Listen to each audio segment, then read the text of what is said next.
Han Jijia looked at Han Lichen and asked, "Do you know she knows such impressive people?" Han Lichen's expression darkened because Jijia's question left him confused. He seemed to have neglected Yi Qing for a long time. He couldn't remember who her friends were or her connections. He recalled that Yi Qing always handled her problems alone, rarely asking for his help or even the Yi family's assistance. Her independent and strong nature was her usual style. So, she shouldn't have connections with powerful people. Han Lichen immediately called Yi Zhou to inquire. Yi Zhou also couldn't think of anyone at first. It couldn't be his fiancée, who recently wanted to break their engagement, as her family wasn't involved in the entertainment industry. Yi Zhihua suddenly speculated nervously. Could it be that sister secretly knows someone important? Is that why she feels confident enough to confront all of us? But I haven't heard that she signed with a new company. This time, she seems so reckless and fearless, as if someone is definitely supporting her. Is there really someone behind her? At this point, Yi Zhihua seemed hesitant to continue her speculation and fell silent. However, Han Lichen's face turned pale. Not only him, but the others also thought of only one possibility after hearing Yi Zhihua's words. If she hadn't signed with a new company, then it couldn't be the company supporting her. So who would help her and why? Why did she want to break up and leave home? Hadn't everything been fine for so many years? Suddenly, she was so rebellious, causing such chaos. There had to be a reason. If a woman suddenly changes, it must mean a bad influence is involved. How did they not think of this? Did she change her heart first? Han Lichen was struck by this thought, feeling as if he had been betrayed, and was heartbroken. How could she let herself go like this? Is she trying to embarrass our Yi family? Yi Zhou's angry voice came from the speakerphone. Han Jijia, not knowing Yi Qing as well as her brother and Yi Zhou, immediately accepted their conclusion, looking disgusted and spitting. She must have found a powerful backer. No wonder she dares to provoke even me. Yi Zhihua shivered and quickly added, "Everyone, please don't think that way about sister, maybe." "Excuse me, let me interrupt." Director Fong suddenly spoke up, his expression very stiff. Holding his phone, he showed the Weibo post where Yi Qing had already responded to the review it program, eagerly agreeing to their request. They were just waiting for Yi Zhihua's reply. The urgent matter now is how to respond. Director Fong looked around and couldn't bear to watch, saying, "And if there really is someone powerful behind Yi Qing, then there wouldn't be a need for competition. More experts would come out to support her. I think this production team might not be related to Yi Qing. They probably just want to catch the hype and ride the wave of popularity." Director Fong wasn't trying to help. He was just frustrated that they were straying further from the main point. This was about the movie project he had worked so hard to establish, and he couldn't let it fail. He wondered what was wrong with these people. They were believing baseless rumors from Yi Zhihua and thinking the worst of Yi Qing. Were they really her ex-boyfriend and brother? Director Fong regretted getting involved in this situation. Now that he was in it, he could only hope that Yi Zhihua would focus on something constructive instead of competing against women. They needed to think of a way to win the competition. When Director Fong spoke up, everyone paused, as if waking up from their anger, realizing they had lost sight of the main issue. If there really was a wealthy supporter helping Yi Qing, then how could she be renting a villa to make money? The group felt a bit awkward, but they didn't feel embarrassed thinking about how Yi Qing was unaware of their previous doubts about her. Seeing her plan fail, Yi Zhihua couldn't use their anger to sabotage the competition and awkwardly said, "That's great. I was really worried my sister would go off track, but thankfully she hasn't. So, what should we do now? Do I really have to compete with her? The production team has stepped in, and now, even for the sake of face, we have to go through with it. You must win." Han Jijia calmed down and immediately looked at Yi Zhihua. Yi Zhihua gritted her teeth. She really lacked confidence in competing against Yi Qing. If she lost, she would be ridiculed online. Han Lichen and Director Fong knew that if they had to compare acting skills, the odds were about 30 to 70 in favor of Yi Qing, especially with their efforts to guide public opinion. So, if they were going to compete, they needed to increase Yi Zhihua's chances of winning. Han Lichen and director Fong discussed and decided that Yi Zhihua should respond first, and then they would call the screenwriter to brainstorm strategies. Soon, Yi Zhihua replied to the Review It production team on Weibo. The producers behind the show quickly added both of them to a public chat room. As soon as the link was shared, fans rushed in. The chat room has two levels. The upper level is for the producer and the chats between Yi Qing and Yi Zhihua, while the lower level is for the comments from the audience. The time for the competition was set openly and fairly, as well as which scene to use.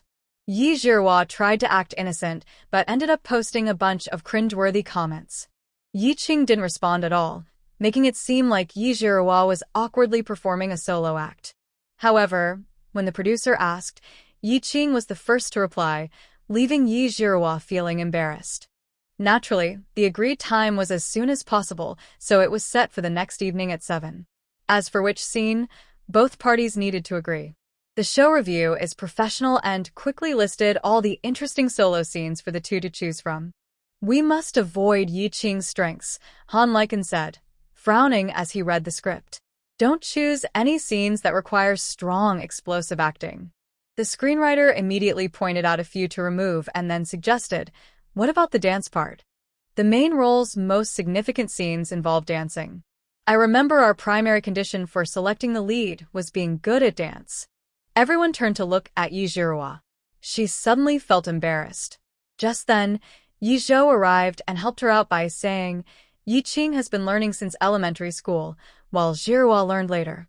The screenwriter was shocked. So, all this time they had chosen a lower quality lead? The screenwriter looked at the director with a questioning gaze. Why is everyone favoring someone who is clearly less capable?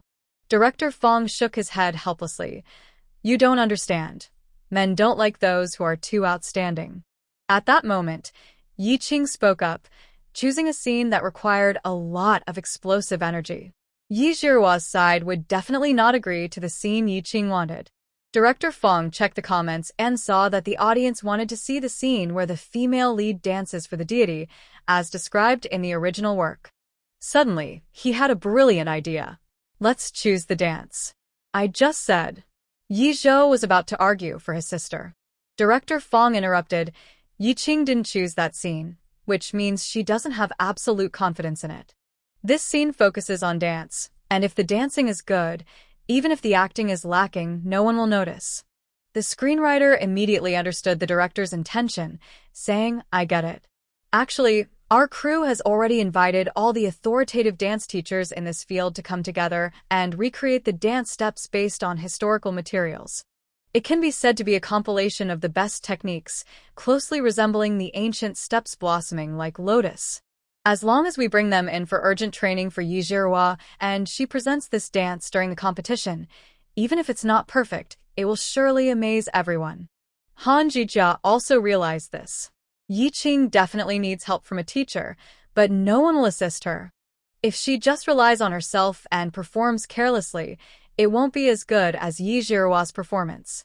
As long as the dance captures the audience's attention, no one will care about the details of the acting. "Later, we can hire some supporters to create a buzz," Yi Zhou said in a serious tone. Han Lichen recalled that Yi Qing had specifically gathered information and sought out a teacher who could teach her the 7-plate dance for this role. However, the information was incomplete and she didn't learn it correctly. If it came down to a comparison, Yi Zhihua had a better chance of winning. Not long after, Yi Zhihua replied, "Sister, since the audience is so eager, let's choose the sacrificial dance scene." Yi Qing and Sister Fong were puzzled by the response. "You didn't actively choose the scene to give her some face, but has she forgotten that she can't win against you in dancing?" Sister Fong wondered. Yi Qing raised an eyebrow. She wasn't trying to give Yi Zhihua face. She just respected every performance. The sacrificial dance would be difficult to perform well without complete dance steps. She didn't like incomplete performances, which is why she hadn't chosen it. But since Yi Zhihua had brought it up, she had nothing more to say.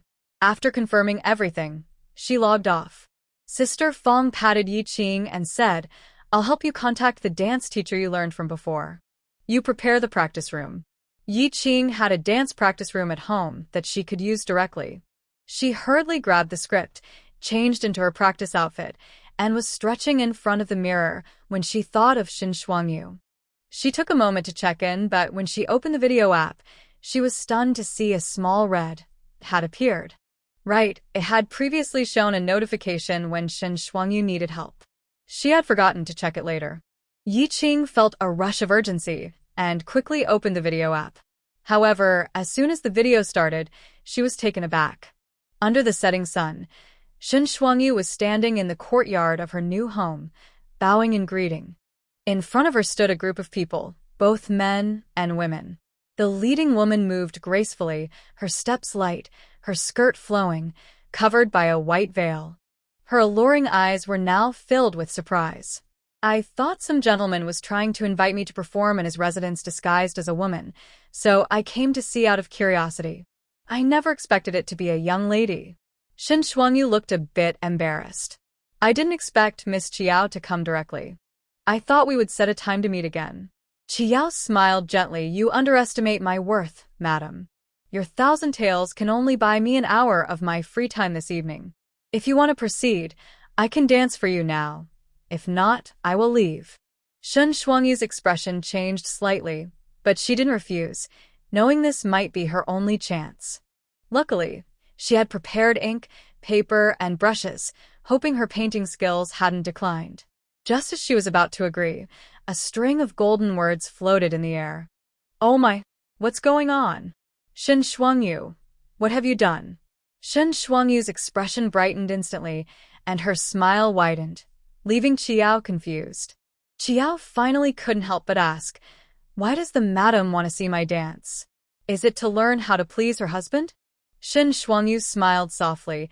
It's not about pleasing my husband. If I could learn, that would be wonderful. Such dance steps would surely impress everyone. But I can't dance. I just want to capture your movements in my painting. I hope you can dance a few more times for me. Chiao. At that moment, Sister Fong hurriedly pushed open the practice room door. Oh no, we've fallen for it again. They have invited all the top teachers in this field. I heard they want to recreate the dance that closely matches historical records. So far, only a second-rate teacher has responded to our invitation, but their asking price is outrageous. I think it would be better for you to study on your own. Yeqing, how did your previous lessons go? Can you manage? At that moment, her phone vibrated with a message from Xiaowei, asking if she wanted to use her connections to secure a teacher, clearly having heard the news. Yeqing stared intently at the video of the first courtesan, the heavenly dancer, Miss Chiao, preparing the stage. Ha. I think I may have found the best teacher. Yi Zhihua had returned to the best dance practice room at Yi Entertainment, where all the teachers had been invited. They stood in a line, 7 masters of classical dance, several of whom specialized in lost dances. The director and screenwriter were discussing how to simplify the performance, as it was a large production and couldn't fully showcase everything in a short competition. Don't be nervous. You can do it, Yi Zhou reassured Yi Zhihua. Yi Xiao looked weakly at Lishan beside her. He seemed distracted by his phone, as if waiting for someone to come and apologize. The phone rang. It was a call from Han Zhijia. Yi Qing hasn't managed to invite a single teacher and even rejected the spy I arranged. It seems she has given up. Haha, tell Yi Zhihua that she has already won half the battle. As long as she performs well and gives the audience a great show, all our goals will be achieved. Han Liken conveyed his sister's message, and Yi Zhihua sighed in relief. With such harsh conditions, it didn't matter if Yi Qing was better than her before. This time, she was bound to lose. Many people were willing to support her, while Yi Qing had nothing, a pitiful creature. Everyone around her would work hard for her, while Yi Qing would always be the one left behind.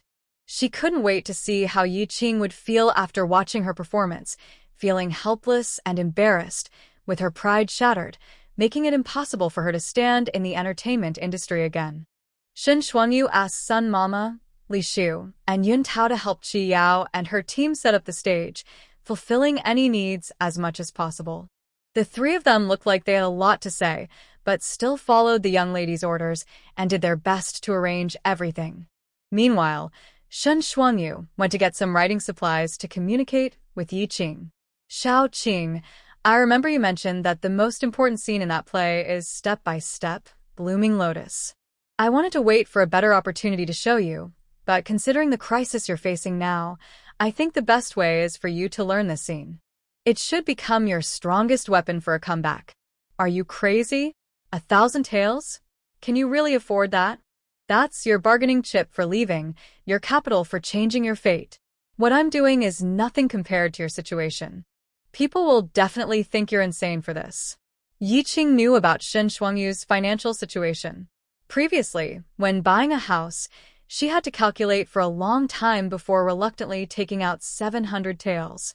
With the remaining amount plus recent profits and the deposit she received, it was at most 1,001 to 1,200 taels. This invitation to see the courtesan perform was worth more than the entire courtyard, nearly draining Shen Shuangyu's resources.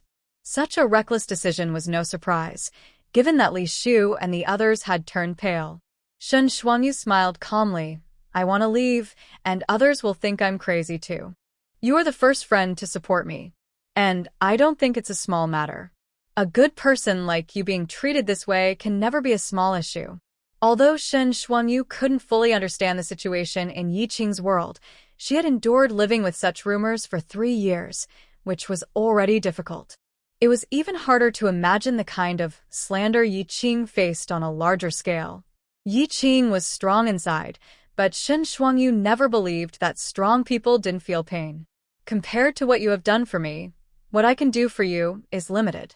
Please don't dislike it. Money can be earned again, especially since you have the skills to help me earn it.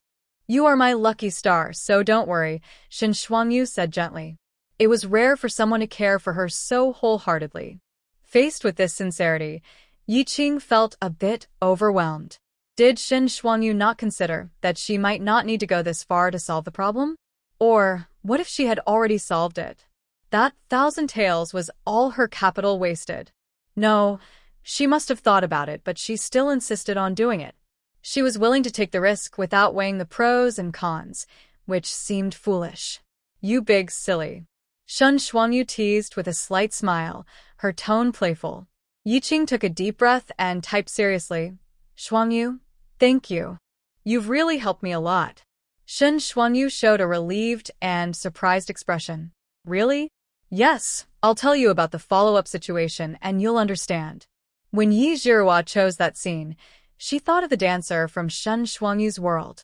However, she knew that Shen Shuangyu couldn't help at that moment, whether it was due to money or her identity as a woman. If asked to do it, she would, but it would be too difficult for her. So, Yi Qing wanted to rely on herself from the beginning. Even after realizing the other party's tricks and her chances of winning were reduced, she still planned to rely on herself. Even if her dance skills couldn't compare to Yi Zhihua's, she would express her spirit to the best of her ability and leave no regrets. Winning or losing was uncertain, but she would definitely not back down. She didn't expect Shen Shuangyu to bring her such a surprise, practically handing her a winning card. After reading Yi Qing's messages, Shen Shuangyu felt a surge of courage and said, Xiao Qing, don't worry about learning. You need to show those people that you're the best. No matter what tricks they use, they can't defeat you. Absolutely. By the way, there's something I wanted to tell you earlier. It seems you can contact me. Yi Qing took the opportunity to explain the little red, a notification. Shen Shuangyu looked confused and said, I didn't do anything special. The only thing we have in common is that I kept thinking about you and really hoped to see your comments. After all, Miss Chiao was here, and I didn't want to miss it. Is that so? Well, let's try again next time. By the way, you are quite bold. What if I didn't check my phone and missed it? Shen Shuangyu replied helplessly, I just asked Uncle Li to invite you. I didn't expect you to come directly. Luckily you did. Otherwise, I would have only my paintings to look at. Actually, paintings are fine too. As long as they are complete, I can learn from them. It's better than broken murals or clay figurines, haha. Shen Shuangyu nodded. Yes, I will also use my paintings to help you remember. If you forget anything later, you can look at the paintings to recall. Soon, Shen Shuangyu returned to the courtyard. The writing desk was set up, and she quietly arranged her paper, ink, brushes, and inkstone. Qiao, standing under the wisteria tree and quietly watching, couldn't help but be curious when she saw Shen Shuangyu was really going to paint her. She stepped closer and asked, "I see that you carry yourself like a lady from a noble family. Why are you interested in painting my dance? Are you perhaps very fond of art?" Although Qiao was now a courtesan, selling her art but not her body, people still viewed her as a woman of the world. A lady from a noble family would usually look down on her. Even sharing the same room would be distasteful, let alone painting her. When she first heard it was a lady asking, she thought it might be someone trying to cause trouble out of jealousy. When she heard that someone wanted her to dance, she wondered if they wanted to learn the art of seduction to win back their husband. She was curious, so she came. But upon arrival, she was surprised. She was sure her previous assumptions were wrong. Could it be that this lady was truly obsessed with pursuing the ultimate art? Shen Shuangyu thought for a moment and provided an explanation. "I have a friend who has heard of your graceful dance and admires it greatly. She lives far away and has little chance to see it, so I plan to paint it for her." Qiao truly did not expect such a reason. "A man?" Shen Shuangyu smiled and said, "No, a woman. A wonderful woman. Don't flatter me. That's so embarrassing." Shen Shuangyu's smile grew brighter. Qiao felt a bit dazed, perhaps because it was her first time encountering such a strange situation, making it feel unreal. Meanwhile, Yiqing was already discussing with Shen Shuangyu how to make the 1,000 taels worth more than expected. The stage was set up. There are lotus-shaped decorations on the ground, arranged in the position of the Big Dipper. Among the people brought by Qiao, there are musicians with a guqin, xiao, and drums waiting nearby. When they tested the sounds, Yiqing listened carefully and found that it was indeed similar to the preserved sheet music. This sheet music will also be used during the competition, but it will be adapted to better suit modern tastes. Qiao stood in the center of the lotus basin on stage and slowly removed her veil. In an instant, the beauty of the courtyard faded, leaving only her dazzling brilliance. Shen Shuangyu and Yiqing, both beautiful in their own right, had seen many more stunning women. However, the moment they saw Qiao's true face, her every smile and gesture made them blush. The first courtesan truly lived up to her name. When Qiao noticed that Shen Shuangyu was looking at her with admiration rather than jealousy, her mood brightened. She prepared herself to perform wholeheartedly. Meanwhile, Yiqing had already locked the door and projected the scene onto the white screen in the practice room, watching intently. Shen Shuangyu also held a slender brush, her eyes fixed on the performance.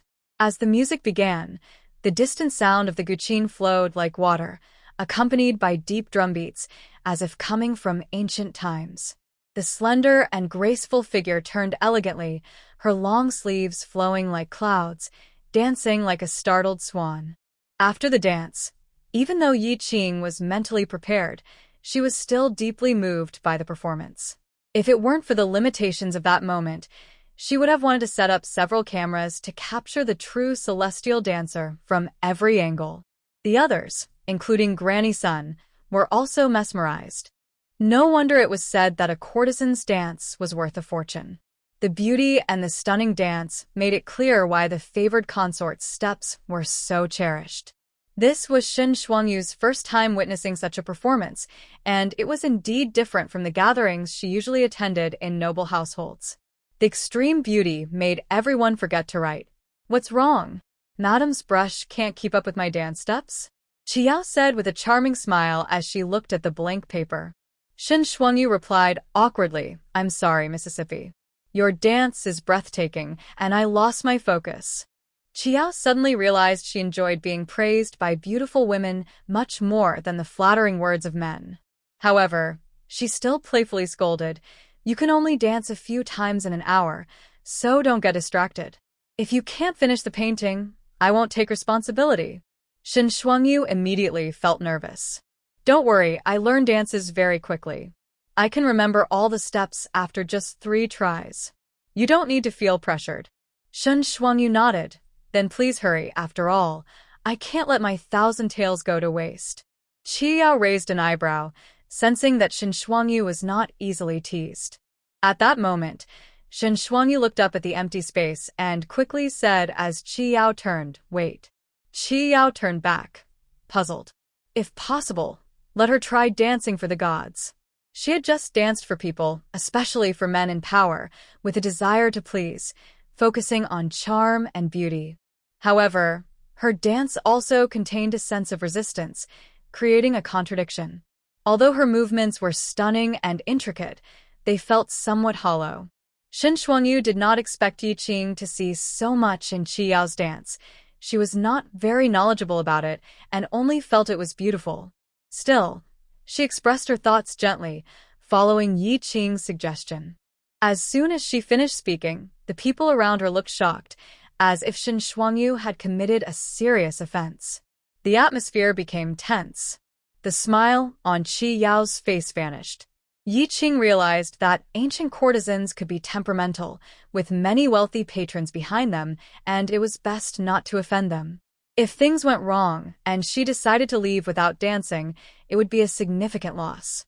Just as Yi Qing was thinking of how to salvage the situation, Qi Yao's voice turned serious. Isn't the lady unfamiliar with dance? How could she have such insights? Shen Shuangyu, feeling a bit nervous, paused and replied, I once discussed the dance step by step, lotus blooming, with a friend, and I felt it should be a dance for the gods. Qi Yao raised an eyebrow slightly. Then tell me, if I dance for the gods, what am I trying to express? Shen Shuangyu was about to say it was a tribute to the gods, as Yi Qing had mentioned the background and plot of that play before. Just then, a golden message floated by. It is a struggle. Shen Shuangyu changed her words at the last moment. It is likely a struggle.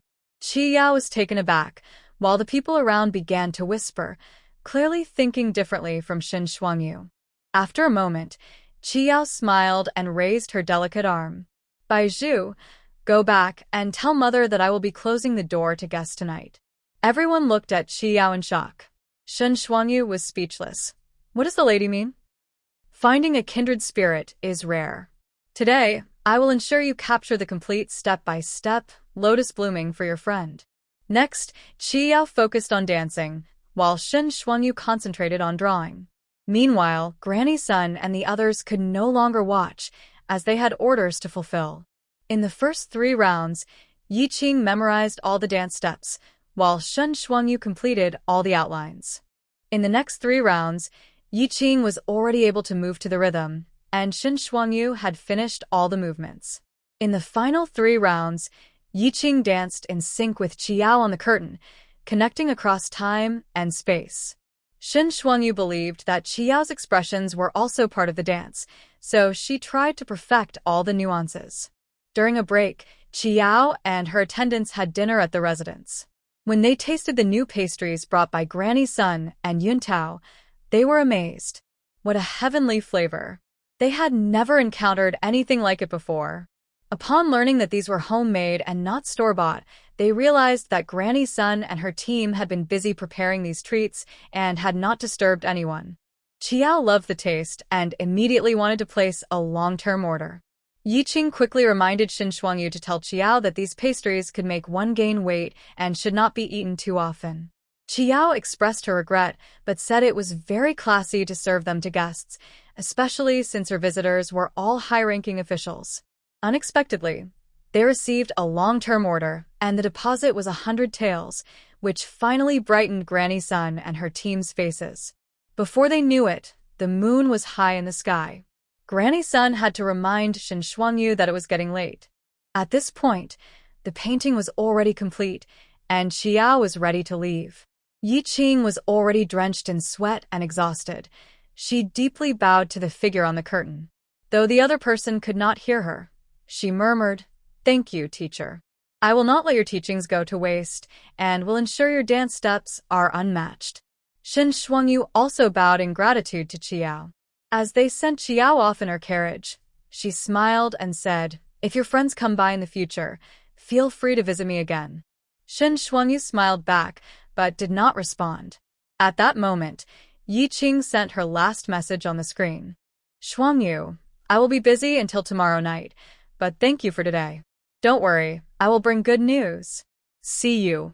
With others around, Shen Shuangyu could only gesture with her finger to show she saw it. Finally, Granny's son hurriedly called Uncle Li to prepare the carriage to take the young lady back to the Wofu. As a married woman, it was a serious taboo for Shen Shuangyu to be out so late. If anyone discovered she had sneaked out of the Wofu, the consequences would be unimaginable. However, Shen Shuangyu remained calm. Since she dared to act, she was prepared for any consequences. Uncle Li quickly drove the carriage to the corner gate of the Marquis's residence. Shen Shuangyu kept the painting close, in case Yi Qing needed to review it later. After getting off the carriage, she told Uncle Li, "You don't need to return to the Marquis's residence. I took up everyone's time today, and tonight Granny's son and Yuntao will have a lot of work. You should help them." Uncle Li frowned and said, "Miss, Granny's son asked me to stay and watch over you. I know you all worry about me, but even if something happens, you can't help me. You'll just be anxious. Right now, the most important thing for me is the new business I've started. I can't let anything go wrong. If I do this well, it will be the biggest help to me." Uncle Li hesitated to speak. Shen Shuangyu smiled and asked, "Are you confused about my actions today?" Uncle Li thought for a moment and replied, "You said it was a gift for a friend. It must be a very important friend, especially at a time when saving money is crucial. The young lady has her own ideas. They may not understand her deeper intentions, but they trust her. Even if she is being a little willful this time, so what? This is the lively Shen Shuangyu, the one who could be spoiled when her father, mother, and brother were still around, not just the stepmother trapped in the Marquis's residence." Shen Shuangyu nodded and said, "Although you may not understand, let me put it this way. The recipe for the new pastries is what she gave me. Many things are hard to explain, so she decided to mention what they care about most. She considered Uncle Li and the others as family and naturally didn't want them to be confused about her actions." Sure enough, when Shen Shuangyu said this, even someone as serious as Uncle Li widened his eyes in surprise. They had already seen the value of those 4 new pastries, but they didn't expect the recipe to be a gift from someone else. What a wonderful friend she has. No wonder the young lady is so eager to give back. This is their young lady. When others sincerely give to her, she would gladly give her all in return. It's just that she had bad luck before and met the wrong people. Oncle Li's dubts va néixer instantly. I'll go back and tell Granny's son and Yuntao. Shen Shuangyu smiled and continued, "Since we've received another order and the deposit, you all should start hiring people tomorrow morning. Granny's son should know which steps must not be seen by outsiders. She is fully responsible for that. For hiring, go to the villages where the military families gather in the western suburbs, following the old rules." Uncle Li's eyes lit up, and he couldn't help but say, "Thank you, Mississippi." In the villages of the western suburbs, many widows and orphans have lost their husbands and fathers in battle. Although the government provides compensation, it cannot replace the loss of the family's main support. If they encounter a foolish emperor or a corrupt court, their situation worsens. While the current state of the Great Zhou is not at that level yet, it has started to favor scholars over military matters, and corruption is spreading. Years ago, when Shen Shuangyu's father was a city guard, he raised the issue of compensation but was scolded and accused of trying to enrich himself. With no other options, Shen Shuangyu's mother devised a plan to create some businesses and hire widows and orphans. Although it was hard to make a profit due to their location, it at least provided some support for their families, preventing them from going without clothes in winter or food when hungry. Uncle Li observed all this and felt inspired seeing the young lady act like the general's wife from years ago. He knew that even the widows and orphans left in the capital were struggling. After Shen Shuangyu finished her tasks, she turned to enter the Marquis's residence. There were guards at the gate, and after knocking, she offered some silver, but the servant dared not accept it. Shen Shuangyu understood the situation immediately. "Madam, the old lady ordered that when you return, you should go to Hekong Hall." She had hoped that after stepping down from her role as housekeeper, she could live quietly in the inner courtyard without being sought out, but she was mistaken. Upon arriving at Hekong Hall, as soon as she entered, a teacup was thrown at her. However, the old lady was still cautious, so the cup landed at Shen Shuangyu's feet, splashing her skirt with tea. Shen Shuangyu paused, stepped aside, and approached to greet. "I pay my respects to mother." The old lady, sitting in a chair, was furious and glared at Shen Shuangyu. Next to her stood Yaqin and Nurse Li, while her younger sister-in-law sat nearby, watching. "I see you think you can do whatever you want. What time is it? You go out alone without any servants and come back so late. Do you not care about your reputation?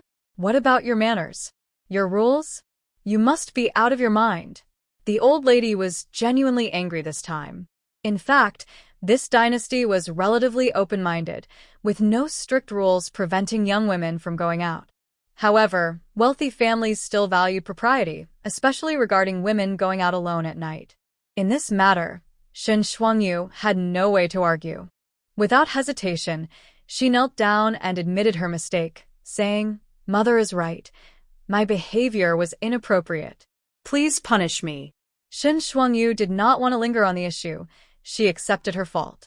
Her reaction left everyone present feeling frustrated and confused. "You?" The old lady pointed angrily at Shen Shuangyu. "Tell me, what were you doing out there?" Shen Shuangyu replied directly. "There was a problem with my dowry shop that needed urgent attention, so I went to discuss it with Granny's son and the others. I lost track of time. Then why did you sneak out alone?" "I suspect you were meeting someone secretly, perhaps for some hidden reason," Song Yutong maliciously speculated. Shen Shuangyu suddenly recalled Yi Qing's comment about Song Yutong, that people with dirty hearts see everything as dirty. It was true, because it was a personal matter, and I didn't want others to know, Shen Shuangyu said, looking directly at the old lady. "If you don't believe me, you can call Granny's son, Yun Tao, and Uncle Li to ask." Shen Shuangyu was confident they wouldn't do that. If they made a big deal out of it, the news would spread, and it could harm the reputation of the Ho family. As expected, the old lady did not respond. Clearly, she was not as thoughtless as Song Yutong. She believed Shen Shuangyu loved her son and had remained devoted for 3 years without any other thoughts, so she couldn't have done anything improper. She was simply unhappy with Shen Shuangyu's behavior today. At that moment, Yakin stepped forward. "We naturally believe in the lady's innocence, but why would there be dowry issues that need to be handled without the Ho family knowing? Are you implying that you are wary of the Ho family?"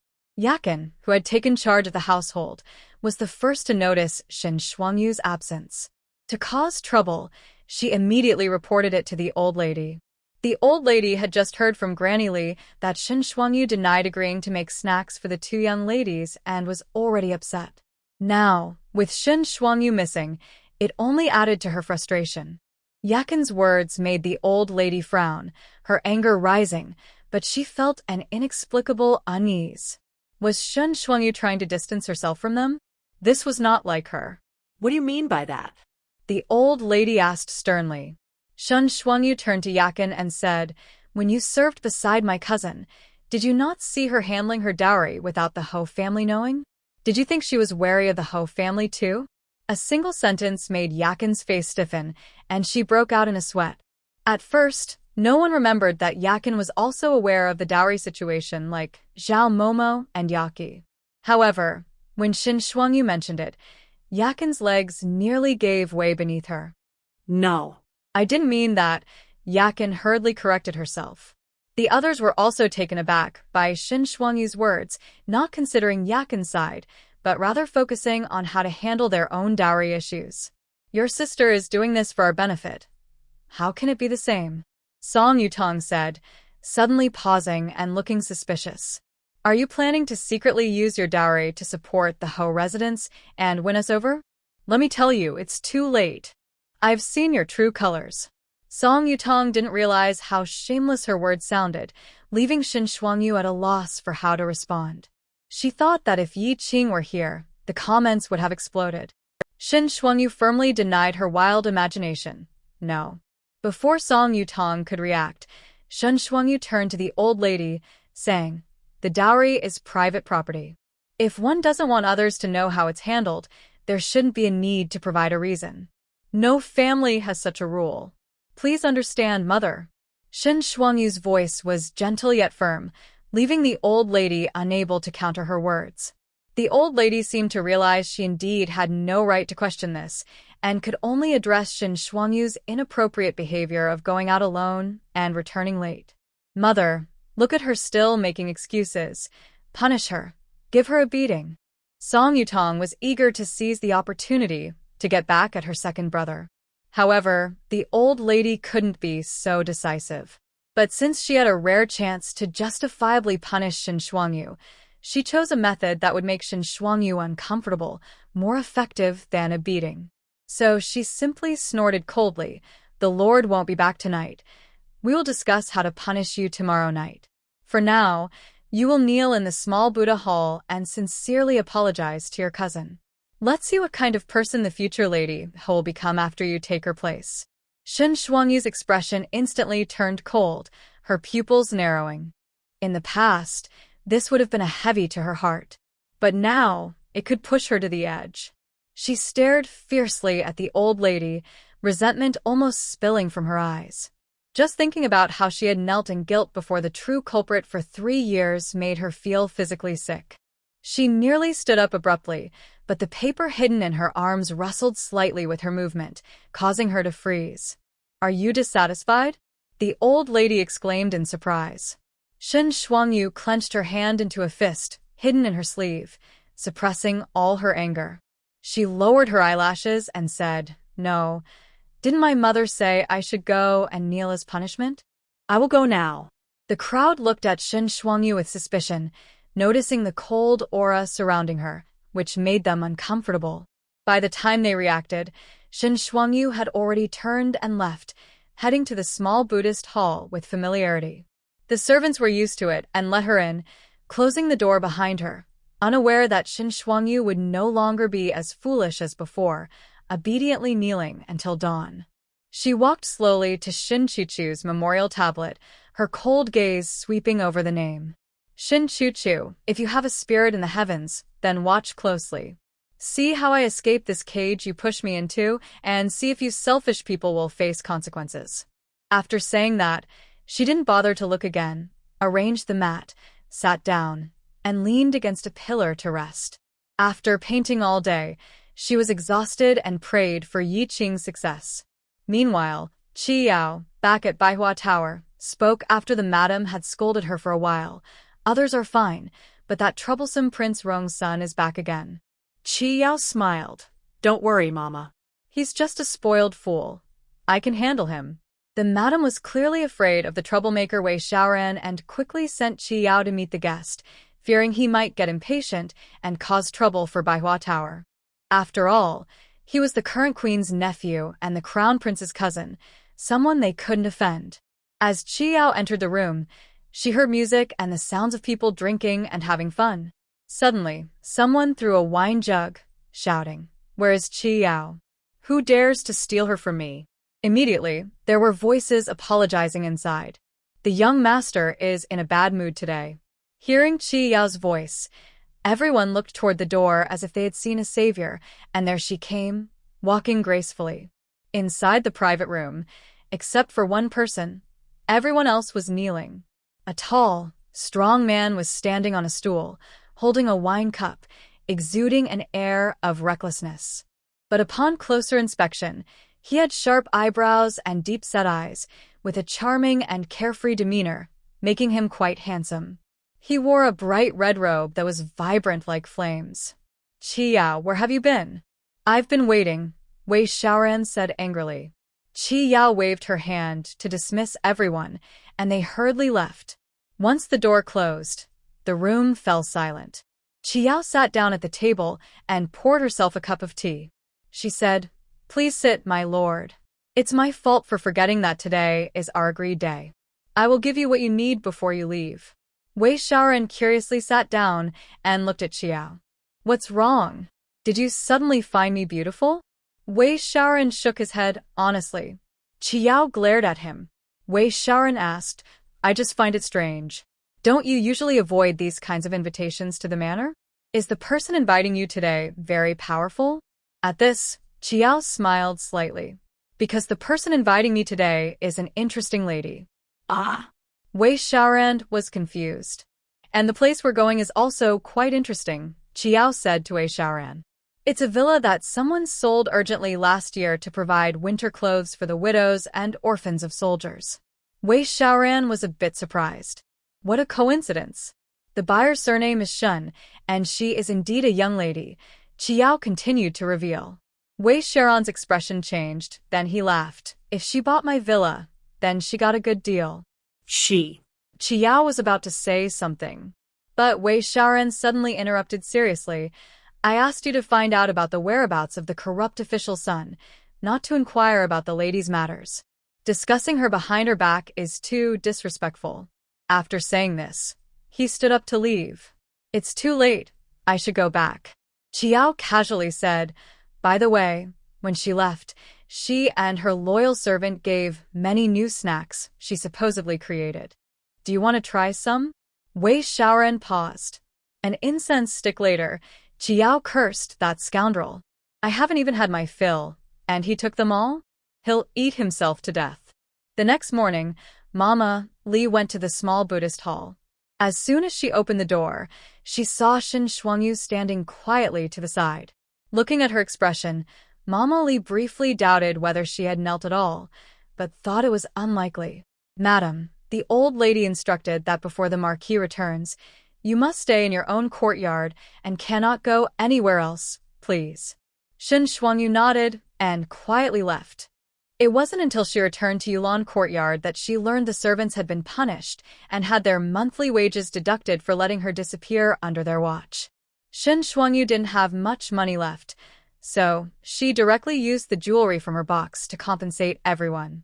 She didn't manage the details much and let the head maid distribute according to the value of everyone's losses.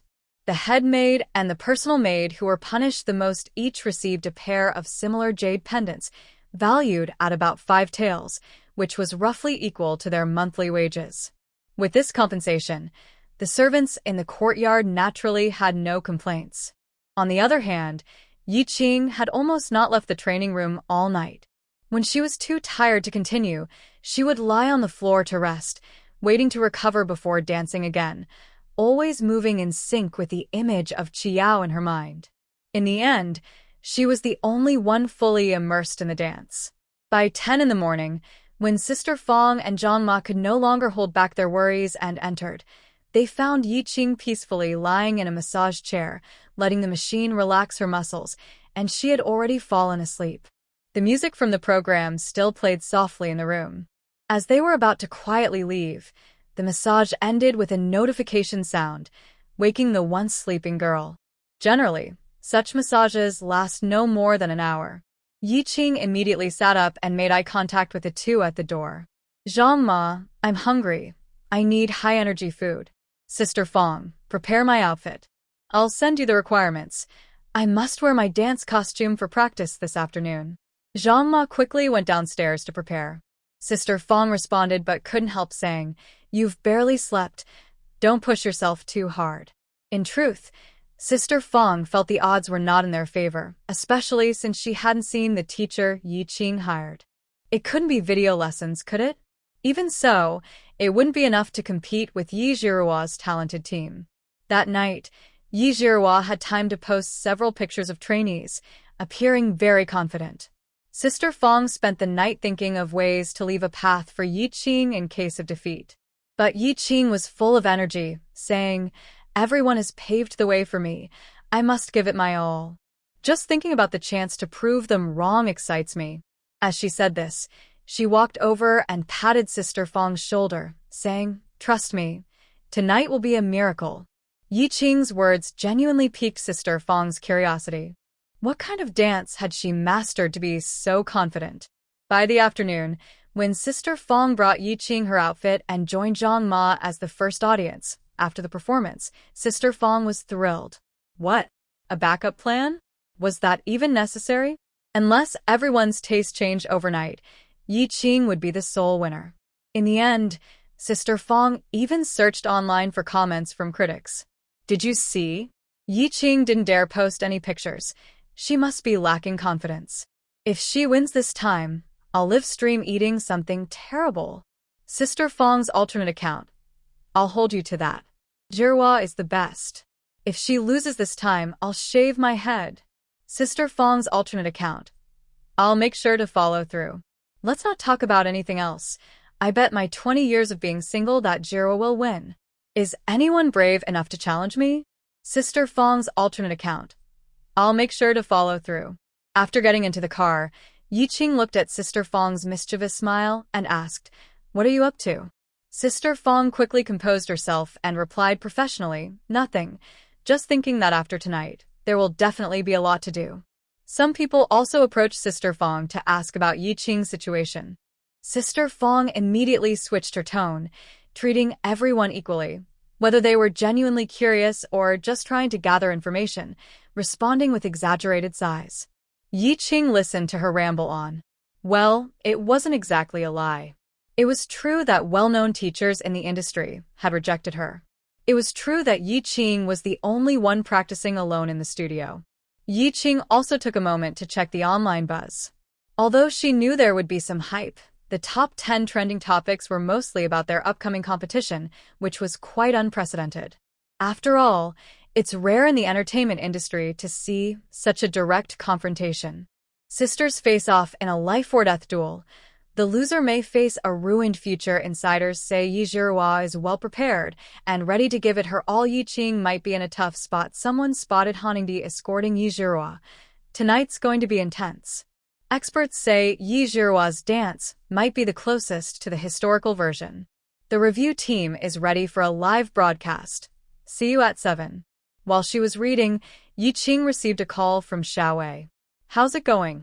Hearing the casual tone, Yi Qing smiled and said, just wait for my performance. Then I can relax. I can't come back to accompany you for now, but don't worry, my staff will take care of everything, and I'll keep an eye on the online comments to ensure you have a fair environment. Oh, getting so professional? Someone is stirring up trouble too quickly. I have to keep up. Plus, I must capitalize on this wave of hype. Hearing the ambition in Xiao Wei's voice, Yi Qing laughed. Well, you better be prepared. I might give you another wave of hype that's even bigger than this competition. Soon, the car arrived at the studio rented by the production team. She thought they wouldn't be able to prepare everything well in just one day and night. But Yi Qing really underestimated Xiao Wei's strength. Even with remote coordination, this temporary production team was quite impressive. The staff in the hall performed their duties orderly and greeted them politely, appearing very professional. Yi Qing sighed. This is the power of money. A person quickly approached from the crowd, wearing a sly smile and small glasses, about the same age as Sister Fong, with hair neatly styled with gel. Hello, Teacher Yi Qing. Welcome. My name is Meng Jiang, and I am the producer of this show. I will arrange the PK live broadcast for you tonight. Just as Yi Qing was about to shake hands, Sister Fong suddenly exclaimed, Producer Meng. Meng Jiang turned to look at Sister Fong. Sorry, who are you? Sister Fong immediately became formal. I apologize. My name is Wang Fong, and I am temporarily in charge of Yi Qing's matters. I had the honor of assisting in one of your previous shows. Meng Jiang's smile faded slightly. That's quite an honor. He then changed the subject and started introducing the surroundings to Yi Qing. The venue was decorated in an antique style, with a large screen behind them depicting a sky scene. Meng Jiang led Yi Qing to the edge of the stage, showing her the transparent glass panels beneath her feet. This is a sensing display screen. We can control its style from the back end. We have already input your stage requirements, so you can try it out now. If you're not satisfied, we can make adjustments. The live broadcast equipment will be right in front, Meng Jiang explained, pointing things out to Yi Qing. Yi Qing nodded and stepped onto the stage, running and jumping around, trying out a few basic moves. She then came down, satisfied, and said to Meng Jiang, Thank you for your hard work, Producer Meng. Producer Meng winked and replied, Xiao said to meet any of your requests. They both understood that they would likely become colleagues in the future. While they were chatting enthusiastically, there was a commotion at the entrance. Suddenly, A voice that made Yi Qing feel uneasy came out. Sister, do you know each other? Who is this? Turning around, she saw Yi Zhihua and her group entering. Standing next to Yi Zhihua were Yi Zhou and Han Liken, followed by a manager and 2 assistants, along with 3 makeup artists, the whole team. Behind them were director Fong and the scriptwriter. It was quite an impressive lineup. Yi Zhihua still wore an innocent expression, while the 2 men beside her looked at Yi Qing with mixed emotions, especially Han Liken, as they hadn't seen each other in a long time. Yi Qing rolled her eyes, not wanting to engage. Meng Jiang said goodbye to Yi Qing and immediately approached to introduce herself with great enthusiasm, matching the warmth she had just shown Yi Qing. This made Yi Zhihua swallow her thoughts, realizing it wouldn't be fair to criticize the program for being connected to Yi Qing. Yi Qing didn't want to waste time talking, so when Meng Jiang brought Yi Zhihua to try the stage, she took Fong Jia and went to the dressing room and makeup area to prepare. Meng Jiang was good at socializing. They even had professional makeup artists available, but Yi Qing insisted on preparing herself, only accepting help from Fong Jia and politely declining the rest. Seizing the opportunity, she asked about Meng Jiang, as she had never heard of this person despite being in the industry for many years. Fong Jia explained that Meng Jiang was a rising program producer over 10 years ago who created a popular show, but was later blacklisted after offending investors. It seemed that such unique talent had been brought back, which was typical of Xiao Wei's style. Once everything was ready, an assistant came to inform them that they could head to the stage to wait. Yi Qing left the makeup room, only to find someone waiting for her. Fong Jia stuttered, "Hello, Mr. Yi." Yi Zhou, dressed in a well-tailored suit, had an imposing presence. He looked at Yi Qing with a serious expression, ignoring Fong Jia's presence. However, he was taken aback by Yi Qing's simple makeup. "Are you preparing for battle in a negative way?" "Yi Qing, it's not too late to regret. You shouldn't have gotten involved with Zhihua, and now you've put yourself in this situation. It's like digging your own grave." You. Yi Zhou frowned and spoke sternly, still using his usual condescending tone. "Just shut up. Every time I hear you speak, I really want to slap you," Yi Qing interrupted, moving her wrist as if ready to strike. If she weren't worried about him suing her she would have done it. Yi Zhou's expression stiffened. "You don't appreciate good intentions. You refuse to admit your mistakes. I was worried about your future and wanted to help you." Yi Qing replied, "I'm in charge of my own life. Mind your own business." She walked away, giving him a dismissive gesture. Angered, Yi Zhou couldn't help but chase after her. Yeving. But the corridor was short, and they quickly entered the studio, drawing the attention of everyone inside due to the noise. Yi Zhou, concerned about appearances, couldn't argue with Yi Qing in public and had to stop and endure. At that moment, Han Liken leaned against the edge of the passage, and when he saw Yi Qing come out, his gaze fixed on her. The surrounding staff couldn't help but gossip, as Han Liken's look clearly showed lingering feelings. Yi Qing walked straight ahead without looking sideways, but Han Liken blocked her path. After their last messy situation, although Han Liken hadn't officially responded to his relationship with Yi Zhihua, it was generally accepted online that he started dating Yi Zhihua after breaking up with Yi Qing. They just couldn't show their affection openly, which is why his presence today excited the online community. Typically, artists would want to distance themselves from their exes to avoid suspicion. But Han Liken approached her directly. "Xiao Qing, long time no see." Yi Qing twitched her lips and raised her hand to fan in front of her nose. "What's that smell?"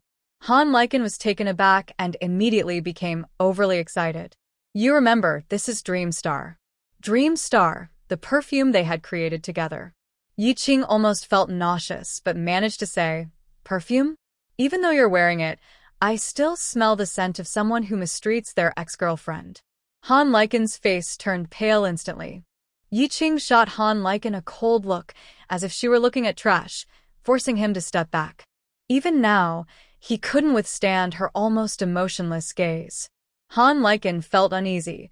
He thought the situation spiraled out of control because Yi Qing was too stubborn and unwilling to compromise. However, he had to admit that it all started with them. But Han Liken couldn't hold back anymore. If you had just pretended not to know from the beginning, everything would have passed. You're in the entertainment industry. Don't you understand we had to do this for the movie? Now look, you're in a tough spot, and we can't fix this. Xiao Qing, your stubbornness has harmed you. Do you realize that? After tonight, I hope you can reflect and come back.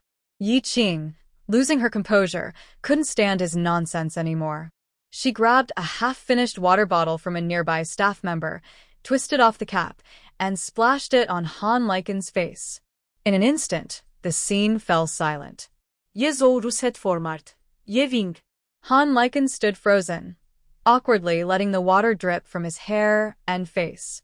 Before coming here, my carefully styled look was ruined in an instant. Yi Qing put down her empty water bottle and smiled. Oh, I just couldn't help but clean up when I saw something dirty. No need to thank me. After saying that, she clapped her hands and walked away gracefully. Many staff members around, though unaware of their complicated relationship, found it entertaining to see the film star in a tough spot. It was quite a spectacle. Yi Qing was indeed as impressive as she appeared online. Ah! Brotherly Chun, what happened? Yi Zhihua exclaimed, and many people hurried to take Han Lichen backstage. Meng Jiang stopped Yi Zhihua, who wanted to follow, saying, Teacher Yi Zhihua, we need to start the show now. There are still procedures to follow. Please cooperate. But, can we delay for Brotherly Chin? Although Yi Zhihua spoke with a pleading tone, people usually complied with her requests, often delaying work for her. After all, everyone knew she had powerful supporters behind her. However, this time, Meng Jiang maintained his smile and said, no, if teacher Yi Zhihua can't be in front of the live camera on time, it might mean you lose the PK. Yi Zhihua's pitiful expression froze. Yi Zhou frowned at Meng Jiang, about to speak, but Meng Jiang continued, it's 7 o'clock. We have to start the broadcast. We need to be responsible to the audience. I believe teacher Yi Zhihua is a professional as well. We can't let our show have problems on the first broadcast. Just then, a soft laugh was heard. Everyone turned to see Yi Qing standing in the center of the stage, cooperating with the staff to wear the microphone, but her shoulders shook with laughter. What are you laughing at? Yi Zhou asked, annoyed. I thought of something funny. Yi Qing replied, giggling. Meng Jiang then spoke again. Teacher Yi Zhihua, please rest assured, teacher Han Lichen is definitely not in any life-threatening danger. If there were, we would call an ambulance. While they were uncertain before, Yi Zhihua and Yi Zhou now realized that this person was not friendly towards them, and they wondered if he was confident or connected to someone. Meanwhile, Yi Qing was laughing uncontrollably at Meng Jiang's words. Yi Zhou looked at Yi Zhihua, who was almost in tears, and angrily asked, what are you laughing at? Ha! Cough, cough, it's just that when I think about the skeleton inside my body, I can't help but laugh. When I laugh, it seems like she laughs along with me, and that makes me laugh even more. Everyone. Shouldn't you find a decent excuse? But Meng Jiang chuckled and quickly cleared his throat to cover it up. He maintained a professional smile and insisted on escorting Yi Zhihua onto the stage. His first performance after returning absolutely could not have any mistakes. At exactly 7 o'clock, the Review Weibo account, which countless people had been waiting for, released the live stream link. In an instant, a flood of viewers rushed into the live stream, nearly overwhelming the system, causing the two main characters on screen to freeze like a PowerPoint presentation. However, everyone first noticed their makeup and outfits. Standing side by side, the differences were striking. Yi Zhihua wore a pure white long dress, with light gold cloud patterns embroidered on the hem. A tassel ribbon was tied around her waist, and her flowing long hair was adorned with delicate ribbons.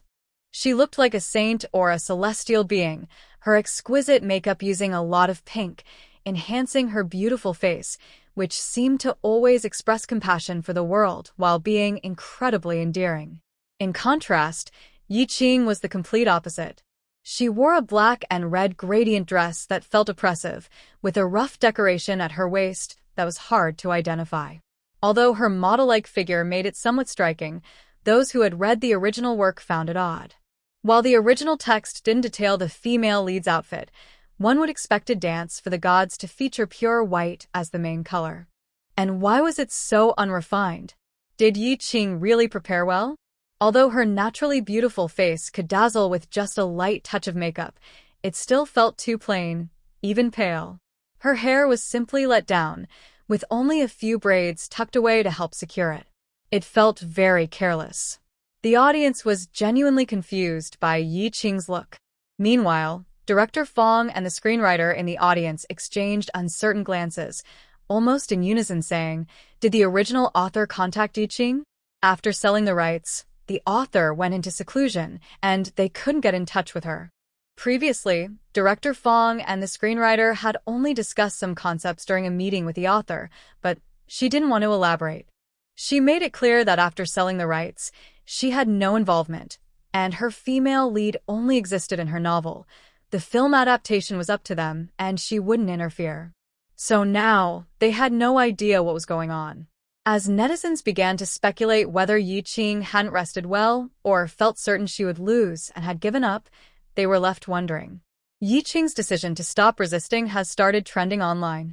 As soon as the live stream began, everyone could see from Yi Qing's expression that they might have misunderstood her feelings. A person who admits defeat wouldn't look so relaxed and determined. The live stream was projected on a large screen behind them, and the comments were scrolling by so fast that it was hard to read anything. The enthusiastic female host stepped forward to give an introduction, emphasizing the nature of their show. Review it. She also advertised that viewers could leave comments on their official blog to recommend artists for the show, promising to invite those with high popularity. Yi Qing almost laughed. It seemed like Xiaowei was being a bit pushy. After tonight, the entertainment industry might be on edge, as fans are very protective of their favorite artists and might want to vent their frustrations on this show during certain segments. Meanwhile, bystanders would likely enjoy the drama and might even stir things up. The female host continued, "By the way, Director Fong and the screenwriter are here with us today. We will also invite some judges to join us later." The camera panned to Director Fong and the screenwriter, who awkwardly greeted the audience. At this moment, everyone noticed that the live stream had opened up for invitations, and the guests were undoubtedly those who previously criticized Yi Qing in favor of Yi Zhihua, along with Yi Qing's teacher. It was clear that no one was getting away. While we wait, let's have a little interaction. The audience is so enthusiastic. To give back and lighten the mood, we will randomly select some questions for our two teachers to answer. Is that okay? This had been agreed upon earlier, and both teachers nodded in agreement. All right, audience friends, you can start sending in your questions. I will take a screenshot and select the first question. The female host smiled as she used her phone, and the large screen displayed the questions in real time. The first question that appeared was, "Seeing the film Emperor Han and R. Zhihua together, don't you feel sad, Yi Qing?" The host maintained her professionalism, joking lightly while glancing at Yi Qing. If Yi Qing chose not to answer, the host would find a way to move on. Yi Zhihua immediately showed an awkward and troubled expression. Just then, Han Liken, who had changed clothes, walked out. He was taken aback by the question on the screen and couldn't help but look at Yi Qing, his expressive eyes filled with complexity. Yi Qing smiled slightly. "Why would I dare to be sad? I'm afraid he will show off and then tell others that I can't forget him." Han Liken's complicated expression disappeared, replaced by embarrassment as laughter echoed around the studio, leaving his face pale. "Yi Qing, you jump around all day and have no shame?" Yi Qing replied, "Instead of barking here, you should go home and guard the door. At least that would give your life some value." Am I the only one who thinks Yi Qing is showing off? Can't she just quietly leave the entertainment industry? Yi Qing added, "The Ghost Festival has passed for so long. Why are you still wandering around? Can't you find your way home?" Yi Qing continued, "Even pigs these days can chat on their phones? How can you insult netizens?" Yi Qing said, "I didn't mention you. Why are you taking it personally? Did I hit a nerve?" The trolls were taken aback. She was so good at insulting them. They had planned to mess with Yi Qing's mindset, but now it was their own mindset that was shaken. Not only the online audience, but also those present were stunned. This. She has completely let loose? The female host quickly responded, "I'm sorry. It seems the moderators couldn't keep up." We will handle any offensive comments promptly. Sure enough, it wasn't long before the comment section became much more peaceful. A group of netizens laughed and praised Yi Qing's sharp tongue. Far away abroad, Xiaowei sighed in relief after putting down her phone. Although she had monitored the trolls, the opposing side was strong, with several companies working together, which initially caught her off guard. But soon, the hackers managed to take action. They directly attacked the trolls using their IP addresses. No matter how many accounts they registered, they would be unable to comment due to account issues. However, seeing Yi Qing handle things so well, Xiaowei felt she didn't need to help. Yi Qing was enjoying herself. Next, some comments began to question Yi Zhihua. Why do you have to step on others? Can't you just focus on acting well? Don't pretend you don't know. Everyone isn't foolish. Yi Zhihua's eyes turned red immediately. The director didn't mean to step on anyone. He was just stating facts. Are you really together with Han Liken? Yeshiru looked gently at Han Liken. The audience couldn't see it, but they could imagine how he would be by her side.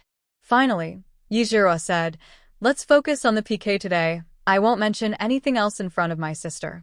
The comment section erupted with excitement, and some praised Yi Zhihua for her kindness, not wanting to embarrass Yi Qing. Yi Qing rolled her eyes, showing no effort to hide her dislike for them in front of the camera. After answering some ordinary questions, all the judges finally connected successfully. The female host ended the interaction and began to lead Yi Qing and Yi Zhihua in greeting the judges. She then smiled and asked, "I wonder if the teachers have any predictions about the outcome for the two of them?"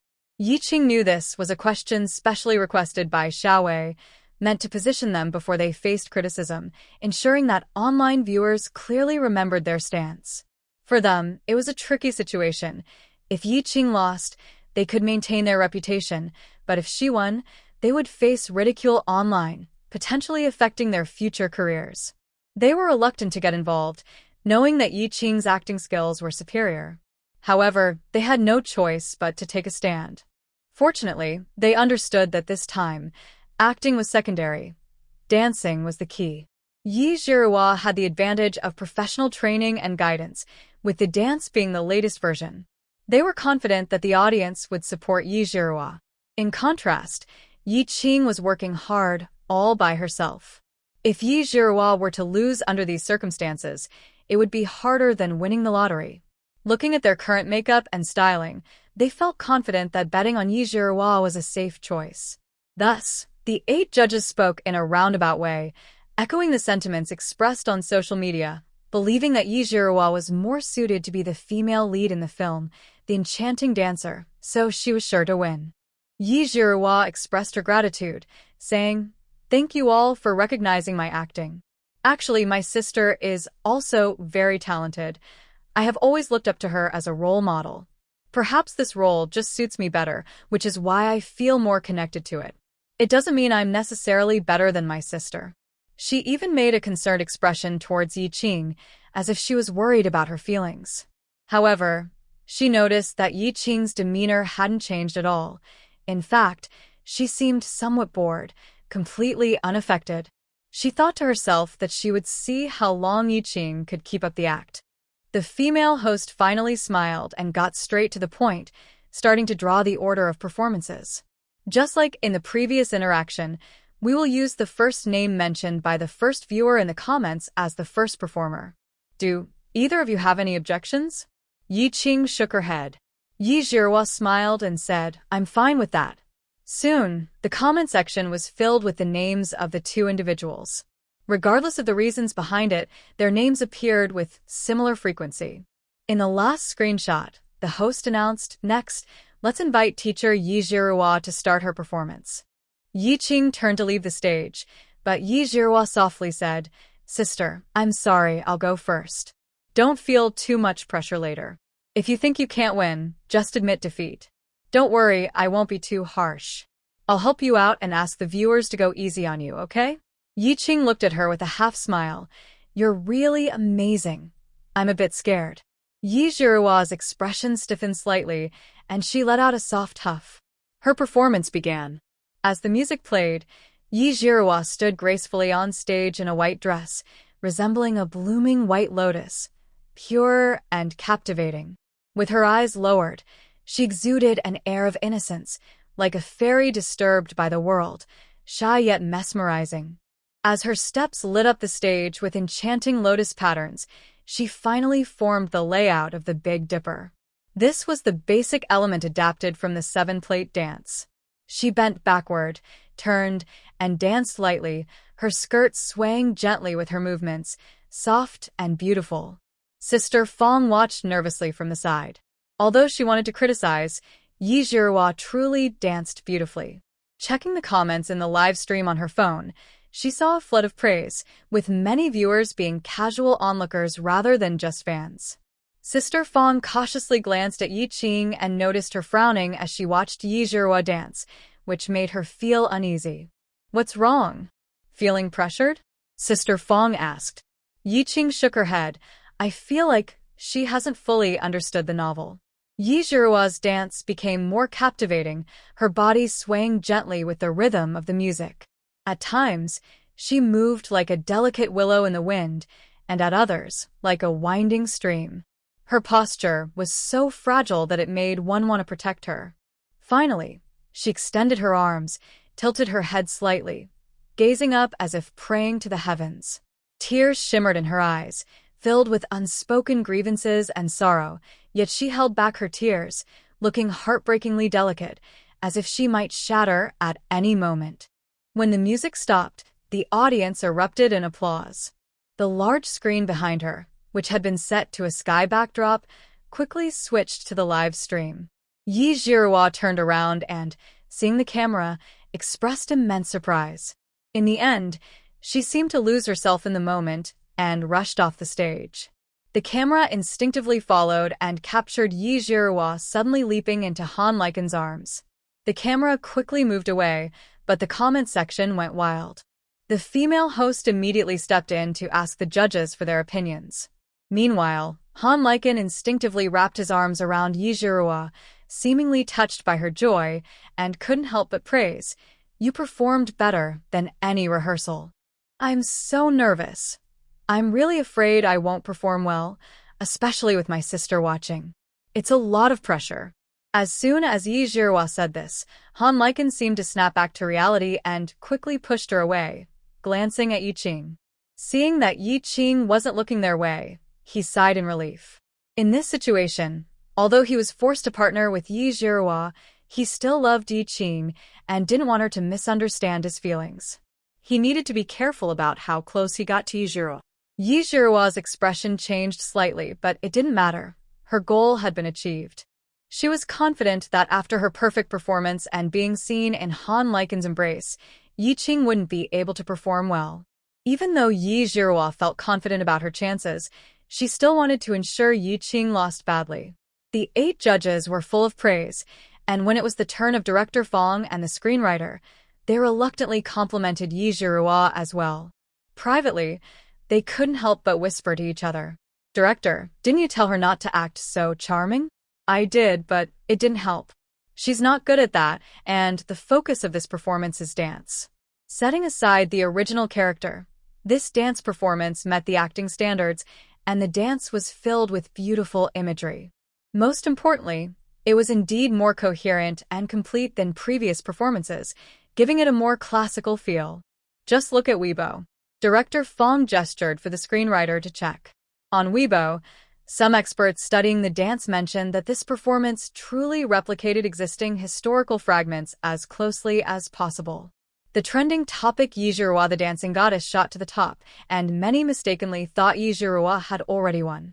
At that moment, Yi Zhou received a call and rushed over excitedly, saying, "Zhihua, the director of the Classical Dance Academy of Huagua called. They want to include your performance of Step by Step to Lotus in their curriculum." The City Museum also called, hoping to collaborate to showcase your dance video with related exhibits. "Zhihua, this means you've gained official recognition, and your commercial value has taken a huge leap." Even Yi Zhou was so excited. Yi Zhihua realized that this time her victory might mean more than just beating Yi Qing. She felt a surge of emotions. At that moment, the female host was about to invite Yi Qing to the stage. Yiqing had to walk past the group celebrating in the hallway. Yiqing, are you still going to dance? Yi Zhou was the first to speak, his tone proud, looking at her as if she were a spoiled and unreasonable little sister. I thought you would know better. Yiqing looked at Yi Zhou. I told you not to talk to me. Yi Zhou's expression stiffened, surprised that she was still being stubborn. Fine, I want to see how you hit a wall. Han Liken saw how Yi Zhou was acting and decided not to make things worse, letting Yiqing walk away. Suddenly, Yi Zhou caught up a couple of steps and whispered so only they could hear, Sister, I have a suggestion. You could pretend to fall and hurt your leg during your performance. Maybe it would save some face. Then, you can find someone to fake an illness for me to avoid the competition later? Ye Vink laughed. Yi Zhou froze. I'm doing this for your own good. Are you sure you can win?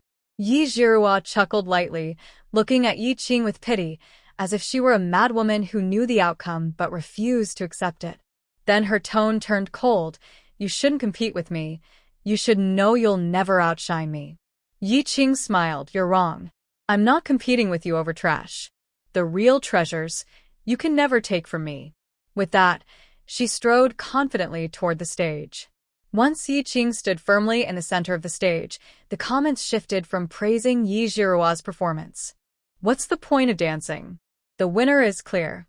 I must say, after watching Yi Zhiruo's performance, it's impressive that Yiqing can keep her composure and still come up here. At least that's commendable. Maybe she hasn't seen the online comments and is blindly confident. Why does everyone think Yiqing will definitely lose? Honestly, Yi Zhiruo's dance is good, but it doesn't feel like the true dance diva in my mind. Original fans, step aside. What can you praise about a live-action version? I feel like the outcome is already decided. I'm leaving. Out of respect, I'll keep the live stream open to give Yiqing some face. I'm going to pick up a package. The last person to comment was a college student who left his dorm while keeping the live stream running. At this moment, the backdrop on the large screen behind the stage changed. Just when everyone thought it would be a scene of blue skies and white clouds like Yi Zhiruo's, the actual scene surprised them. Dark clouds rolled in, hiding flashes of lightning as if a heavy rainstorm was about to break, with thunder rumbling in the distance. It felt like the city was under a heavy cloud. This did pique the interest of the viewers in the live stream, keeping some who were about to leave. Those present believed that Yiqing had deliberately chosen a style completely different from Yi Zhiruo's to avoid overshadowing her. Only the producer and the stage editing staff knew that it was Yiqing who had requested this backdrop. Among those present, 3 people showed expressions of surprise. Director Fong, the screenwriter, and Han Liken, who had studied the film's script closely. For some reason, the moment he saw the backdrop, Han Liken suddenly recalled the line spoken by the male lead just before the female lead offered her dance to the gods. The sky is changing. Go ahead and dance for it. He felt that this line suited Yiqing's chosen backdrop perfectly. On stage, Yiqing signaled that she was ready. Then she lowered her head, closed her eyes, and quietly listened to her breathing. She quickly reviewed Qiao's dance in her mind, then cleared her thoughts, letting her body take over and fully embody the character of the female lead. As the music began, she opened her eyes. In that moment, Yiqing was the enchanting dancer. When she lifted her head, everyone saw a completely different expression. The immersion was astonishing. Perhaps this is what makes a professional actor. Just a glance could convey a shift in her aura. The photographer, being professional, quickly captured the moment. Viewers in the live stream saw Yiqing, cold as the moon yet resolute and brave, her eyes reflecting a complex array of emotions, yet remaining pure and clear. Everyone was taken aback. Was this the same Yiqing who had been arguing with netizens? They felt an indescribable impact, as if the person before them was not Yiqing at all. It suddenly dawned on them that Yiqing had debuted as a talented actress who won the Best Newcomer award with her acting skills. Soon, the black and red dance skirt twirled with the music, creating a heavy and profound atmosphere. As her slender figure took the first step, a red lotus appeared beneath her foot, transitioning from white and pink to a deep red like blood, evoking a sense of oppression. Although many of Yi Qing's movements were similar to Yi Zhiruo's, the connections between them were entirely different, giving an overall distinct impression. Yi Qing's dance moves are a perfect blend of strength and grace. When she is soft, she resembles willow branches swaying in the spring breeze. When she is strong, she is like a sword guarding the battlefield. All dancers must perform on the symbol of 7 lotus flowers, but Yi Qing's lotuses are spaced far apart. She must move quickly between them while maintaining a smooth dance. This not only tests the dancer's stamina and skill, but also demands precise control of rhythm and space. Compared to Yi Zhiruo's nearly connected lotuses, Yi Qing's performance is clearly more challenging. Experienced viewers can see the difference. A grand and dynamic dance is naturally more captivating. This alone makes Yi Zhiruo bite her lip and stare intently, constantly reassuring herself. It's okay, just because it's difficult doesn't mean she can perform the steps better. The versions circulating online are not as good as hers, otherwise, they wouldn't receive official recognition everywhere. Yi Qing can't perform a better dance, she's just a work in progress. But gradually, Yi Zhiruo's face turned pale. Beside her, Han Liken went from being captivated to forgetting to breathe. The director and screenwriter in the audience stood up involuntarily. Yi Qing danced passionately, sometimes like falling leaves, sometimes like blazing fire. Each leap and spin seemed to carry an ancient, mysterious power that made people hold their breath. As the music's rhythm changed, the dance steps became faster. Although both used the same piece, their performances felt completely different. Yi Qing's every step was firm and powerful, her black and red skirt swirling dramatically, as if caught in a fierce wind. In the background, there were faint sounds of rolling thunder. Her long sleeves traced beautiful arcs in the air, their ends carrying a sense of strength, as if breaking free from some kind of shackles, tearing apart the oppressive darkness. The 7 lotus flowers, though still, seemed to come alive with Yi Qing's movements, creating a visual illusion that intertwined with the music, making it hard to tell whether she was a modern dancer or a legendary beauty from centuries ago. As everyone was mesmerized by her flawless, natural dance, suddenly, the red lotus flowers beneath her began to ignite one by one as she stepped on them. By the time the last one burned, Yi Qing stood on it, facing away from the audience. They could see her hand moving across her face, tracing something along her arm. When she turned around, everyone was astonished. On her once pale face appeared markings resembling those of a ritual, like flames spreading from deep within her pulse. "What is that?" Yi Zhou exclaimed in surprise.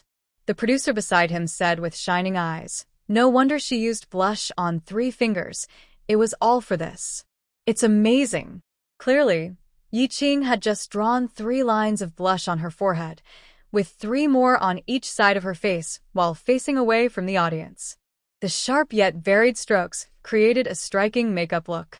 Suddenly, she quickly stepped forward, rushing toward the camera. The heavy accessories at her waist should have been a burden to her graceful dance. Yet, they blended seamlessly, giving everyone the feeling that she was breaking free from chains. Yes, those waist decorations were like chains. Yi Qing knew she couldn't perform the perfect dance steps like Qiao. But she could make up for it in other ways, particularly with her makeup.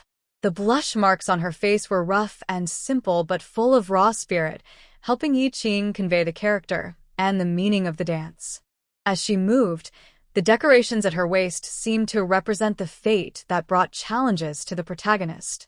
At that moment, the chains at her waist broke, and Yi Qing broke free. Her skirt swirled, revealing a large red underlayer, as if it were ablaze. Like a phoenix rising from the flames, she emerged as a beacon of hope from endless darkness. Finally, Yi Qing leaped high, gazing up at the sky, with the camera capturing her graceful movements from below. In that moment, everyone in the live stream saw the unyielding fire burning in her eyes. She stared intently at the heavens, her gaze piercing through the clouds, directly confronting the divine. Everyone seemed to witness the legendary dancer questioning the gods amidst the struggles of the people, challenging fate's unfairness. She Was fighting back. engaging with the heavens, resonating with the earth. The studio fell silent. All eyes were firmly on Yi Qing. Even the comments in the live stream seemed to unify. The voices of doubt had vanished, replaced by exclamations that could only express their astonishment and praise. At last, Yi Qing landed gracefully, sitting cross-legged like a deity. 7 lotus flowers transformed into a massive black-red lotus, as if gathering all the power of the world into one point. Finally, the lotus shattered, and vibrant green grass spread out beneath Yi Qing, teeming with life. In that moment, everyone seemed to see the sunlight breaking through after a rainstorm, shining down on Yi Qing's shoulders. She had succeeded in her struggle. The audience was initially silent, but after a while, Fang Jie, who had already experienced this amazing stage, suddenly started clapping, waking everyone up. Then, the auditorium erupted with thunderous applause. The applause, cheers, and whistles were all spontaneous, not out of courtesy or to give Yi Qing face, but from the heart of everyone present. The comments in the live stream were filled with exclamation marks, as if they hadn't yet found the right words to express their shock. The screenwriter was already sweating and felt dazed. The script describes a dance offered to the gods, but Director Fang's eyes were red as he cursed under his breath, gritting his teeth. I regret it. That fool who only thinks with his lower half has ruined everything for me. Both the director and the screenwriter knew that the female lead had to portray resilience and the struggle for life against the gods. That's why it was called the Dance of Life. But to ensure that Yi Zhihua could win, they lowered the difficulty of the performance. They didn't expect Yi Zhihua to convey a completely different meaning, aiming solely for beauty and seeking other sympathy. If Yi Qing hadn't captured the essence of the role, Yi Zhihua's overall performance would have been decent. But now they all understood that Yi Qing was the one who truly understood this character. She should have been the perfect female lead in this film, but she missed the opportunity because of her ex-boyfriend and stepsister's actions. Do you think I can ask her to come back and perform? Is there still a chance? Director Fang asked. Not possible, because you can't change the male lead. The screenwriter shattered Fang's hopes. Director Fang felt completely defeated. Yes, someone like Yi Qing would never want to come back and act alongside Han Lichen again. Fang held his head in his hands. If he hadn't seen Yi Qing's stunning performance before, he might have still had hope for directing. But now, if they were to film Yi Zhihua again, he would only keep thinking about this regretful choice. This film was his dream project. He had put in so much effort, and now it felt like everything was ruined. If only time could go back to when he called Han Lichen. That's right, when choosing the female lead, the director made a fair choice but still hesitated because he valued talent and called Han Lichen. At that time, he asked Han Lichen on the phone, when you acted with Yi Qing, your performance might not have been great, but Yi Qing's acting is indeed the best. Do you want to try auditioning again and make a choice between Yi Qing and Yi Zhihua? However, Han Lichen grandly refused, saying that since a choice had been made, she was the destined lead, and there was no need for further struggles. He would arrange something better for Yi Qing. Destined lead? Nonsense. At that moment, Director Fang felt a wave of despair as he realized the work was about to turn into a disaster, which he could not accept. So, he silently made a decision. Meanwhile, Yi Zhihua was sitting helplessly in a chair, feeling weak and pale. The loud commotion around her filled her with fear. The feeling of being crushed was too obvious. She wasn't foolish and clearly saw that Yi Qing's performance had overshadowed hers. But she was unwilling to accept defeat. Perhaps, like in the past, she could rely on the support of others to turn the situation around. So, she turned to Han Lichen and Yi Zhou, seeking help. Brother, Lichen? But both of them were staring blankly at Yi Qing under the spotlight, completely ignoring her. Yi Qing had already stood up, breathing heavily, and welcomed Sister Fang's embrace. Even the female host excitedly approached her, as if she had transformed from a professional host into Yi Qing's fan. Yi Qing, you worked hard. Do you want to take a break or continue the show? Yi Qing casually replied, let's continue. Then, as if remembering something, She slowly looked toward the audience with a mysterious smile at Yi Zhiruo. When Yi Zhiruo met her gaze, it felt like being struck by lightning, and humiliation washed over her. Especially recalling her previous provocations toward Yi Qing, she felt both angry and ashamed, wishing Yi Qing would disappear from her world immediately. At that moment, the female host called out, inviting Yi Zhiruo to the stage. "Brother, Lycan." Only then did the two men beside her snap back to reality. Their faces were grim, understanding that the situation was dire. After all, even they felt that Yi Qing had performed better, not to mention the atmosphere created by the surrounding staff, which indicated everything. Yi Qing had won. But they had been overly confident and never anticipated such a result, so they couldn't think of a way to respond. The female host called out again, and Meng Jiang walked directly toward Yi Zhiruo, inviting her to join. In the end, Yi Zhiruo had no choice but to muster her courage and go on stage, as not going up would mean admitting defeat. She still believed she had a chance to turn things around. Before leaving, Yi Zhiruo glanced at Yi Zhou and Han Lycan with teary eyes, looking pitiful. Both men were anxious and quickly reached out to contact others. Yi Zhiruo stepped onto the stage and saw Yi Qing raising an eyebrow, a smug smile on her face, which made Yi Zhiruo quite angry. Yi Zhiruo's expression stiffened. "Do you really think you can win like this?" Yi Qing replied with a smile. "I told you before, anything I don't compete for is trash. The real good stuff, you can't take it from me." After watching Yi Zhiruo's performance, she was sure she couldn't lose. Even if someone could twist the truth, the record of this competition would always be online to prove her point. At that moment, the big screen lit up. As the brightness changed behind them, they turned to see the screen filled with Yi Qing. Yi Zhiruo was stunned for a moment before noticing different comments. She quickly looked closely but found very few comments about her. Most were about Yi Qing, and it was even more lively than before. It seemed to have attracted more viewers, as many people had heard the news from elsewhere and rushed over. The winner is clear. No one disagrees, right? Will anyone dare to challenge her again? I feel like I've returned to ancient times, presenting a dance to the gods. That's not just presenting a dance, it's a way to communicate and question the heavens. The description above is very accurate. Who says we original fans look down on all live performances? I'm here to say this is the female lead I imagined. This is the feeling. She completely captured the essence of a legendary dancer.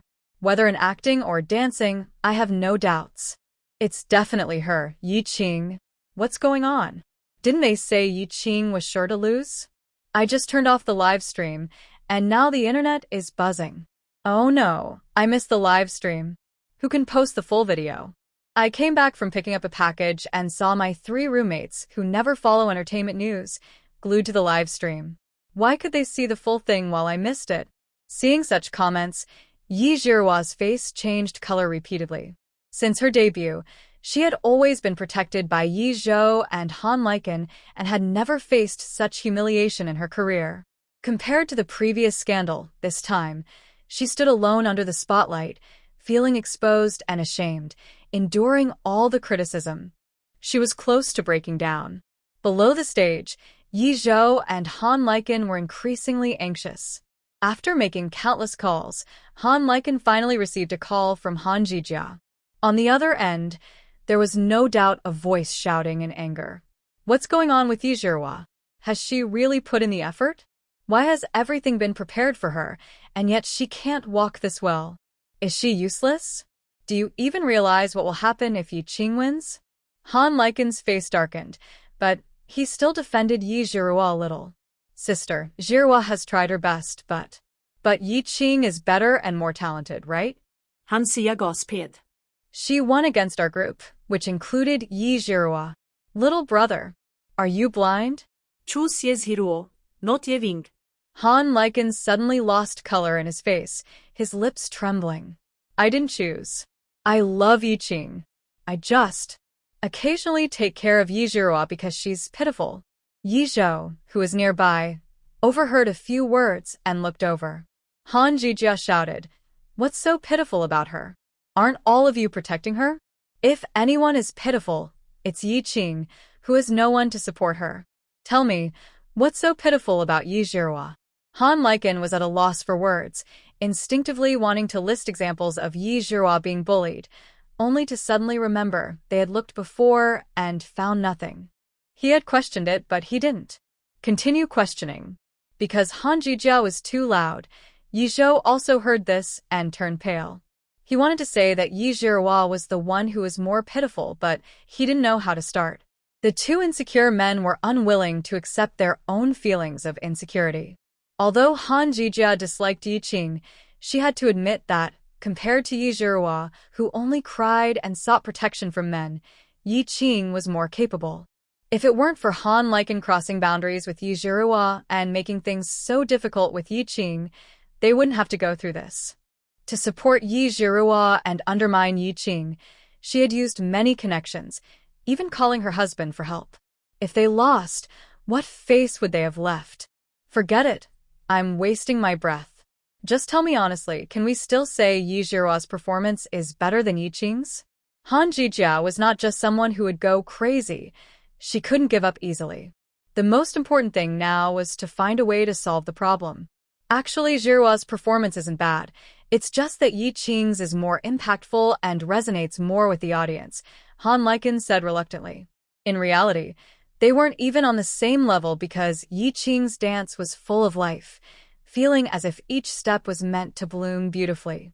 So, from both acting and dancing perspectives, there were no issues to point out. However, the audience's ability to judge isn't that strong. Perhaps with some manipulation they could be misled.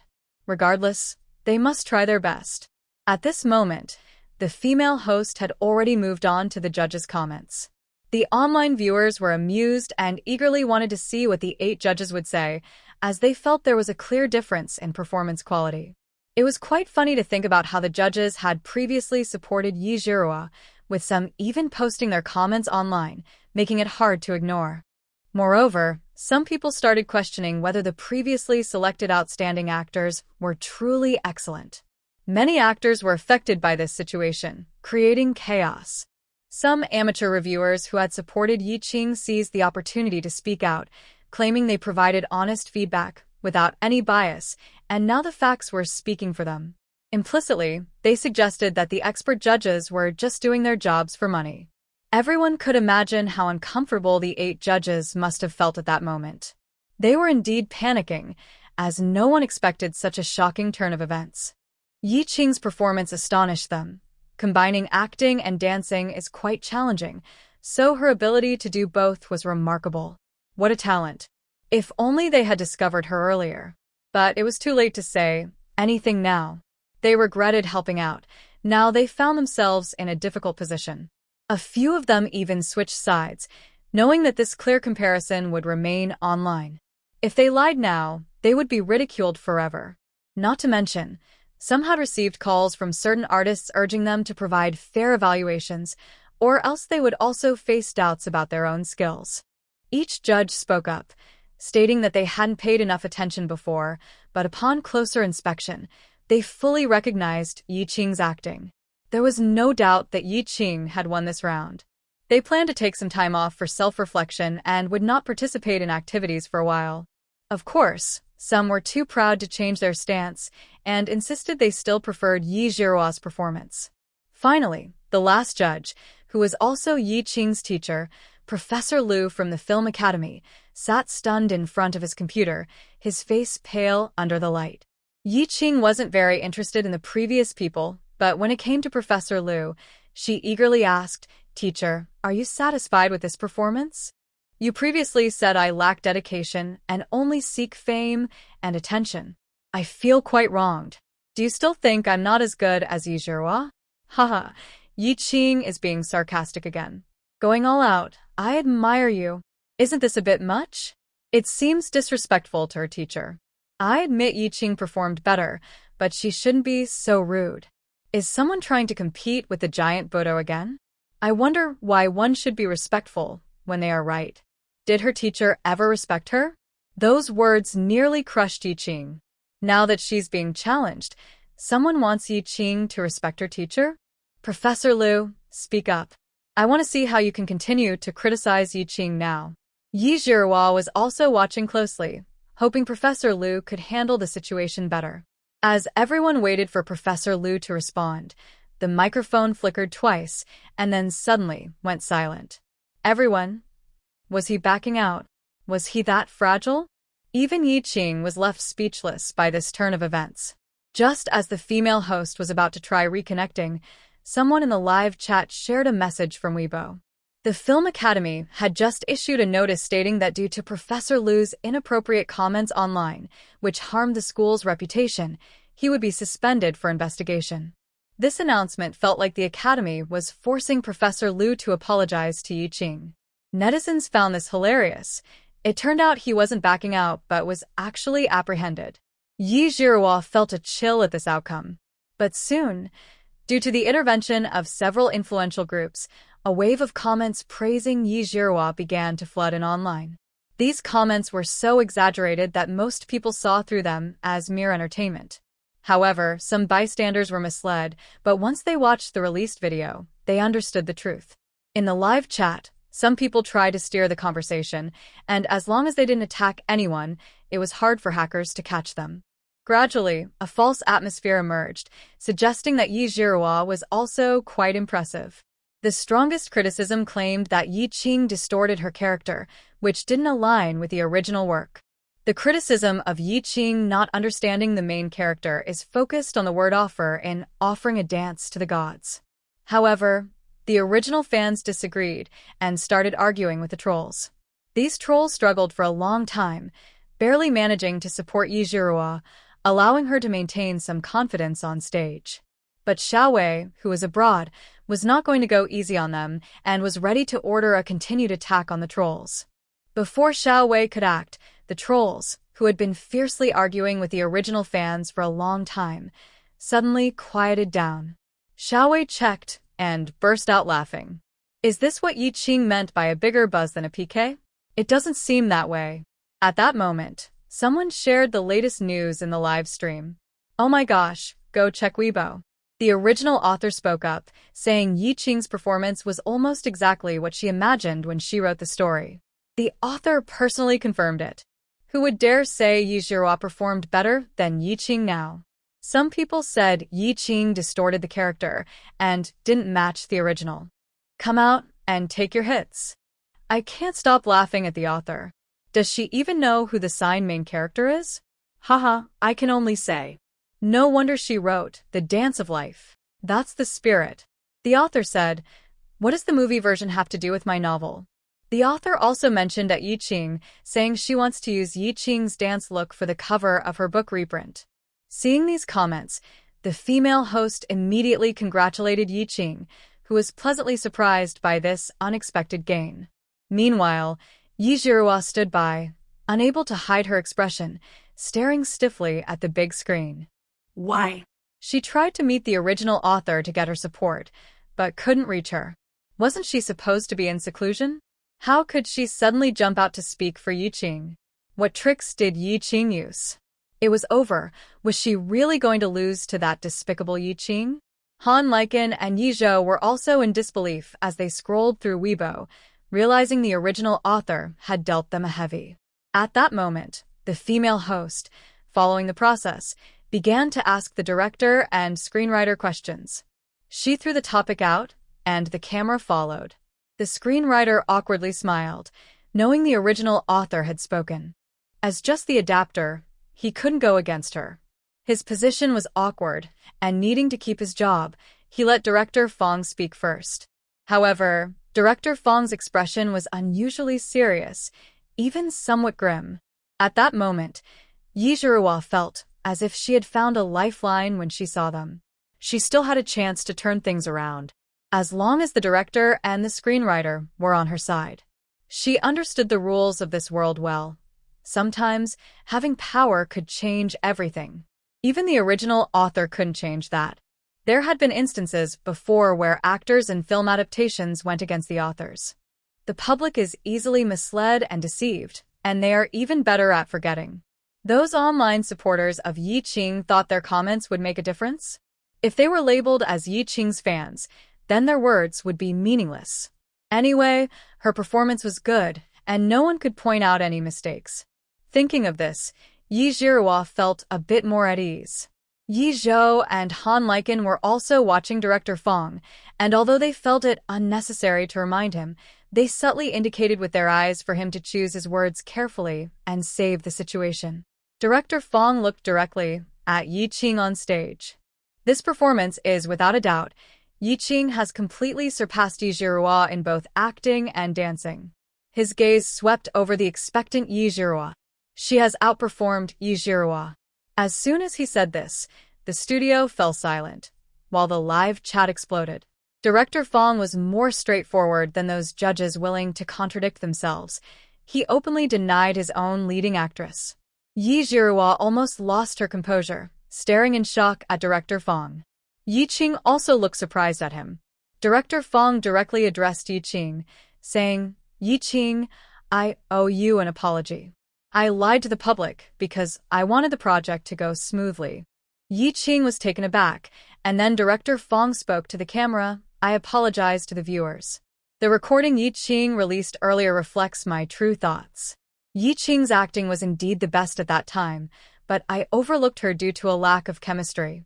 After watching today's performance, I regret that she is the most suitable choice for the dance goddess." Yi Jiruo was almost knocked off balance by this sudden turn of events. Han Liken's expression changed dramatically. Wasn't this openly tearing away their cover? Meanwhile, in his study, Han Jijia, who had been watching the live stream, could no longer hold back and exploded in anger, clearing his desk in frustration. At this moment, not only was the live chat buzzing, but the internet was also in an uproar due to Director Fong's comments. Director Fong had essentially exposed himself, making him appear deceitful. However, some came to his defense, suggesting he must have been threatened by the leading actor, as everyone knew Han Liken was the financial backer of this film project. Everyone admired Director Fong for being brave enough to speak the truth at this moment. Yi Qing was also very shocked, feeling like this old guy didn't want to keep his job anymore. But upon closer inspection, Director Fong's expression surprisingly showed a sense of relief. Since it wasn't voluntary to begin with, and now it was clear that this project would end in regret, he had no reason to feel wronged.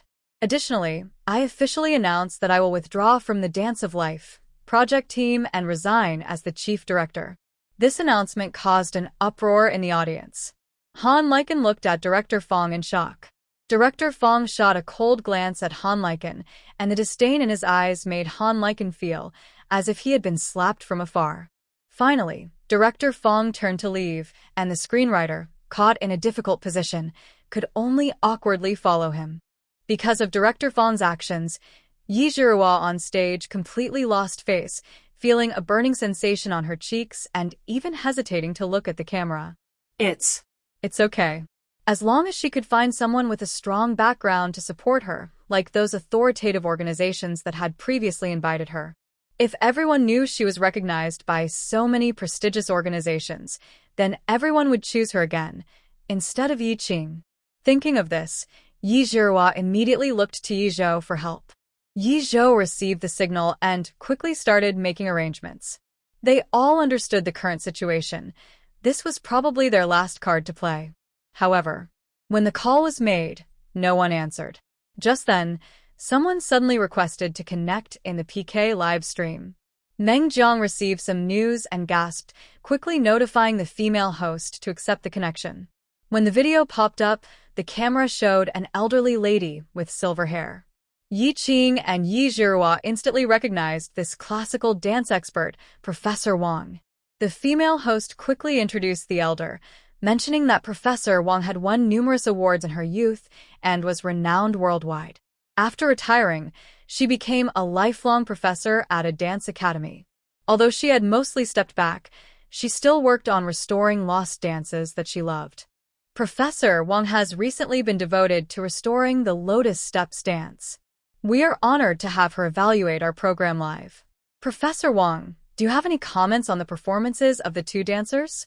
Professor Wang, wearing reading glasses, didn't pay much attention to what the female host was saying but looked directly into the camera.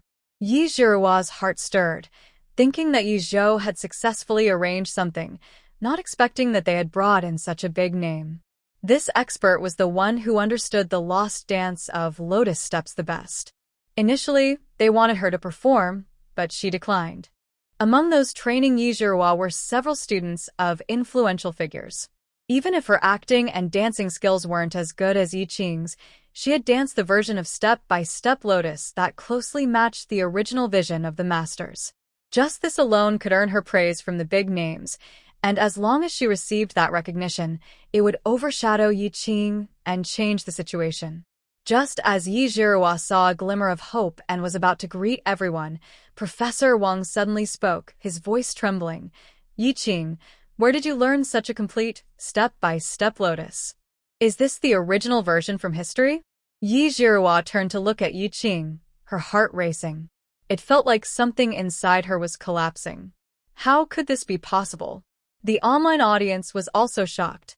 They had thought Yi Qing's performance was more vibrant and felt like the lead character, which was endorsed by the original author.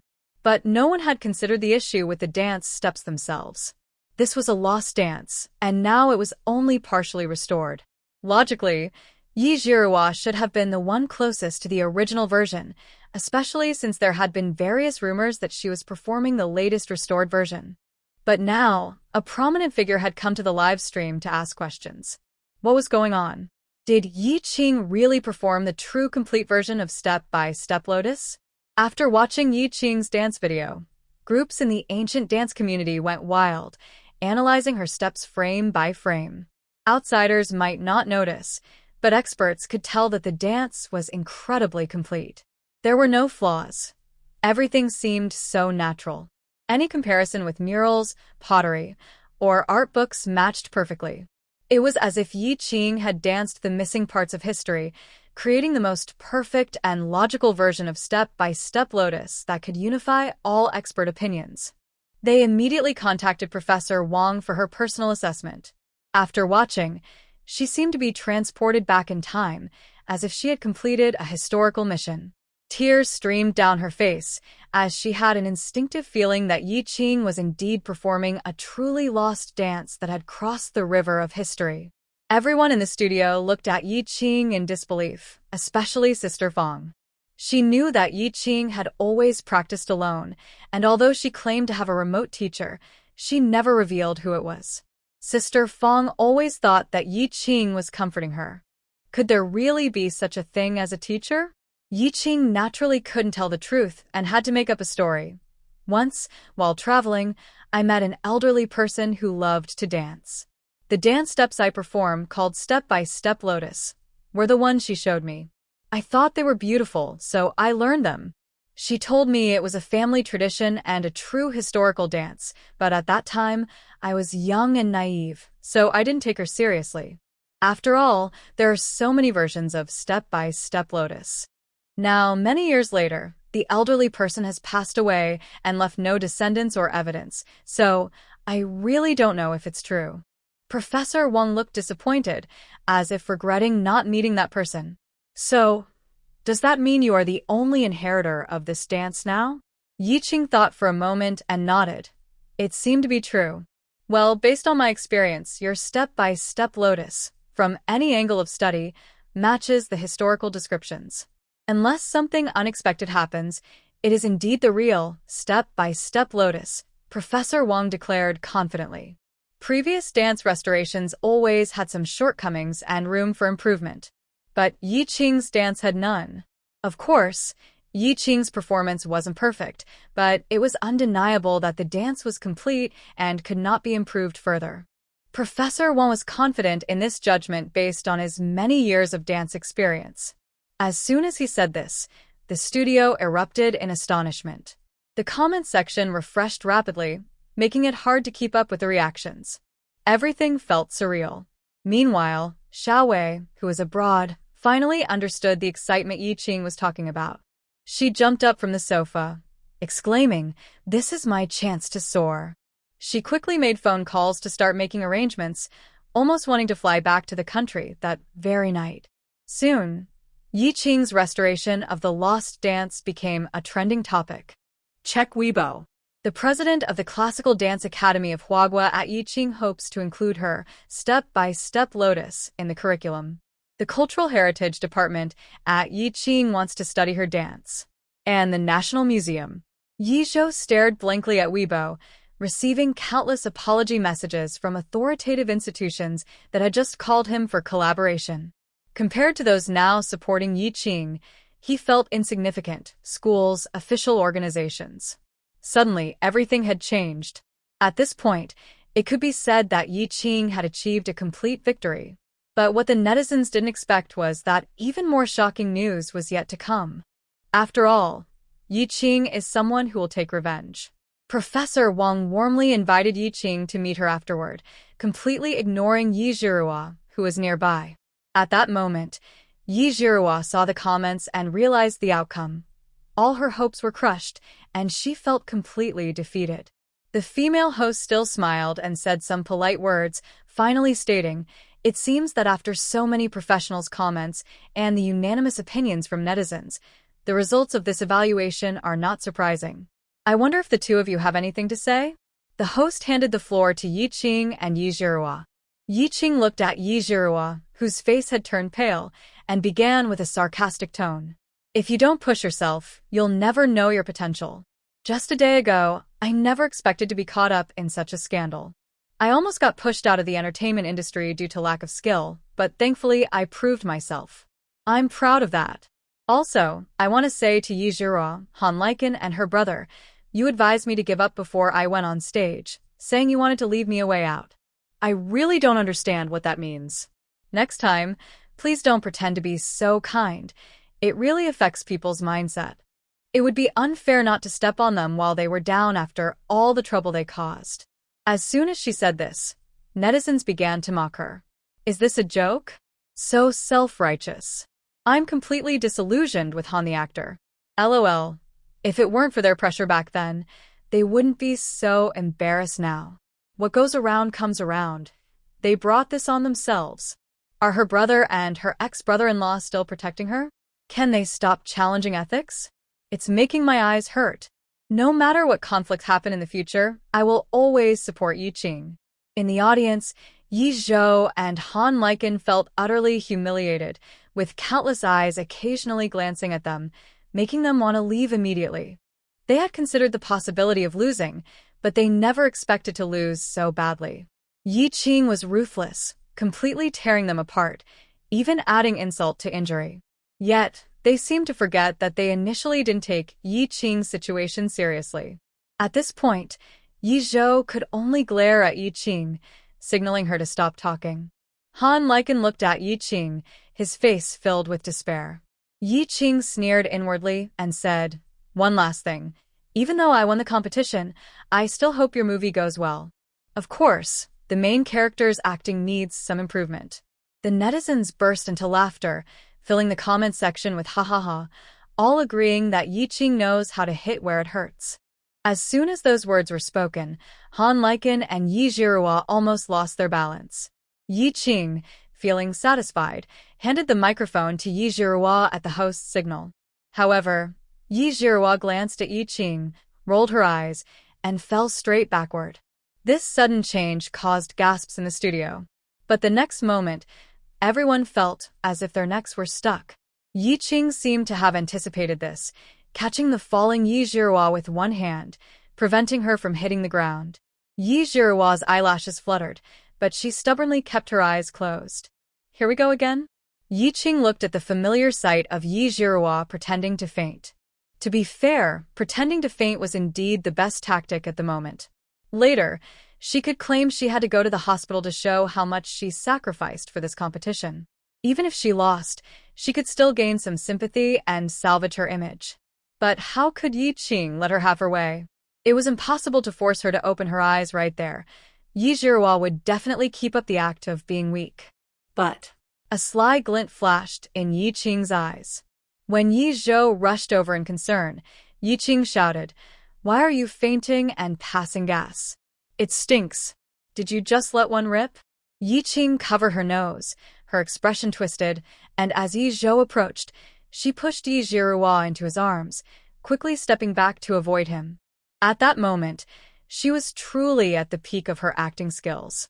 Seeing her actions, the female host instinctively took a few steps back, as if she could faintly smell something unpleasant, wrinkling her nose and almost losing her composure. Since the microphone was still on, Yiqing's shout echoed throughout the venue and into the live broadcast. The comments in the live stream instantly filled with question marks. Yiqing noticed that Yi Zhihua almost twitched, but still kept her eyes shut. "All right, very good, let's keep playing." Yi Zhou finally reacted, angrily saying, "What are you talking about?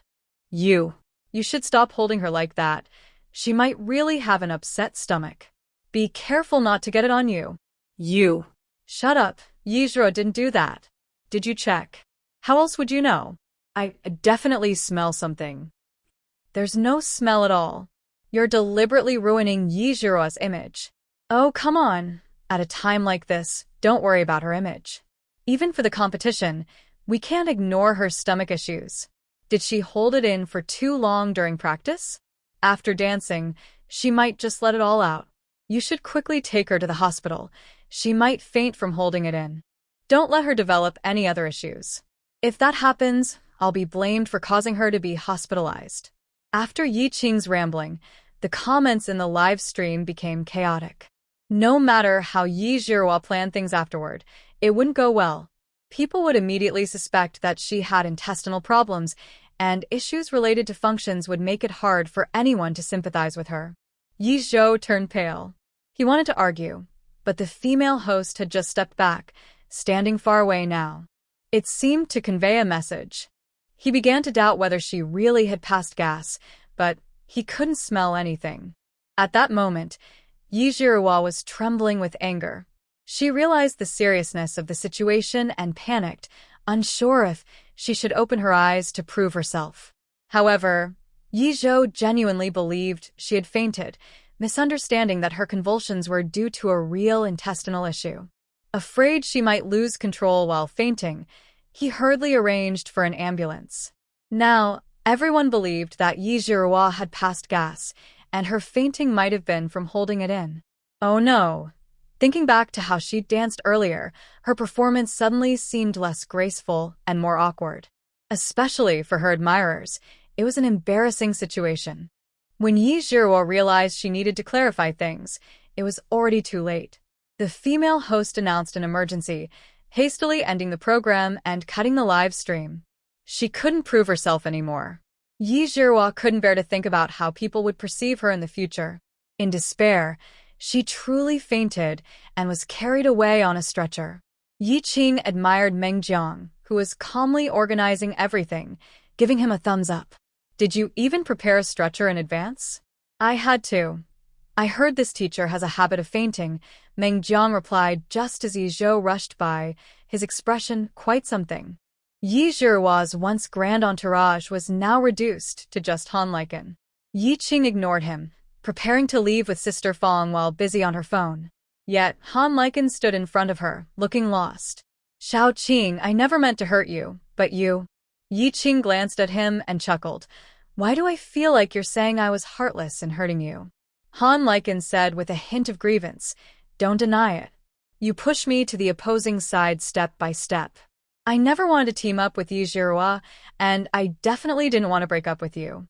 Now that the movie is falling apart, this mistake is finally over." "Xiaoqing, we..." "Stop right there." Yiqing raised her phone and smiled. "What do you mean it's over? My counterattack hasn't even started yet." Han Liken looked puzzled at Yiqing. Weren't they already being mocked online? In the next moment, Han Liken's phone rang wildly. He picked it up and saw it was his second sister calling. He looked at Yiqing in shock. Yiqing smiled gently and turned to leave. Han Liken answered the call, and on the other end, Han Jijia was shouting, "She really recorded it. She sent it out. My husband and I have been exposed. She's using the current heat to get back at us. My husband and I are going to be investigated." Yiqing was never known for her good temper. How could she forget the pressure from Han Jijia? After stepping off the stage, Yiqing immediately took action. Her first Weibo post read, "I won." The second post was an audio recording of a call. At this moment, Yi Qing was at the peak of her popularity. Her Weibo was being watched not only by netizens but also by many officials. Once the recording was released, it exploded online, skyrocketing her already high attention to an outrageous level, even causing Weibo to briefly crash. Previously, people had speculated about the confusing behavior of several judges, including Professor Liu and Director Fong, but they mostly blamed Han Lichen, thinking the actor had used connections to arrange everything. However, no one had concrete evidence, it was just various conspiracy theories. But with this recording, everything had an answer. Yi Qing didn't say anything else besides the recording. She had already guided Han Jijia to reveal a lot of information during the call, leaving the rest for the netizens to speculate. Wow, this is explosive. I knew something was off with those judges. Yi Qing's acting is clearly better, yet they all came out to criticize her. Turns out there was a hidden hand behind it all. They even threatened to blacklist Yi Qing. Does she really think she's untouchable? I found her position on the official website. She has a role herself, and her husband is the deputy minister of the department, so she has a lot of power. No wonder the so-called official media helped promote her, making me choose Yi Zhihua. Isn't that misusing public resources? It's really dark, isn't it? The people shouldn't fight against the officials. For Yi Qing to succeed in such a situation, she must have put in a lot of effort. If Yi Qing weren't so stubborn and refused to give up, she might have been stepped on by others to rise to power. Haha. The Han siblings wanted to smooth out Yi Qing's sharp edges, but instead, they got hurt. It's really satisfying. Are we standing together against the powerful? I noticed something else. No production team dared to take on their PK before. Could it be that the second sister of the movie king was behind it? Everyone was afraid to offend them, so they just pretended not to hear. My goodness, the entertainment industry is so dark. I must praise the evaluation program. It matches Yi Qing's spirit. If you don't agree, just go for it and fight to the end. At evaluation. Thank you for the recognition. The evaluation team must have a strong background, but since this show can uphold justice, I will support it all the way. The authorities should speak for the people, not silence them for personal gain. At evaluation. Thumbs up. This family is so shameless.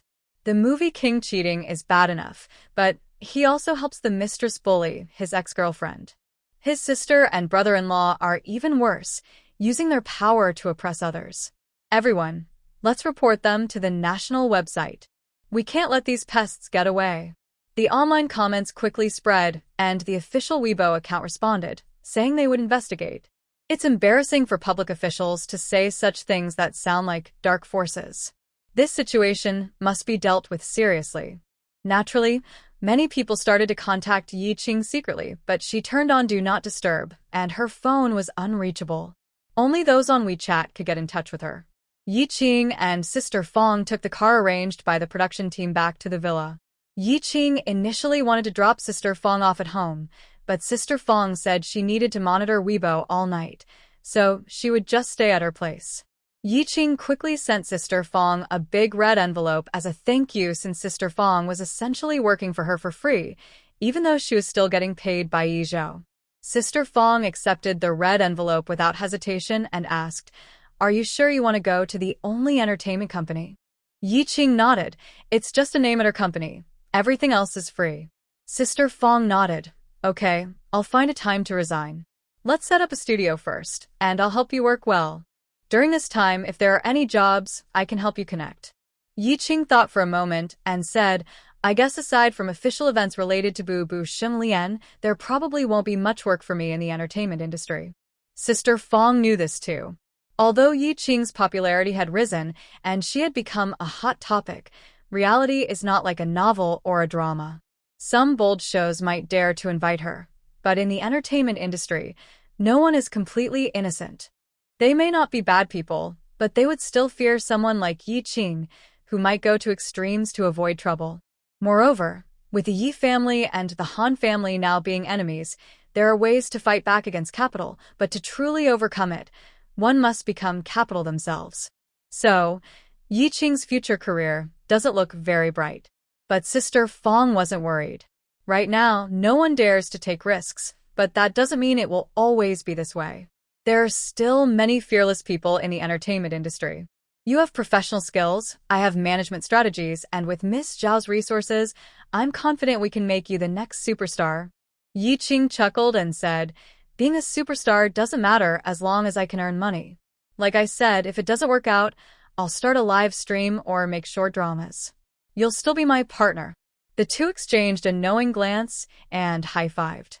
After returning home, they decided to leave the follow-up matters to Sister Fong and Xiaowei for now. What will you do? Sister Fong asked. I'm too tired. I need to take a bath and rest, Yi Qing replied, grabbing her phone and rushing into her bathroom. She couldn't wait to share her big victory with Shen Shuangyu. As she lay in the bathtub, she sighed in relief, feeling her muscles finally relax. The soreness washed over her. The steam made her already bare face glow with a rosy hue. Her arms, glistening with moisture, pushed aside the flower petals and toys in the tub as she picked up her phone. It was already 9:30 p.m., and she guessed Shen Shuangyu was probably in bed by now. However, as soon as the video call connected, a male voice shattered her good mood. Shen Shuangyu, I thought you would take this time to reflect on how to conduct yourself as the mistress of the Ho residence. Have you forgotten everything? Inside the room, brightly lit, Song Zixian sat in a red official robe, looking coldly at Shen Shuangyu, who stood before him, her head down, lost in thought. The atmosphere was tense, and no one around dared to breathe. In the past, Song Zixian treated Shen Shuangyu coldly, while Shen Shuangyu tried her best to maintain her dignity. Now, the roles have completely reversed. It is often Song Zixian who throws out a comment, leaving Shen Shuangyu speechless. Do you have nothing to say? Song Zixian lowered his brows, his demeanor growing colder. I don't know what you want me to say, my lord. Shen Shuangyu had to look up to respond, honestly feeling disgusted at the sight of him. As she looked up, she caught a glimpse of golden words floating by. What's going on? Why is he here? What's with the barking? Shen Shuangyu forced herself to control her expression to avoid laughing in front of Song Zixian. She raised her hand to touch her earlobe, signaling to Yi Qing, who noticed her. Unbeknownst to Shen Shuangyu, even if she restrained her expressions, her eyes sparkled brightly at Yi Qing's arrival, catching Song Zixian off guard. Finally, Song Zixian waved his hand. Everyone leave.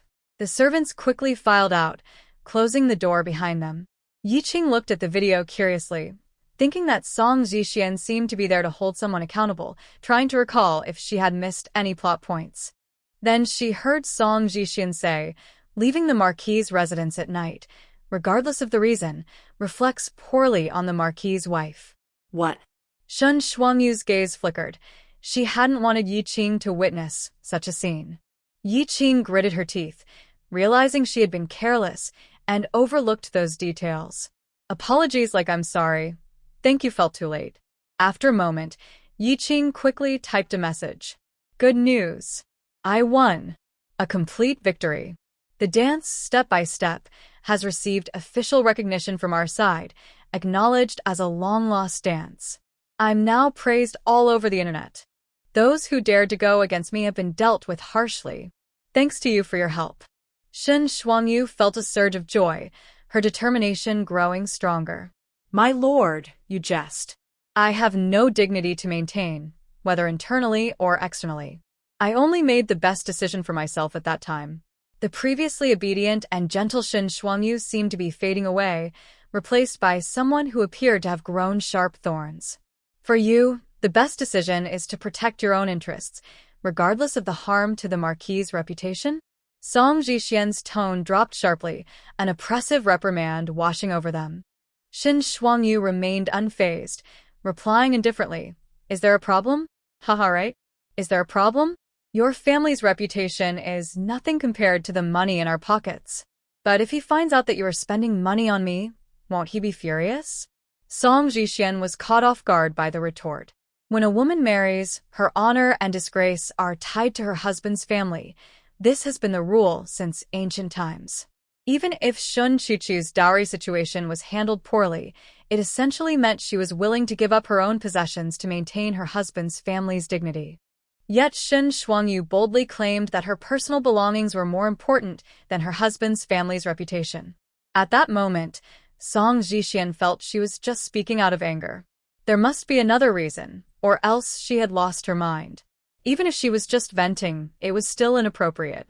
After all this time, she should have gathered her thoughts. It was their family's generosity that allowed her to express some frustration. Did she really think she had the right to push her luck? Song Zhixian's gaze turned cold. So, it seems that when Mother made you kneel at the small Buddha hall last night, you felt no shame at all? Are you truly heartless? Shen Shuangyu's expression instantly turned icy, and resentment surged within her. What is that barking about? You were punished to kneel? Was it at the small Buddha hall, with Shen Chuchu's tablet? Seriously, you didn't actually kneel before that thing, did you? You should have pretended there was an accident and burned the place down. Heartless? It's having a heart that makes you vulnerable to being bullied. Besides, being heartless is better than being cruel like you all. She knew Yi Qing would definitely explode upon hearing this, but at the same time, it warmed her heart. It felt like the emotions she couldn't express were being released with Yi Qing's help. Shen Shuangyu's anger dissipated instantly, and she even felt like laughing at Yi Qing's curses. Afraid of losing control of her expression, she lowered her head to hide her smiling lips. Song Zhixian, however, thought Shen Shuangyu was struggling to bear his words. After all, such comments were quite harsh. In the past, Shen Shuangyu, or any noble girl in the capital, would have been deeply hurt by such remarks, humiliated to the point of tears. Song Zhixian felt a twinge of compassion. He shouldn't have spoken so harshly. Except for the first year after Shen Shuangyu entered the family, when he occasionally lashed out at her due to past mistakes, he had been kinder in the following years. He had seen her efforts to make amends and her genuine feelings. Considering her sincerity, he should have treated her with respect. This time, he was genuinely provoked to speak disrespectfully. Because Shen Shuangyu shouldn't be like this. Though she was cunning and willing to do anything to marry him.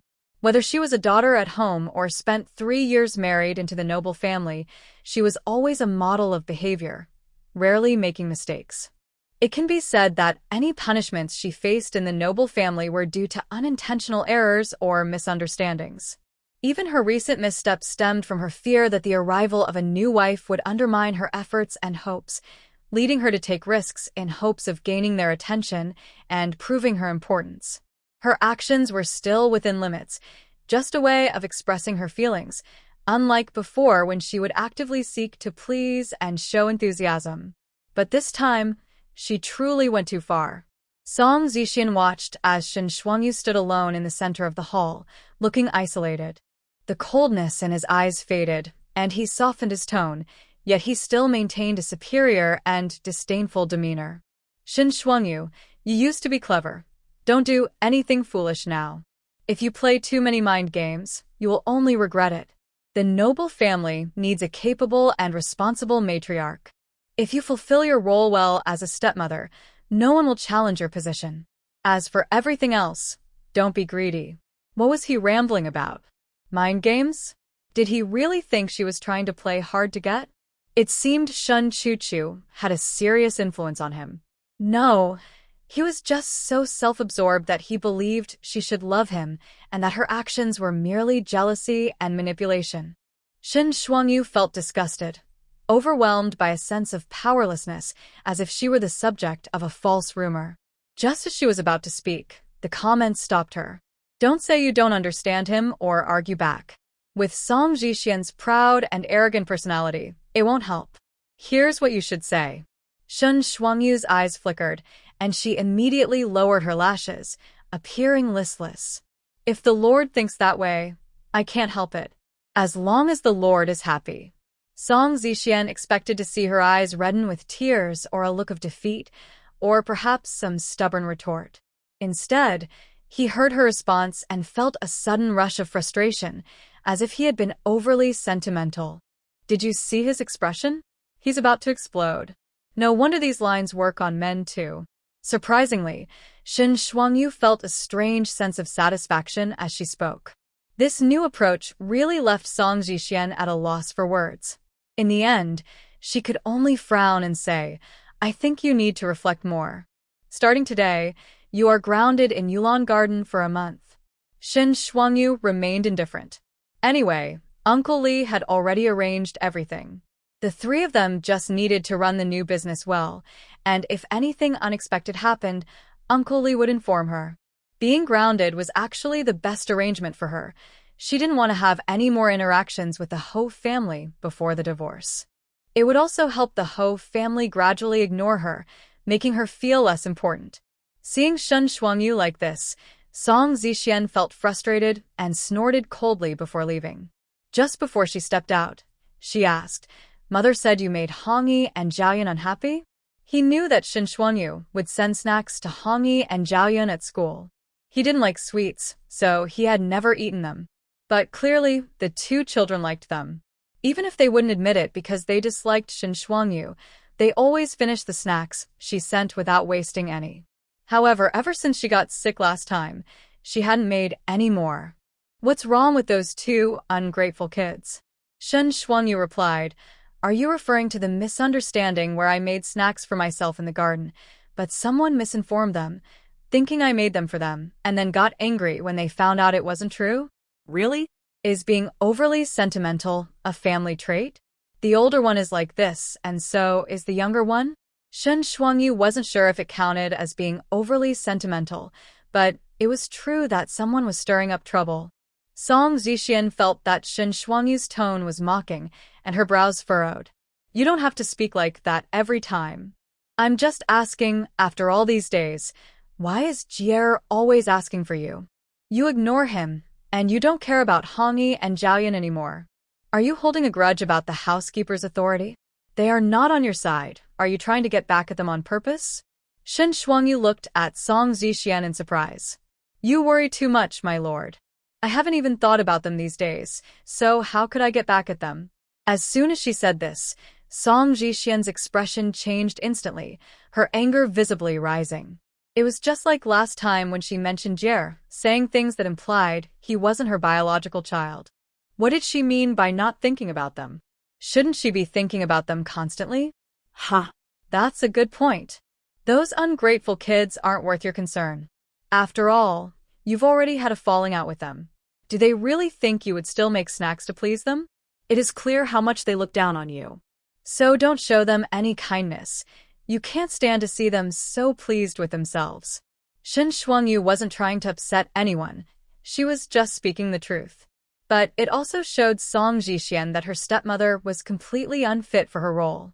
Song Zhixian retorted coldly, I can overlook other things, but have you forgotten the promises you made in front of Chu-Chu? You said you would treat them like your own children. Chu-Chu misjudged you. Who is really misjudging whom? Shen Shuangyu replied directly, The Lord can consider me someone who goes back on my word. You are simply unreasonable. Do you really want to argue like this?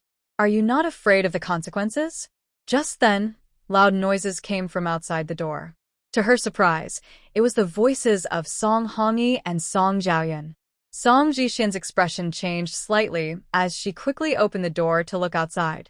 She saw Song Hongyi and Song Zhaoyun scolding the servants at the entrance. Shen Shuangyu turned in confusion to see that it was Cui Xiang and the old maid. They were being accused of being lowly servants and thieves, with the children even shouting for the guards to drag them away and punish them. What is going on? What's the commotion? Song Zhixian asked in a serious tone. Upon hearing their father's voice, the two children rushed over. Father, these two are thieves. Song Zhaoyun tugged at Song Zhixian's sleeve, accusing them. They stole something. Song Hongyi stood by with a stern face. Father, such servants must be severely punished. We cannot let this go. What did they steal? Song Zhixian asked, frowning. The two children suddenly fell silent, as if they found it hard to speak. Shen Shuangyu waved her hand, and Cui Xiang and the old maid, trembling and in tears, stumbled forward and knelt down. The old maid said, My lord, madam, I truly did not steal anything. This was a gift from the madam. It is not stolen. As she spoke, she opened her hands, revealing a jade pendant. Sui Xiang, with tears in her eyes, choked out, "This was given to us by the madam recently. All the servants in the courtyard received one. We did not take anything that wasn't ours." They were referring to the time when Shin Shuangyu was punished and saw that the servants were penalized because of her. Since she had no money, she took out a jewelry box and let them choose accessories to compensate the servants. These 2 jade pendants were what the old maid and Sui Xiang chose for themselves, matching the amount they lost. Definitely not too much. When Shin Shuangyu saw the 2 jade pendants, she instantly understood what was happening. Song Zixian, not recognizing the pendants, was about to ask Shin Shuangyu when 2 children excitedly exclaimed in unison, "No way. They must be stolen." But the next moment, Shin Shuangyu said, "It's a misunderstanding. I gave them as a gift." As soon as she said this, the 2 children turned around, their faces pale and their eyes wide with shock, as if they had been deeply hurt. Shin Shuangyu completely ignored them and briefly explained the situation to Song Zixian. Song Zixian was somewhat annoyed by the children's overreaction and was about to wave them off. Suddenly, Song Zhaoyan erupted and pushed Shin Shuangyu hard. Fortunately, her strength was not great, so Shin Shuangyu only stumbled slightly before regaining her balance and looking at her coldly. "Zhaoyan." Song Zixian was instantly displeased. Pushing one's stepmother was extremely rude. Just as he was about to scold her, he saw Song Zhaoyan lift her head, her eyes red with anger, tears welling up as she looked at Shin Shuangyu with resentment and indignation. "Bad woman, how could you give the things we gave you to the servants? Who do you think you are? You're so mean. I hate you. You need to apologize. You must apologize to us." Song Zhaoyan nearly shouted in anger. Song Zixian asked, "What?" Song Hongyi's lips trembled as he pointed angrily at Shin Shuangyu. "When she had her birthday, our grandmother kindly helped her organize a birthday party and asked us to prepare gifts for her, so she wouldn't lose face in front of the guests. The gifts we prepared were these 2 jade pendants." Upon hearing this, Song Zixian's expression finally changed, and his gaze turned icy as it shot toward Shin Shuangyu. I remember now. This is the only gift they ever gave her." Even though the old lady gave each of them 50 taels for support, they deliberately humiliated her by asking the shopkeeper for the cheapest jade pendants, which were these 2. The shopkeeper thought they were unworthy of such items, and they claimed they bought them to give to the servants. Now that they are actually given to the servants, they are unhappy. How ridiculous! Not long ago, Song Hongyi and Song Zhaoyan learned that their father was coming to punish Shin Shuangyu. They thought it was because of their earlier complaints and were so excited that they couldn't sleep, eager to see Shin Shuangyu's downfall. After all, she had not been diligent in taking care of them. She had failed to do what she was supposed to do and deserved to be punished. However, as soon as they arrived at the courtyard entrance, they encountered the old nanny and Sui Xiang. They never expected to see the jade pendants they had given to Shin Shuangyu around the neck of a servant. It was like a bolt from the blue. They would never have imagined that one day, Shin Shuangyu would casually give such things to her servants. How could Shin Shuangyu dare to do that? This incident was actually an accident. Shin Shuangyu did not do it on purpose, otherwise, it would have implicated the other servants. While sorting her belongings, she had simply grouped items by their value and placed them in a box for ordinary valuables for convenience in the future. After all, for Shin Shuangyu, who knew the truth, this family meant nothing to her, so she didn't care about who gave what.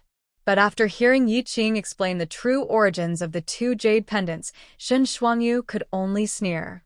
The birthday banquet was not a kind gesture from the old lady. It was just that as the matriarch of the Marquis family, she needed to host events for social reasons. It was only after 2 years of delay that she finally held the banquet, which was quite unreasonable. Shin Shuangyu did not know that the old lady had given the 2 children money to prepare gifts. She thought the children had used their own pocket money. Although she could tell at a glance that their value was only about 5 taels, which was insignificant among wealthy families and certainly not worthy of their status. Yet at that moment, she was foolishly touched, thinking that no matter how much the children spent, their willingness to prepare gifts for her was a sign of their relationship improving, giving her some face in front of others. To hide their cheapness, after receiving them, she tried her best to keep others from seeing the true nature of the gifts. She knew that if others found out, it would be embarrassing not just for her but also for the two children. They would be questioned about their lack of discernment, stinginess, and disrespect towards their stepmother. So until now, no one knew that the esteemed Marquis's wife received such inexpensive jade pendants as birthday gifts from the children. Shen Shuangyu had thought they were just being perfunctory, but little did she know they had bought the pendants with such feelings. How pitiful and laughable it was for her past self. At that moment, Song Jixian said coldly, "Explain." Shen Shuangyu raised her equally cold eyebrows and replied, "Only items bestowed by the emperor cannot be casually given away. Since these 2 jade pendants were given to me, they are my belongings, and I can handle them as I wish. Surely, you wouldn't expect me to keep them on display." Song Hongyi and Song Yaoyan stared at Shen Shuangyu in shock. They were not children anymore and could clearly hear the sarcasm in her words. They never expected that instead of feeling remorse and apologizing for being exposed, Shen Shuangyu would say such harsh things. Their faces turned pale, as if their sincerity had been betrayed, and they stared at her intently. She really intends to give away the things they gave her to the servants without a care? What are you saying?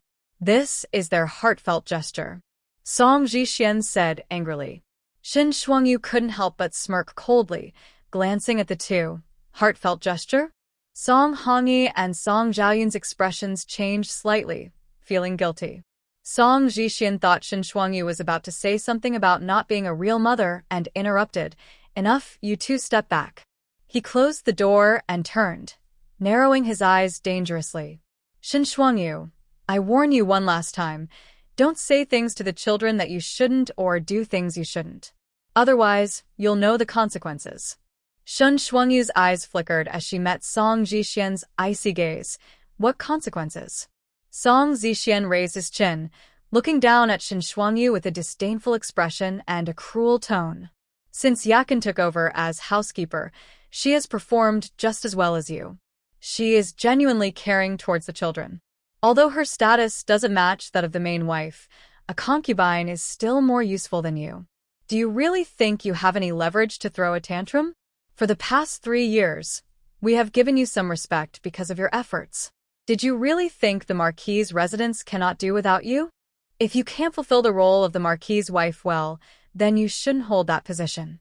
Shen Shuangyu stiffened, staring at him in shock, her lips pressed tightly together, her body trembling slightly.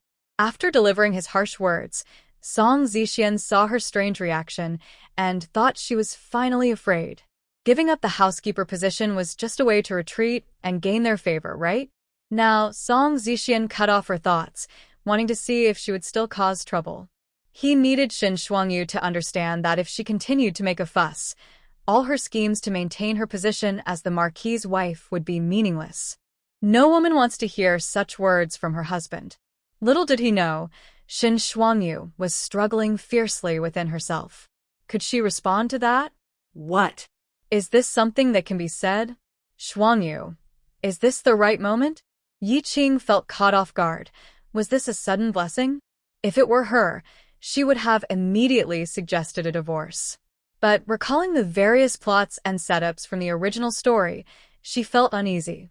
Shen Shuangyu was also trying to control her excitement, calculating her next move. She initially planned to wait until the Marquis's residents realized her presence was meaningless, even bothersome, and perhaps should find a more suitable wife for the Marquis before suggesting a divorce. That would naturally resolve everything. She thought it would take at least a few months for the Marquis's residents to become intolerant of her indifferent attitude. She knew that recently, Song Zixian was using her reputation for jealousy to avoid being courted by Prince In, so she thought it would be best to wait until things calmed down. Otherwise, if she suddenly mentioned a divorce, it might ruin his plans. However, unexpectedly, just 10 days later, Song Zixian said the words she had been longing to hear. Shen Shuangyu felt as if her heart was boiling with excitement. Her freedom and life felt like a bird trapped in a cage, finally seeing the light of an open door. If she could just spread her wings and fly, perhaps she could escape. A gentleman's word is hard to retract. Since Song Jixian had spoken, she shouldn't let this opportunity slip away. At that moment, Yi Qing also thought for a moment and noticed Shen Shuangyu's eager expression. Shuangyu, I know how much you want to escape from here. It's true that not having enough money isn't a problem, as long as we can get a divorce. Everything else can be discussed. But you must not underestimate Song Jixian. He appears noble, but in the future I know, he is someone who will repeatedly deceive you regarding your matters. Is he saying this to scare you, or does he really mean it? I can't tell. We should try to bring up the divorce, but we can't take a complete risk. Let's test the waters first. Respond in the calmest tone. Approach it with, since you say so, I will listen to you. Yi Qing and Shen Shuangyu came to the same conclusion. Although they felt the timing might not be right, they still wanted to take a chance. Shen Shuangyu's eyes darted around, her back damp with nervous sweat. She suppressed her almost uncontrollable emotions, adjusted her breathing and tone, and finally looked up to say slowly, Your Excellency speaks truly, but I am indeed exhausted from managing the 3 children. Since you have such thoughts, why not grant me a divorce? Marrying into the Ofu was a mistake, and there's no need to continue with something that is wrong. Surely, my departure would be beneficial for both the Ofu and you. As soon as she finished speaking, Song Jixian's pupils almost uncontrollably shrank. What did you say? You want a divorce? Yi Qing watched the video, instantly feeling a chill.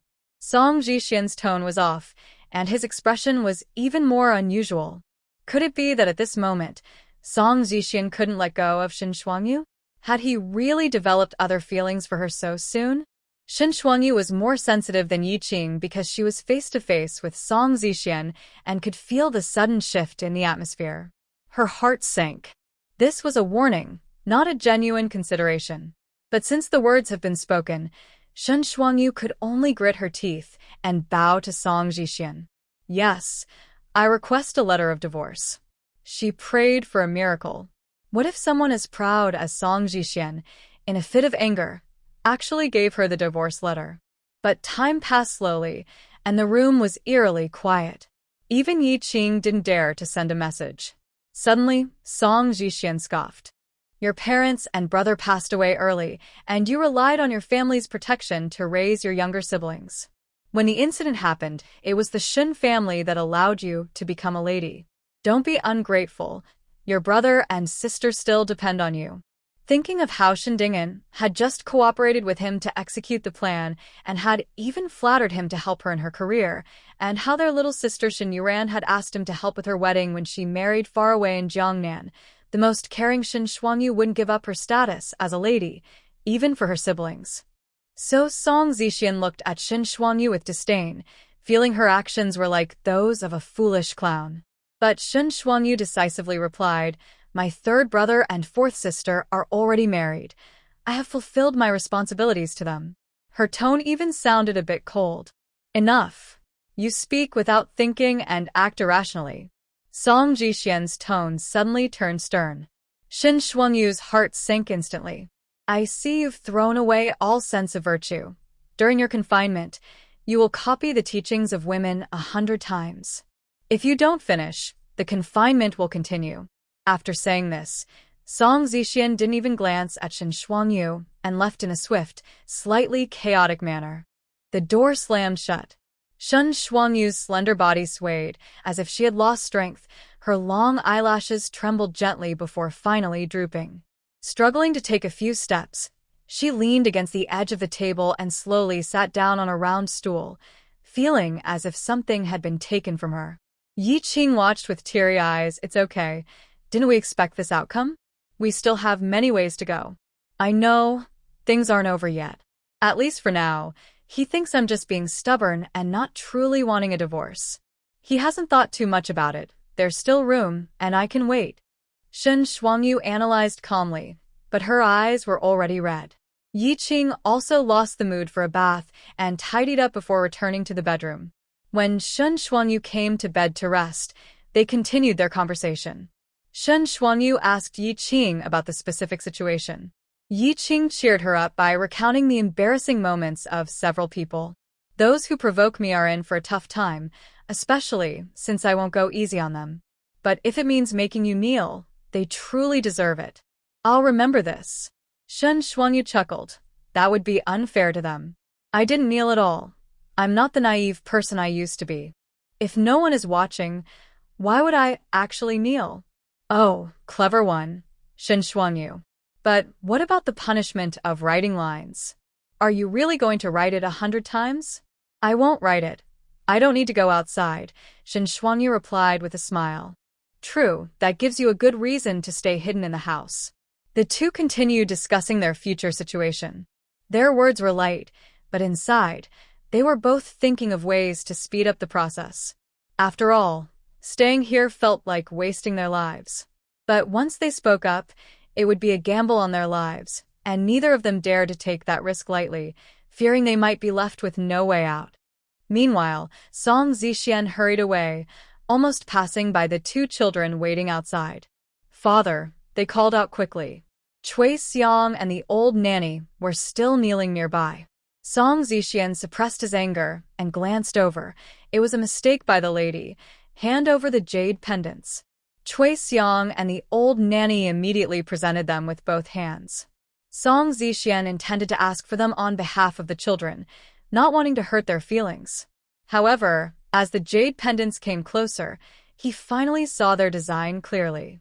At that moment, he quickly took the two pendants, his expression shifting dramatically, and then said to the children, "Come with me."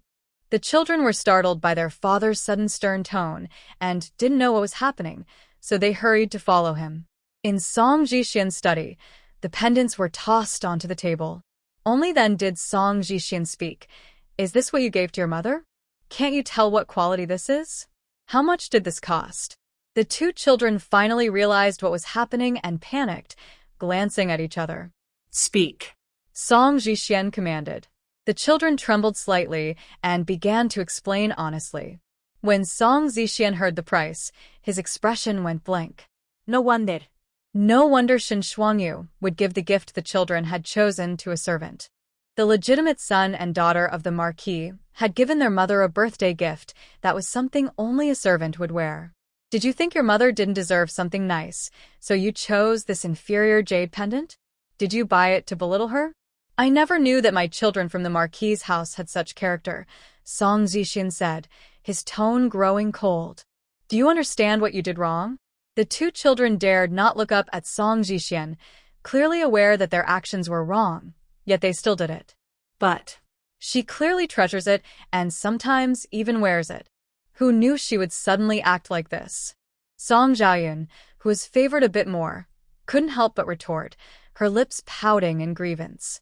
Father, we may have made a mistake, but she is wrong too. Even if it's not valuable, it was a gift from us.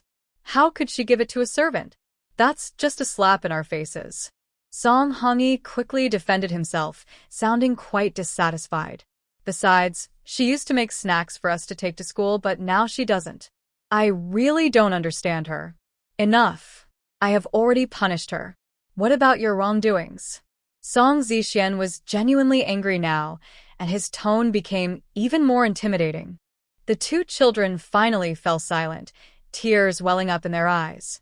Song Zixian said no more and ordered, "Go back and kneel while copying the classic of filial piety. If you don't finish, you can't sleep." The two children left in tears. Before long, there was a knock on the study door. It was Yakin bringing medicinal food. Yakin faced Song Zixian without mentioning anything that would upset him. She gently said, "My lord, you haven't eaten since you returned, saying you have no appetite. So, I prepared some medicinal food for you. Please eat a little to settle your stomach, or you might feel unwell." Song Zixian looked at the medicinal food Yakin brought, which had a familiar scent. He knew it was made from a recipe left by Shun Shuangyu. In the past, when he was tired and had no appetite, it was Shun Shuangyu who personally brought him medicinal food in the study. Song Zixian sat down and took a bite, then put down his chopsticks. It wasn't made by Shin Shuangyu, and the taste was indeed much worse, making him lose his appetite even more. It seemed that since Shin Shuangyu had caused a scene, he hadn't eaten anything she made for a long time. It turned out she was not only neglecting the children, but also ignoring him. Thinking of this, his expression darkened further. "My lord, is the food I made not good?" Yakin asked cautiously. "From now on, let the servants handle such matters. You are in charge of the household now. Focus your energy where it is needed," Song Zixian replied coldly. "You may leave." Yakin's expression instantly fell. She didn't understand. It was the same recipe she had tasted, and it should taste the same. Why was it that in the past, when Shin Shuangyu came to deliver medicinal meals, she could stay in the study until the Lord finished eating? But now, Yakin felt dissatisfied. Logically, the Lord should be closer to her, right? However, Yakin was ultimately from a servant background and lacked the courage to question the Lord, so she could only obey all of Song Zixian's orders. Just as she was about to leave, Song Zixian called her back. "By the way, I have punished the lady with house arrest for a month. During this time, refuse all invitations for her. If any guests need to be received or gifts sent, you will handle everything." For any head of the household, being punished with house arrest is very embarrassing. It means she cannot attend any social events for the next month, and sometimes a concubine may need to take her place, which further humiliates her status as the Lord's wife. Song Zixian wanted to see how she would manage now that her authority was stripped away and her status was nearly meaningless. But suddenly, he recalled how Shin Shuangyu had just mentioned the divorce letter, and he felt an inexplicable emptiness. Upon receiving such orders, Yakin's face lit up with joy. "Yes, my lord, I will not let you down and will handle everything well." Song Zixian regained his focus just as Yanqi returned, allowing Yakin to leave first. "My lord, I have gathered some information," Yanqi said as he entered the room. Song Zixian sat down and replied, "Speak." "The two shops in the lady's dowry have been running smoothly, without issues. However, it seems that her servants are trying to consolidate the profits from both sides." After hearing his mother's complaints, Song Zixian had already instructed Yanqi to investigate.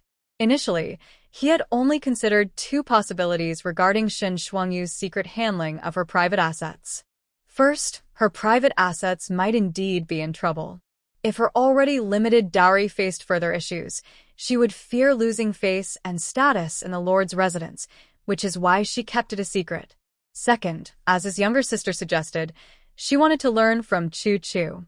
She aimed to consolidate her assets, using them as leverage to handle issues that Yakin couldn't manage, thereby proving her importance to the Lord's residence.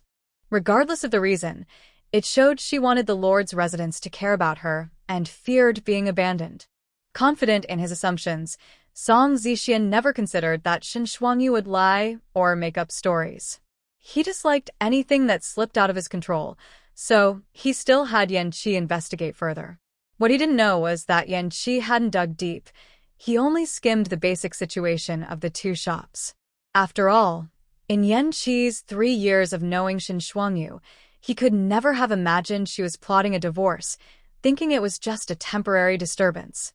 After hearing Yanqi's report, Song Zixian scoffed. "It seems like it's the second reason. He plans to find a chance to show them a thing or two, making them regret it, right? The women in the back courtyard only have this little trick, and everything is clear in his eyes." For some reason, Song Zixian felt a bit better. The next morning, he went to greet the old lady and mentioned the house arrest and punishment of copying texts. House arrest is one thing, but why the punishment of copying? "I just made her kneel," the old lady said, feeling uneasy about punishing Shin Shuangyu. "She gave the children's birthday gifts to the servants. She needs to be taught a lesson," Song Zixian replied, not mentioning Shin Shuangyu's reckless talk about a divorce. Otherwise, given his mother's desire for him to marry someone from a prestigious family, she might actually consider it. Song Zixian felt he was helping Shin Shuangyu by keeping things hidden, yet she was ungrateful. The old lady became anxious. What is going on with her? She is becoming less caring towards the children. This is never-ending. After saying that, the old lady looked worried. Li Mama thought for a moment and asked, "My lord, have you not made it clear to the lady that you will not take a primary wife?" Song Jixian nodded. "I will do it in a while." Why? The old lady immediately asked. She and Li Mama believed that the rumors about a primary wife were the main reason for Shin Shuangyu's changes. If they wanted her to return to her old self quickly, they should clarify it soon. The old lady didn't understand. In a typical family, it might be intentional not to say anything to make the wife anxious and jealous, thus making her care more about her husband. But that was a mindset for those in love. Her son didn't like Shin Shuangyu and wouldn't think that way. Song Jixian's eyes flickered. "I'm afraid she might reveal it and affect my plans regarding Princeton." The old lady was even more confused. Given Shin Shuangyu's previous obedient nature, as long as Song Zixian explained the situation, even if it brought her shame, she would follow the arrangements. However, the old lady knew this was a matter concerning men and the previous dynasty, so she wouldn't meddle. "My son, you may not know, but Yakin has made several mistakes in handling the Marquis' accounts recently. Although the steward caught them in time and corrected them, she is truly not as easygoing as Shin Shuangyu," the old lady said, glancing at Song Jixian. "Last time, I mentioned giving her some reassurance. Have you thought about it?" Song Zixian instinctively frowned. "Son, I know you don't like this, but you need to go. If you don't treat her like a wife, why should she work hard for you as a partner?" Song Jixian thought for a moment and finally said, "I will be with her, but about having children. If she is a child, will she still prioritize my child and Chu-Chu's child? So, let's talk about children later." The old lady wanted to say a few words of advice, as having more children is considered a blessing, but she saw that just being together was a step forward. At most, she would prepare some fertility supplements for Shin Shuangyu during this time. If she gets pregnant, the child will surely be born. Thinking this, the old lady asked, "When do you plan to be together?"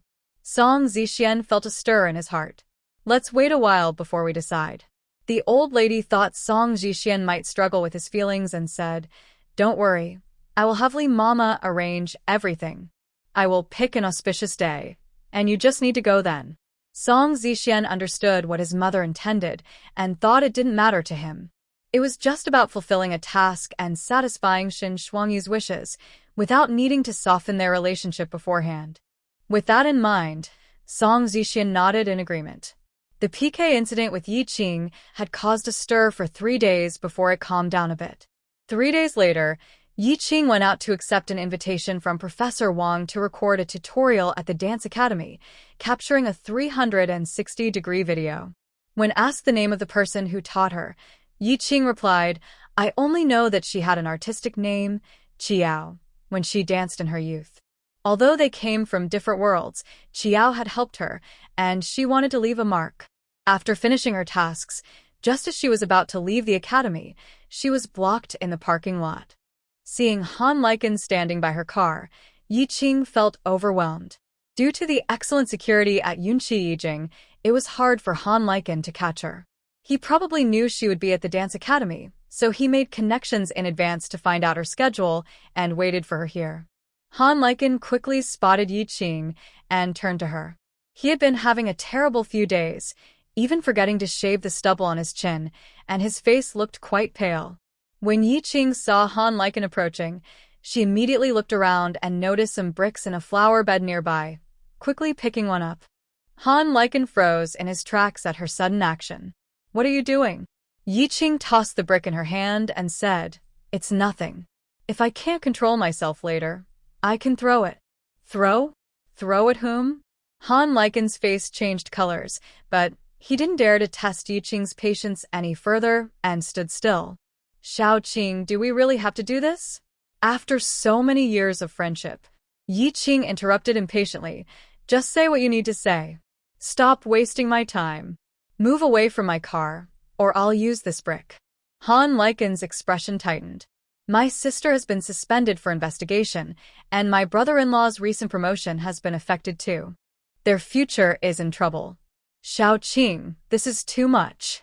Thinking about the time he rushed to his sister's house and saw his brother-in-law slap her hard before leaving, leaving her to go crazy at home, made him feel suffocated.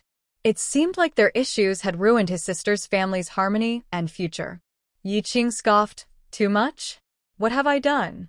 Am I like you, scheming and bullying others? You hit someone and only expect to take one hit back? Do you think that makes everything even? What kind of dream are you having?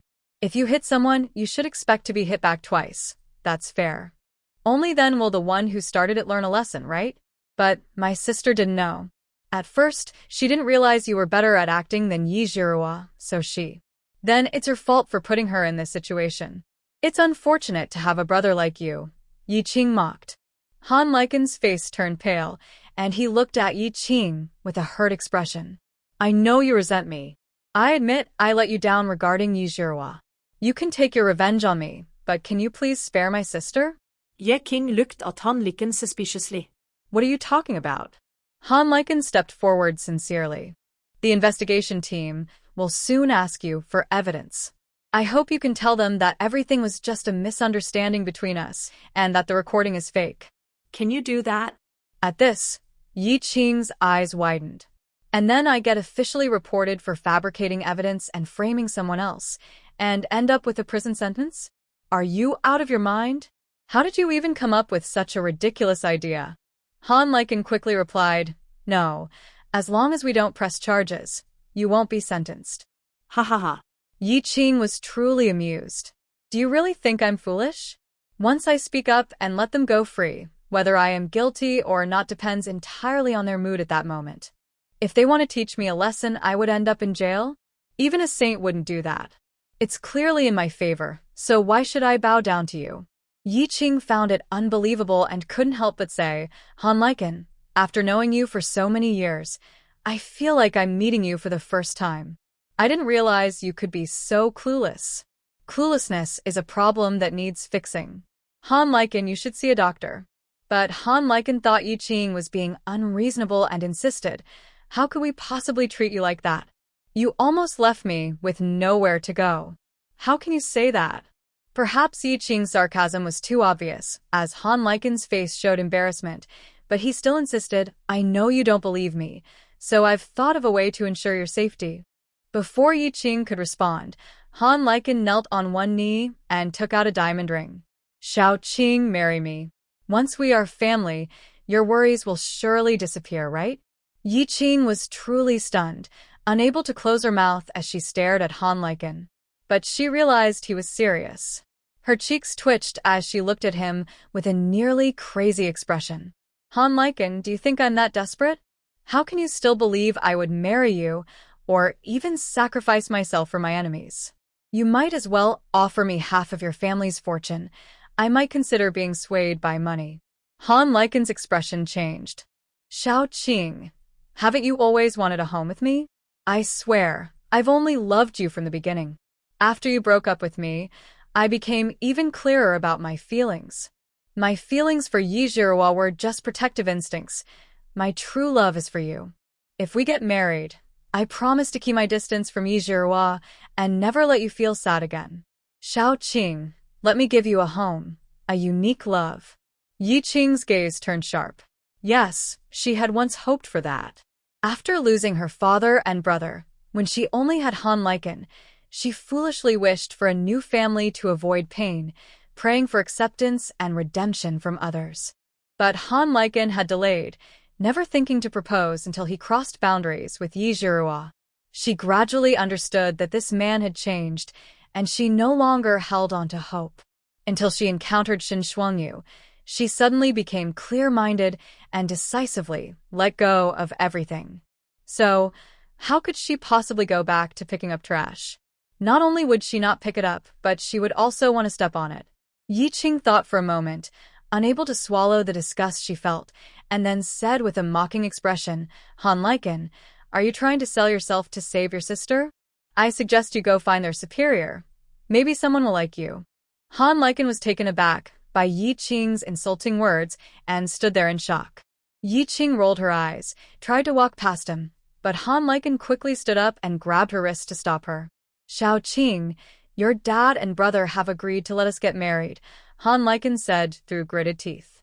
"This is also my sister's idea. Yi Qing was truly amused by their shamelessness. But she also realized why Han Lichen was so foolishly proposing to her. It turned out that the strong-willed Han Wenhui had spoken up. Yi Qing felt a bit wary of Han Wenhui, the eldest sister of the Han family, who had a military background and took over the family business after retiring. Many projects were in cooperation with the government, and she was ruthless, unlike Han Jijia, who would get angry without thinking, leaving flaws behind. However, Han Wenhui was also overly confident, probably thinking that her deep love for Han Lichen made it easy to control her. Marrying her to resolve the problems caused by Han Jijia was the quickest solution Han Wenhui could think of, which led to this situation. But if she treated Han Lichen this way, how could Han Wenhui be willing to let her marry into the Han family? There would surely be more ruthless tactics against her. But unfortunately, she wasn't going to fall for that. Yi Qing had already wasted too much breath and didn't want to argue with someone foolish. She tried to pull her wrist free, but Han Lichen wouldn't let go. He forgot that she still had the brick in her hand.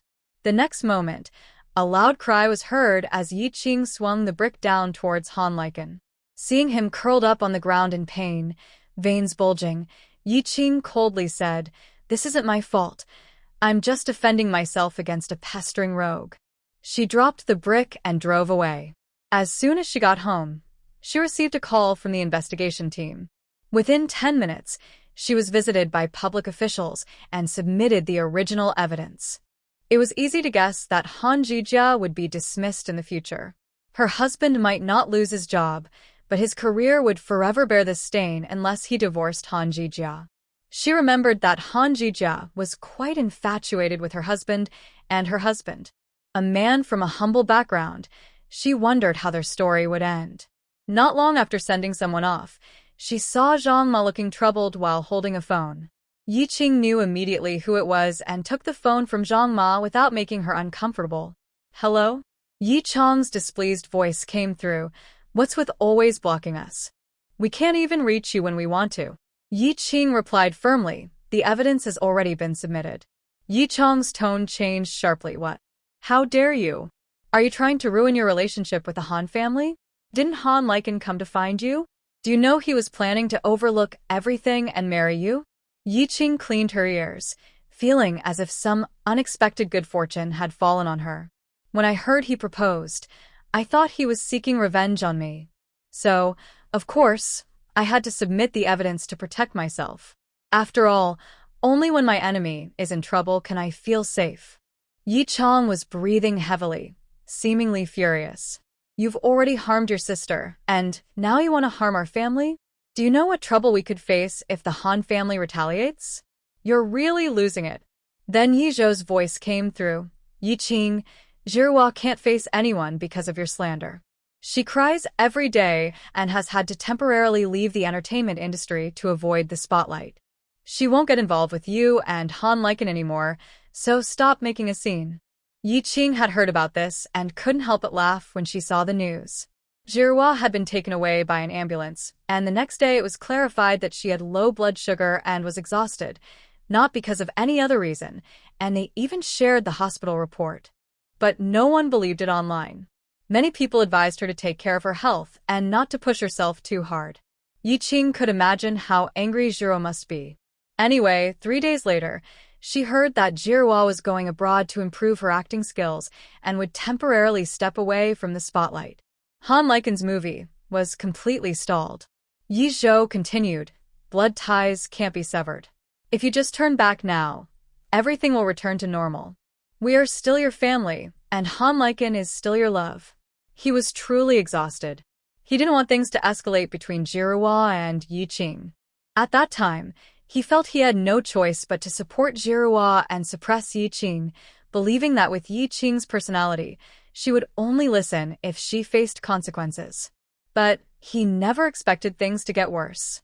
Moreover, Cui Qian is insisting on breaking off the engagement, and he is really fed up with it. He thought that if Yi Qing could come back and help calm Cui Qian down, everything would get better. Honestly. Yi Qing suddenly spoke up, her tone serious. Yi Chang and Yi Zhou were both taken aback. Yi Zhou asked, "What?" "I truly hope that the next time you call, It's because you want to see me one last time before you go. Oh, but I probably won't get that call because I will block you all from my phone. Yeving. Before they could shout, Yi Qing decisively hung up the phone. Zhang Ma looked at Yi Qing with concern, and Yi Qing, while operating Zhang Ma's phone, smiled and said, "Don't worry about them." Back in her room, Yi Qing opened the video app again. During these days of being confined, Shen Shuangyu had nothing else to do and couldn't take Yi Qing out to see the ancient world. So, Yi Qing took the opportunity to teach her some new snack recipes. At least they were making good use of their time. Every day, Uncle Li would bring the accounts, but with servants around, they couldn't talk freely. They could only get a rough idea of the situation outside before Uncle Li took the accounts away. Seeing the profits increasing day by day, both of their moods were quite good. At least the money for the divorce was slowly accumulating. With money, any plan had a chance of being realized. As soon as Yi Qing arrived, she began to complain to Shen Shuangyu, who was secretly improving the snack recipes in the small kitchen. After hearing about Yi Qing's experiences today, Shen Shuangyu frowned. That's really ridiculous. Right? A bunch of foolish people. Not to mention, the men on both sides share a common trait. It's easy for them to believe that others love them, but incredibly hard for them to accept that others don't. Even those around them think the same way, believing that women are insincere, which is really frustrating. Shen Shuangyu sighed. I think the best thing about your world is that even if your family agrees to something, it still can't limit you. The women there have more freedom than we do. In fact, Shen Shuangyu wanted to resolve the divorce peacefully with the Marquis family, mostly out of fear that the Shen family would intervene. Since her family no longer loved her, their involvement would likely oppose her divorce even more than the Marquis family. Unlike modern times, in ancient times if the maternal family opposed it, it would be even harder to escape. Their influence could be greater than that of the husband's family, which is why she was so cautious in dealing with the Marquis family. Modern times are great. Shen Shuangyu couldn't help but sigh, longing for freedom. Yi Qing recalled the news about remote areas forcing daughters into marriage and couldn't help but feel embarrassed to tell Shen Shuangyu that some places in her own world were not much different from ancient feudal times. While they were chatting, there was a knock at the small kitchen door. Shen Shuangyu quickly hid the snacks she was making and opened the door to find Cui Xiang pushing a package inside. Shen Shuangyu asked her to step back and place the package on the table. When she opened the oil paper, she was surprised to find dark residue inside. What is this? I noticed that the tonic I've been drinking recently changed in taste. I asked about it and they said it was adjusted by Dr. Wang, but I haven't seen him, so I asked Cui Xiang to bring me the residue to check, Shen Shuangyu explained. Yi Qing felt that Shen Shuangyu's caution was necessary, especially since the Gofu had a history of secretly giving her harmful medicine, even if it hadn't happened yet. Do you recognize it? Yi Qing looked at the dark residue in the video, which was all mixed together, and her mouth twitched. Shen Shuangyu shook her head. I've studied medicinal cuisine and took care of Song Hongjie for a while, so I can identify some herbs. Watching Shen Shuangyu separate the herbs, Yi Qing frowned in thought. What do you think? There are no toxic herbs or conflicting ones, but this isn't a formula I'm familiar with for tonics, Shen Shuangyu replied. Could it just be a different tonic? The faux fu puts on a good front and always finds a reason that seems beneficial, so it probably isn't poison. But with Yi Qing involved, it could be troublesome if she interferes. It's better not to drink it, Yi Qing warned. Shen Shuangyu nodded. I understand, so I haven't had any since the first time. As she spoke, Shen Shuangyu poured the herbs into a bowl. But I will always worry until I figure it out. True, if it is harmful and you don't fall for it, they might have other tricks. How about this? Tell me the names of the herbs, and I'll help you look up what the combination is. Shen Shuangyu immediately listed the names of the herbs. Yi Qing took notes while searching online, but after a long time, she found no results. She felt frustrated. Could it be that the ancient formulas were lost? Wait for me a while, and I'll ask an old doctor, she said. After ending the video call, Yi Qing planned to go directly to the largest traditional Chinese medicine hospital.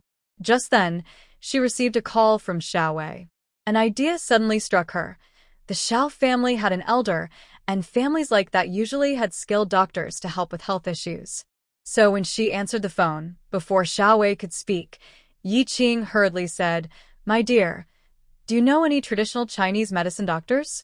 Han Wenhui, dressed in a sharp suit, sat at a large desk, her striking features exuding authority, both capable and beautiful.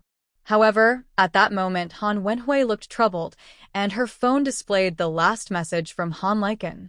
"I'm sorry, big sister. She's still angry and hasn't agreed.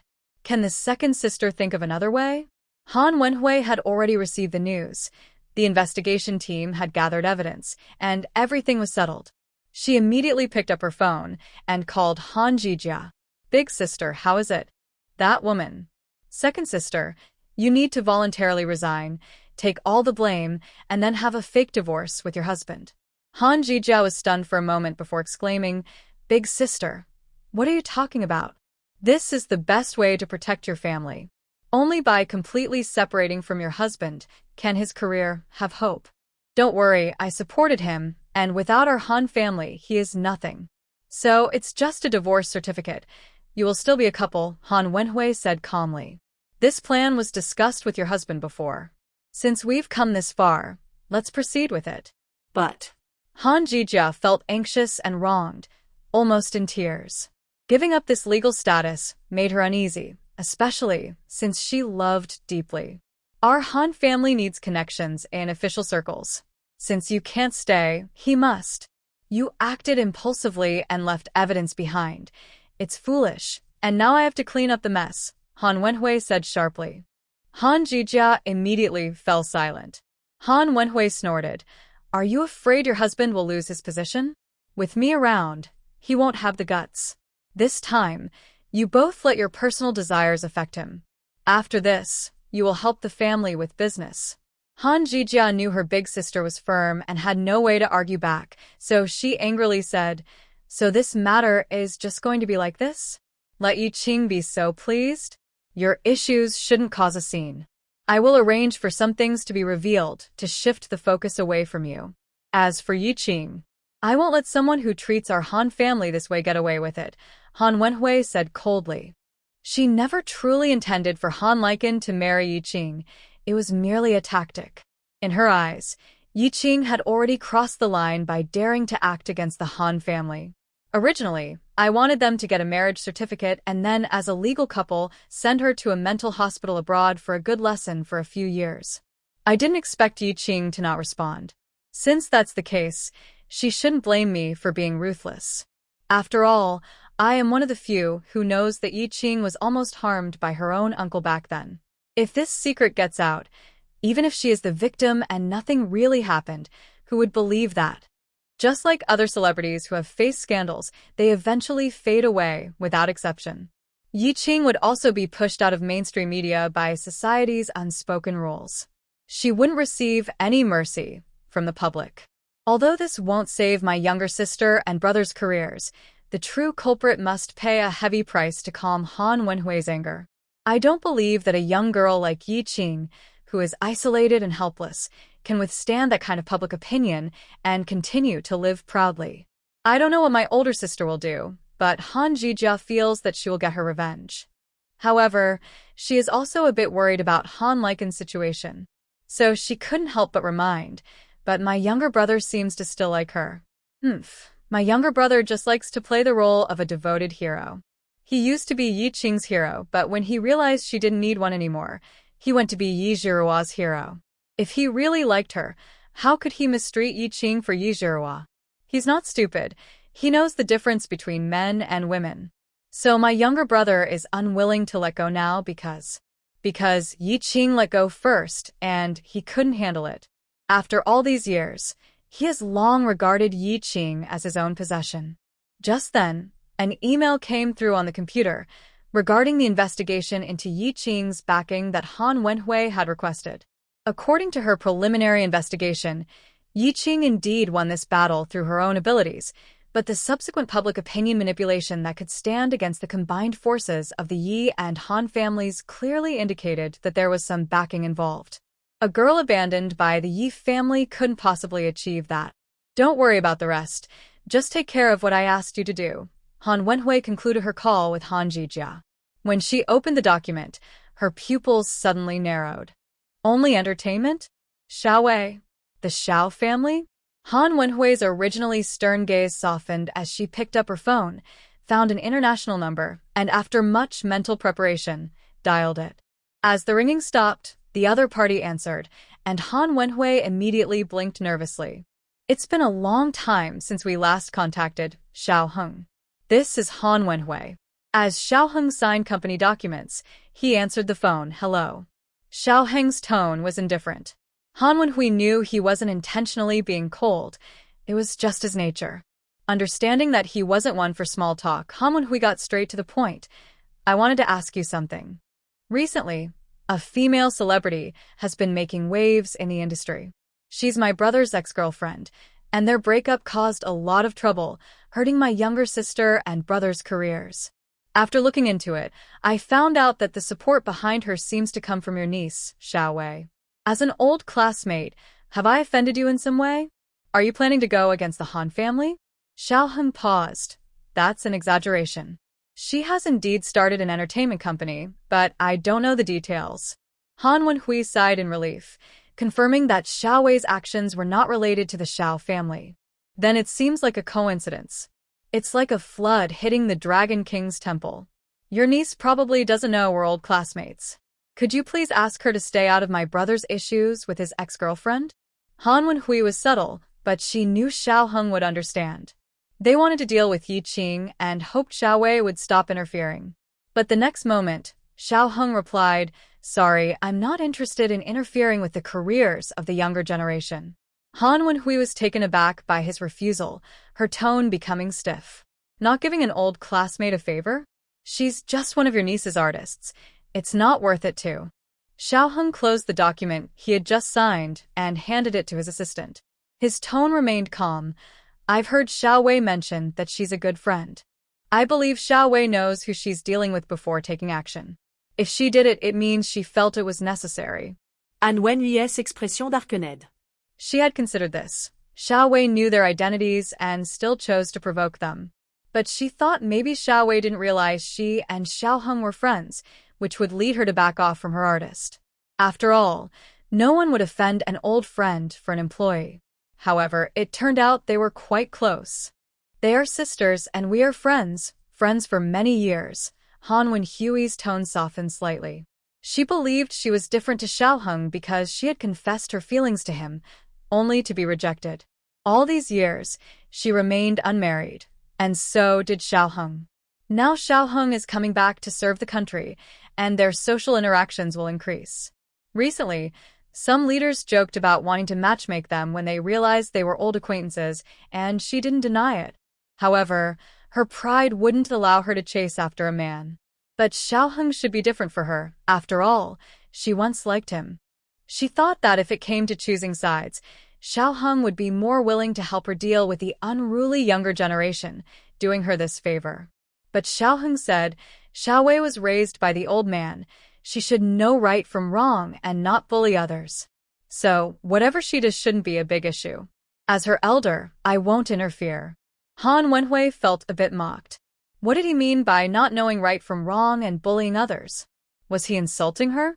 She was suddenly filled with grievance and then felt a mix of anger and embarrassment, but she managed to suppress her emotions and said, if I take action against that girl and it affects your niece's company, you can't be mad at me. I won't.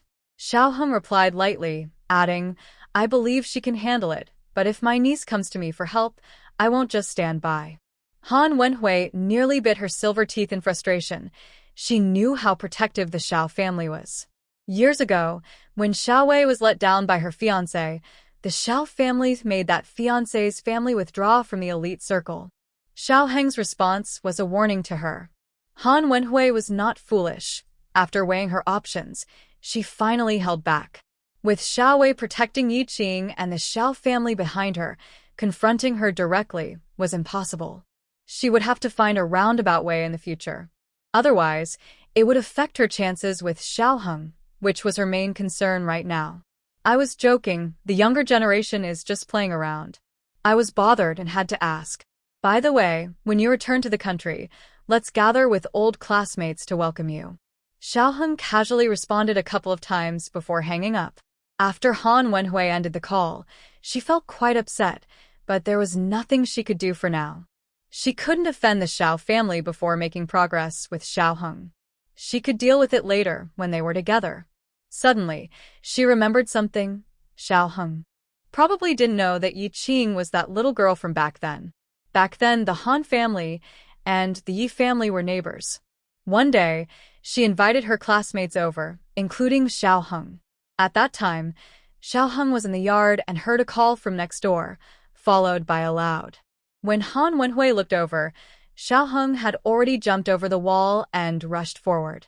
If Xiaoheng hadn't insisted on staying with the little girl, the girl's grandmother probably wouldn't have allowed calling the police or an ambulance, insisting that the girl was fine and just being naughty.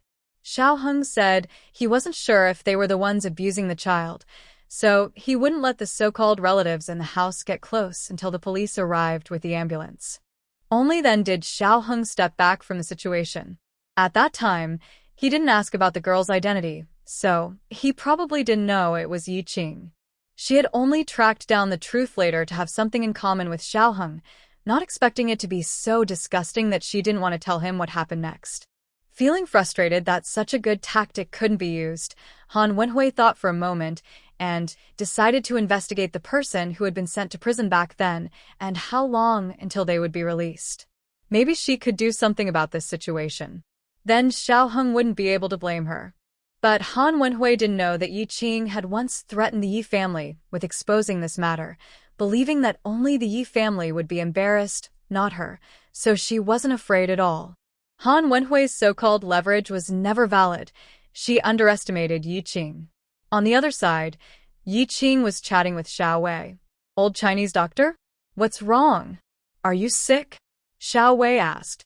"No, I unexpectedly got a prescription, and I can't find out what it's for. I want the old doctor to help me check it," Yi Qing replied.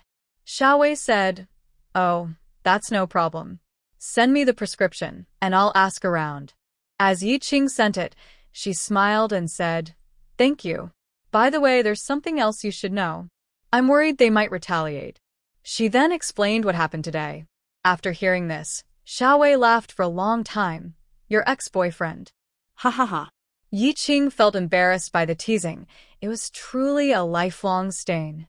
Once Xiao Wei had laughed enough, she said, "Don't worry, they can't retaliate.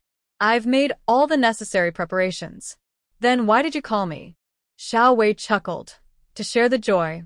After your incident, our company became famous overnight. Do you know how many collaboration project invitations I've received? There are even quite a few artists about to terminate their contracts who are interested in signing with us. I'll send you a list later, and you can help me filter through it. You know the industry better than I do." "Okay," Yi Qing replied eagerly. Xiao Wei immediately started to play again, saying, "You don't know, at the family dinner last night, my grandpa praised me. My cousins were jealous when they heard about my achievements in just a few days.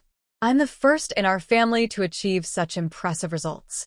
Yi Qing laughed and said, "Then why do you sound so bitter?" She could tell from her friend's tone that there was more to it.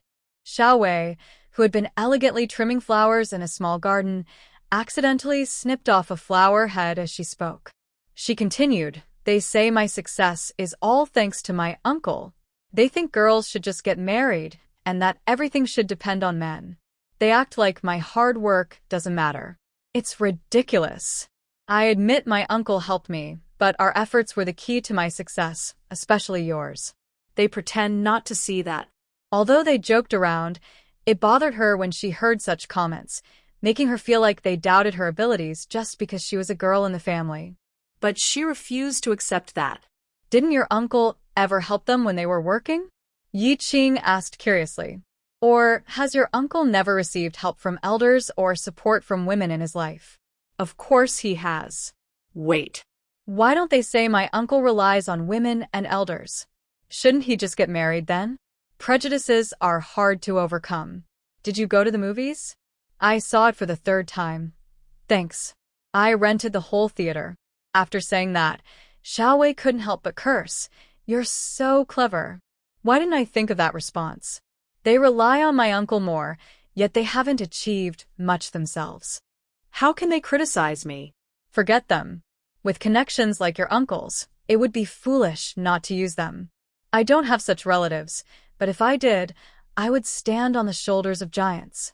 You said he's your support, and isn't that what a support is for?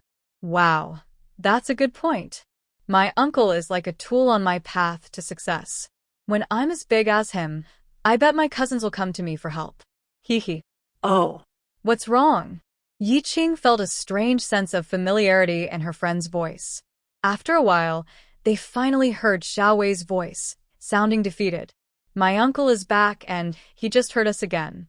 He looked at me without any expression and signaled for me to come find him later. I'm in trouble. Do you have some strange setting? Why does your uncle always hear us when we talk? It's clearly you. He only hears me when I mention my uncle. It seems like my fate doesn't match with your uncle. Exactly. You should keep your distance from him. Of course, I don't want to see him and remind him of what we talked about behind his back. I don't have a free pass. But you still need to thank him. Huh. Because the old doctor I want to find is the one who helps your uncle with his health. Yiqing stopped gossiping, as it involved privacy. She originally thought the old man had a special doctor, but it turned out that her uncle needed one. He isn't that old. Is his health really bad? Indeed, there are no perfect people in the world. After ending the call, she waited for Xiao Wei's message. Xiao Wei reluctantly went to report to Xiao Heng in his study. Uncle, I'm sorry. I didn't mean anything by what I said. Xiao Wei apologized, trying to please him. Xiao Heng wasn't upset about it. He just found it a bit amusing. Hadn't he helped these two girls before? Yet they still talked about him behind his back. Xiao Heng called Xiao Wei over to discuss Han Wenhui. Xiao Wei's expression turned serious, and she sneered, "My sister. I will definitely protect her. You're my uncle. You won't help outsiders, right? I'm not familiar with her. I'm just letting you know she's not someone who gives up easily. You and your friend should be careful." He thanks, uncle. Xiao Wei quickly added, "Then can you introduce me to the old doctor who helps with your health? My friend wants to ask him about a prescription." Soon, Xiao Wei got the number, but it wasn't the old doctor. It was his grandson. Xiao Wei was a bit skeptical, but still provided the prescription. The grandson said he needed to study it and would take some time. After receiving the news, Yiqing didn't rely entirely on others. She also visited the traditional medicine hospital, but didn't get any answers. With the delay, more than half a month passed. During this time, she couldn't wait and thought about asking Uncle Li to take the prescription out to inquire, but without the right proportions, regular doctors couldn't provide answers. She wanted to ask Dr. Wang for help, but he was out gathering herbs and wasn't in the city. Finally, one night, Yiqing received a message from Xiao Wei. It seemed that the doctor had tested all the possibilities. Yiqing read quickly, and her expression changed when she saw one of the effects of the medicine. She immediately connected to a video call. When the video started, Yiqing noticed something different. Although it was still the main house of Yulan courtyard, it was unusually bright tonight. Shen Shuangyu sat at the table with a frown, quietly drinking tea with Song Jixian. The door was closed, and there were no servants around. The room was filled with the scent of smoke. What's going on? Why is he here? This isn't right. Shuangyu, stay calm and listen to me. I found out about that prescription. It's most likely a fertility supplement. Do you remember what I told you about the future during this time? Someone might want you to get pregnant quickly, and the only person I can think of is the old lady. Maybe Song Jixian wants to be with you. Shen Shuangyu's expression changed immediately. She looked up at Song Jixian, who no longer seemed as cold as before. But Shen Shuangyu felt a chill run down her spine. Originally, Song Jixian's punishment for Shen Shuangyu was house arrest for a month and writing 100 copies of moral teachings, but Shen Shuangyu hadn't written a single one. She thought this would give her a reason to delay showing up, allowing the Fofu to gradually get used to her absence. Unexpectedly, before the month was over, Song Zixian suddenly came to Yulan courtyard. After entering, he sat down with a heavy heart and asked her to make tea. At first, Shen Shuangyu worried that Yakin hadn't managed the household well, causing them trouble, which made them seek her out again. But Song Zixian seemed unwilling to talk much, simply sending the servants away and quietly drinking tea. As time passed, Shen Shuangyu became increasingly anxious, unsure of what Song Zixian intended to do. Just then, a golden message appeared on the screen. Yi Qing had arrived. The message was meant to ease Shen Shuangyu's anxiety, but when she read what Yi Qing had sent, she felt a wave of dread. She remembered Yi Qing saying that she and Song Zixian were supposed to be together for the first time during this period for two reasons. First, the old lady felt guilty for wrongly accusing her before and wanted to give her the dignity of being the main wife, since she had performed well for 3 years. Second, she had suffered due to rumors about being a secondary wife, and Song Zixian wanted to give her compensation. But now, none of that applied. After all, she had already had a falling out with the Hofu and was still being punished. Not to mention, she had pretended to be unaware of the secondary wife issue, so there was no reason for her to feel wronged and need compensation. Why is it still? Shen Shuangyu is very smart, so she quickly sorted out her thoughts. It's probably because she had a disagreement with the Hofu, and they thought her actions were just a way to play hard to get. When they realized that punishment didn't work, they chose to take a step back, giving her respect and dignity to win her back. For women who are already married, gaining respect from their husband's family is mainly about how often their husband visits and the number of children they have. So the old lady and Song Zixian thought that if they could share a room with her and give her children, she would be satisfied, stop complaining, and everything would return to normal. Understanding this made Shen Shuangyu's expression worse. Don't worry, Song Zixian is very hypocritical. Just look at his face. He looks like he's being forced to come here. If you refuse him, he will definitely feel embarrassed to pressure you. From the overall script, Yi Qing knows that Song Zixian is at least a superficial hypocrite. In the original plot, things would succeed because Shen Shuangyu did not refuse or resist. She simply fulfilled her duties as a wife. But now it's different. Thanks to Yi Qing's analysis, Shen Shuangyu felt a little relieved. Yes, Song Zixian wouldn't force her openly. His dignity as a man wouldn't allow him to do that. Thinking of this, Shen Shuangyu decided to be decisive and spoke first. Lord, I don't know why you are here today. Since you haven't said anything, it must not be important. It's getting late, and I would like to rest. Please go back. Song Zixian was lost in thought, considering whether to give Shen Shuangyu a contraceptive after their night together, when he heard her dismiss him. He looked at Shen Shuangyu, unable to react at first. Shen Shuangyu's expression was emotionless, her eyes light, as if covered with a thin layer of frost, making it hard for anyone to approach her. Without the usual conflict from their previous meetings, this time she was still sending him away? Did she truly not expect to stay here so late? In that moment, Song Zixian felt a bit embarrassed and instinctively wanted to stand up and leave with a cold expression. Then, he remembered his mother's advice that today was an auspicious day, a day of celebration, and he should make up for the 3 years of delay in their wedding night with Shen Shuangyu. He immediately suppressed his anger. He thought that perhaps it was because Shen Shuangyu hadn't become a true woman yet, so she wasn't sensitive about this matter, still believing he would never touch her. He recalled the day he married her, when he hadn't even lifted her veil. He only left a message for Shen Shuangyu: take good care of the children and don't seek anything else. She knew he disliked her. So for the past 3 years, she had never asked him to stay over, which made her hesitant to think about the current situation in that way. Realizing this, Song Zixian felt a bit more forgiving towards Shen Shuangyu. So, in a rare, gentle tone, she said, tonight, I will stay here. You. Get ready. Song Zixian thought that with just this statement, the innocent young woman in front of him would likely blush. Perhaps, with just these words, the unpleasantness of the past could fade away. She hoped that after tonight, she would behave herself and not cause any trouble. However, unexpectedly, as soon as he finished speaking, the expression on the woman's face changed dramatically. Her resistance was clear. As someone close to the emperor, Song Zixian was skilled at reading expressions, but he had previously dismissed Shen Shuangyu's feelings. Now, He could see her unwillingness at a glance, and anger surged within him, darkening his expression. "What's wrong? You don't want to?"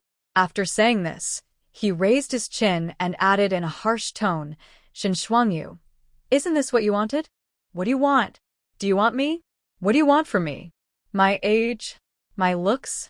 My past? The fact that I have 3 kids?" Shin Shuangyu was so angry she laughed, standing up and bowing, saying without hesitation, "My lord, I respectfully send you off." This was a clear dismissal. Song Jixian's face turned green with anger. After all, he believed he should be the one disliking this situation, while Shin Shuangyu should be grateful and happy. "Shin Shuangyu, didn't you understand?" Song Zixian stepped forward, towering over her. "I am willing to give you face, but this opportunity is only once." He stared at Shin Shuangyu with a commanding presence, his expression seeming to say, "I'm giving you a chance, yet you're acting proud, which is foolish." "Oh, are you upset? Did I break your composure? Is it you who doesn't understand, or just don't want to? You simply don't want to be with me." Shin Shuangyu coldly replied, "I don't need this kind of respect." What did you say? Song Zixian, in anger, instinctively grabbed her chin, forcing her to look up at him. But the delicate touch of her skin made him feel restless, and suddenly, a hint of her fragrance wafted into his nose, causing him to lean in closer. Rationally, he was angry, but his frustration seemed to turn into something else, making him feel restless. Song Zixian quickly sensed something was wrong. After all, he had always been disciplined and cultivated. Why was he suddenly feeling this way? His gaze swept over the incense burner, and he immediately understood. Earlier, when Mama Li came with him to visit Shin Shuangyu, she secretly added incense to the burner while they weren't paying attention. No wonder the scent in the room felt so familiar. It was meant to help newlyweds on their wedding night. His mother and Mama Li knew he didn't want to consummate the marriage with Shin Shuangyu, so they used this incense, seemingly increasing the amount, which almost made him lose his focus. Under the influence of the incense, Song Jixian's emotions softened, and his attitude toward Shin Shuangyu became gentler. However, he did not release her, still holding her delicate chin and feeling her smooth skin with his fingers. He knew Shin Shuangyu was waiting for an opportunity to turn the tables. But now he was willing to give her a shortcut. Once they consummated the marriage, he would naturally regain control. He didn't understand why Shin Shuangyu showed resistance.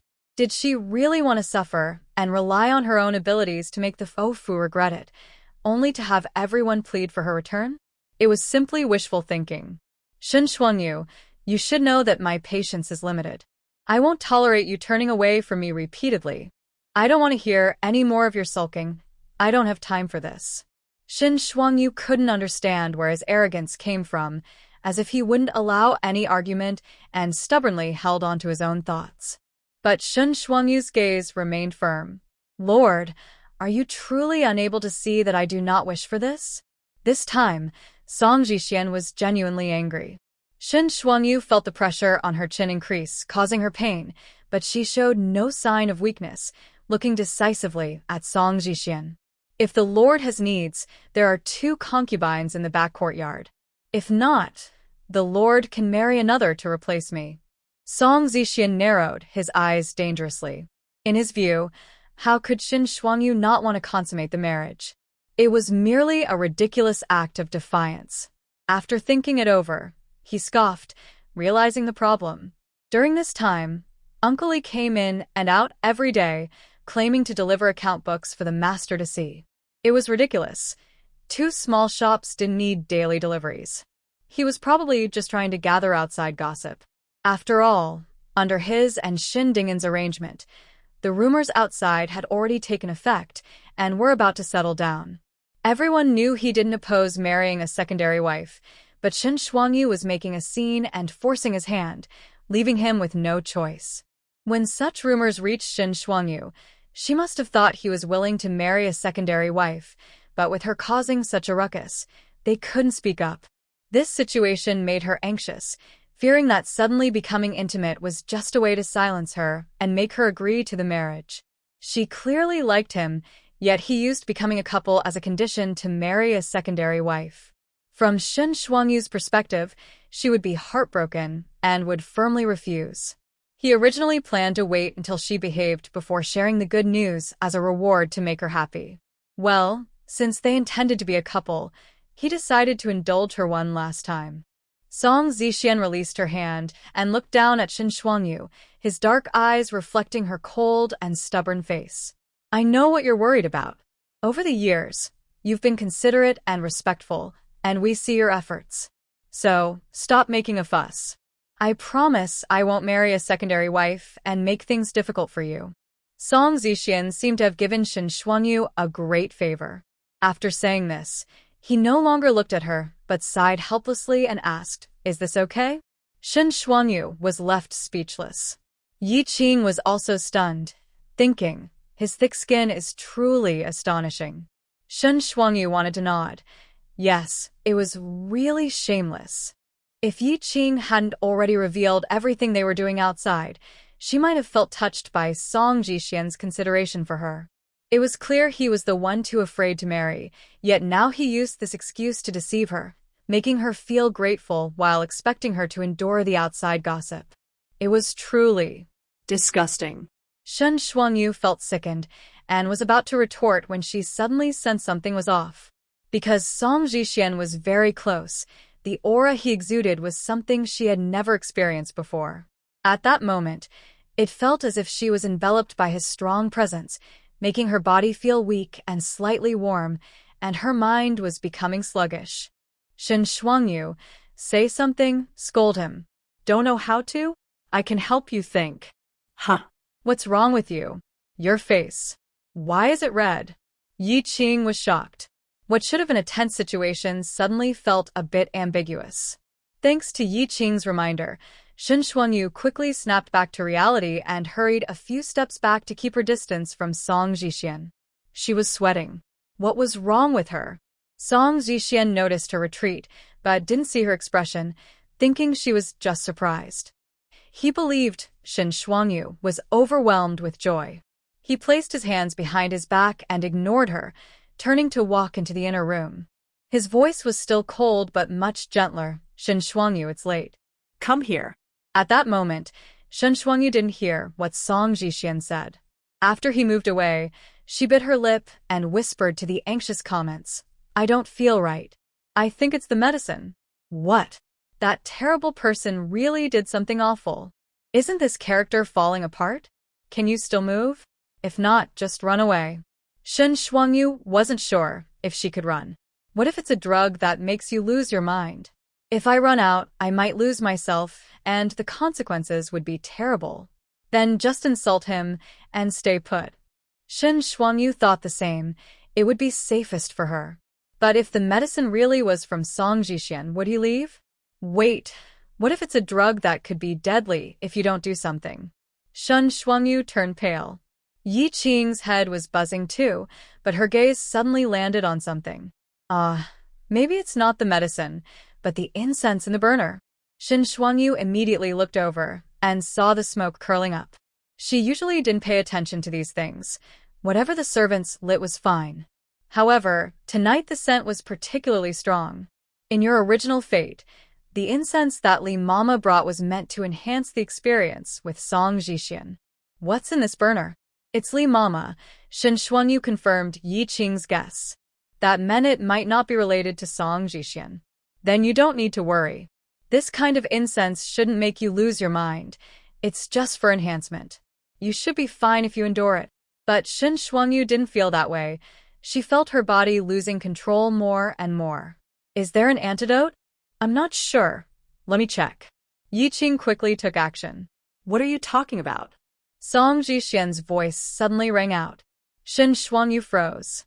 Song Zixian entered the inner room, thinking that after Shen Shuangyu understood everything, she would shyly follow him in.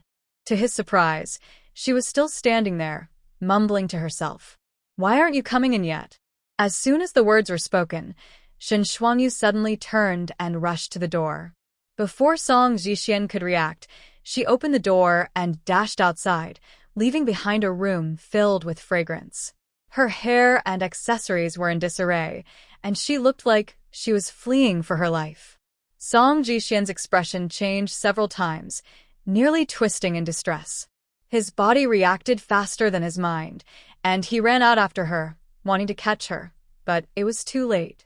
He saw the servants in the courtyard standing there in shock. Following their gaze, he noticed Shen Shuangyu had already burst into the small kitchen.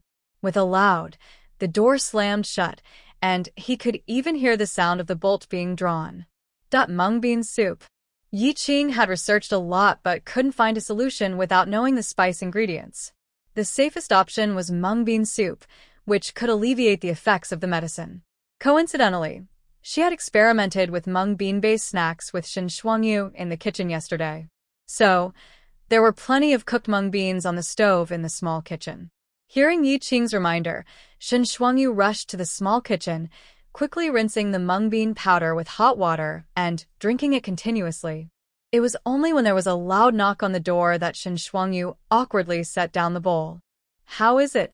Yi Qing asked anxiously. Shen Shuangyu sat down, breathing heavily, but the heat on her face had subsided. It felt like the warmth had drained her strength, and she could only lean against the wall. I'm fine now. I feel much better." Shen Shuangyu's voice trembled slightly. Yi Qing finally breathed a sigh of relief. Hearing the knocking, she worriedly said, "Could Song Jixian have followed us?" Shen Shuangyu stiffened, her face turning pale. The next moment, she heard Cui Xiang's voice, "Madam, are you okay?"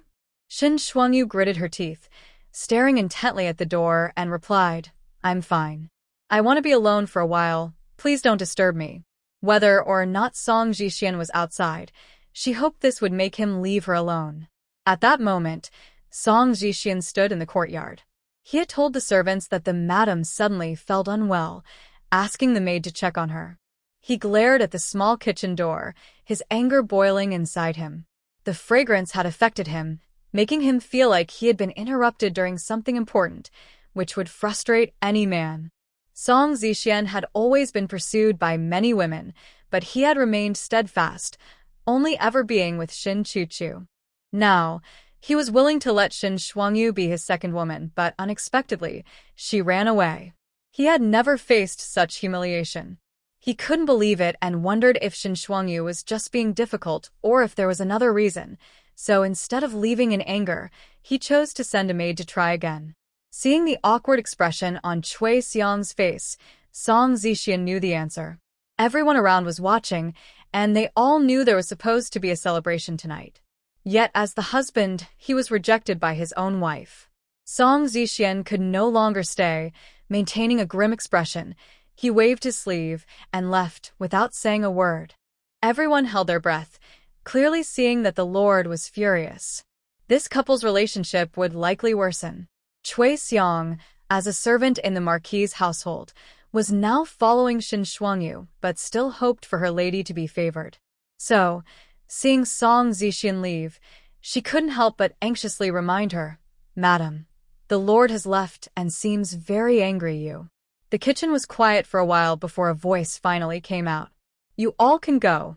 No need to serve tonight." During this time, the people in Yulan Courtyard had been well trained by Shen Shuangyu, so upon hearing the order, they dispersed. With everyone gone, "Should you rest? You don't look well." Shen Shuangyu felt a bit weak. "Shaoqing, Yi Qing looked at Shen Shuangyu's tired and numb expression, leaning against the wall with her arms instinctively drawn together, and finally realized. "Don't worry, he really has left, I can see." Although Yi Qing couldn't leave Shen Shuangyu's side, she could elevate her view, allowing her to see both inside and outside the room. Shen Shuangyu's eyes turned red, her eyelashes lowered, and she let out a long sigh. Although she had been married for 3 years, it felt like just managing a household and children in a different place, not truly being a wife. What she just experienced, traditional medicine, feeling out of control, and a man nearby watching her closely, ready to take advantage, was terrifying. Don't worry, Song Jixian has pride too. You rejected him so clearly this time. For his own dignity, he won't come back. If he does, I'll tell you secrets from the court that will scare him. Once we talk about official matters, He won't have any other thoughts. Shen Shuangyu tried to force a smile and said, I'm not afraid. But her hands were still tightly clenched, so much so that her fingers turned pale. Yi Qing tried to change the subject to help Shen Shuangyu feel better. She explained the fertility supplement issue. The reason Yi Qing couldn't find information online wasn't because the recipe was mysterious, but because this combination could harm the body. Although they lived in different worlds, their histories were similar. For example, the concept of step-by-step blooming was the same. As time progressed, such remedies were naturally replaced by better options, which is why they didn't survive. It wasn't that the old lady intended it. It was just that in her time, women commonly took these types of remedies, and no one studied whether these supplements affected women's health. After all, in ancient times, having children was the priority, and women's health came second. Yi Qing really wondered if Shen Shuangyu's early demise was related to these supplements. To be thorough, Yi Qing listed all the possible effects of the herbal combination. Once she started thinking, Shen Shuangyu's emotions stabilized a lot. She dismissed other possibilities. It should be for fertility. You mentioned they want me to not have children, right? Strictly speaking, it was Song Zhixian from the Gofu who wanted you to not have children. Only Yi Qi, and Zhao Mama knew the secret. Others were unaware. Otherwise, that old lady wouldn't have pressured you so much when you weren't getting pregnant. It was only after seeing how well you raised your stepchildren that she gave up on the idea of having more children with Song Zhixian. Shen Shuangyu understood the situation better now. This situation is a bit tricky. Although many things haven't happened, we've reached the point where the old lady wants you two to be together. What do you plan to do? Shen Shuangyu frowned. I will refuse Song Zhixian tonight. The old lady will surely be angry, thinking I've embarrassed her son. Such things will definitely lead to punishment in the household. Wow, that's very likely. That old lady always thinks her son is the best and believes you are not worthy of him. Now that you refuse him, she will definitely be furious. In ancient times, a husband could choose not to share a room with his wife, but if a wife refused to share a room with her husband, it was considered very disrespectful, especially for someone like her who had no family to support her. Shen Shuangyu said, she might even force me to comply in anger, and next time, it might not just be herbs. To protect Song Zhixian's reputation, the old lady might become the villain and send her directly to his bed. I can just imagine that if it happens, Song Zhixian, the hypocrite, would think you were willing and even try to please him. He is the best at convincing himself, and then he would reluctantly accept you. No, that can't happen. Yi Qing was getting more and more scared as she thought about it. After all, they had this intention, and they couldn't expect that once it was over, they would just sigh and say, oh, it turns out Shen Shuangyu didn't want it, so let's forget it. Given the self-righteous nature of the entire Marquis' residence, they would definitely not let Shen Shuangyu go. They might even think this was a way to discipline a disobedient daughter-in-law. Shen Shuangyu seemed to foresee her fate. Shao Qing, I have to prepare in advance. The news that Song Zhixian did not stay overnight spread throughout the Marquis' residence overnight. However, the old lady had gone to bed early, thinking everything would go smoothly, so she entrusted it to Granny Li and did not plan to keep an eye on it. To her surprise, when she woke up in the morning, she heard the bad news, which made her so angry that she started to have headaches. She shouted absurd several times, and the calm hall quickly turned into chaos. On the other side, Yi Qing was also nervous about the situation, so she kept her phone video on all night, staying with Shen Shuangyu until the noise woke her from her sleep. After a moment of confusion, she quickly reacted, grabbed her phone, and sent a message. I'm here. At that moment, Shen Shuangyu was being summoned by Granny Li to go to the Kong Hall immediately. Seeing the message, Shen Shuangyu nodded slightly, her face serious for the first time. She adjusted her clothes and stepped out. Yi Qing began to feel anxious. Last night, they had discussed for hours. During this time, the new snacks had brought in nearly 1,000 taels of profit, but as imitations started to appear, the profits began to decline. Currently, they had about 600 taels of available funds. However, The success of the new snacks proved that Shen Shuangyu had the confidence to establish a stable life in the future. There were still a few recipes that had been successfully developed, but she hadn't had the chance to teach Granny's son and the others yet. If she could successfully get a divorce, that would be best. If not, she would have to find a way to use money to go through the government for a divorce. Although the success rate was low, at least it would convey her intention to divorce. If the Marquis' residents cared about their reputation, they might let her go. If all else failed, she would have to take a risk, like seeking favor from the emperor or causing a scene at the Marquis' residence. If all of that didn't work, then she would have to escape. In any case, she could no longer stay there. Uncle Lee comes over every day, so he knows her situation right away. With their cooperation, anything is possible. Soon, Shen Shuangyu arrived at the Kong Hall. There were many people inside, all there to have meals with the old lady as usual. However, today, the old lady was so angry that she couldn't eat it all. As soon as Shen Shuangyu entered and greeted her, the room fell silent. Yakin stood by respectfully, unable to hide her joy. Last night, she was so jealous that she couldn't sleep, but after hearing the news, she was happily restless. Shen Shuangyu seemed to have lost her mind. Did she think she was playing some kind of game? She didn't understand the Marquis at all. He would never fall for such tricks. This would only make him want to avoid her courtyard even more. Yakin was curious if Shen Shuangyu would regret it and want to cry when she realized the Marquis no longer wanted to give her a chance. Not to mention, she had completely angered the old lady. Previously, the old lady had considered bringing Shen Shuangyu back to manage the household after seeing Yakin make a mistake. Now, Shen Shuangyu had cut off her own path without needing Yakin's help. What a foolish woman! While Yakin was busy with her thoughts, another person was vocalizing hers.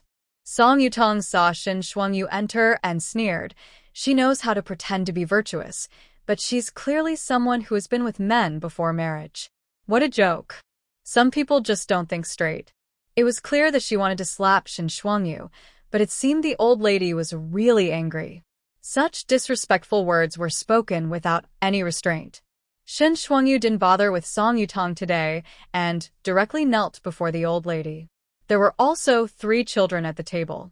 In the past month, Shen Shuangyu had been almost invisible in the Marquis' residence, and even the 3 children felt a sense of confusion and strangeness upon seeing her again. There was also a strange sense of nostalgia. After all, they had been cared for by her for 3 years, so how could they have no feelings for her? Especially Song Hongjia, who was still young and quickly shifted between love and hate for Shen Shuangyu. He wanted to call for her when he saw her but was stopped by his older siblings. Although they felt uncomfortable about Shen Shuangyu disappearing from their daily lives, they were still holding back their anger at that moment, especially since she had caused them to be punished before. They didn't know what had happened, but they sensed that the atmosphere was off. Guessing whether Shen Shuangyu is going to be punished again. I can't help but think that more punishment would be better. After all, every time Shen Shuangyu was punished before, she would act more in line with their wishes afterward. Things have been too unusual lately, making them uncomfortable. Maybe she just hasn't been punished enough. Today, the old lady's expression is truly frightening. Even when Shen Shuangyu kneels, her demeanor doesn't soften at all. She doesn't speak or let Shen Shuangyu get up, instead waving her hand for others to leave. This isn't something to be publicly addressed, so the old lady naturally doesn't want to confront her in front of everyone. Yaqin immediately exits respectfully, taking the 3 children with her. Song Yutong wanted to stay and watch the drama, but as an unmarried girl, it wouldn't be proper for her to listen to matters in her brother's room, so she was firmly sent away by the old lady. Once only the serving maid, Li Mama, remains in the room, the old lady speaks fiercely. Shen, do you know your mistake? Shen Shuangyu immediately bows her head. Yi Qing holds her breath in anticipation. The old lady waits for Shen Shuangyu to admit her mistake or make excuses.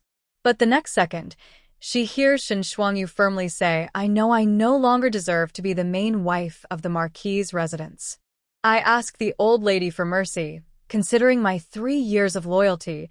to grant me a divorce and let me leave the Marquis's residence. Upon hearing this, the old lady's expression freezes. Li Mama, beside her, almost loses her balance. Meanwhile, Song Zixian, who had been called away by the old lady earlier, arrives just in time to hear Shen Shuangyu's outrageous words. She feels her blood boil and her eyes widen in disbelief. How dare she ask her mother for a divorce? Is she not afraid that her mother might actually agree? Song Zixian has arrived. Yiqing quickly informs Shen Shuangyu to prepare herself mentally. Shen Shuangyu's heart races, and her body tenses up without her realizing it. She knows she is about to face a tough battle. Calmly, she raises her head and speaks again to the completely stunned old lady. Please, old lady, grant my request. Enough. Before the old lady can react, Song Zixian strides in. The old lady looks up at Song Zixian, finally snapping back to reality. My child, did you hear what she said? The old lady truly cannot believe it, even doubting her own hearing. Song Zixian's expression is as cold as frost, her gaze sharp as she approaches Shen Shuangyu. Shen Shuangyu, how long are you going to act crazy? Go back to your Yulon courtyard. Shen Shuangyu knelt before the old lady because she was an elder, but Song Zixian did not want to kneel, so she stood up instead. Her slender figure stood tall like a bamboo in the frost and snow, showing no signs of retreat in the face of difficulties and remaining unbent under pressure, exuding a strong resilience. This demeanor made Song Zixian's heart tremble. He suddenly felt an overwhelming urge to do whatever it took to make Shen Shuangyu return to her obedient self from 2 months ago. A moment too late, and he might never have the chance again. Lord, I have mentioned before that I truly cannot bear the responsibilities of being the second wife of the Marquis. I ask you to find someone else. No matter what reason you give for the divorce, I will accept it. I only wish to be free from the Marquis. Shen Shuangyu's voice was calm and resolute, showing no signs of making a scene. Song Zixian's face turned dark, revealing his displeasure. The old lady finally understood and widened her eyes in shock. A divorce? Shen Shuangyu wanted a divorce? Moreover, she had already mentioned it to Song Zixian before, yet she had never heard her son speak of it. Is what she said true? Did she really bring up the divorce with you? Song Zixian's expression was extremely grim, as if he had been publicly slapped. He stared intently at the young woman before him, unable to comprehend how things had changed so suddenly. She had become unfamiliar, making him face various humiliations. The old lady noticed her son's pale face and his silence, realizing that the mention of divorce was likely true. Her mind was in chaos, and when she finally reacted, her anger flared. She raised her trembling hand, pointing angrily at Shen Shuangyu. You. How dare you think of divorcing my son? We have been patient with you for so long. Haven't we given you enough leeway? Instead of being grateful, you have become even more defiant. This is simply outrageous. This is troublesome. She is reacting in the second way. Although Song Zixian was seen as a flawed man by Yiqing and Shen Shuangyu, in public, he was a gentleman, maintaining his integrity, talented, with a bright future ahead, and exceptionally handsome. Few men could combine all these qualities. With such a son, the old lady indeed had the right to be selective about her daughter-in-law. If it weren't for the Shen family's earlier actions, she would not have considered Shen Shuangyu at all. So, when Yiqing and Shen Shuangyu discussed the matter, they had anticipated that the old lady's reaction to the mention of divorce could swing between two extreme emotions. One possibility is happiness. She voluntarily steps back, allowing the old lady to no longer worry about reputation and morals. This way, she can find a more suitable noble lady for Song Zixian, as there are still many in the capital willing to marry him. The second possibility is anger. They might look down on Shen Shuangyu, but she has no right to disdain Song Zixian. If she actively proposes a divorce, it would be a huge insult to him, similar to how she refused to consummate their marriage last night. Proposing a divorce would be a slap in the face to the Ho family, shaking their proud self-esteem. To avoid this situation, Shen Shuangyu tries to express that she is unworthy of Song Zixian whenever she speaks. But it clearly doesn't work. The old lady still cannot tolerate it. In her eyes, Shen Shuangyu has become synonymous with ingratitude. You used tricks to marry into our Ho family and now you want a divorce? What do you think our family is? The old lady was very angry. If Shen Shuangyu had remained obedient and given the family more descendants, the old lady would have accepted her as an imperfect daughter-in-law. But now, with this situation, it feels like they're being mocked. Moreover, the issue of divorce, while it affects women the most, also harms the reputation of the man and his family. A statement like the household is not peaceful or the family is not well managed could easily become a reason for political enemies to attack Song Zhixian in the future. As a mother-in-law, she would also face judgment from others. After all, who in a good family causes a scene over divorce? Not to mention, Song Yutong's marriage might also be affected. If divorce had no consequences, then marrying Shen Shuangyu for the sake of reputation and divorcing her the next year would have made sense. Why endure these 3 years otherwise? Divorce is always a painful affair for any family. The old lady was truly overwhelmed and dizzy, almost losing her balance, prompting Li Mama and Song Zhixian to quickly support her. Li Mama immediately said, "Madam," quickly apologized to the old lady. Such impulsive words should not be spoken again. Our Ho family is doing well. Why must you think otherwise?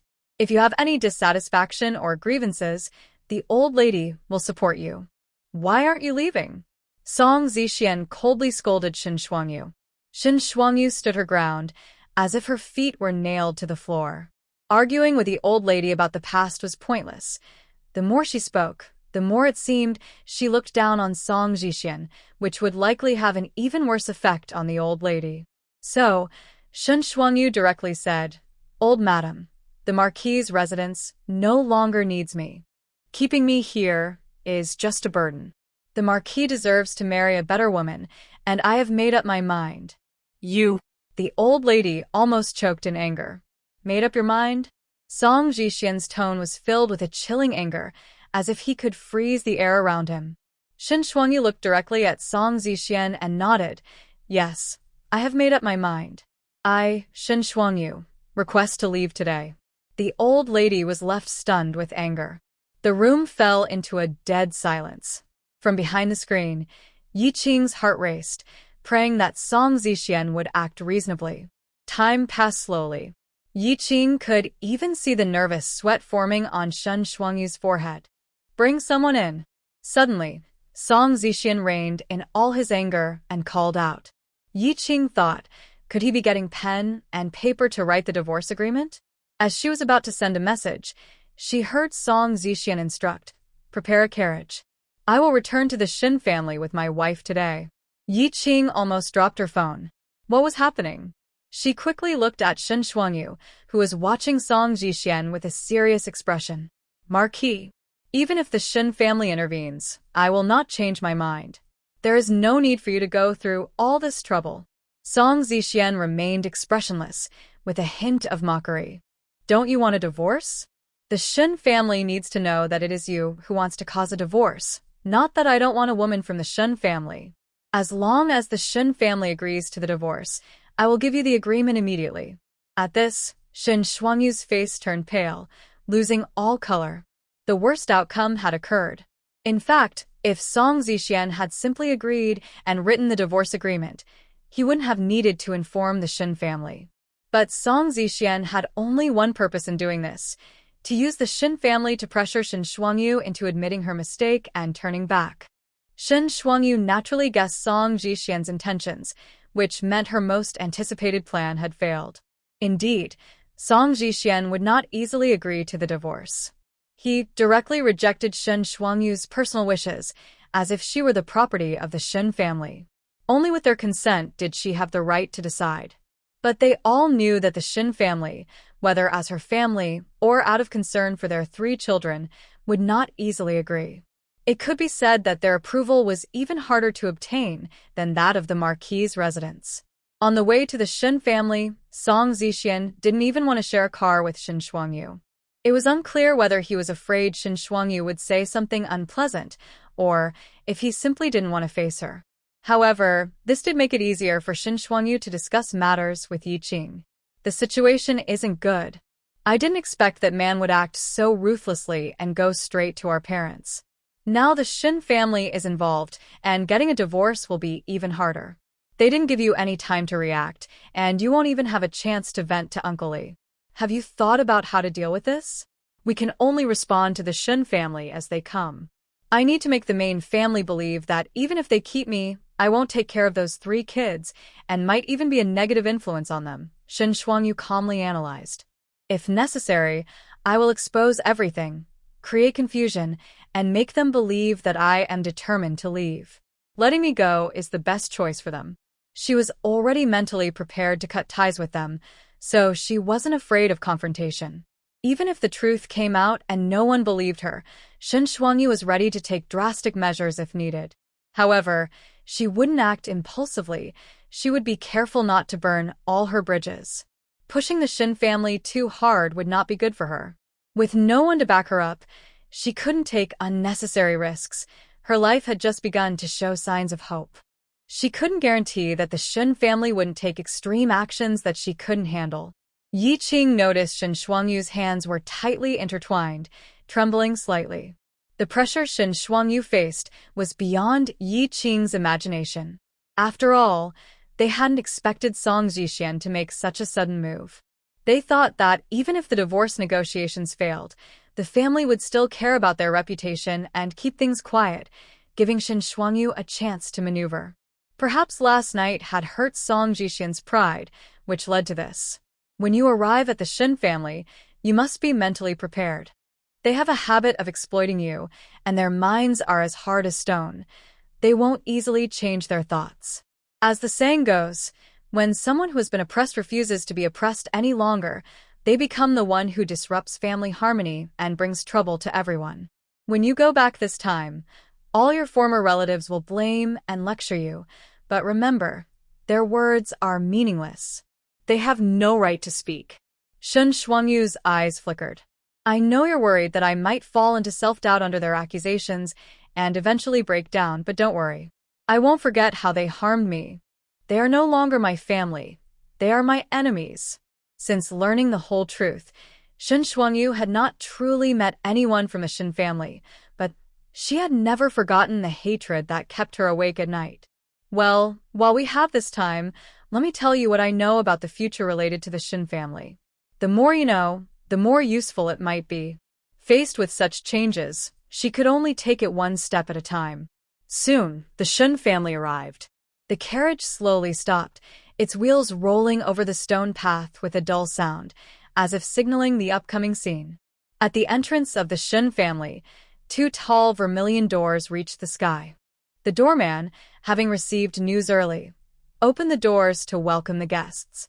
As Shin Shuangyu stepped down from the carriage, she saw Song Zhixian striding into the Shin residence. The low pressure radiating from him made the waiting servants of the Shin family glance over. Such an angry and discordant couple, even newly married, had never been seen before. Everyone looked at Shin Shuangyu with disapproving eyes. An invisible sense of pressure surged from all directions, making it hard to breathe. Seeing it in person is indeed different from hearing about it. Yi Qing didn't know how to respond. In contrast, Shin Shuangyu was already used to it and simply stepped forward to follow. She had only read about this in scripts before. Now, she was truly experiencing it from Shin Shuangyu's perspective. Shin Chuchu was the pearl of the entire Shin family. That was no exaggeration, as the servants all adored her. Thus, what happened to Shin Shuangyu was viewed with great disdain by the servants. Even if the Shin family intended to influence Song Zhixian's future marriage, they would choose a suitable girl only after Shin Chuchu was gone. They would never create a scandal like Shin Shuangyu did while Shin Chuchu was still alive. How could they possibly welcome Shin Shuangyu? Moreover, since Shin Shuangyu was essentially an orphan, they felt even bolder in their disdain. Seeing Song Zhixian's unusual mood, their first reaction was to wonder how Shin Shuangyu dared to anger their former good son-in-law. This brings to mind a question. What? Shin Shuangyu asked curiously in a low voice. Your ungrateful brother. by betraying you, has become a half-son of the main house and is now partially in charge of the Shin family. He even holds an official position outside, not to mention that his fiancée's family is impressive. Logically, his status is rising, yet the servants still dare to treat you this way. This indicates one thing. Shun Shuangyu's eyes flickered. It means that whenever there are discussions about me in the Shin family, Shin Dingen has never defended me. Of course, a murderer like him wouldn't dare to support you. He's feeling guilty. Just then, they heard hurried footsteps. Second sister, what are you doing here? I heard you were with brother-in-law. Shun Shuangyu paused, and a wave of uncontrollable hatred flashed across her face. When Shin Dingen rushed over, only a cold expression remained on his face. He seemed to be preparing to attend court, dressed in his formal robes, looking tall and imposing. With the family's influence, he had become the head of the Ministry of Personnel. At just 18, he had not yet taken the imperial exams, but his future looked bright, especially with his brother-in-law, the youngest grand scholar in the cabinet. Shun Shuangyu stared at Shin Dingen, the brother she had protected all the way to the capital. Ambition can change a person completely. Shin Dingen was no longer the little boy who followed her, crying and vowing to be her support and help the second branch thrive. Shin Shuangyu's gaze was so different from what Shin Dingen remembered that it left him momentarily stunned, lacking the warmth and care he was used to. Second sister? This is the ungrateful brother? He looks decent, but he really doesn't resemble you. Is it true that appearance reflects the heart? An ungrateful person doesn't deserve to look like you. Shin Shuangyu lowered her eyes, coldly laughing inside. Thankfully, he didn't resemble their parents. Second sister, why did you come here so early today? Shin Dingen asked cautiously, feeling guilty since he had been spreading rumors about his sister recently. He worried that the truth would come out and that she would confront him sadly. However, he had already thought of reasons to persuade Shin Shuangyu, so he wasn't too worried. He knew she was soft-hearted and would be willing to sacrifice for the greater good. But then he heard Shin Shuangyu coldly say, "The Marquis brought me here to discuss with the Shin family about writing a divorce letter. I want to separate from the Marquis." Upon hearing this, Shin Dingen was left stunned. Meanwhile, Shin Shuangyu had already turned to leave. As she reached the main courtyard, she heard angry shouts from inside. What is Shin Shuangyu causing a scene about? Divorce? Impossible. Our Shin family does not agree. The voice belonged to her aunt, Mrs. Hu, Shun Chuchu's mother. When Shun Shuangyu entered the hall, she saw Mrs. Hu glaring at her angrily, while her uncle, Shin Yu, wore a stern expression. Yiqing looked around and saw a familiar face standing in the corner, Yaki, who had just been sent back by Shin Shuangyu. Yaki seemed completely stunned, as if she never expected to hear such news today. Just after Shin Shuangyu greeted everyone, hurried footsteps approached from behind. It was Shin Dingen chasing after her. Second sister. Shin Dingen said anxiously, his face showing shock as he looked at Shin Yu and Mrs. Hu, finally turning to Song Zixian. He still managed to greet him with a simple brother-in-law. Song Zixian ignored Shin Dingen and didn't look at Shin Shuangyu, as if he was only there to inform Shin Yu and Mrs. Hu, leaving the rest to them. His indifferent demeanor suggested that he didn't care about Shin Shuangyu and the divorce at all. Shuangyu, is what the Marquis said true? Are you really asking for a divorce? Shin Yu asked sternly. Shin Shuangyu nodded without hesitation. Yes, I want a divorce. As soon as she finished speaking, Shin Dingen rushed over to grab her arm, his youthful face filled with worry. Second sister, have you been hurt in some way? If you have grievances, you can tell us. We will support you, but you can't act impulsively. The ungrateful wolf really seems to care about you. Shin Shuangyu shot Shin Dingen a cold glance and forcefully pulled her arm away. I can't be a good wife in the Marquis' residence. Divorce is the best choice. Who says you can't? You've been doing well. Shin Dingen immediately replied. Is it because of the housekeeper's authority? With Shin Dingen's words, Shin Yu and Mrs. Hu finally calmed down a bit. After all, how could Shin Shuangyu want a divorce? She had always been well-mannered, gentle, and compliant. It must have been that she felt too wronged in the Marquis's residence, reaching her limit, which led her to ask for a divorce in a fit of anger. They all knew that Shin Shuangyu had never actively sought this position. She was forced into marriage for the family's reputation and her own honor. If she had dedicated 3 years in the Marquis's residence without any reward, only to be met with hostility, disdain, and misunderstanding, it was understandable that she might feel hopeless and disheartened. This made Shin Yu and Mrs. Hu start to reflect on whether they had been too harsh on Shin Shuangyu, perhaps pushing her too far, leading to this reaction. No, that was not right. They couldn't relax. They should continue to suppress her so that she wouldn't entertain any other thoughts. This would be most beneficial for the children. If they were not strict with her, she might develop other ideas. I think you are confused to ask for a divorce over something like this. Hu said angrily, "You are the lady of the Ho family. The authority will return to you eventually. Enough of this. It's early in the morning, and this is not proper. If you disturb your grandmother, it would be very disrespectful." Shinyu said unhappily, then turned to the cold-faced Song Jixian and added, "Lord Ho, don't mind her. I hope your mother isn't upset.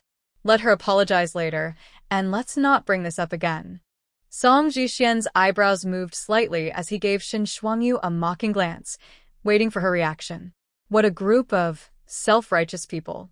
They are just relatives, not my parents.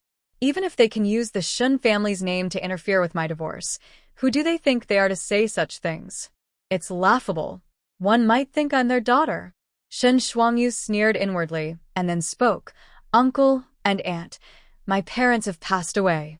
Strictly speaking, the second branch is now led by Shin Dingen. Whether I divorce Lord Ho or not." Before Shin Shuangyu could finish her sentence, Shun Yu and whose expressions changed. "What do you want to say? That we have no right to manage your marriage?" Shun Yu shouted angrily, feeling his authority as the current head of the Shin family was being challenged. Hu pointed at Shin Shuangyu in anger. "You, Shin Shuangyu, are so ungrateful and disrespectful to say such things." "Second sister, how can you say that?" Shin Dingen was also shocked. Song Zixian stared at Shin Shuangyu in disbelief. He had thought she only had issues with their family, but he never expected her to treat her own family this way. Shin Shuangyu, however, did not back down. She looked at Shin Yu clearly and said, "I want a divorce. If the Shin family opposes it, then the elders should discuss it together, not have my uncle and aunt speak on behalf of my parents." Shin Yu wanted to scold her, but realized something. If they were to follow the rules as her uncle and aunt, they indeed had no right to directly decide whether she could divorce. This realization made Shin Yu furious, as he had always felt entitled to decide everything for Shin Shuangyu since she had married into the Ho family as a substitute for his daughter. Being suddenly exposed like this made him feel deeply insulted. "I think you've lost your mind," Hu said, furious and embarrassed. In the past, the person Shin Shuangyu feared the most in the Shin family was Mrs. Hu. She managed the family's affairs and was not the kind of elder who was kind to the younger generation.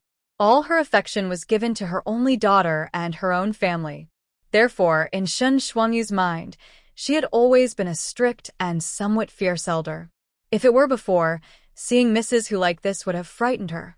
But now, Shin Shuangyu turned and coldly stared at Mrs. Hu. The chill in her gaze was almost terrifying. Mrs. Hu was momentarily stunned, and the insults she wanted to say got stuck in her throat. "Good, very good. Second brother has a wonderful daughter," Shun Yu said coldly. "Since you want a divorce, let's hold a family meeting this afternoon and let the other elders see how our Shun family produced such a rebellious descendant." "Master." "Uncle." Hearing this, both Mrs. Hu and Shun Dingen became anxious. Shun Yu, however, looked determined. Song Zixian frowned slightly, his expression darkening, but Shun Yu said to him, "Lord, we should go to court now. We'll discuss the rest this afternoon." Song Zixian was silent for a moment, then coldly snorted at Shin Shuangyu before leaving with Shun Yu. Mrs. Hu hurried to follow, wanting to clarify things. Shun Dingen stayed behind, looking at Shin Shuangyu with concern. "Second sister, what are you thinking? Life was going well. Why do you suddenly want a divorce? If we really hold a family meeting, it will be hard to take back. Even if you don't end up divorced, it will damage your reputation. Why put yourself through this? Even if you have grievances against the Marquis family, you don't need to cause a scene over a divorce. Shen Shuangyu turned to Shen Ding'an, not rushing to argue, but instead said, Ding'an, do you still consider me your sister? Shen Ding'an was taken aback and immediately replied, of course. You and my little sister are my most important family. Then help me get a divorce. This is my only request in this life. If I can't get a divorce, I won't rest in peace. Shen Shuangyu really wanted to know if, after saying this, Shen Ding'an would find some conscience and help her just this once. After all, as the head of the second branch, Shen Ding'an had the most influence. If he was willing to help, it would be most beneficial for Shen Shuangyu. Therefore, she had endured until now without confronting the brother who had betrayed her. Shen Ding'an was stunned but spoke up, Sister, brother-in-law is really good. Even though you don't have feelings for each other now. Don't you believe in my determination? Shen Shuangyu interrupted, her expression sad. She showed her vulnerability, saying, I really want a divorce. Third brother, I can only rely on you now. Please help me. Shen Ding'an looked at Shen Shuangyu, his eyes flickering, and finally looked away. Sister, please think about it some more. I need to go to court now. After saying this, Shen Ding'an ran away, without looking back. He won't help at all. It seems he has no regrets after all these years. What a heartless person. You shouldn't have saved him. You should have let him die at the western border. Shen Shuangyu stood still, hiding her emotions, coldly watching Shen Ding'an's back. Thinking back to when she finally agreed to marry into the Marquis family, one reason was that she compromised for the sake of her younger sibling's reputation. Looking back now, it seems quite ridiculous. Meanwhile, Hushi caught up with Shen Yu's pace. Sir, how can you agree to? Shen Yu interrupted. What's the rush? She's just a helpless girl. She won't cause much trouble. Just take her to mother. Once mother speaks, I doubt she'll have the courage to bring up a divorce. If she's really so shameless, you can talk to her properly and find out why she insists on a divorce. If that doesn't work, we can invite the elders to teach her a lesson. When she was wrongfully accused before, the family held a meeting. Under that pressure, she still cried and agreed to marry obediently, didn't she? He doesn't believe that when the elders gather to scold her, this girl will withstand the pressure and stick to her decision for a divorce. She'll be so ashamed, she might wish she could disappear. She really doesn't understand the situation. Shen Yu was determined to call a family meeting because he believed that a well-behaved girl like Shen Shuangyu would never break free from traditional values. No matter her rebellious thoughts now, she would ultimately accept her fate. Perhaps she is just stirring things up for now, but when it comes to the family meeting, she will back down. Seeing her husband so calm, Hushi gradually calmed down too. Indeed, family meetings mostly reflect the opinions of the main branch, and who would want a divorced woman in their family? Even if that girl makes a scene at the family meeting, it would just be embarrassing for her. After the couple agreed, Shen Yu turned to Song Zixian and said, Don't worry, my lord. This is just a small episode. She will settle down soon. Song Zixian didn't show much, but he knew that the Shen family would never agree. Although Shen Shuangyu married him in a difficult way, it somewhat fulfilled the wishes of the main branch of the Shen family. At that time, Shen Chuchu was very ill, and his former in-laws wanted to marry a Shen daughter to him to secure the future of their 3 children. Since he loved Shen Chuchu, he didn't mind their idea. He would have accepted any Shen daughter as his wife. However, there was only one chance. If Shen Shuangyu divorced him again, the Shen family wouldn't be able to send another daughter to him. What would happen to the future of the 3 children? Therefore, the Shen family would absolutely not agree to Shen Shuangyu's divorce. Song Zixian only sent Shen Shuangyu back to scare her a bit and make her more obedient. He believed the Shen family could retrain her. Soon, Shen Ding'an caught up and couldn't help but ask Shen Shuangyu a couple of questions, wanting to know if the Marquis' residents had treated her unfairly. Song Zixian naturally couldn't say that they had compromised to that extent, but Shen Shuangyu still wanted a divorce. He could only say, she is the one causing trouble and doesn't want to live a good life. Even now, Song Zixian still couldn't fully believe that Shen Shuangyu truly wanted a divorce. He felt it was because he hadn't responded to her feelings, and the Marquis's residence hadn't acknowledged her efforts, leaving her disheartened and leading to this situation. But if she was truly determined to divorce, it seemed more like a way to make a statement and intimidate them. He leaned towards the latter idea. Perhaps it was just a game for Shen Shuangyu. Half an hour later, Shen Shuangyu was taken to her grandmother's courtyard. The person escorting her was Yaqi, who couldn't help but persuade her a bit. "Madam, why are you doing this? Do you really want a divorce?" Life in the Marquis's residence. Shen Shuangyu glanced at Yaqi. "Where is Granny Zhao?" Yaqi thought Shen Shuangyu was concerned and happily replied, "She is still recovering." "She is really lucky," Shen Shuangyu said coldly. Yaqi shivered, unable to believe what she heard. Shen Shuangyu continued, "Once I leave, you can return to the Marquis's residence and take care of Shen Qiqi's children again. Isn't that good?" Perhaps her voice was too cold, as Yaqi didn't dare to say another word. Before they were sent away, they had believed that Shen Shuangyu wanted to seize power, escape the control of the main branch of the Shen family, and become the true mistress of the Marquis's residence, free from Shen Qiqi's shadow. But now, Yaqi feels something is off. It seems that Shen Shuangyu truly wants to escape everything related to the Ho residence. In the hall, many women have gathered. Besides Shen Dingen's wife, Lu Lan, several women from the third branch have also stayed. Everyone looks unhappy, frowning as they watch Shen Shuangyu walk in. Grandmother Zhao sits in the main seat, her silver hair framing her serious face. Dressed simply yet elegantly, she closes her eyes to rest, her fingers continuously turning the Buddhist beads. She only opens her eyes when she hears Shen Shuangyu greet her. A sharp gaze shoots from her wise yet aged eyes. Shen Shuangyu takes a deep breath. Zhao directly gets to the point. "The Shen family has never allowed divorce, and we do not permit it. You should give up this idea and return to being a proper Ho lady. Today, we will pretend you were never here." Shen Shuangyu had prepared herself for this, so she does not feel discouraged. What she needs to do is express her stance to gain a chance for survival, as other paths are much harder. "Grandmother, I no longer wish to be married to the Ho Lord, nor do I want to be a stepmother. I do not want to manage a household that hardly sees me as the mistress. I want a divorce, and will not change my mind." Impudent. Zhao suddenly slams her hand on the armrest of her chair. "Are you disregarding the reputation of the Shen family? If you are worried about that, grandmother, I can accept being removed from the family tree and expelled from the Shen family." At this statement, the women present are shocked. What kind of talk is this? Since ancient times, only those who have committed serious wrongs have been expelled from their families. That means they cannot even enter their ancestral graves. No one wants to bear such a disgrace in their lifetime. What is she thinking? Has she truly lost her mind? If the old Shen Shuangyu had said such things, it would have been a deep emotional pain. But after talking with Yi Qing, who casually mentioned severing ties with her family, Shen Shuangyu suddenly found her old thoughts quite ridiculous. What is the use of having a name in the family tree? What benefit is there in calling herself a member of the Shen family? It is merely a chain that exploits and uses her.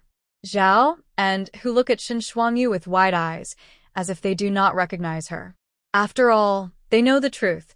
They know Shen Shuangyu is not the calculating person the outside world claims her to be.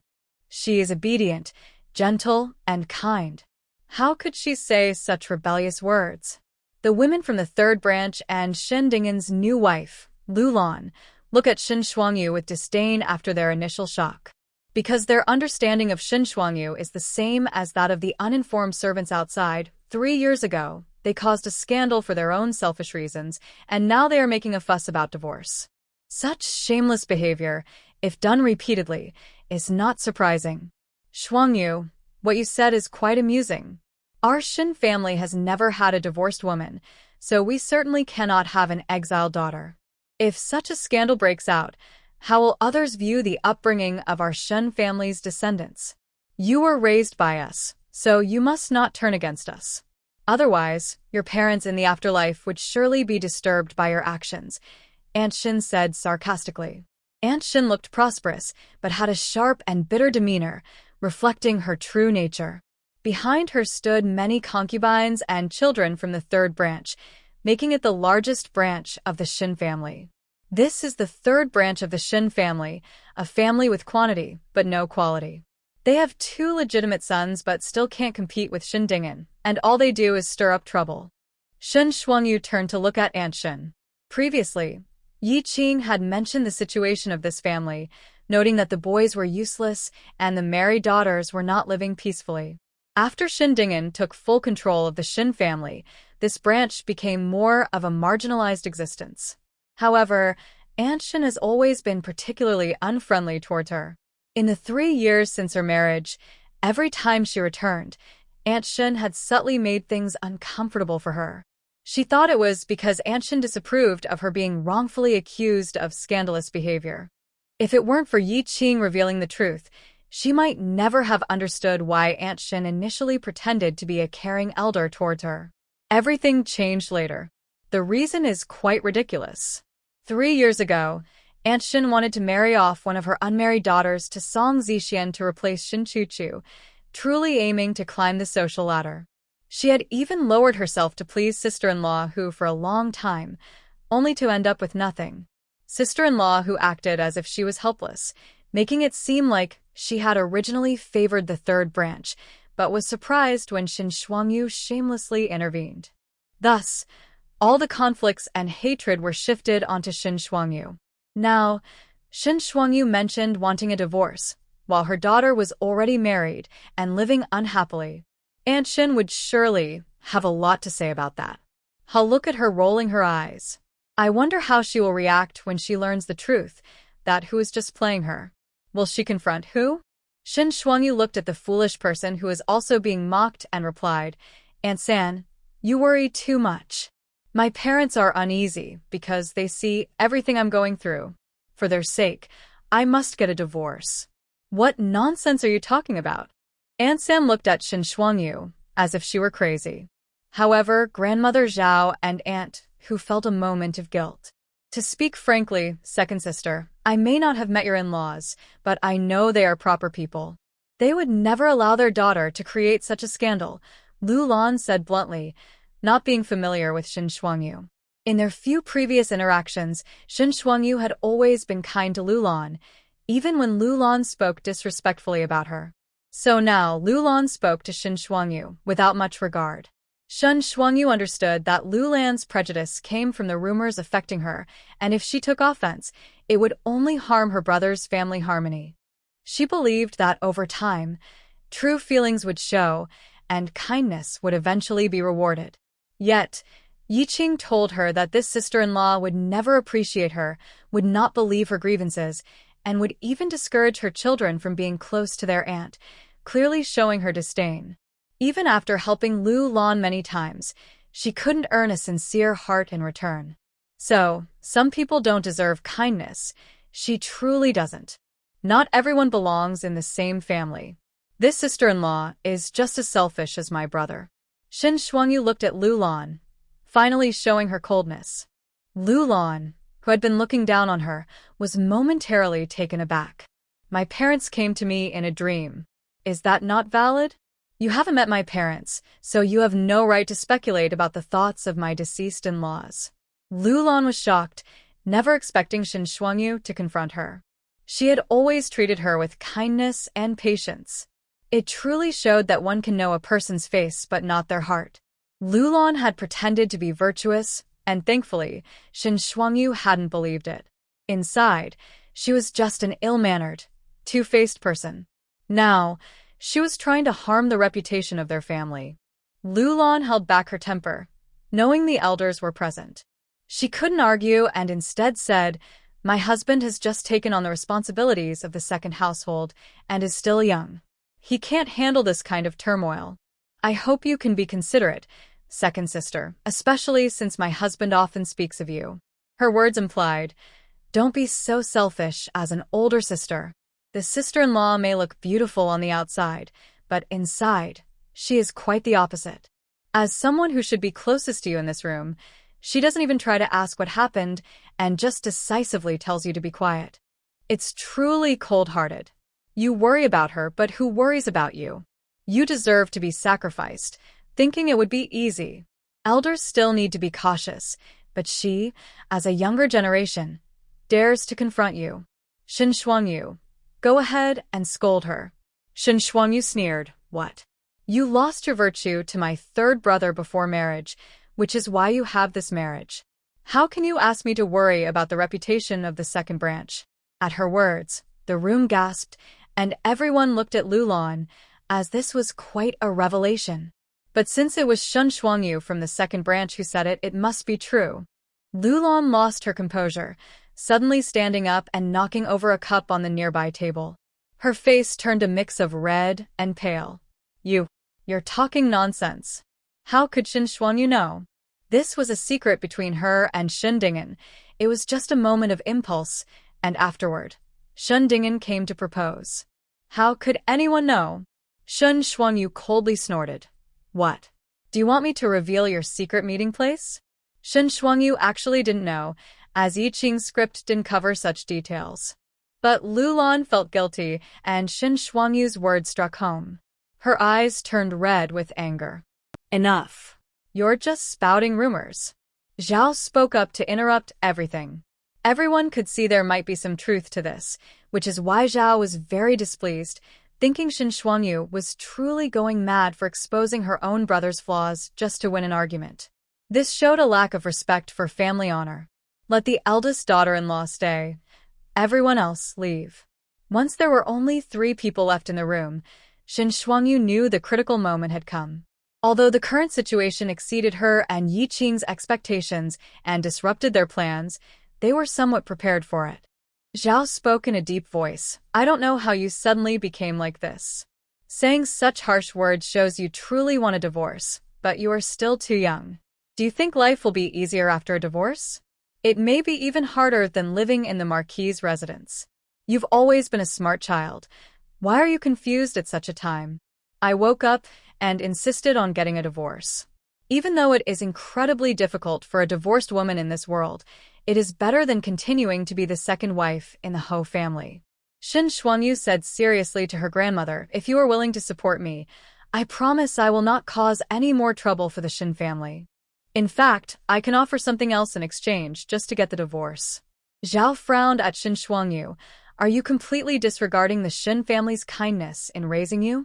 This statement carried a lot of weight coming from her grandmother, and Shin Shuangyu stiffened. That's just moral coercion. If we are counting, your parents earned their military honors at the border, but it is the people in the capital who enjoy those benefits. Why haven't they repaid you and your branch? Shin Shuangyu quickly thought of Yi Qing's words. May I ask, grandmother, my parents worked hard at the western border and sacrificed their lives to defend the city. Did those military achievements not bring benefits to the Shin family? Isn't that enough to exchange for a few years of raising me? Zhao did not expect Shin Shuangyu to find a reason to refuse such a significant debt of gratitude. It was truly rebellious. Had she really gone mad from staying in the Ho family, or was she influenced by something else? Zhao began to suspect that Shin Shuangyu might have learned the truth from back then. On the other side, who was in pain hearing this? You truly do not appreciate what you have. The Ho family has been very lenient with you these past 2 months, allowing you to act out without forcing you to do anything. They have really given you face. Do you know how many people outside want to be Song Jixian's second wife? His future is limitless. How many people in the capital at his age have earned a title for their wives? Are you really so blind that you cannot tell good from bad? Who shouted angrily. Shin Shuangyu almost laughed coldly. It's not like they earned that title for me. The old lady has a title. Shin Chuchu has a title, but she does not. She will never have one. Even though Song Jixian had many opportunities, he just wouldn't give it to her. In the end, even when he became the prime minister, she still had no title, which was quite a spectacle. According to Yi Qing, Song Zixian was holding back, hiding his feelings for her. So, he deliberately treated her poorly and did not give her the respect she deserved, making everyone believe that he still missed his late wife and was dissatisfied with his second wife, which only deepened the rumors from before. If it weren't for the fact that Shin Xuanyu currently had no title, could not enter the palace, and could not meet the nobles, perhaps she and Yi Qing would have thought of more ways to save themselves. Instead of only thinking about making money and looking for opportunities to donate to the court. So you're jealous of Chu Chu and feel unbalanced, which is why you want a divorce. Who seemed to have found a weakness and shouted, "How can you have such thoughts? You are not as good as Chu Chu, so it's only natural that your life is not as good as hers." Whose words suggested that Shin Xuanyu should not have such feelings. She should be submissive and not expect any benefits that rightfully belong to Shin Chu Chu. What a devoted mother she is. Even if you don't think this way, what she said is really frustrating. She has deceived herself into believing that you would be jealous of Shin Chu Chu. Shin Xuanyu mocked. What? Does Aunt really think I care about Song Jixian and everything about the Ho family? Perhaps Shin Xuanyu's direct gaze reminded Hu that she was not the one who wanted to marry Song Jixian. But Hu did not back down and finally said, "Don't forget you owe Chu Chu. Everything you are doing now is to atone for the mistakes you made." Shin Xuanyu's lips twitched, and she almost spoke out, but she knew the timing was not right. The two people here were already aware of the truth, and revealing it in front of them would be pointless. It might even lead to being silenced, making it harder to speak later. Why not bring up your parents to scare them? You didn't notice how their expressions changed when you first mentioned your parents. They must have done something wrong and are afraid of your parents' resentment. Your side believes in ghosts and spirits, so use this tactic to throw them off. Shin Xuanyu's expression changed slightly as she took a deep breath and said, "What I said before is true. I dreamed of my parents. They told me I am innocent and do not need to atone. I do not owe Shin Chu Chu anything. I was the victim in that situation." As soon as she said this, Hu's previously loud demeanor changed. Even Zhao showed a different expression, quickly turning the beads in her hand. Hu's lips trembled, but she stubbornly replied, I think you were just thinking about it too much. Who can say what really happened back then? We don't know what you were thinking. The result is what matters, and wrong is wrong. Is that so? I really wish my parents could visit Anne in her dreams and debate whether I was wrong or not, Shin Xuanyu said ominously. Who almost lost her balance. Are you threatening me? Did Aunt do something wrong? Talking with old friends in a dream. How is that a threat? Shin Xuanyu said coldly, whose face turned pale, and in the end, she looked to Zhao for help. Zhao closed her eyes and said, "What happened in the past is over. Discussing it now is pointless. What we are talking about is your insistence on causing a divorce. Xuanyu, the Shin family will not agree to this. You should think it over again. Every couple has their struggles. Many daughters have married into the Shin family, and you have lived well. Your status is the highest. One should be content. If you think about it more, you will understand." She even added, "Even if your parents came to me in a dream, I would say the same thing." Shin Xuanyu felt the same way about Zhao and Shindingen, hoping they had a shred of conscience. In the current crisis of the Shin family, she at least needed people she could use. However, Zhao also disappointed her. Shin Xuanyu smiled weakly, but her gaze grew sharper. Is that so? Do you really want me to go back and continue being the heir of the marquisate? Zhao and Hu both looked over, their eyes filled with cold determination. Shin Xuanyu said coldly, "If you force me like this, do you really trust me to continue taking care of Shin Chuchu's 3 children?" At her words, both women stared wide-eyed in shock at Shin Xuanyu. Shin Xuanyu's gaze turned icy as she met Hu's astonished eyes. "And I am no longer the Shin Xuanyu I used to be. If I am unhappy, then those who burden me will not have it easy either. Do you dare to test me with those 3? Hu was so provoked that she stood up and shouted at Shin Xuanyu. "You little wretch, how dare you? If you harm them in any way." "How could I dare to hurt anyone? I don't want to be punished, but there are ways to ruin their lives. As women of the household, I have my means," Shin Xuanyu said, narrowing her eyes, exuding a dangerous aura. "If the Shin family insists on holding on to me, I am not afraid of breaking everything. I have nothing left to worry about. Those without shoes fear nothing. After saying this to her aunt, Shen Shuangyu turned to the now pale Zhao and said, So, it's you who should think carefully. Once you understand, you will see that letting me go is the best choice. You cannot truly keep someone who wants to leave. I hope grandmother and aunt will consider this well. That is all I have to say.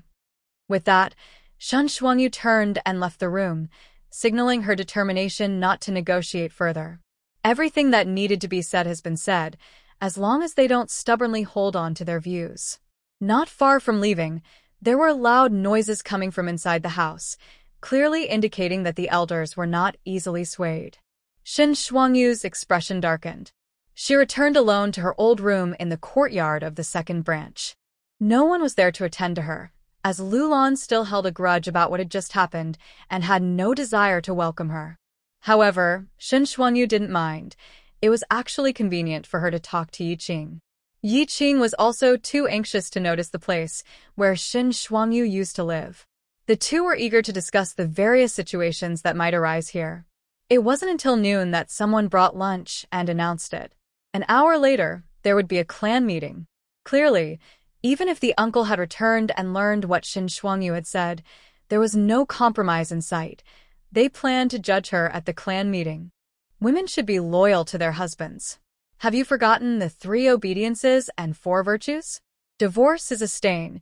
You will ruin the lives of other married women in the Shen family. Our Shen family has always been honorable. If you act on your own, you will tarnish our ancestors' names. Once you leave your husband, the outside world will drown you in scorn. You won't even find a way to escape. Growing up without parental guidance has made you so reckless. The room was filled with older men, each speaking harshly, glaring at Shen Shuangyu as if judging a criminal. The women behind them looked at her with disdain, as if she were their enemy. Although Yi Qing knew that the ancient attitudes towards women's divorce were very strict, she never expected it to reach this level. The atmosphere suggested that Shen Shuangyu had committed unforgivable crimes. In Shen Shuangyu's original story background, there were indeed many cases of divorce, so she thought that even if the Shen family opposed it, their attitude wouldn't be as harsh as the main branch. But to her surprise, they reacted as if their ancestors' graves had been disturbed.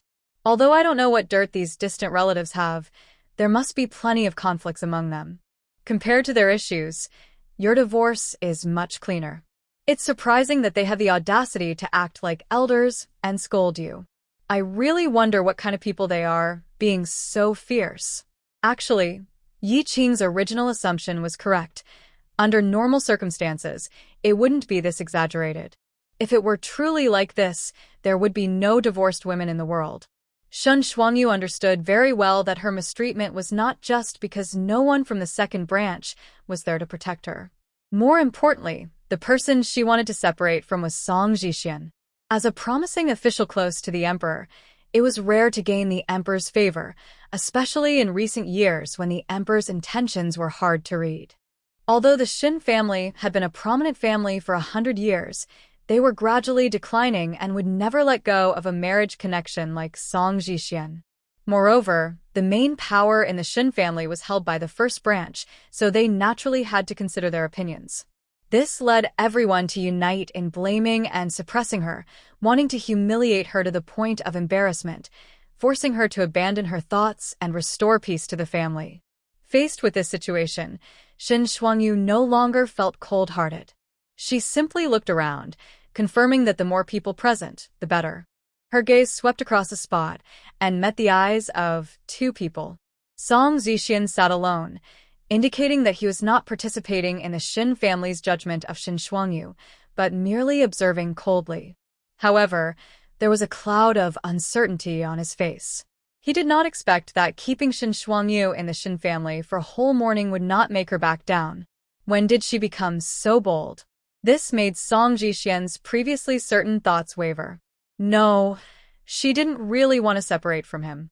She must know that the family meeting would ultimately not agree to her separation, so she was causing such a scene without fear of the consequences. Was she trying to gain a position for herself, not only in the Ho residence, but also in the Shin family? Thinking of this, Song Zixian snorted coldly and withdrew his gaze, no longer caring how others made things difficult for Shin Shuangyu. After all, this was her own design, wasn't it? Sitting beside Song Zixian was Shin Dingen, the current head of the second branch and the heir of the Shin family. Even though he was only 18, he should have been in a prominent position. Yet, he was hiding here, accompanying his brother-in-law. Even without saying a word, everyone understood his stance. Shin Dingen was also surprised by his sister's determination to take things to this level. Watching her being scolded by so many people made him feel uneasy. He truly did not understand why his sister was putting herself through this. What was wrong with a woman enduring some grievances in the household? When she first returned to the Shin family, she had to navigate the elders and endure the occasional humiliation from other siblings. Wasn't everyone living under the same roof and facing grievances? At that time, she said that having a place to live was already very good. One should be content and not create conflicts with siblings, but cherish the present days. Now, why is she not content? Even though she thought this, when she looked into Shin Shuangyu's quiet eyes, it felt like she was silently questioning why her sister wouldn't help her. Shin Dingen awkwardly avoided her gaze. At that moment, it seemed everyone was tired of talking, and Shin Yu finally spoke seriously. Shuangyu, you heard everyone's opinions. Do you still want to insist on leaving? I've asked the Lord, and he hasn't wronged you in any way. Shin Yu's tone was strict, but his gaze at Shin Shuangyu was unfriendly. He was truly angered by the threats he heard from Hu. However, upon reflection, he thought Shin Shuangyu was just making empty threats. He didn't believe she would actually harm Chu-Chu's child. It was just a tactic to scare them into backing down. What could a helpless young woman do? Her threats were just laughable. If he were scared by a young girl, how could he still be the head of the family? So, Shin Yu insisted on holding a family meeting to apply pressure. He was also pleased with how others reacted. Any woman who knew right from wrong would struggle in such a situation. Perhaps she regretted it long ago. After Shin Yu spoke, many began to shout and threaten to use her parents' discipline on this disobedient daughter. It was quite intimidating, making Yi Qing uneasy, worried about how Shin Shuangyu would respond next. Standing in the center, Shin Shuangyu slowly raised her head and coldly stared at Shin Yu. Shin Yu was taken aback by her gaze, showing no sign of fear. Then, in a clear and firm voice, Shin Shuangyu declared, "My mind is made up. I want to leave." Instantly, the room erupted in shock. Song Zixian and Shin Dingen looked displeased. Shin Yu, with a dark expression, said, "You escaped with your life and brought your siblings back to the Shin family. The family has treated you well over the years, arranging great futures for you all. Do you really want to repay kindness with resentment, stubbornly risking the entire Shin family's reputation?" He had heard about the so-called achievements in exchange for raising them, which he found ridiculous. Achievements were for the country, not the family. If Shin Shuangyu dared to say that publicly, it would be utterly rebellious. He didn't believe she could truly resist the gratitude for her upbringing. If I don't stubbornly resist, should I just wait to be completely consumed by you all? When Shin Shuangyu said this, her body trembled uncontrollably, and anger surged within her. She remembered what Yi Qing had told her about the future. She had given everything to ensure that everyone except her had a bright future and a good life. But what about her? She received nothing but decades of indifference, always being looked at like a sinner, slowly tormenting her soul. Even in death, she was kept in the dark, without freedom. What right did these people have to live so comfortably by devouring her flesh and blood? Shin Shuangyu sneered. People must think of themselves first. After all, you all do the same, don't you, uncle? Her words were harsh and serious, instantly silencing the room. Everyone looked at Shin Shuangyu in disbelief for daring to mock her elder, who, sitting next to Shin Yu, couldn't hold back any longer. She didn't expect Shin Shuangyu to insist on the divorce under such pressure, which made her worry that Shin Shuangyu's threats were true. When it came to her precious descendants, she would go mad. Ignoring the dignity expected of her as an elder, She pointed at Shin Shuangyu and shouted, "If the Ho family hadn't taken you in out of kindness, your reputation would have been ruined, and you would have been sent to a temple as a nun. You are ungrateful and make things difficult for everyone. Truly heartless and shameless." Yiqing held her breath as she watched Shin Shuangyu slowly turn to Hu. In the end, she spoke up, exposing all the hypocrisy. "Heartless and shameless? I cannot agree with you, Aunt. After all, it was you who, out of selfish desires, framed me, sent me to Song Jixian's bed, ruined my reputation, and severed my marriage prospects. You designed my marriage as a secondary wife and made me bear the shame and guilt, tricking me into atoning, while taking care of Shin Chuchu's husband and child. Wasn't that your doing? Under these circumstances, you still expect me to be grateful? Even heaven cannot bear to see this. Do you really think that because my parents are gone, you can manipulate my life as you wish and enslave me for the benefit of your descendants?" The moment Shin Shuangyu finished speaking, everyone's expressions seemed to freeze. Yiqing widened her eyes, helping Shin Shuangyu observe everyone's reactions in the video, providing real-time updates to help Shin Shuangyu adjust her speech and steer the situation in her favor. Most people couldn't believe it, their expressions showing disbelief, but there was also a hint of unease. The members of the third household were secretly watching the first household, clearly suspicious. Shin Shuangyu listened to Yiqing's report, understanding the situation. Her gaze fell on a few key individuals. At that moment, the grandmother, Zhao, who had been quietly playing with her prayer beads, suddenly opened her eyes wide, staring at Shin Shuangyu in shock. She hadn't expected her suspicions to be true. It made sense. If it weren't for the overwhelming truth, such a well-behaved child wouldn't suddenly act so rebelliously. The illusion of peace had been torn apart. It was a tragedy.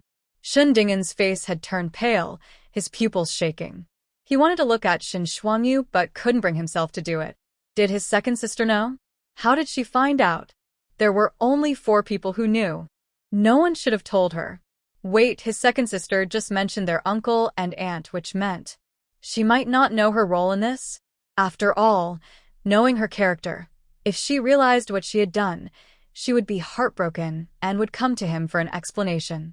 But she hadn't done that, which meant she was still unaware of the truth. At that moment, Shen Dingen felt like a trapped beast, desperately searching for an escape, praying for a delay, hoping for a miracle. Suddenly, he heard Song Zixian mumbling, "What is she saying?" Shen Dingen looked over to see Song Zixian's face darkening, almost as if it were dripping ink. Her lips trembled. I don't know. It must be a misunderstanding." Song Zixian turned to him, her cold black eyes filled with anger, probing for answers. For a moment, Shen Dingen felt as if all the truths he had buried were being guessed by her. Meanwhile, Shen Yu and Hu seemed to be struck hard, their faces losing color and turning pale, even showing faint veins on their foreheads from shock. Especially Hu, who had stood up to question Shin Shuangyu, felt her legs weaken and her body sway slightly, instinctively saying, "You. What nonsense are you talking about? This is simply absurd." Shin Shuangyu calmly looked around and replied, "But these are the truths my parents revealed to me in a dream. They couldn't bear to see you bully others, so they came to tell me the truth, warning me not to be deceived or used by you. They are watching how you treat their daughter."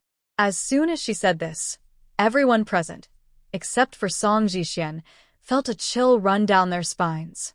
After all, these people were harsh on Shin Shuangyu out of selfishness, and they had no confidence to argue with a dead person, who was so scared that she kept stepping back. Children shouldn't speak of strange forces or spirits. Don't bring up your deceased parents. Shen Yu suddenly slammed the table, supporting the retreating Hu and angrily pointing at Shin Shuangyu. "I wondered what was going on. You have always been obedient, so someone must have been whispering nonsense in your ear, deceiving you and leading you astray, causing you to misunderstand your own family. Tell me, who is spreading these lies? Let them come forward and present evidence. How can we trust mere words that sow discord and slander family?" Shen Yu didn't know who had told Shin Shuangyu, but he was sure that without evidence, even if there were witnesses, they could be accused of slander. Shin Shuangyu had simply been unhappy and easily believed what she heard. But if they could eliminate the person who told her the truth, they could continue to mislead Shin Shuangyu and bury the truth. This old man is indeed difficult to deal with. Shin Shuangyu sneered, "Uncle, if you want to keep something hidden, you must not do it yourself. I dare to speak out because I know this is the truth. You have plotted against me so cruelly. Do you really think I can continue to serve Shin Chuchu like this?" Who also realized what was happening and, heartbroken, said, "You actually believe outsiders over your own family. You truly disappoint us." Shunyu looked furious and said, "You want to ruin us? Our son-in-law is your husband, and our grandchildren recognize you as their mother. How have we wronged you?" As they acted this way, others quickly joined in to criticize. Indeed, those who can do such things are like wolves in human skin, best at turning the tables and biting back. Shin Shuangyu sneered again, unaffected, and continued, "I also want to ask, how have I wronged you that you would design such a scheme against me? Everyone thinks I am delusional, trying to cling to power. I had a marriage contract. Why would I risk ruining my reputation just to become someone else's secondary wife or stepmother?" From a distance, Song Zixian stiffened, feeling a pressure in his chest. He wanted to scold Shin Shuangyu to be quiet but was too late. If I truly sacrifice so much for a high position, then why would I willingly give up everything to divorce? Isn't that contradictory? Don't the elders see this? Everyone paused, seemingly finally awakened to something. Shin Shuangyu looked at Shinyu's stiff face and said, "Uncle said he wants witnesses? At that time, did I walk into the wrong room by myself, or was I sent in? There were no witnesses then either." Why do you assume it was my mistake? That's not right. The Shin family originally planned to choose an unmarried girl as the heir to the Marquis's household. Suddenly, a voice spoke up. It was the third aunt, unable to hold back any longer. Although the third uncle tried to pull her back to stop her, she continued, "Oh, don't pull me. This isn't a secret. Everyone knows. The Marquis was aware of it too, right?" She even gestured towards Song Zixian. However, at that moment, Song Zixian looked terrifying, surrounded by a heavy atmosphere, glaring at Shin Shuangyu. The third aunt was too intimidated to ask him anything and continued, "It was originally a happy plan. Why would the eldest sister set you up, especially before Chu Chu's passing? Isn't that hurting Chu Chu? They cherished her so much. How could they bear to do that?" "Hey, you asked the right question. Indeed, the enemy of my enemy is my ally. I knew I could count on the third aunt." Shin Shuangyu smirked. What if Shin Chu Chu was also in the know? What if everything uncle and aunt did was to help Shin Chu Chu fulfill her wishes? The third aunt was stunned. The informed ones were already struggling to breathe. Did she even know this part? Meanwhile, Song Zixian suddenly stood up, but everyone around was too shocked to notice. "Are you saying that Chu Chu chose you to be the children's stepmother, even willing to ruin your engagement to marry the Marquis?" The third aunt's eyes darted wildly between Shin Shuangyu and the main family, filled with disbelief. Just as Shin Shuangyu was about to respond, she was interrupted by Hu's furious shout. "Shin Shuangyu, you're talking nonsense. How can you slander your cousin?" Hu shouted angrily. "When you three siblings first returned to the Shin family, it was Chu Chu who took care of you. How can you say such things about her? Where is your conscience?" Shinyu also exclaimed, "Everyone knows about Chu Chu's good reputation. We all watched her grow up. How can you let her be slandered like this with just a few words?" The relatives who had been stunned by Shin Shuangyu's words began to regain their senses. Compared to Shin Shuangyu, who returned halfway, Shin Chuchu truly exemplified the perfect daughter of a wealthy family, growing up under the watchful eyes of all her relatives. Kind, graceful, and composed, she was admired by everyone. Not a single person had ever spoken ill of her, and even the servants thought she was flawless, earning her universal praise. If anyone had to choose someone to trust, they would undoubtedly pick Shin Chuchu. As the discussions began to criticize Shin Shuangyu, she coldly remarked, "Why are you in such a hurry, uncle and aunt? When did I say she was plotting against me?" Everyone was taken aback, recalling that Shin Shuangyu had only mentioned Shin Chuchu's wishes and that Shin Chuchu was aware of the situation, without saying anything else. What does that mean?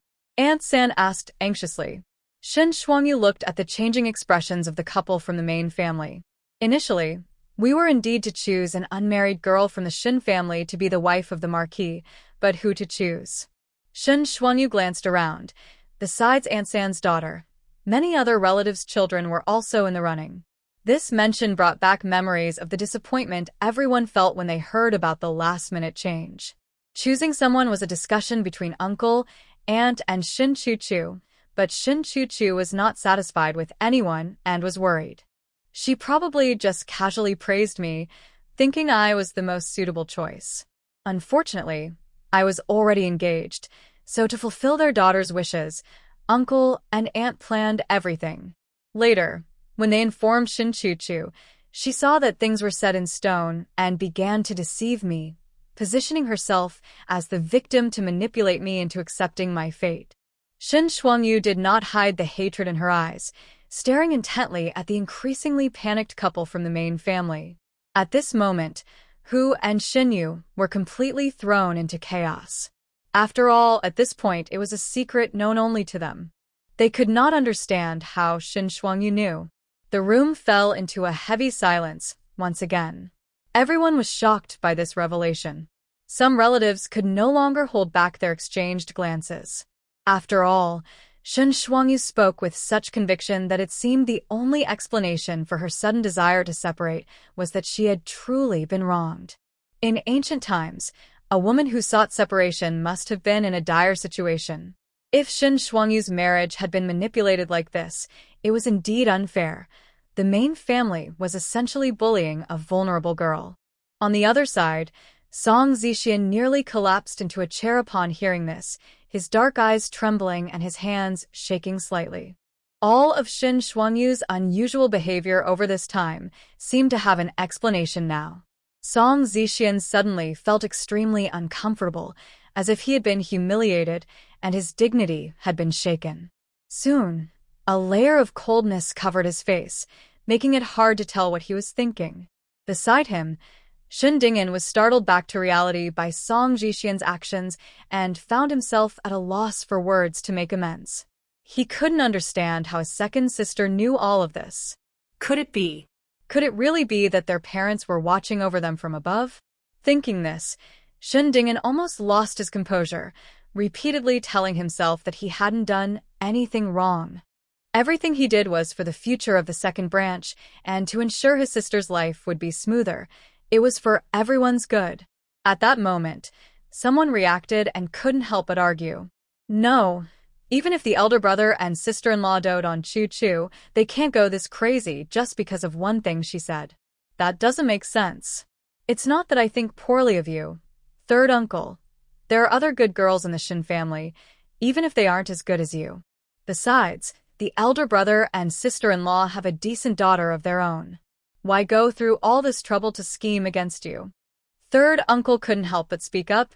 Shuangyu, are you sure you're not overthinking this? But third aunt, who was beginning to understand, immediately pushed third uncle. You naive one. What do you know? In the third branch, one is foolish and the other is explosive. No wonder they can't compete with the first branch. Shin Shuangyu looked at third uncle and then at the others who were still confused. It seems third uncle still doesn't understand, so I'll be more straightforward. Why must it be me? Besides my past behavior that reassures Shin Chu-Chu and our parents, there's a crucial point. I have no parents. Everyone was stunned. Shin Shuangyu's beautiful face now showed an uncontrollable sadness. If her parents and brother were still alive, who would dare to scheme against her? Saying those disgusting plans out loud felt like a painful reminder of her past life. If any daughter from the families present were to marry into the Marquis's residence, could our uncle and aunt still consider themselves relatives of the Marquis? Shin Shuangyu looked mockingly at the first branch and then turned to everyone. What if they have children in the future? Would a stepmother with parents to back her still treat her stepchildren well? At this, it seemed like a window had finally been broken, and everyone's thoughts became chaotic. Though they all shared the surname Shin, Their relationships varied, and everyone had their own thoughts. Over the past 3 years, Shin Shuangyu had married into the Marquis's residence, and it was well known that the first branch had strict control over her actions, keeping a close watch on her as the stepmother. At first, everyone thought it was because the main family was worried about using such methods to bring in Shin Shuangyu, fearing her ambitions could harm the 3 children. They believed that by keeping an eye on her, they could better care for the kids. But now, it seems there could be another explanation. They felt secure only because they could easily control her. They didn't see Shin Shuangyu as an independent person but rather as a substitute and shadow for Shin Chuchu. If it were any other family, they would never allow the main couple to treat their children this way. Only Shin Shuangyu could be subjected to this because she had no parents to protect her.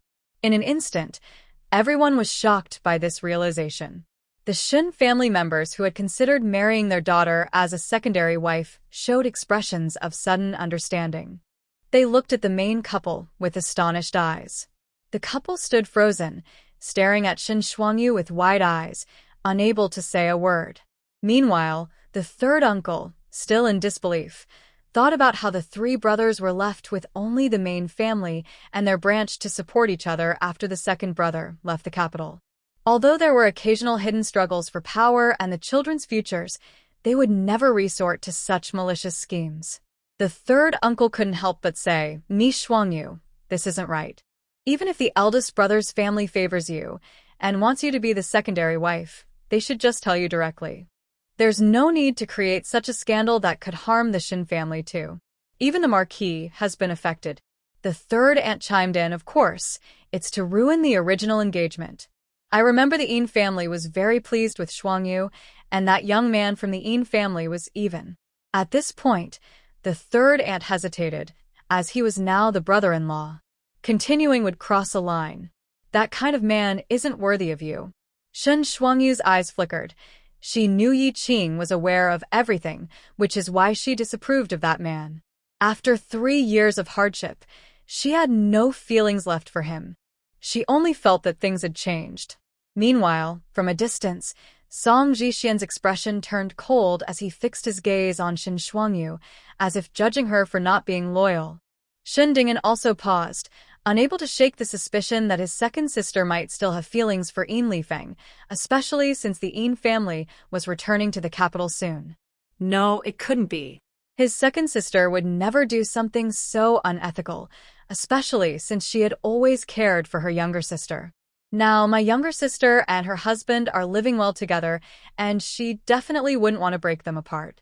At this moment, Uncle San, who is interrupted by Aunt San, is also unsure, but he still leans towards his own opinion. Is that so? In fact, not just Uncle San, many relatives believe that Shin Shuangyu's original fiancé is not as good as Song Jixian. If ordinary people didn't care about morals and had to choose, they would definitely pick Song Jixian as the second wife. With wealth and a bright future, a wise woman would make such a choice for her siblings and future children. At least when they plan for their own children, they would wish to break off any engagements and send them to the Marquis's house as a second wife. So Uncle San thinks that as long as the older brother and sister-in-law directly say it, Shin Shuangyu will agree. Even if the young girl has feelings for her fiancé and is reluctant, with the authority of her elders, she would eventually agree. There was no need to create such a scene, which not only ruined Shin Shuangyu's reputation but also almost affected the reputation of other girls in the Shin family. Although the past events were hidden within the Shin family and the Marquis's house, there are no secrets that can stay hidden forever. Just by observing Song Jixian's attitude toward Shin Shuangyu and asking around a bit, the news has already spread outside. Considering Song Jixian's status and the fact that Shin Shuangyu has not made any mistakes, everyone tacitly understands. So, Uncle San cannot comprehend. Of course, it's not just as simple as breaking off the engagement, Shin Shuangyu interjects. Her gaze falls coldly on the two people, filled with disdain. "You want me to think I walked into the wrong room, leading to everything. By using my guilt towards Shin Chuchu, you can squeeze me dry and completely control my life, so those 3 children can sleep peacefully. Am I right, Aunt?" Aunt, who stares blankly at Shin Shuangyu, almost trembling. Shin Shuangyu then looks at Xinyu, whose expression is almost uncontrollable and fierce. Moreover, at that time, the old lady of the Marquis's house was trying to prepare a better second wife for the Marquis.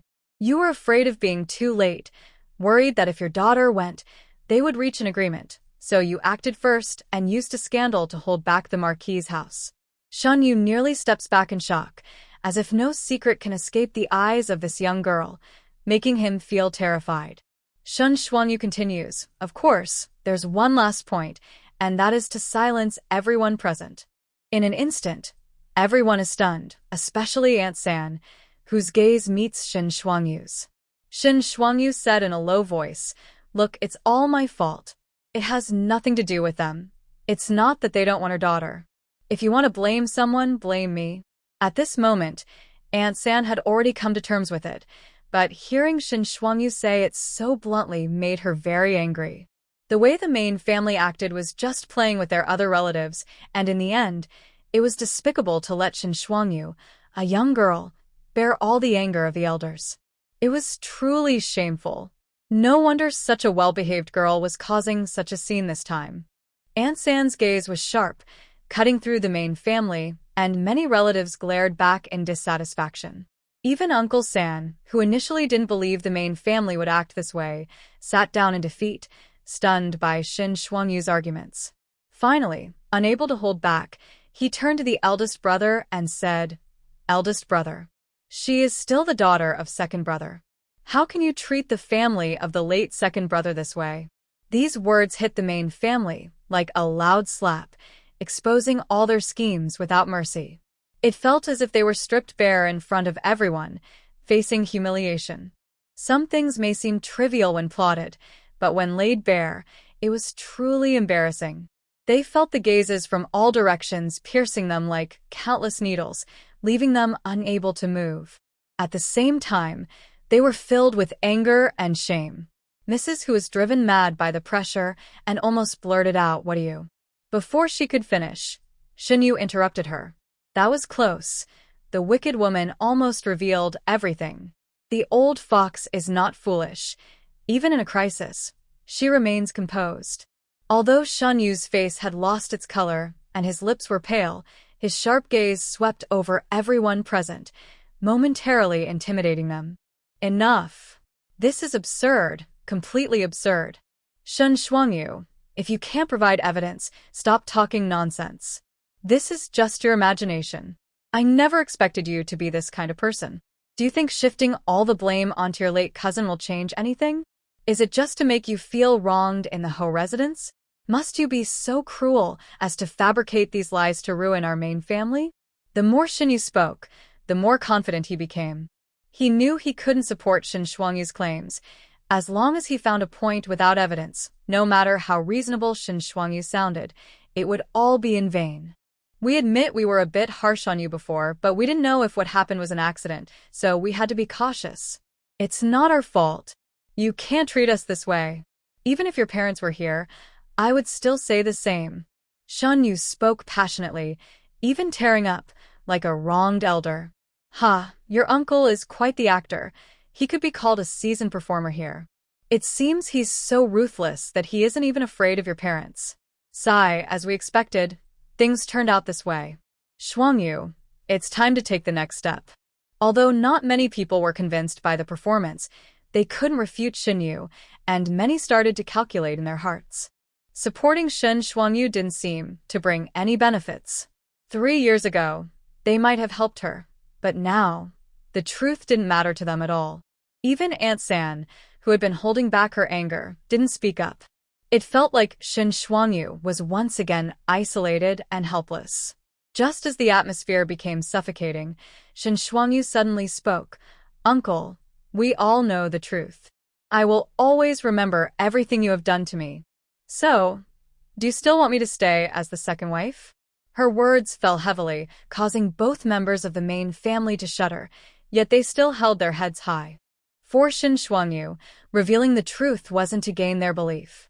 It was to make everyone understand that she held a grudge and would never turn back, so they shouldn't waste their time on her. This was a form of pressure. Next, it was time for persuasion. I am the only true victim here. All I want is a divorce. Elders, if I leave, this position will be vacant, and whether the marriage between the Shin family and the Ho family continues can be discussed later, right? Why not fight for the interests that could be regained? When interests clash, would they still stand with the main family to block her divorce? Of course, she knew Song Jixian was present and might rebut her on the spot, but as long as they had their own interests in mind, it would benefit her. In this tight situation, she had to do everything she could and not give up any hope. In the Ho family, Shin Shuangyu told the old lady that she could find a better match for Song Jixian. In the Shin family, Shin Shuangyu told her family that she could help their own people rise to power. Speak to whoever you meet and say what is needed from an altruistic perspective to touch their hearts.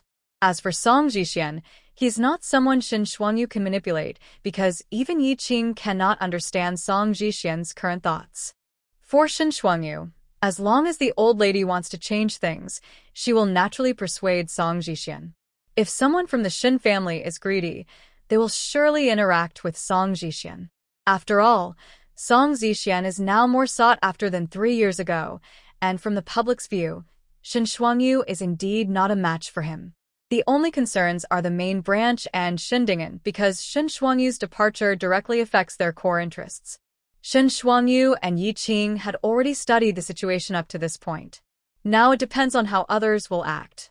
Sure enough, the third aunt was the first to be moved. Her daughter Qingwan is married, but Qingyan is at the right age and is being courted. Although she is a bit young, if she could become the wife of the Duke of Yongxin, it would save her many years of trouble. Thinking of this, the third aunt nudged her husband, but he was still dazed from the recent twists and turns. Seeing her husband unhelpful, she took the lead herself. The events of the past lack evidence and cannot be clarified for now, but today's focus is still on discussing the divorce of niece Shuangyu. In my opinion, a marriage should be shared by both partners. Since Shuangyu no longer wishes to continue, forcing her to stay will only create resentment. Who knows? She might act out in ways that harm the Shin family's reputation even more. Besides, she doesn't want to take care of those 3 children anymore. What's the point of making her a stepmother? It's better to let it go. After all, her parents are gone, so let's not bully her. With the third aunt leading, many began to agree, and soon half of the people were speaking in support of Shin Shuangyu and agreeing to the divorce. This situation made Shin Shuangyu's hands tremble slightly, and even Yi Qing, off camera, felt excited. There was a sense of hope right in front of them, as if it could be grasped with just an outstretched hand. Shin Yu and Hu Shi faced the somewhat uncontrollable situation with grim faces. They knew that keeping Shin Shuangyu, who harbored resentment towards the 3 children, could lead to bad outcomes. But that was only a possibility. Women, when married and raising children, will eventually be tamed, especially since women are naturally emotional. Those 3 children have been cared for by Shin Shuangyu wholeheartedly for 3 years. They didn't believe she could completely harden her heart. Perhaps it was just the shock of learning the truth that triggered this impulsive reaction. Once she calms down, she might regret her actions today. But if they let their guard down at this moment, it would give others a chance, whether they are from the Shin family or not, which would be absolutely harmful to Chuchu's children. So they had no choice but to bet on Shin Shuangyu. Sister-in-law, stop causing trouble here. We only have a misunderstanding with Shuangyu, who immediately shouted anxiously. Third brother, control your wife. How can she encourage the younger generation to divorce? Shunyu scolded. I'm not encouraging anything. I'm just feeling sorry for her parents, Aunt San quickly retorted. Besides, isn't it true that you and your wife are worried about Chuchu's children? Don't worry, just as Shuangyu took care of them before, our Shin family girls can do the same in the future. As Aunt San's voice grew louder, a cold voice suddenly silenced the crowd. Enough! Does the Shin family still want to interfere with my marriage? The voice, filled with anger, made everyone feel a chill to the bone. Everyone had been so caught up in the events that they overlooked Song Jixian's presence. Now, they could only awkwardly glance at him. Shin Yu, and whose expressions were particularly grim, as many of the recently revealed matters had nearly shattered their precious daughter's image. Moreover, they had indeed orchestrated the marriage between Song Jixian and Shen Shuangyu. Now they were hesitant to face Song Jixian, fearing he might truly decide to divorce in anger. After all, they believed he still looked down on Shen Shuangyu and only sent her back for them to train, not expecting things to escalate so out of control. Shen Shuangyu's eyes flickered as she turned to look at Song Jixian, who stood there, the air around him seeming to freeze, his piercing gaze like a blade aimed directly at her. It felt as if he were interrogating a criminal deserving of severe punishment. Shen Shuangyu, do you think I am someone you can use as a bargaining chip? His voice was cold, but each word felt like it was on fire. When did I ever give you the power to speak like this? Song Zixian felt that Shen Shuangyu was challenging his patience. It was one thing to cause a divorce, but to push him away? Was this what a wife should do? Indeed, he does not intend to let you off easily. What is this man thinking? He must have guessed that what Shin Chuchu said about loving him was a lie, yet he still refuses to let go. Is it pride, or has he truly developed feelings for you? No, thinking like this is too pessimistic. Perhaps it's just that I find you the most useful, and I can't bear to lose you, this capable caretaker who dedicates herself entirely to the Wofu. Shen Shuangyu also wants to believe this is the case. She faced Song Zixian, who was trying to intimidate her with his gaze. Lord, you heard it too. Marrying you is not my wish. I have never coveted the position of the lady of the house, nor have I ever desired you. We should have no connection. Since we both dislike each other, it's better to set each other free. Yi Qing was sure that the moment Shen Shuangyu finished speaking, she saw the panic hidden beneath Song Zixian's forced calmness. But on the surface, Song Zixian merely blinked and then mockingly said, "For 3 years, you flattered me and served me wholeheartedly, yet you say you've never coveted anything? How ridiculous." This statement left everyone stunned. After all, such words didn't seem like something Song Zixian would say in public, and it felt too personal, easily leading to misunderstandings. Shen Shuangyu felt a hint of embarrassment and anger rise on her face. That's just my duty as a wife. If anyone else were my husband, they would receive the same treatment. It's not flattery or special service.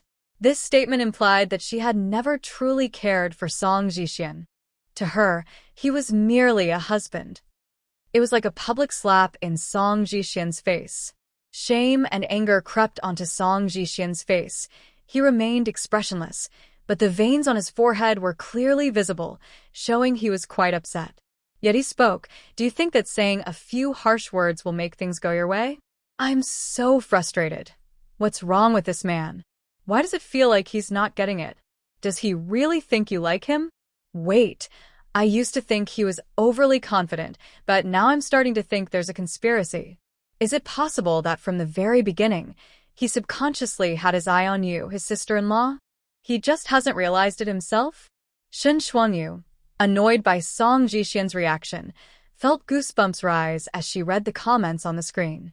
Shen Shuangyu did not suddenly reveal that Shen Chuchu lied to deceive Song Zixian, because compared to other truths involving more than 2 people, this particular lie was different.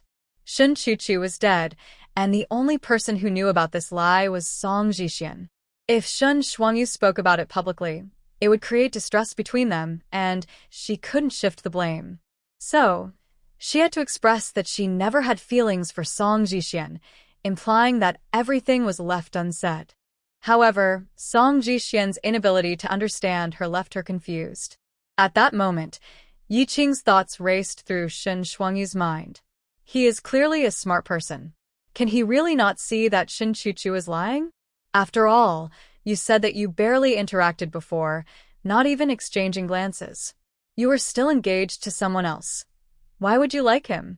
Now that I think about it, if he initially believed Shen Chuchu's lie, then why has he never clearly said, "You must like me, that's why," instead of always talking about you trying to climb the social ladder?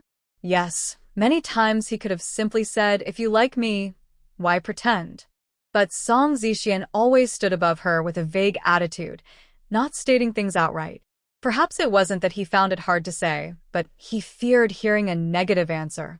Actually, he might know that you don't love him, but he subconsciously cannot accept it.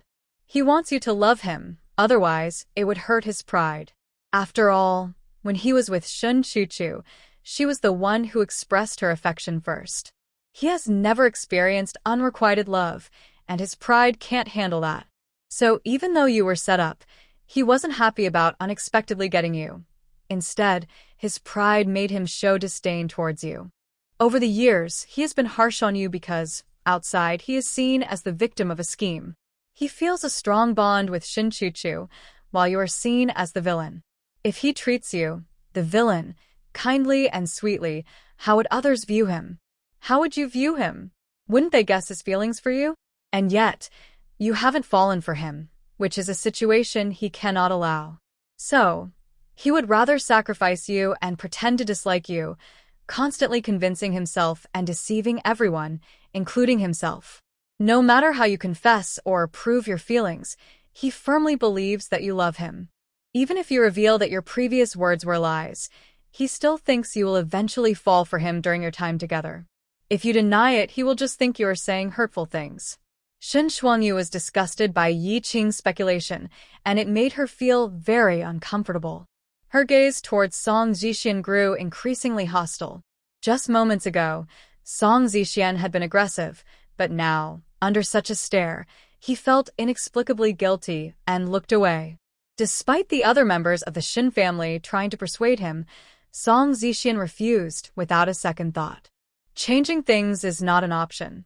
Do you think my marquise is just any place? There's no point in discussing it further. My marquise will not have another daughter from the Shin family. Though young, Song Zixian had spent a long time by the emperor's side, wielding power, which naturally gave him an air of authority that effectively suppressed the Shin family members.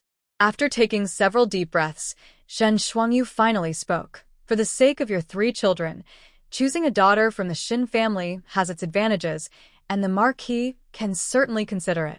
If you are worried about the recent rumors regarding concubines and need time to ease the situation, you could give me a divorce document first and register later, when the time is right. After all, I have contributed to this matter, haven't I? Upon hearing this, Song Zixian's expression changed dramatically.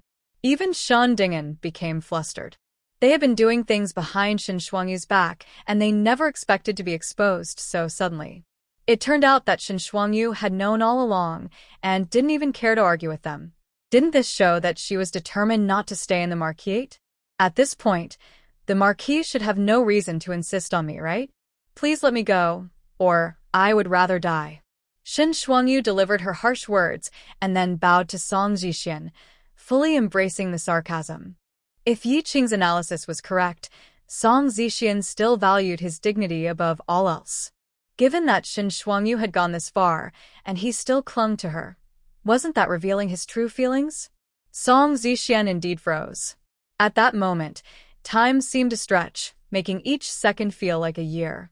Suddenly, with a hoarse voice and gritted teeth, he said, "Fine. If it has come to this, it is your own doing. I will not fulfill my promise to Chu-Chu. If you regret this in the future, don't think you can come back." Shen Shuangyu trembled, and her eyes almost sparkled with brilliance. But in the next moment, Shen Yu and Hushi stepped in front of Shen Shuangyu. "No, you cannot get a divorce. Lord, please calm down and don't act impulsively. Shen Shuangyu is not thinking clearly. You must not get confused as well." At that moment, Shen Dingen also held onto Song Zixian. "Brother-in-law, I know my sister well. She must have been upset. Let's give her a few days to think it over." Shen Shuangyu immediately became anxious.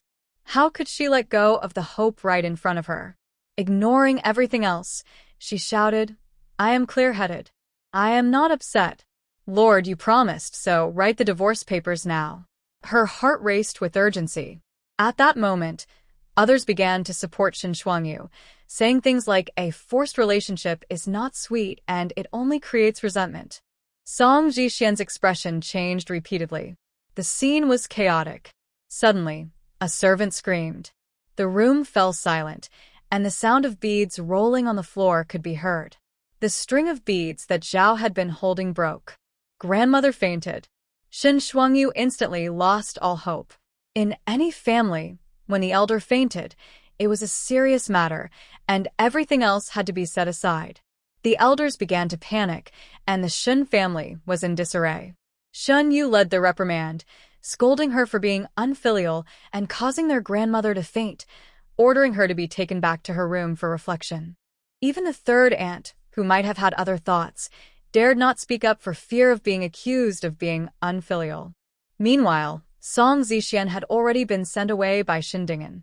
They wanted Shen Shuangyu to stay at the Shen family for a few days to be guided, and they would discuss the divorce later.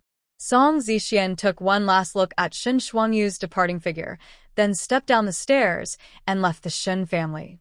As the gate closed, Shen Shuangyu slowly shed tears. Yi Qing watched in distress, venting her frustration in her own world for a long time. When she finally looked at the video, her eyes were red, but she still tried to comfort the heartbroken Shen Shuangyu. It's okay. This trip was unexpected. You knew the Shen family wouldn't easily help you, and might even hinder you. Our initial plan worked.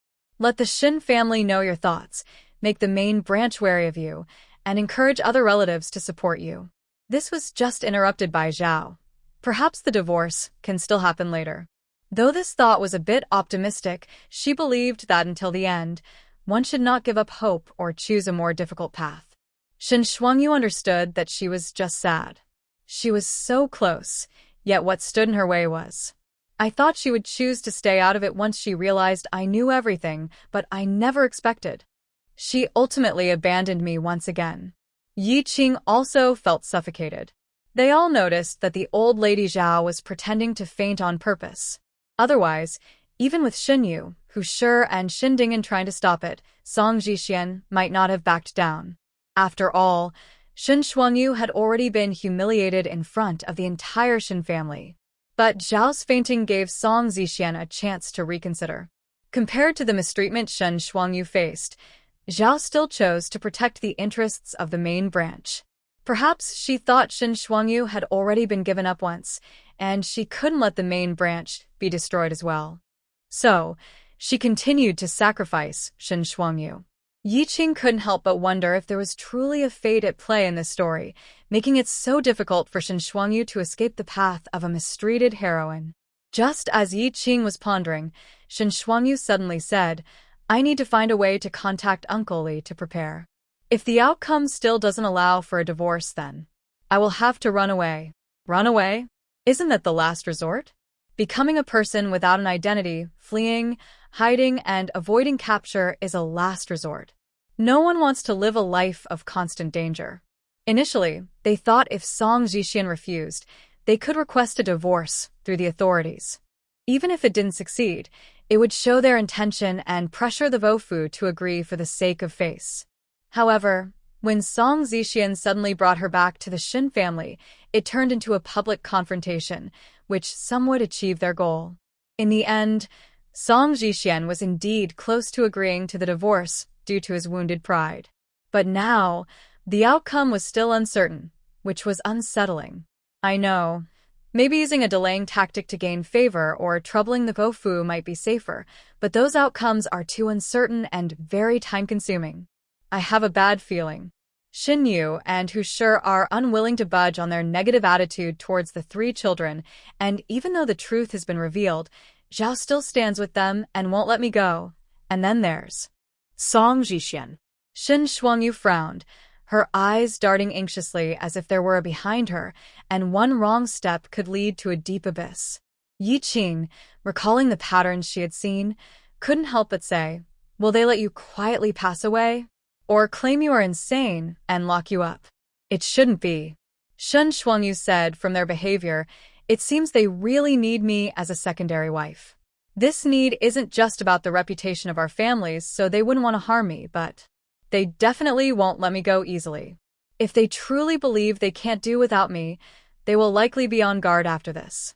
At that point, not only would it be hard to carry out any other plans, but even our new snack business might not stay a secret. Hearing this, Yi Qing also thought leaving was the best choice. Based on what she had seen, The most likely way to deal with a strong-willed woman like Shin Shuangyu was to force a marriage until she became pregnant. They believed this method could completely change a woman and make her obedient. And Song Jixian, that hypocrite, was best at playing the passive role, going along with others' plans and completing everything with little resistance. So, in reality, staying or leaving both had uncertain futures filled with danger. Although once they left the capital, Yiqing knew the future she envisioned for Shin Shuangyu would be of no use. However, she could still keep watch and help them with basic security during their escape. At worst, she could adjust her schedule to be their guard while they rested. Once they were safe, she could find ways to help them earn money. Thinking of this, Yiqing felt motivated again. How do we contact Uncle Lee? He should have heard about what's happening here and will definitely come looking for you, but he might not be able to reach you. Is there anyone here you can trust? Shin Shuangyu replied solemnly, I don't have anyone I trust, but there are 3 people I can use. The next day, Shin Shuangyu's predictions came true. She was kept under close watch and couldn't step outside her room. Over the next few days, Shen Yu and Mrs. Hu came to persuade her, using moral pressure and threats. Yet, when it came to discussing past events, they acted as if they were in the right. You little girl, what do you know? Growing up in a remote area has made you narrow-minded. Look at your sisters in the Shin family, who wouldn't want to marry Song Jixian as a secondary wife. We gave you such a good opportunity, and you still don't appreciate it. You really don't know what's good for you. Even if we deceived you out of guilt, it was to help you fit into the Marquis' household. After all, they don't think highly of you. Don't you realize that? Only when you give your all can they accept you. What is it that you don't understand? Shin Shuangyu looked into their eyes and suddenly realized that reasoning with them was pointless. Their selfishness made them feel no guilt towards her. They even had their own logic. They genuinely thought she, Shin Shuangyu, was ungrateful, choosing to stir trouble instead of enjoying a good life. Stop wasting your breath on them. They won't understand you, someone advised. Feeling frustrated, Shin Shuangyu replied, If you want to ruin my life, then I'll ruin theirs. I won't lose anything. The 2 left grumbling. Later, Shen Dingen's wife, Lu Lan, unexpectedly showed up, determined to confront her. She awkwardly said a few conciliatory words, but when she saw Shin Shuangyu was unyielding, she couldn't help but mock her. What has the Marquis done to wrong you?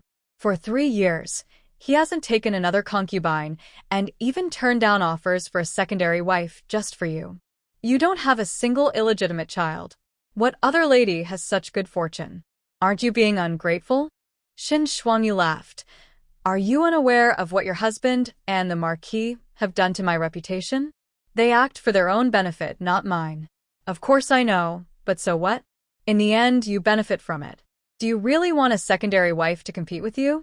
Since you've gained something, what's the harm in sacrificing a bit of your reputation? Lu Lan felt conflicted about Shin Shuangyu. In their social circle, people often used Shin Shuangyu's situation to mock Lu Lan. They openly and secretly claimed she was not favored, lacking the honor of a proper marquise, merely a housekeeper. Lu Lan felt embarrassed, but she wasn't foolish. She understood that their mockery stemmed from envy. They were jealous that her sister-in-law held such a high position, and her husband was the only younger brother of the Marquis. With the support of the Shin family and the Duke's household, her husband's future looked bright. Thus, Lu Lan didn't care about Shin Shuangyu's grievances. She just wanted her to continue being a good marquise and help strengthen the relationship between the Marquis' household and the Shin family. Some people just don't realize the pain until it affects them, someone thought. Shin Shuangyu understood Lu Lan's intentions and chose not to say more. She was waiting for someone else. Suddenly, an urgent message popped up. It was Yiqing who, while bored, had accidentally noticed what was happening outside. Wow, Shin Dingen is eavesdropping outside. The first person I can use has arrived, but I don't have high hopes for him. Shin Shuangyu turned her gaze and coldly said, Sister-in-law, I'm not interested in what you have to say. Why don't you let your husband come and talk to me? Without waiting for Lu Lan to change her expression, Shin Shuangyu's voice suddenly became low. Dingen, come in. Outside the door, Shin Dingin froze, and finally mustered the courage to walk in.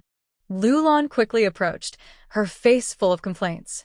But Shin Dingin didn't pay attention to her feelings and waved his hand. You should go back.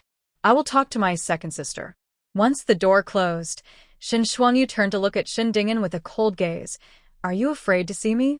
If Shin Dingin hadn't been caught eavesdropping, he wouldn't have wanted to see Shin Shuangyu at all because he felt guilty. He still couldn't figure out what role he played in the events of that year. How could that be, sister? I just don't know how to persuade you. Shin Shuangyu replied. So, you still want to persuade me not to divorce?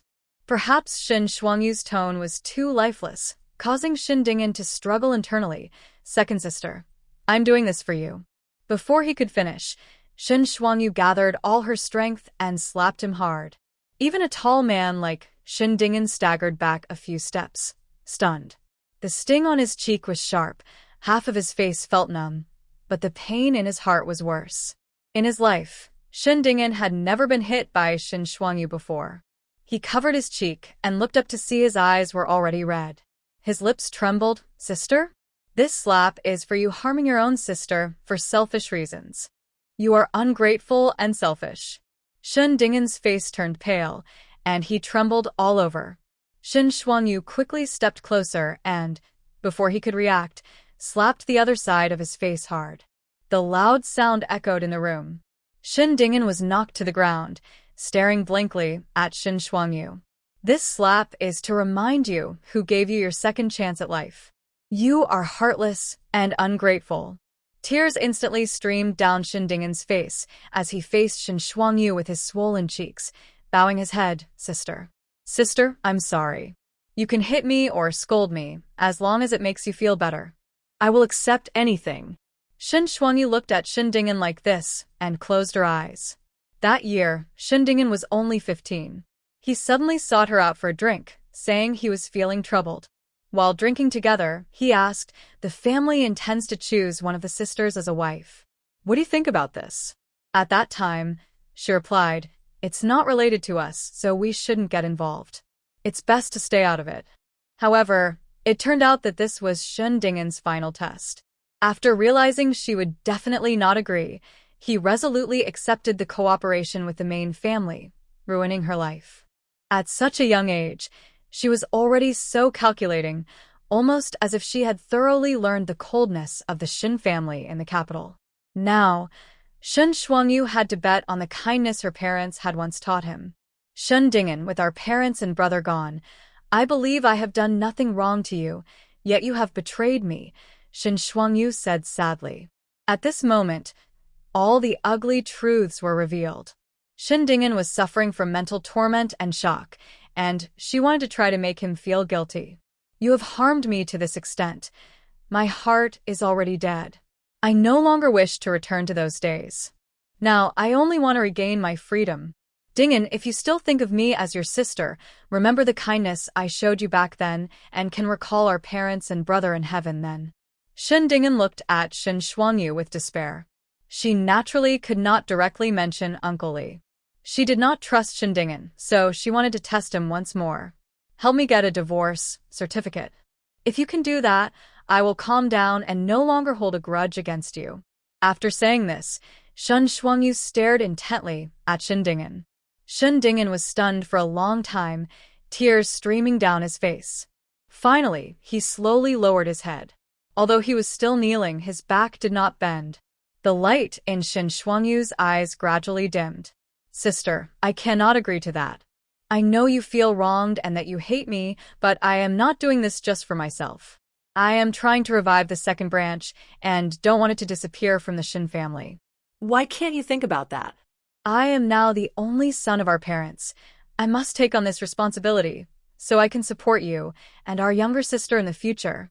Besides, I am not sending you to a dangerous place. It is clearly a good opportunity. I really don't understand why you can't see that. The more Shin Dingin spoke, the more agitated he became, raising his voice. He truly did not understand. In the past, his second sister was very patient and would quickly accept any bad situation, striving to survive well, even in difficult circumstances. She had that reassuring ability. So, Shin Dingin had thought about the day the truth would be revealed. He believed that his second sister would probably accept her fate, as she was already married. A normal person would choose to keep the peace, swallow their bitterness, and after proving their innocence, create some noise to negotiate better treatment from the Ho family and the Shin family. But his sister's reaction was just too extreme. It seems like if she continues to stay in the Bofu, she won't see a future. After thinking it over, Shin Dingin straightened his neck, as if suddenly gaining confidence, and looked directly at Shin Shuangyu. I am the one who cares about the bigger picture. Second sister, your desire for a divorce is only for your own comfort. Many families arrange marriages for the prosperity of their clan, so what does that make my situation? If you can't live well in the Ofu, as your brother, I will naturally protect you, but things are clearly getting better. Shin Shuangyu looked at Shin Dingin with a cold gaze. She had initially thought she could use this younger brother a little, but unexpectedly, he was rotten to the core. You gained benefits while I suffered. Do you think that's fair? Shin Shuangyu mocked. Second sister, you are too naive. The situation in the capital is not like that in the western borders. You are the one who has forgotten our parents' teachings. They said that a true family supports and cares for one another. What have you done? Your so-called revival is just your desire for power and status. You don't want to be an invisible person in the Shun family. It's your unwillingness to accept that makes you want to climb higher. Don't speak so grandly. Shin Shuangyu directly exposed Shin Dingin's true thoughts. The facade was forcefully ripped away, and Shin Dingin's face changed dramatically, but he eventually couldn't withstand Shin Shuangyu's gaze and lowered his head. No matter what you say, I believe this is the best arrangement for our branch, Shin Dingin said quietly. Second sister, don't resist. As for the truth of the past, uncle and aunt refuse to acknowledge it. They are already spreading rumors that you are unhappy and regretful about the past, leading you to think you were wronged. Shin Shuangyu snorted coldly. They have gradually distanced themselves from relatives. You should understand that the main branch still holds the power in the Shin family, and with grandmother on their side, even if you stir things up, as long as brother-in-law doesn't budge, you won't be able to make a fuss. Shin Shuangyu's pupils narrowed, and she took a deep breath. It was fine. They had anticipated this. Shin Dingin couldn't help but persuade her again. Second sister, listen to my advice. Go back with brother-in-law and give birth to my little nephew soon. Everything will be fine. Shin Shuangyu mocked. Do you really think they would let me have children? Instead of taking care of those three for a lifetime? She knew that Shin Dingin's selfishness was the reason he rushed to tell Song Zixin the truth after she was left without heirs. Half of it was out of feelings, and the other half was probably resentment towards the main family. After all, the children from Shin Chichu's side were naturally not as good as his own nephew.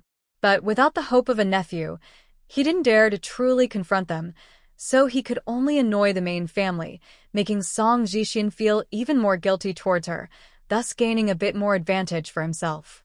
Shin Dingin was slightly stunned by her words, and suspicion flashed in his eyes. Just as he was about to say something, he saw Shin Shuangyu suddenly staring into space, her expression changing. Before Shin Shuangyu could speak, the door was pushed open, and it was too late. Song Zixin walked in. Upon entering, Song Zixin heard the last sentence, and thought Shin Shuangyu knew they didn't want her to have children, which was why she was causing such a scene.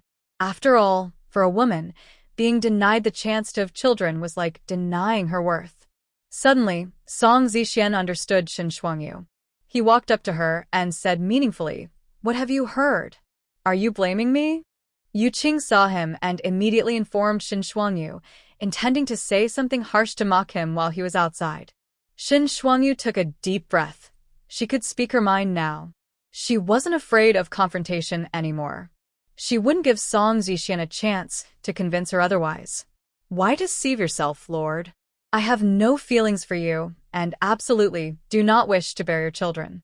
I can swear by my parents' spirits. Second sister. Shin Dingin exclaimed in shock. Her words were too harsh. Song Zixin's expression also darkened, and there was barely concealed anger in his eyes. Then, who do you want to have children with? Song Zixin suddenly asked out of nowhere. Shin Shuangyu replied, "It definitely won't be with you, Lord. I just want to completely sever ties with the Ho family and have nothing to do with you from now on. So, did you come today to give me a divorce letter? If it's a divorce, with your situation, you probably wouldn't even be able to return to the Shin family. Do you think you'll have a good place to go? No one will take you in. You're just asking for trouble." Song Zixian raised his chin and looked down at her with disdain. "Shin Shuangyu, wake up." Shin Shuangyu smiled. "Even if I have to shed my skin and break all my bones, I will still seek a divorce." At this moment, Song Zixian was so frustrated by Shin Shuangyu's stubbornness that he felt like he could burst. But this time, instead of angrily agreeing, he muttered, "Unreasonable," and turned to leave. Shin Shuangyu wanted to stop Song Zixian, but Shin Dingen held her back. "Second sister, don't do this. You'll regret it." After stopping Shin Shuangyu, Shin Dingen quickly left, not daring to face her again. The door was locked once more. Shin Shuangyu stood still, her gaze heavy. Perhaps she had grown used to facing failure. Her heart had become numb. Even Yi Qing's first reaction was not to express emotions, but to think about what to do next. "It's clear now that Song Zixian won't give you the divorce papers. You should contact Uncle Li to arrange an escape." Shin Shuangyu remained calm and nodded. "Yes, Shin Dingen is of no use now. There are still 2 people I can rely on, but my third aunt hasn't shown up for days. I think she might be suppressed by the main family and doesn't plan to help me anymore. Are you sure about the last option?" Shin Shuangyu nodded. "With the secret you told me, it should work." "Indeed. She is a tough person, but will she really help you?"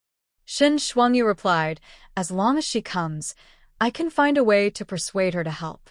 2 days later, the Shin family began to have the sisters persuade Shin Shuangyu. Finally, Shin Shuangyu waited for someone.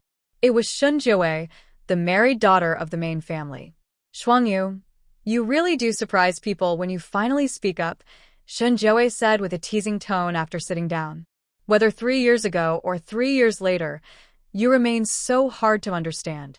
Shin Shuangyu poured tea for Shin Jiawei. As she pushed the cup over, she noticed the faint dark circles under Shin Jiawei's eyes. Although she was still young, there was a hint of exhaustion. That weariness felt all too familiar to Shin Shuangyu. "It seems she's not doing well. My information was correct. Her situation and her husband's family is indeed similar to yours. After 2 years of marriage, she still hasn't consummated the marriage and is constantly scolded by her in-laws for not being able to win her husband's heart, pressured to find ways to have children. She doesn't want to live this frustrating life, but she's afraid to cause a scene for a divorce. Seeing you so brave must make her feelings very complicated." Shin Shuangyu chose not to look at the resentment and jealousy in Shin Jiawei's eyes. "Haven't you heard the truth? I remember you were also a candidate back then. Although we sisters weren't close, we got along harmoniously. After that incident, your attitude towards me changed drastically, as if you saw me as an obstacle in your life. Do you still feel that way?" Shin Jiawei's expression turned ugly as she frowned and said, "Do you really think you were set up?" Shin Shuangyu nodded. Shin Jiawei's expression was complicated as she recalled the time when she thought she was the most likely to be chosen to marry her brother-in-law. After all, she was Shin Chuchu's younger sister, and even though she was a half-sister, she believed she was better than an outsider.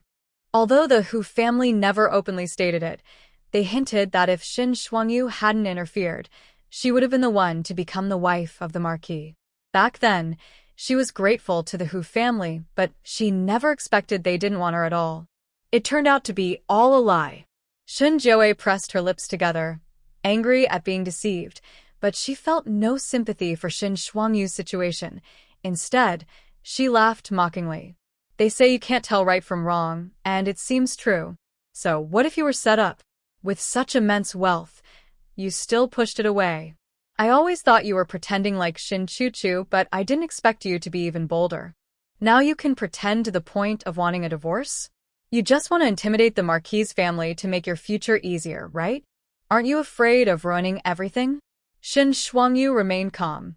"I genuinely want a divorce, and the reason you don't believe me is that marrying the Marquis was a huge opportunity for you. Now that you think I want a divorce, you feel I don't appreciate an opportunity you couldn't get, right? Shen Zhou's expression changed slightly. Shen Shuangyu continued, but you should know that even if it weren't me, it would never be you. Your status is not suitable for the marquis compared to the other sisters. You have a stain on your reputation. Your aunt eloped with her lover when you were young. Although you were later raised by the Hu family, that scandal will always exist. Families of slightly higher status wouldn't want to marry a girl with such a background as their main wife. So, in the end, you married your maternal uncle's nephew. As soon as she finished speaking, Shen Zhou knocked over her teacup, making a clattering sound. Shen Shuangyu calmly continued to drink her tea. I had no idea you could be so harsh and cruel. Shen Zhou trembled with anger. Her aunt was her taboo. This is a response to your earlier insults, Shen Shuangyu said, no longer the gentle girl she once was. Seeing this side of Shen Shuangyu, Shen Zhou finally felt the weight of her insistence on wanting a divorce. With a complicated look, Shen Zhou glared at Shen Shuangyu and stood up to leave. You came to persuade me, didn't you? Shen Shuangyu said. It's hard to convince someone who is determined to self-destruct. I can't be bothered to persuade you. I'm just here to fulfill a formality since everyone is talking about it outside. Shen Shuangyu raised her eyebrows and asked, what are they saying? What can they say? They say you're wasting your good life and causing trouble. You don't think about it. How many people will believe your so-called truth without evidence? Shen Chuchu's good reputation has even been praised by the emperor. Do you think you can shake that? Shen Zhou mocked. As your sister, let me give you one last piece of advice. Just survive. Living a muddled life is better than getting hurt. That's the fate of women like us. Shen Shuangyu slightly raised her eyebrows, looking up as if asking Yi Qing something. Yi Qing was also speechless, thinking, unlike you, she doesn't know the truth. Of course, she has to get by, hoping to drag you into a miserable life. Shen Shuangyu agreed. Keep making trouble, and you might lose your life, Shen Zhou warned ominously.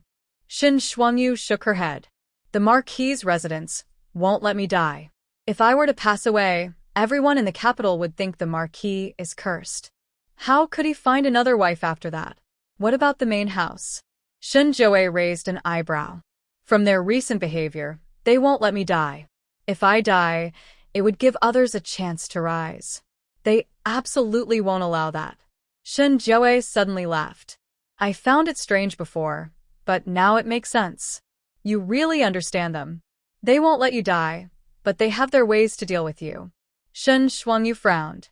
What do you mean? When I came here, I found that father and my stepmother have already started making arrangements.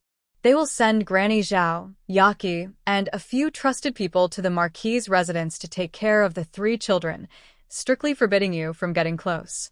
They are also planning for Yakin to take over your role as the head of the household, while officially it will still be you in charge, just that you are unwell. So Yakin will help. They have even contacted trusted doctors for secret discussions.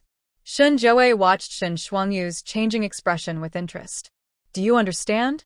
They would rather have you recovering than let you leave. In the end, who can say if it's imprisonment or recuperation? They just need Shen Shuangyu to occupy that position and prevent anyone else from becoming the stepmother of the 3 children. Maybe one day, if you are tamed and obedient, you can regain your freedom and health. So, it's best to heed the advice. This is your future, Shen Shuangyu. Yi Qing felt a chill run down her spine upon hearing this, realizing that staying behind was indeed full of dangers. Shen Shuangyu's expression darkened as she looked at Shen Zhou, who wore a smug look, and said, That is definitely not my fate, so Shen Zhou, I need your help. Shen Zhou was taken aback by Shen Shuangyu's sudden request. Huh? Are we that close? Helping you would mean going against my father and stepmother. Am I that foolish? No way. She turned to leave, muttering under her breath. I'll trade you 2 important secrets. The first secret. Do you want to know why your husband hasn't been intimate with you? Shen Zhou froze. What? The second secret. Do you want to know the truth about why your mother left? Shen Zhou felt a deep tremor within her soul. These 2 matters were crucial to her life. One was about her future, and the other about her past. You. You know. Shin Joe felt rooted to the spot, unable to move. People only say you can't have children. No one knows you haven't shared a room yet, right? Shin Joe's breathing became heavy. Then. That woman. I can only tell you that she passed away a long time ago. If you want to know the whole truth, then help me.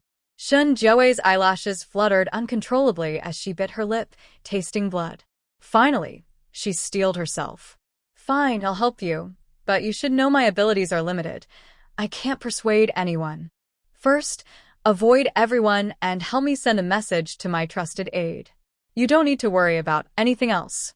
When the time is right, I'll reveal your husband's secret and then ask for your help with the second task. Shin Joe looked at Shin Shuangyu with annoyance, but she had no choice. Fortunately, the tasks Shin Shuangyu assigned weren't difficult. As long as she was careful and kept it a secret, it would be as if nothing happened, and even if something went wrong, it wouldn't fall on her. Shin Joe agreed, without hesitation. Near the Shin family, a beggar was trying to find a way to enter the Shun household to see Shin Shuangyu. Once the beggar led him to a secluded spot, he encountered Shin Joe, who was cloaked, delivering Shin Shuangyu's first letter. The next day, Shin Joe returned with a reply to see Shin Shuangyu. She also brought some food for Shin Shuangyu, as she knew that after learning that the main family had found a doctor, Shin Shuangyu was now too afraid to eat anything other than plain water. Fortunately, I persuaded Shin Joe to help. Otherwise, I would have had to fast for a few days to ensure my body wouldn't have issues at a critical time. After receiving the reply, I immediately started reading it. Shin Joe didn't want to get too involved, so she wasn't curious about their communication and just waited for Shin Shuangyu's response. To make it easier for her to reply, she simply waited outside. On the other hand, Yi Qing carefully read the letter. Uncle Lee and the others are impressive. They managed to get the merchant team ready so quickly. Did you mention the possibility of escaping to them beforehand? Yi Qing was curious, as she hadn't been closely watching the situation before this time. Looking at the reply, a look of relief finally appeared on Shin Shuangyu's face. During the time I was grounded, Uncle Lee came by with the account book every day. We couldn't talk freely, but there were hints. I told him to maintain a good relationship with the merchant team, as we might need to send someone to leave the city for supplies. He understood. What did you say? We don't actually need to get supplies for our new snacks, and those 2 dowry shops are ready to be sold, so we don't need to maintain the merchant team's supply anymore. As soon as she finished speaking, Uncle Lee glanced at her, and the next day he told her he had already become familiar with the team leader, so she could rest assured. After years of being together, they had an unspoken understanding. Good deeds are rewarded. Luckily, you helped Muzio back then, so now Uncle Lee and the others know the process, Yi Qing said. Shin Shuangyu nodded, but she also knew that Muzio had her protection back then, which made her escape smooth, while now she had no one behind her and could only rely on fate. Shin Shuangyu replied to Uncle Lee, further refining the escape plan. The new house and dowry couldn't be touched because if Song Zixian investigated, it would expose everything. So, she could only leave with the silver notes she had earned. Grandma Sun and Yuntao would arrive at the meeting point a day early to avoid delaying the action. Uncle Lee would come to pick her up before dawn, and she would blend in with the first batch of merchants, leaving the city. Once outside, she would immediately separate from the team and take a boat downstream, ensuring they wouldn't catch up with her. Finally, the exact escape time was confirmed. After Shin Joe delivered the letter on the 3rd day, she heard a new instruction. Tomorrow night, you stay with me, but at dawn, you must leave the Shin family. What? Shin Joe exclaimed. I want to persuade my sisters to stay overnight, which is reasonable, Shin Shuangyu replied. But leaving at dawn is unreasonable. It won't even be light yet.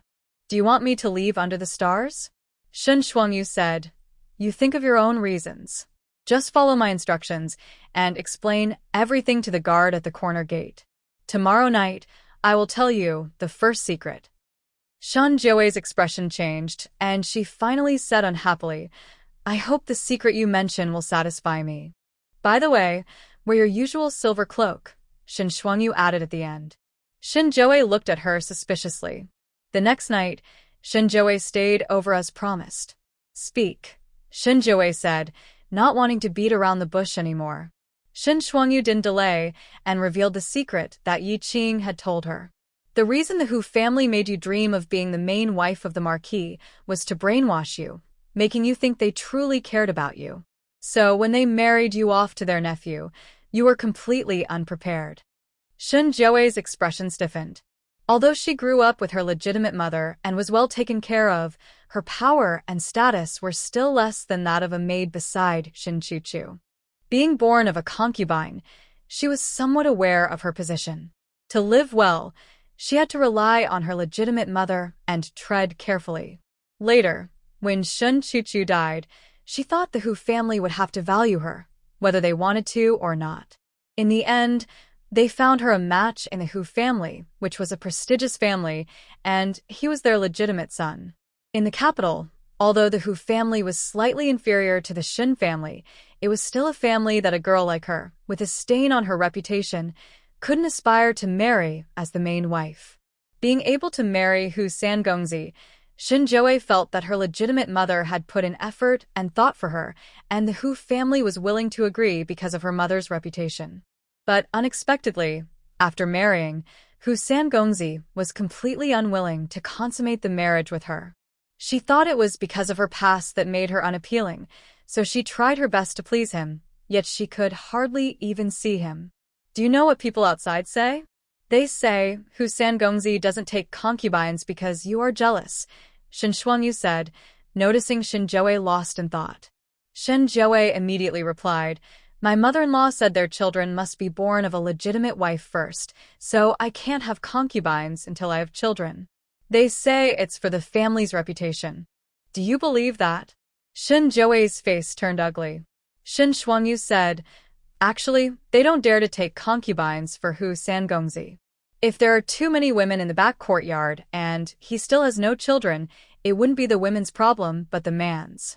They don't want anyone to find out it's Hu Sangongzi's issue, so they use you as a shield. How typical. Yi Qing couldn't help but comment. Could it be? He is not capable. Shinjoe's face was a bit pale. Shin Shuangyu shook her head and said, to be precise, he is not good with women. He has a male lover outside. The color drained from Shinjoe's face instantly. Still, you have become a wife who is deceived. Oh, poor woman. What a misfortune. So the Hu family knows? Shinjoe quickly reacted. It was likely that the whole household knew, while she was the only one deceived, forced to make her husband change his mind and to have children. If she failed, it would be her fault, and she would face scolding and punishment, even having to take medicine and endure needles.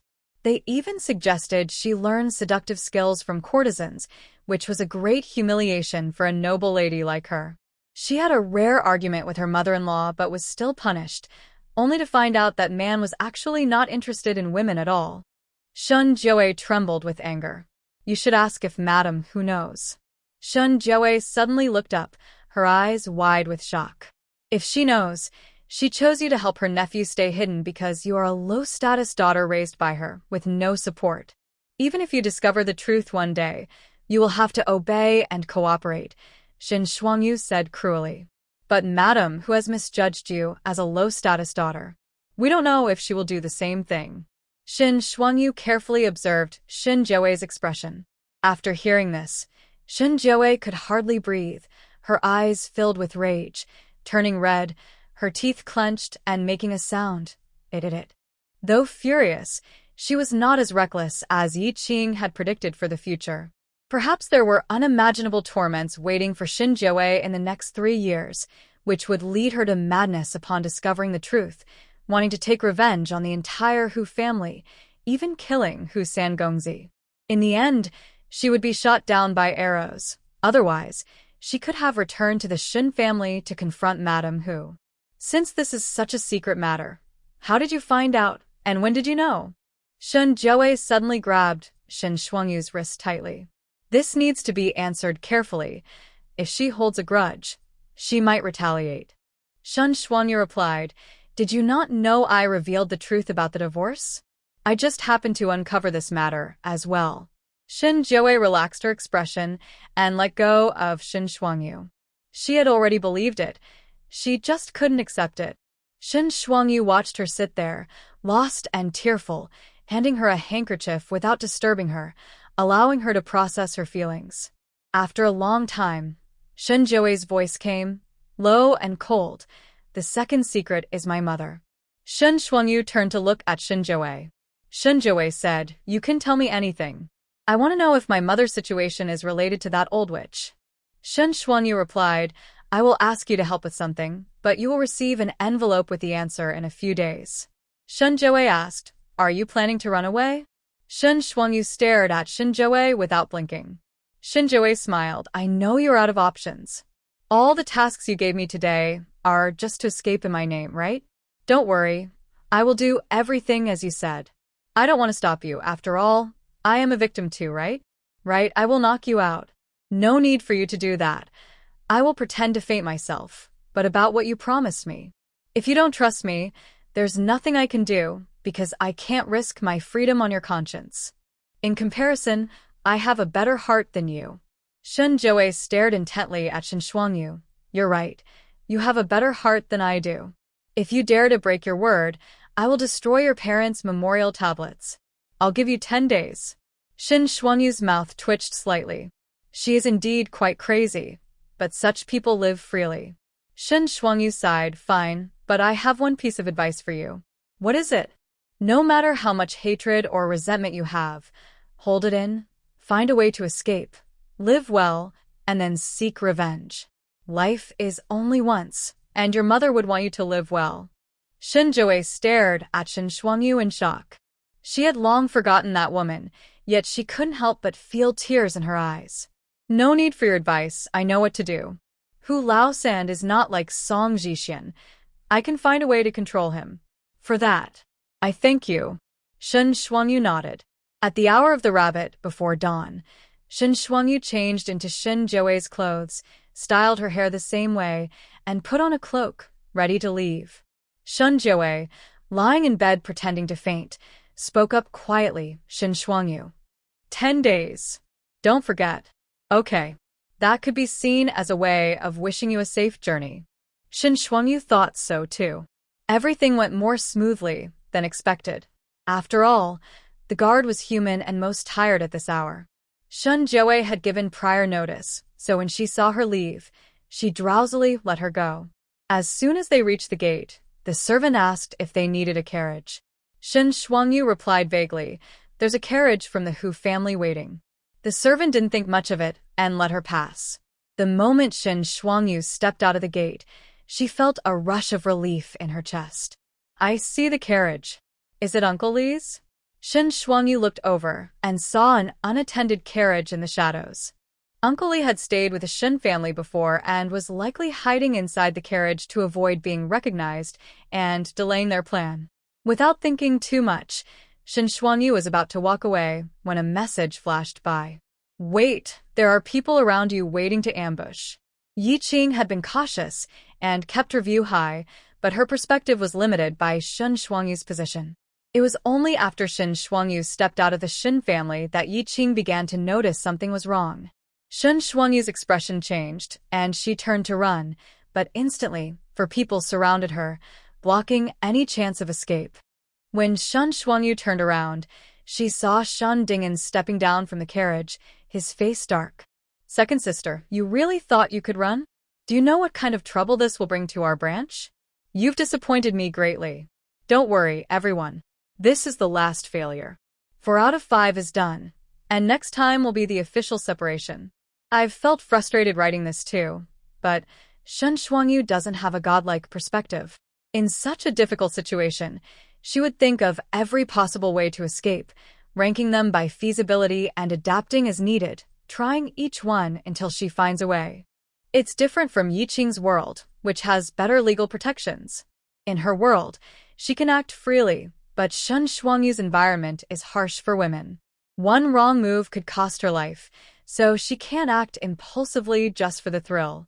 Of course, separating is full of challenges, but once she is free from those troubles, everything will go smoothly. After that, helping others won't be hard, because with Shin Shuangyu and Yi Qing together, they know how to support other girls. The moment Shin Dingin appeared, Shin Shuangyu knew her escape plan had failed. For a moment, she thought about using her hairpin to threaten him with her life, but looking at Shin Dingin's cold and selfish face, she realized any struggle would be pointless. As Shin Dingin reached for her arm, she slapped him hard for the third time. The sound of slapping echoed in the empty, quiet street. Shin Dingin, feeling both angry and embarrassed, turned to look at Shin Shuangyu, confused about why she would do something so disgraceful and still have the nerve to confront him. But as he turned, he met Shin Shuangyu's gaze, which was almost cold and devoid of warmth, as if she were looking at an inanimate object rather than her own brother. In that moment, Shin Dingin's heart raced, and he looked at Shin Shuangyu helplessly, like a child who had made a mistake. Second sister. Shin Shuangyu coldly replied, "I am not your second sister. You have no right to call me that, now or ever." Shin Dingin's face turned pale, his eyes trembling, and then, unexpectedly, he raised his hand and knocked Shin Shuangyu unconscious. Yi Qing, watching from outside the screen, was already upset due to a failed plan.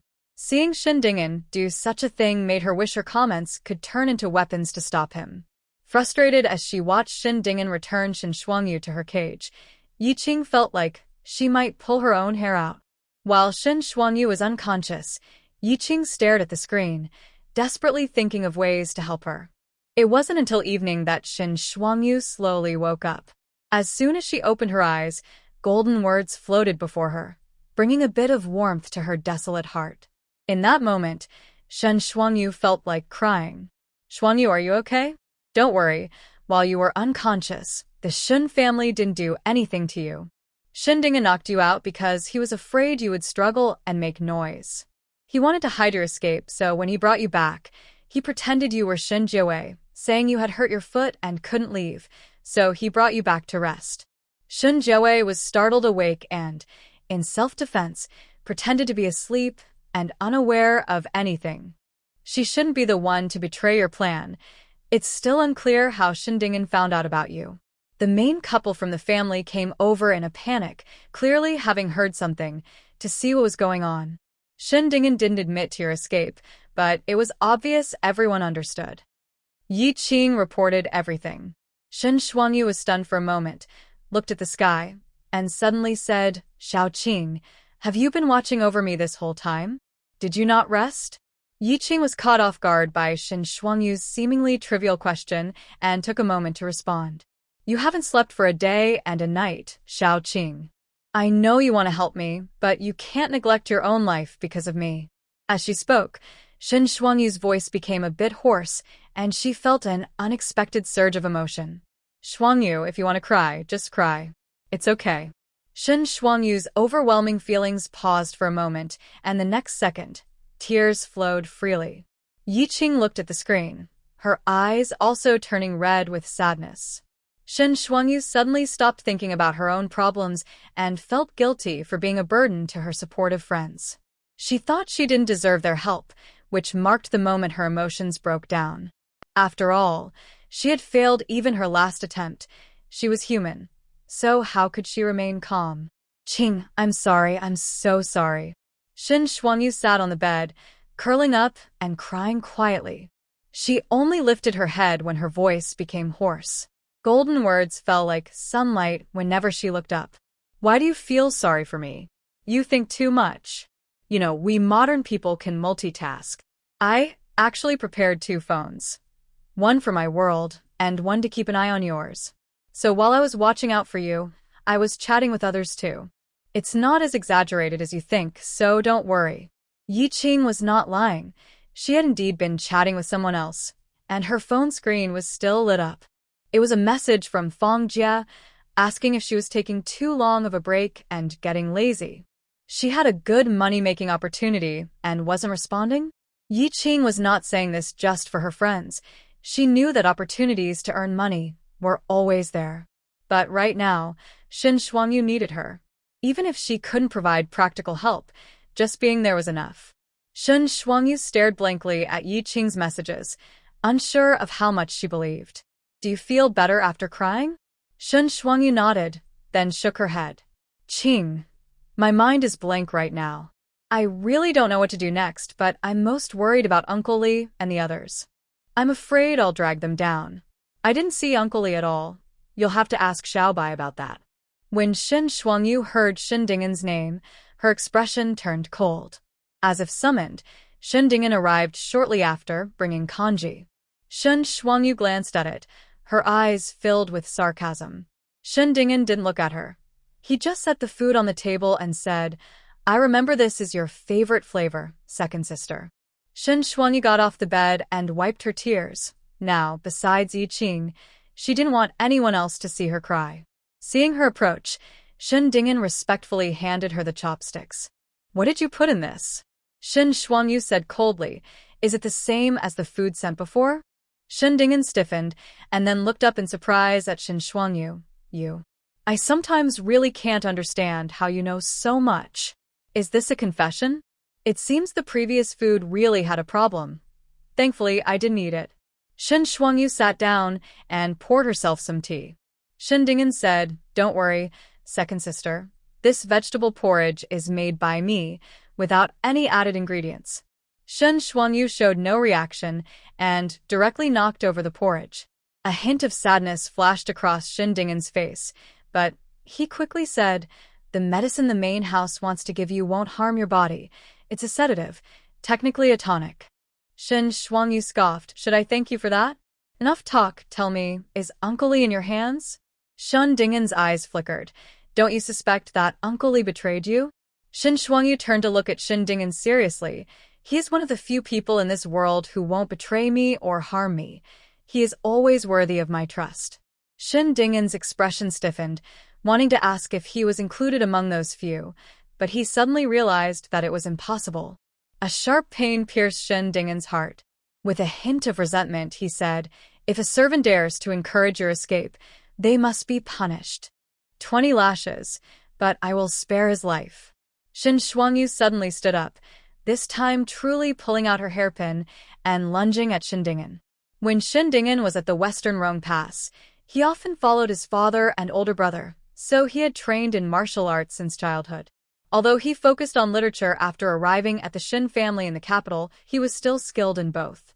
He easily blocked Shen Shuangyu's wrist, but his expression looked as if he had been stabbed, staring at her in shock and anger. His tone was filled with disbelief. You would hurt me for a servant?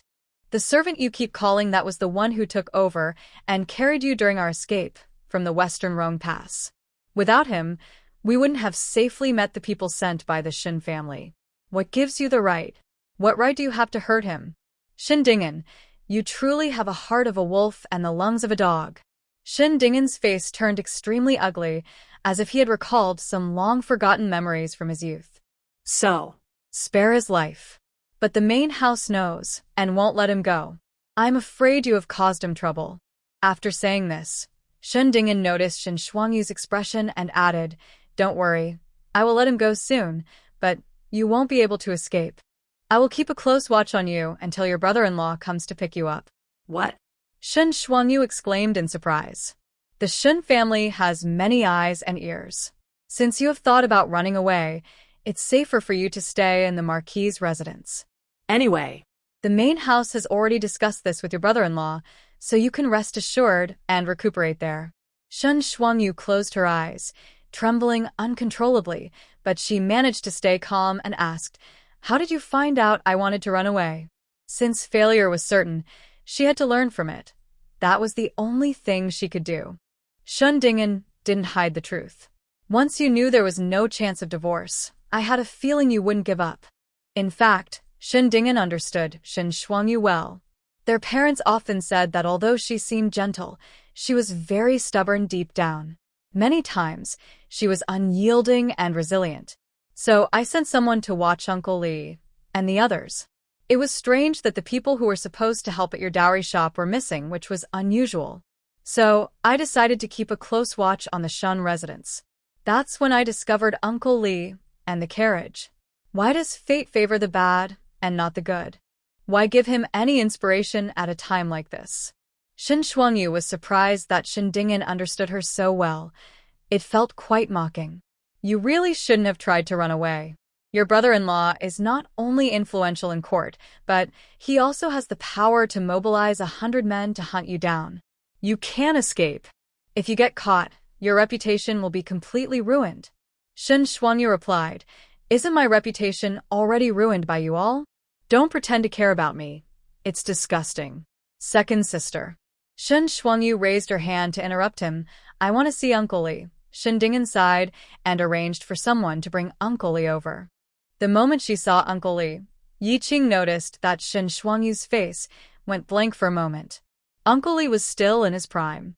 Despite being beaten, he was still spirited, but Shin Shuangyu remembered what Yi Qing had told her about Uncle Li's future fate.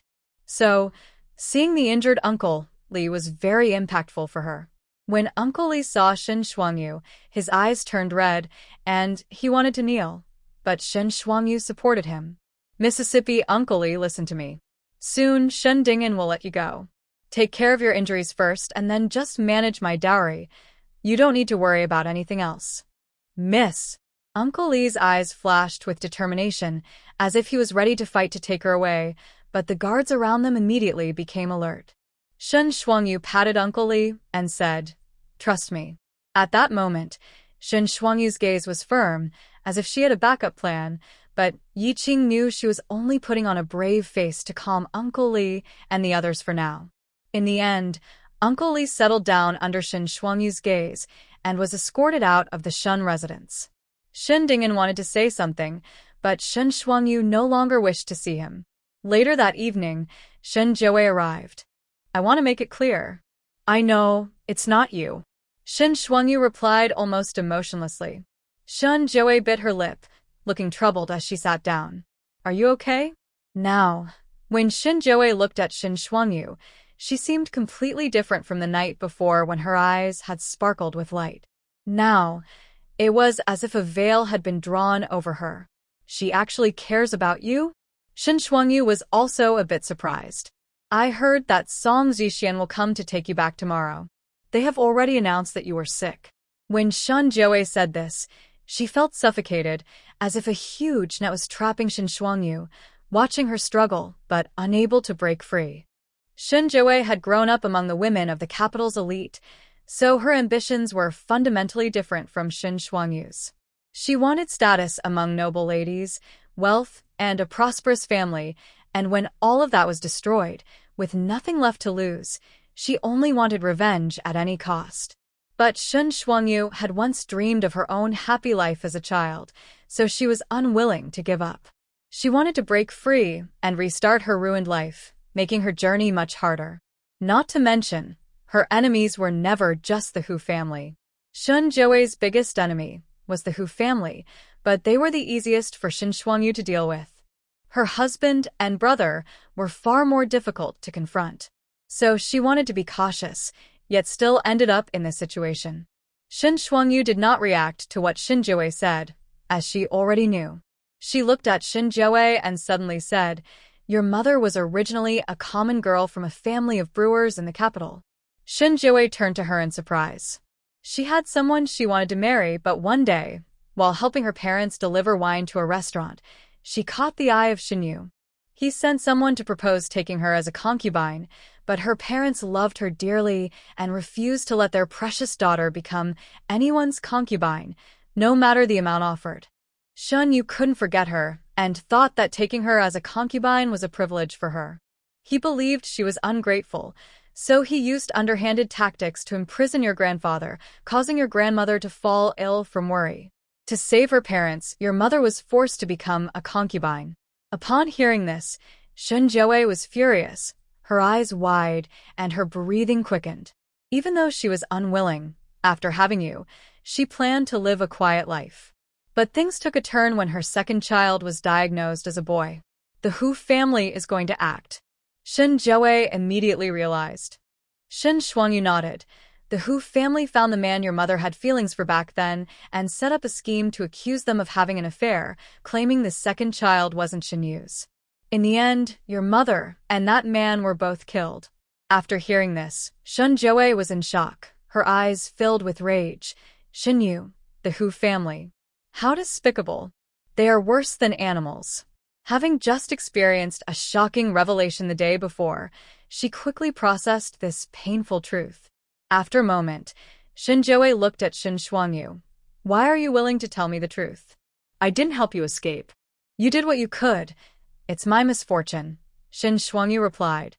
Also, I understand the struggles of being a woman. I don't want you to be kept in the dark for so long. Like I was. I think you want us to fight among ourselves so you can feel better, Shinjoe said.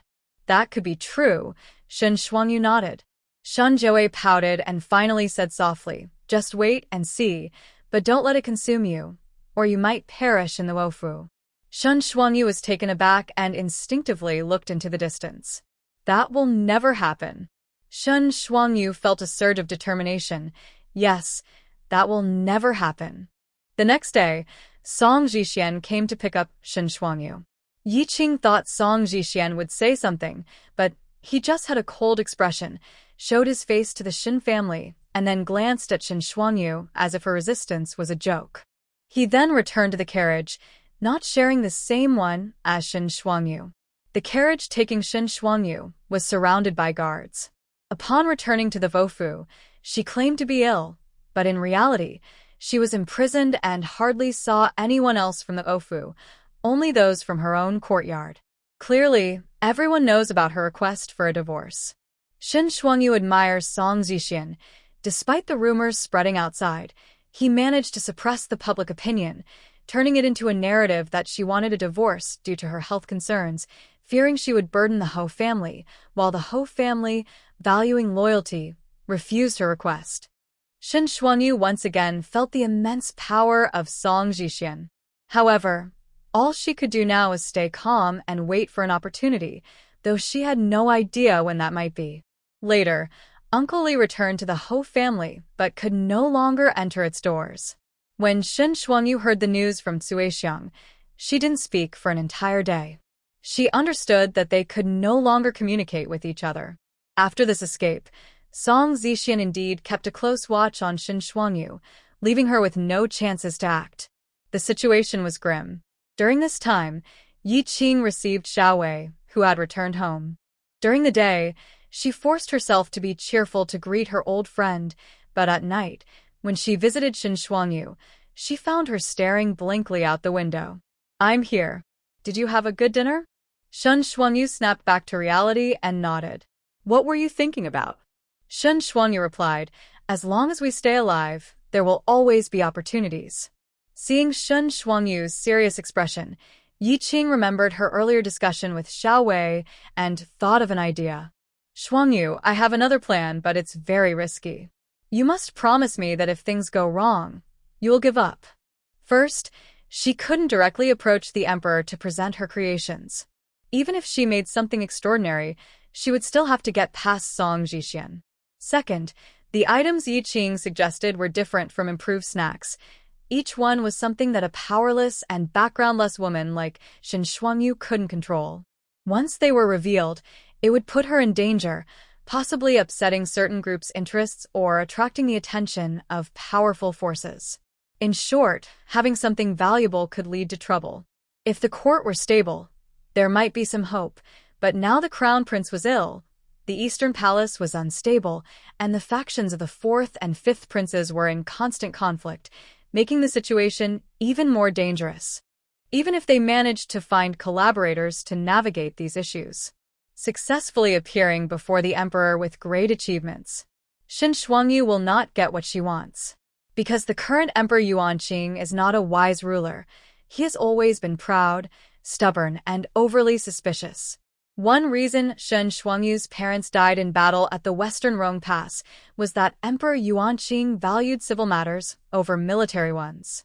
When he received military reports, he delayed responding, wasting time verifying the information, which led to the city falling when reinforcements did not arrive in time. Years have passed, and Emperor Yuanqing's flaws have worsened. Moreover, there is one crucial point.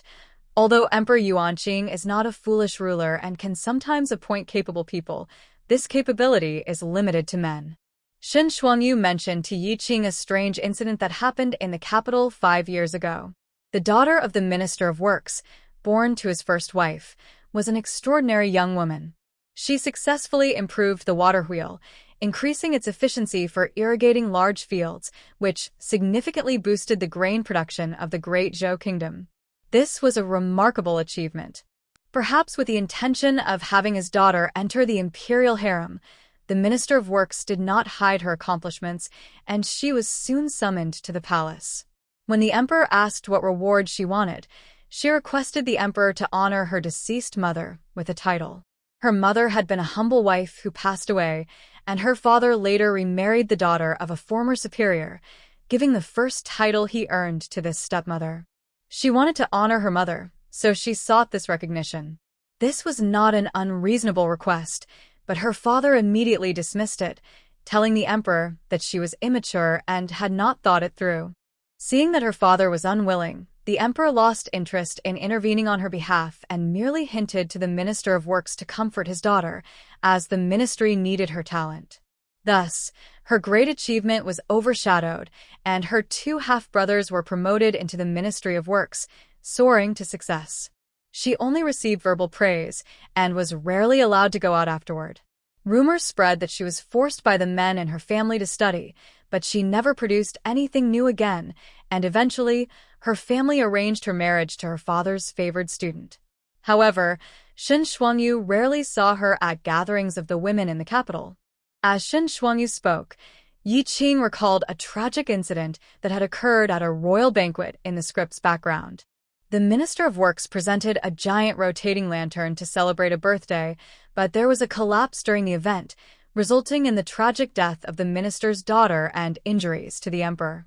The emperor was furious, leading to severe consequences for the minister and his family, with some facing death and others being exiled. This was a significant incident. However, that is a story for another time.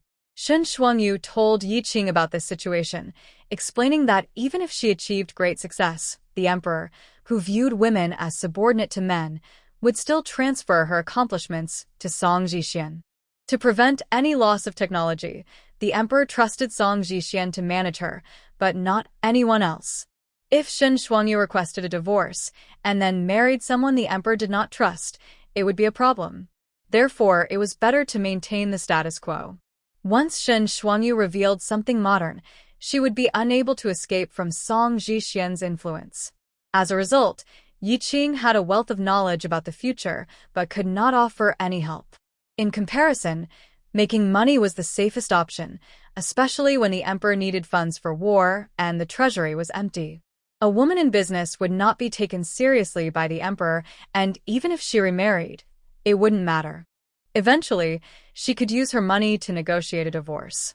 However, this process would take a long time, and the nearest opportunity was still years away. Both Shin Shuangyu and Yi Qing were worried.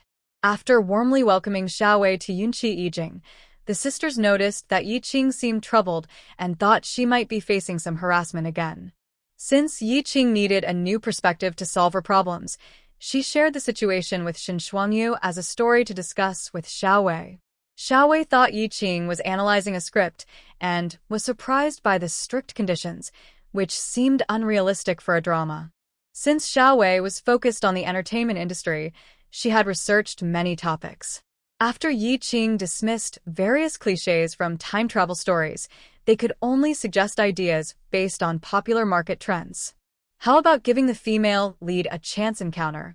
She could find a man on the street, or someone being chased could unexpectedly hide in her room, and she saves him.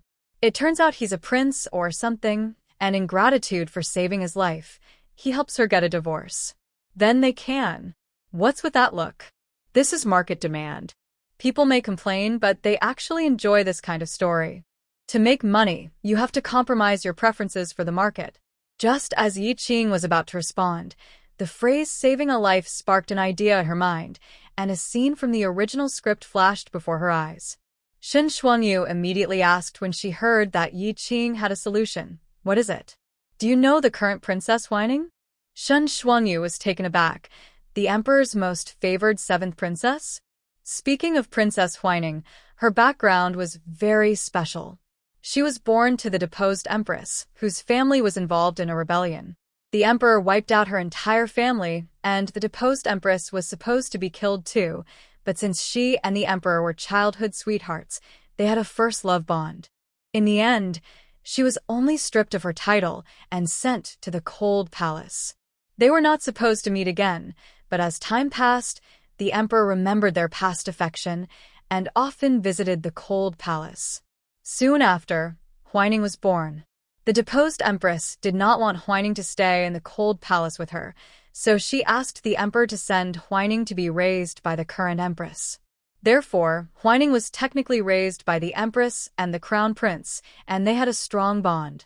The deposed empress passed away shortly after Huining was sent away. Since Huining was the only child of his beloved, the emperor doted on her immensely, even more than he did on the crown prince and other princes combined.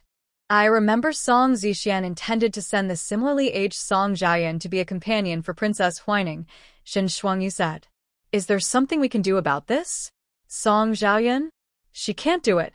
In your original future, Princess Huining will die in 2 months during the royal autumn hunt. What? Shen Shuangyu was shocked. An assassin will infiltrate the hunting grounds to kill Princess Huining, and the emperor will be furious. Shen Shuangyu quickly reacted, her eyes shining with excitement, and her body trembled with anticipation. If I can save the emperor's most beloved Princess Huining, I will owe her my life. She will surely have a good impression of me, and if I can persuade her to speak on my behalf, I can use this favor to request a divorce. The basic idea is like this. Initially, I thought about having you directly report the assassination to stop it or set a trap to catch the assailants. However, you can't explain the source of your information.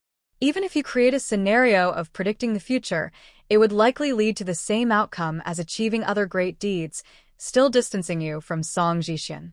Moreover, this assassination is actually a struggle between 2 factions of princes. You don't know where the enemy has placed their people. If you expose your warning, you would undoubtedly be in danger.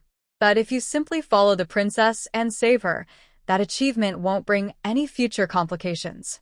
It's the best option. Shen Shuangyu suppressed her excitement and nodded in agreement. That is indeed the case. Then she frowned and said, "But I am currently imprisoned. Even if I pretend to submit and accept my fate to restore our relationship, unless the queen specifies that I can bring my wife, usually Song Jixian is unwilling to take me out. Do you know if I will attend this event in the future?" This is the first problem because the original you was recovering from a miscarriage at that time, so there was no need to consider attending, and naturally, you wouldn't know Song Jixian's thoughts. You only heard about it while at home. However, it is said that this royal autumn hunt is quite grand, and many officials' families participate. Now, the Ho family hopes you can return to your former self. If you have a request, they might be happier. Shen Shuangyu blinked quickly. There are still 2 months. I think it's possible. But if I can attend, will I be able to get close to the princess? Even though it's the same event, the hunting grounds have strict hierarchies. Given Shen Shuangyu's status and reputation, it would be impossible for her to enter the circle of royal family members.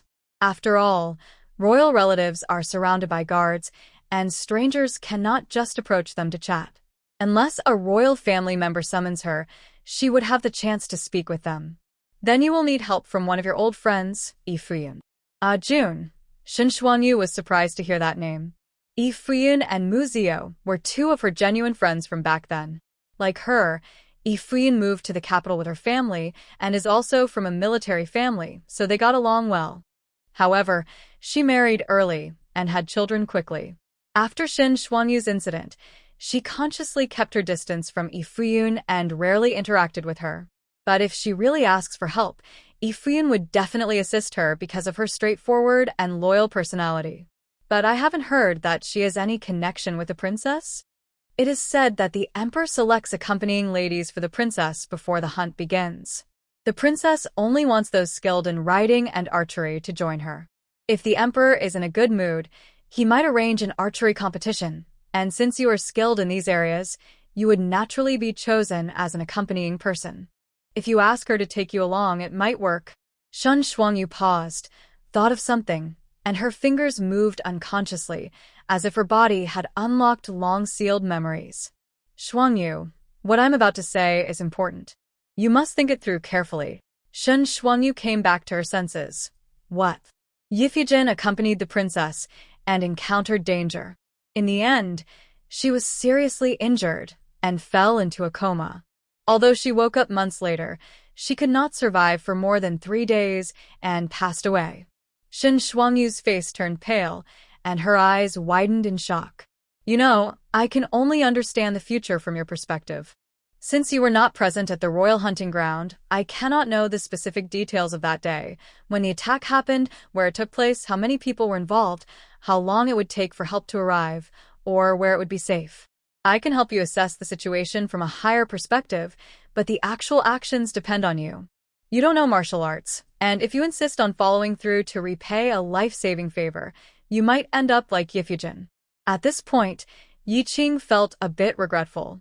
This was a real assassination attempt, where swords and knives were dangerous. If Shen Shuangyu acted recklessly, it would be like playing with fire. The reason she hadn't thought of this before was that the original script provided too little background information to use effectively, and subconsciously, she wouldn't consider such a life-risking approach. After all, Shen Shuangyu wanted to survive. But now. Suddenly, Shen Shuangyu spoke. I won't. I value my life. Before taking action, I will find a way to have the princess bring more guards and arrange everything that can enhance safety. Shaoqing, this is the best opportunity, and I don't want to give up or wait any longer. I can't just hope that Song Zhixian and the Shen family won't come after me in the next few years. Yi Qing knew this would happen and could only type, Promise me, if things go wrong, don't be reckless. Your life is important. We have 2 months, and I will guide you to improve your physical fitness and reaction time. I don't know much else, but I know that if you react quickly and run far enough, you can save yourself. Also, there are bulletproof vests. Once you regain your freedom in the mansion, maybe you can make a simple version with the materials available. Shen Shuangyu watched the comments scroll by, feeling a warm strength inside her. Okay, I'll follow your plan. By the way, you might not know that I can. In the calm hall, the old lady had not been feeling well lately. When she saw her son come to greet her, she hesitated to speak but finally couldn't hold back. Are we going to keep her locked up forever? It seems she doesn't want to live anymore. Instead of this, why not just end it? I think your teacher's family. Song Zhixian interrupted in a serious tone. Mother, be careful with your words. Song Yutong couldn't help but say, it's become such a mess. Why doesn't brother want to let go?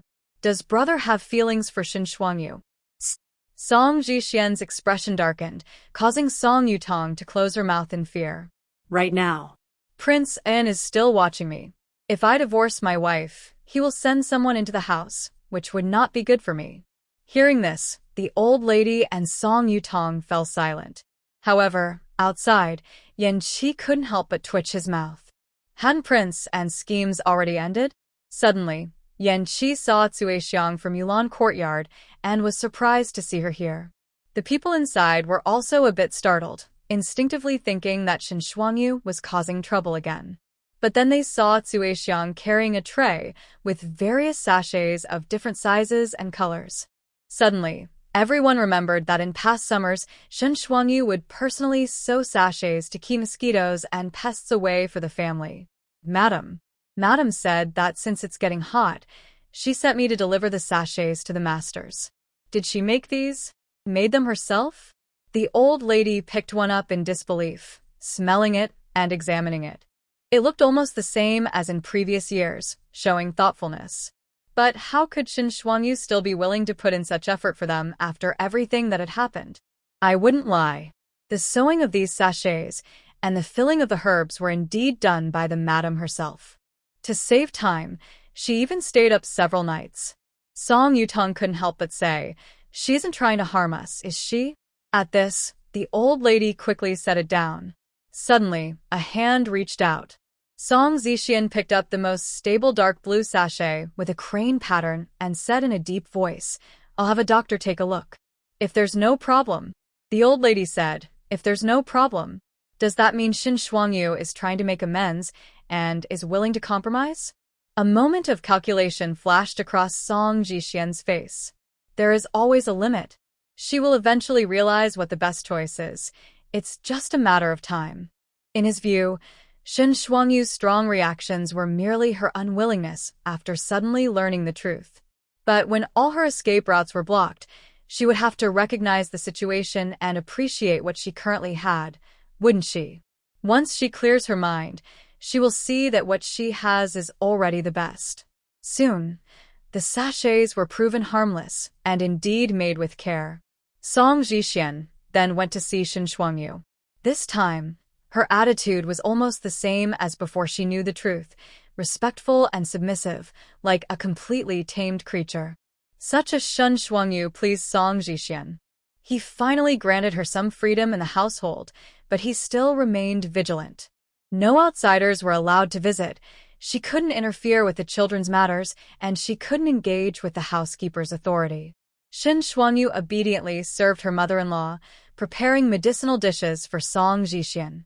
In her spare time, she stayed in her own room, but no one knew what she was doing there. Eventually, just like in her original future, she helped her sister-in-law, Song Yutong, by writing an essay for her to cheat on, which helped her get into the women's academy. After this, the old lady and Song Yutong began to believe that Shin Shuangyu was truly remorseful. However, Song Yutong was unaware that with Yi Qing around, there would surely be a big pitfall in that essay. There was no way this wicked sister-in-law would truly benefit. A month passed, and Song Jixian noticed that Shin Shuangyu's complexion had improved a lot, and her spirit seemed to have changed, as if she genuinely wanted to live well. So, he relaxed and started allowing her to receive guests as the mistress of the house, truly sharing the responsibilities of the household with Yiqin. Even Zhao Momo and Yiqi, who took care of the 3 children, felt that Shin Shuangyu had completely awakened and was no longer acting irrationally. However, Song Jixian still did not allow her to leave the estate or meet with Uncle Li and others, knowing that she was still under his watch. Half a month later, news of the royal autumn hunt finally arrived. On that day, Yi Qing nervously waited in front of the camera, watching as Shin Shuangyu entered Song Jixian's study to inquire about the autumn hunt. Song Jixian glanced at Shin Shuangyu, and at that moment, Yi Qing felt nervous for her. "Do you want to participate?" Shin Shuangyu looked up, putting on a facade of eagerness, mixed with caution. Is that okay? I haven't been out for a long time."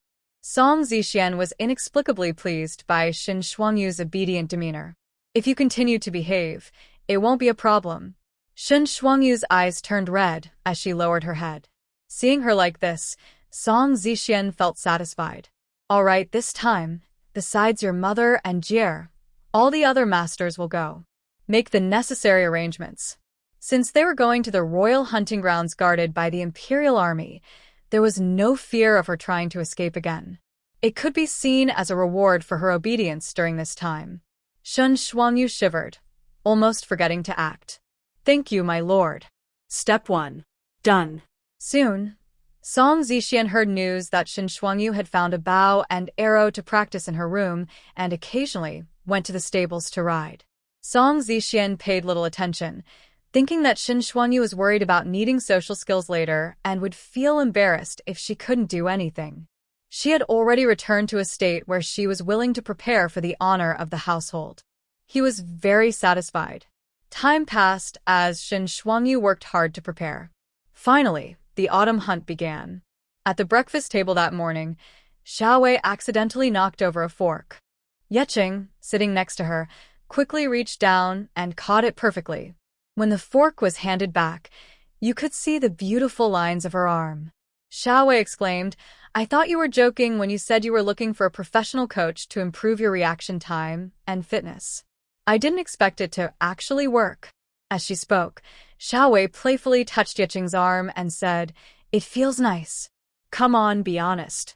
With all your time at the racetrack and archery range and studying ancient armor, are you planning to star in a historical drama? If that's the case, once you finish this modern drama, I'll find a project for you." Yeqing is currently filming a modern drama that she had signed on for before all the rumors started. The director is a newcomer and so are the actors, but he insisted on casting her as the lead because he believed she was perfect for the role. She was interested in the script, so she agreed to take it on. She thought that after the rumors broke, they might drop her, especially since new productions are often afraid of negative publicity that could cause them to fail. However, they insisted on keeping her, and since Shin Shuangyu was also preparing for a long-term project, Yeching found time to start filming. The new crew may lack experience, but they are straightforward, and the filming schedule is quite flexible. Yeching even had time to help train Shin Shuangyu when she was free. For special occasions, taking a couple of days off was easy. While quickly eating her breakfast, Yeching raised an eyebrow and replied to Xiaowei, "Having many skills is beneficial. It saves time later if I need to take on different roles. By the way, did you hear? Your ex-boyfriend has started attending events." Xiaowei couldn't help but tease. Yeching shook her head. "Do we have to talk about such unpleasant topics while eating? Did Fong Jia ask you to keep an eye on my diet?" Xiaowei joked, "No. I just wanted to share a funny story. He still follows you. A few days ago, he accidentally liked one of your behind-the-scenes photos and deleted it right away." Yeching was speechless. No wonder people in the crew had been looking at her hesitantly. Her status made them feel like she was their senior, so no one dared to gossip in front of her. Someone even contacted Fong Jia, wanting to invite you and Han Liken to join a variety show, but she turned them down. It's hilarious. It really is true that the brave get rich, while the timid go hungry. They dare to chase after that kind of fame. Yiqing was too lazy to comment and had just finished her last sip of milk. "All right, no more talking. I need to stay in my room for the next few days to focus on improving my acting. I won't be going out unless necessary." After informing Zhang Ma, she decided to have her meals in her room and returned to her bedroom. Her room was equipped with a large screen for projection. As soon as she opened the live stream, she saw a magnificent procession of carriages entering a hunting ground in the woods. The line of carriages seemed endless on her screen, surrounded by guards with swords, and the banners of the great Zhou royal family waved in the wind. "Wow, this is really impressive," she thought. Inside one of the carriages, Shin Shuangyu moved her fingers but couldn't speak because Song Hongyi, Song Yaoyun, and her sister-in-law Song Yutong were also present. Soon, the carriage arrived at the hunting ground. Everyone got out, and palace attendants guided them to their respective tents. They saw a large open area filled with various tents, mostly white with different patterns for distinction, and nameplates hanging on the entrance curtains.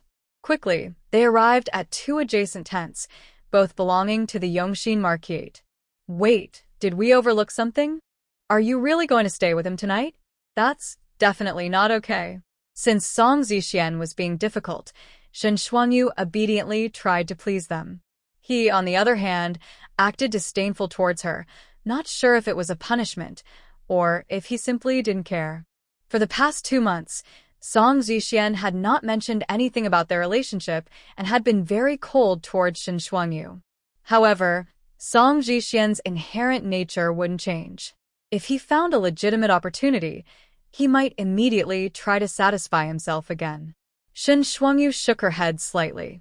Since she had a child, it was natural for them to stay separately. Once Shin Shuangyu, along with Song Yutong and Song Yaoyun, entered one of the tents, Yiqing let out a sigh of relief. Behind the curtain, there was a screen blocking the entrance, and beyond it were elegant tables and chairs, along with 3 neatly made beds. As soon as Song Zhaoyun rested for a moment, Song Hongyi called her outside, as the children naturally wanted to gather and play with their classmates. Song Yutong was busy organizing her things when a gentle female voice came from outside. "Yutong, are you there?" Song Yutong immediately replied, "Yes, come in." Shin Shuangyu was sitting on a low stool, drinking tea, when she saw a woman in a light blue dress walk in.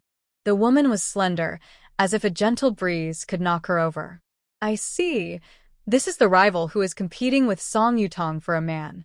Fan Ziyu seemed perfect on the surface, respectfully greeting Shin Shuangyu. Even when Song Yutong shot her a disapproving glance, as if to remind her not to be so respectful, Fan Ziyu could only smile helplessly. "By the way, when I arrived, I saw young Master Chung by the creek." "Really? I need to hurry. Song Yutong's voice suddenly became exaggerated. During this time, Song Yutong had become engaged, but this time it was not through Shin Shuangyu's influence, although the fiancé was still the man who would eventually break off the engagement. I wonder who she will blame when she is embarrassed after being rejected. Shin Shuangyu naturally couldn't remind Song Yutong and watched them leave before she could finally speak. In reality, both women appeared relaxed, but underneath, they were anxious because the assassination had occurred on the first day of the hunt, leaving no time to recover. This meant that only a few hours remained until the moment that would determine Shin Shuangyu's fate. She needed to buy time and first check out the hunting forest that would decide her destiny, to familiarize herself with the terrain. After leaving the tent, Yi Qing raised her view and took a quick look around. Although the Yongxin Marquisate had some status and Song Jixian held a high official position, the tent was still located beyond the third tier. Centered around the tall, majestic yellow main tent, there was a circle of royalty, followed by a circle of noble relatives, and then the extended family. From Shin Shuangyu's perspective, she couldn't even see the tents where the royal family was located. There were also guards patrolling occasionally, making the area quite secure. Shin Shuangyu walked along the open path toward the edge of the forest. Along the way, she saw many daughters of high officials standing in small groups in front of their tents, dressed in elegant clothes, adorned with jewels, holding fans to partially cover their smiles, chatting and laughing. But when they saw Shin Shuangyu, they all lowered their voices and occasionally glanced her way. If their eyes met, they would nod and smile as a greeting. However, as Shin Shuangyu passed by, they began to whisper to each other. I think she looks quite healthy. She doesn't seem unwell at all. Is she really wanting to separate because she doesn't want to be a burden due to illness? You don't understand. You need to consider the rumors from before. I think it's because of the rumors about her being a secondary wife. She threatened to cause a scene and get a divorce, and in the end, the Ofu had to compromise and bring her back from her family. However, she was punished and kept under house arrest for a while, so they claimed she was recovering. Those statements were made to save face for the Shin family. Now that it's confirmed there will be no secondary wife, she seems to have recovered completely.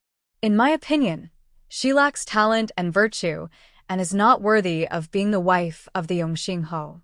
When she caused a scene about the divorce, they should have just let her go. Don't you know how much the Yongxin Ho loved his late wife? He promised to take care of the sister before she passed away, so even if he is annoyed with her, he is to keep giving in. Both the Foya and the late Ho Furen were good people. Have you heard the ridiculous rumors before? They say Shin Shuangyu was forced to marry the Voyed against her will. That's absurd. She probably knows her own bad reputation and is trying to salvage her image. Ha ha ha. A woman who doesn't respect the traditional values shouldn't be a Ho Furen. It's just unfair. Ugh. A bunch of people blinded by their own biases, spouting nonsense. No wonder they missed the truth. Shin Shuangyu remained calm, already used to pretending not to hear such malice. She smiled and said, "At least they are right about one thing. I indeed do not follow traditional values." Yi Qing looked at Shin Shuangyu on the screen in surprise, noticing her expression as if she saw through something. For a woman trained from a young age, even during the relatively free time at the western border, the traditional values were still deeply ingrained. And at some point, Shin Shuangyu had begun to heal herself. But would she still feel fear and pain? Is your version of traditional values obeying your father before marriage, your husband after marriage, and your son after your husband dies? And the virtues of a woman include behavior, speech, appearance, and skills, right? Shin Shuangyu smiled lightly. You probably don't have those anymore. Haha, we have various interpretations of traditional values here. Everyone can choose what they like. Shin Shuangyu was surprised. Is that possible? What did you choose? 3 obediences. To my heart, to freedom, to happiness, for virtues, gaining power, gaining influence, gaining benefits, gaining wealth. Shin Shuangyu was taken aback and then couldn't help but laugh. Suddenly, her steps slowed as she found herself at the edge of the forest. Looking at the vast woods, with faint sounds of animals occasionally heard, Shin Shuangyu's gaze grew determined. My future will follow the same 3 obediences and 4 virtues as you. Yi Qing also stared at the forest, adding a comment. Yes. She wanted to enter the forest alone to get familiar with the terrain, but was stopped by the guards. Since someone had already checked the safety of the forest, no one was allowed to enter before the official hunt. Shen Shuangyu had no choice but to walk along the edge. Yi Qing could see from a higher vantage point to check the surroundings, but she couldn't see deeper into the forest, which was better than nothing. While typing, Yi Qing complained, "It's so strict, yet they still let an assassin in. Clearly, both sides have infiltrated the royal guards." Shen Shuangyu whispered, "So which side sent the assassin?" The assassin was arranged by the favored concubine and the 5th prince, but they left evidence to frame the 4th prince and the favored concubine. The investigation is being handled by Song Jixian, who is very careful to protect himself. Although he is loyal to the emperor, he doesn't want to be a tool for one side against the other. So when the 4th prince's side realized they were being framed and couldn't handle the pressure to find a scapegoat, he closed the case to calm things down. The emperor even credited him for it. Oh, by the way, the neighbor I mentioned before, Pan Donyuan, who is obsessed with his sister, was involved in this case as well. He noticed something was off, but since the investigation was in Song Jixian's hands, it didn't matter. In the end, only the little princess suffered, and her death worsened the already weak health of the crown prince, leading to his death a few years later. Shen Shuangyu paused. "I saw the crown prince when I was young at the Shirong Pass. He personally delivered supplies to us, and it was the largest shipment. I remember my father smiled widely when he saw the supply convoy. My brother admired him, but unfortunately, shortly after he left the Shirong Pass, he was a great crown prince. If he hadn't been so weak, the great Zhou would have had a wise ruler." Yi Qing didn't expect this and couldn't help but say, "Since you know him, why didn't you ask the crown prince for help? Maybe he would help you because of your parents and brother." Shen Shuangyu shook her head. "There's no connection. I only saw him from a distance. The crown prince is a noble. He probably doesn't remember me. Besides, he is frail and rarely leaves the palace. He didn't come this time either. By the way, why did they want to harm the princess? Weren't the favored concubine and the 5th prince defeated in a struggle at one point? During that time, the accusations against the deposed empress's family were actually problematic. They were slandered by the favored concubine's faction because they feared that the emperor would favor the little princess too much. If the princess grew up and discovered the truth, she might seek revenge, so they came up with a plan that served 2 purposes." Shen Shuangyu was shocked. The royal struggle was indeed brutal. Then why were the concubines able to retaliate later? Slandering the deposed empress's family is a serious crime. The emperor felt guilty. He couldn't let everyone know he wrongfully killed his first wife's entire family, so he didn't pursue that charge, which allowed the concubines' faction to maintain their power. Shen Shuangyu's expression turned cold. At that moment, she noticed someone in the distance and immediately stopped talking, pretending to stroll alone. Soon, she reached the edge of the forest. Unfortunately, the forest was too vast, and her view was limited. Other than a small stream that ran through the camp and the woods, Yi Qing didn't see any caves or cliffs as landmarks. Although she described it as best as she could, it didn't help Shen Shuangyu much. Feeling a bit discouraged, Yi Qing suddenly spotted a person sitting on a branch of a tree, watching Shen Shuangyu. Dressed in a red robe with golden patterns, he looked like a mischievous young man playing hide and seek, not an assassin. However, since there was someone there, Yi Qing decided to test out the combination skills she had practiced with Shen Shuangyu for half a month. Yi Qing quickly took out a laser measuring device and projected it onto a large screen, which instantly displayed various values. 5, 60, 10. Unlike the ancient numbers, this made Shen Shuangyu's mind respond instantly. In an instant, her body tensed up, ready for action. She swiftly turned to the 5 o'clock direction, looking up at a 60-degree angle, about 10 meters away. The man hiding in the branches didn't expect to make eye contact with someone so suddenly. His clear gaze felt like an icy arrow shooting toward him. Startled, the man clumsily flipped backward and fell down. Shen Shuangyu had developed a reflex from Yi Qing's training over the past half-month, so when she saw someone fall, she was startled but quickly reacted. However, the man adjusted his posture in midair and landed safely. Wow, that was pretty cool. Is this what martial arts is? I've learned something new. Wait. Wow. That face, that figure. The man stood up, his sharp profile handsome and strong, with sword-like brows and bright eyes. He had a tall, slender build, broad shoulders, and a narrow waist. Based on Yi Qing's experience in the entertainment industry, he was at the level of a top male model. Not bad. It's rare to see a man who looks as good as a dog over there. I prefer this type, wild and charming like a wolf dog. Shen Shuangyu, feeling nervous and awkward, quickly greeted the man in front of her, saying, "Greetings, Prince Rong. I apologize for disturbing you. I hope you are not hurt." The previous owner of the house? Wei Xiaoran? No. Wei Xiaoran seemed a bit embarrassed from falling out of the tree, looking uncomfortable. Yi Qing noticed something was off with Wei Xiaoran's reaction on camera. Strange, isn't he supposed to be acting like a spoiled rich kid? Shen Shuangyu also found it odd. According to Yi Qing's explanation, Wei Xiaoran should be acting carefree and reckless, causing trouble without serious consequences. Logically, he should be angry with her, but since he was playing along, Shen Shuangyu didn't want to complicate things. As a woman, she couldn't stand alone and talk to a man for too long, so she decided to excuse herself. Just as she was about to turn, she suddenly heard Wei Xiaoran softly and cautiously ask, "Do you still want to get a divorce?" Shen Shuangyu froze, incredulous as she turned to look at Wei Xiaoran. Even Yi Qing widened her eyes, staring at the screen. Shen Shuangyu controlled her expression, feeling defensive at such a personal question from someone she barely knew. "What do you mean by that, Prince?"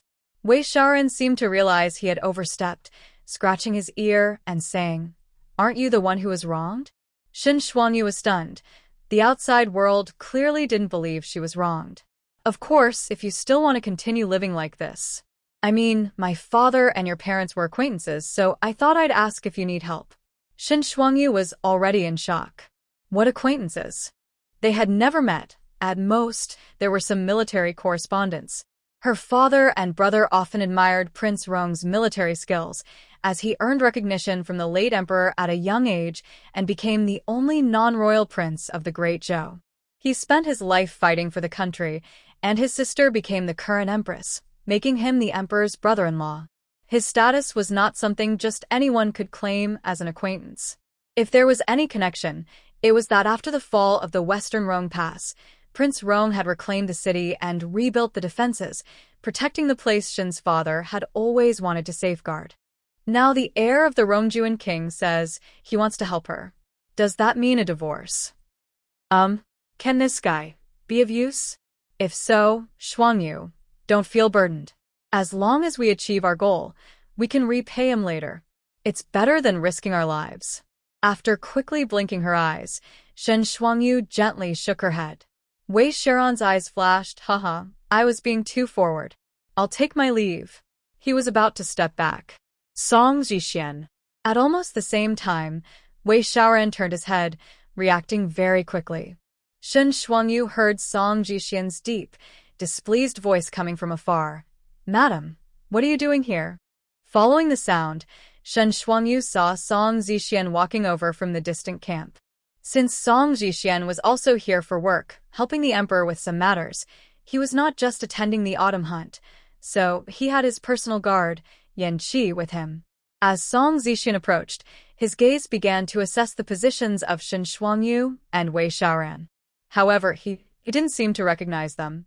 He still asked, "What does the heir want with my wife?" Wei Xiaoran crossed his arms, raised his chin, and looked at Song Zhixian with an annoyed expression. "Oh, I thought it was someone important, but it's just the Duke of Yongxin." "Never mind, I won't hold it against her for interrupting me."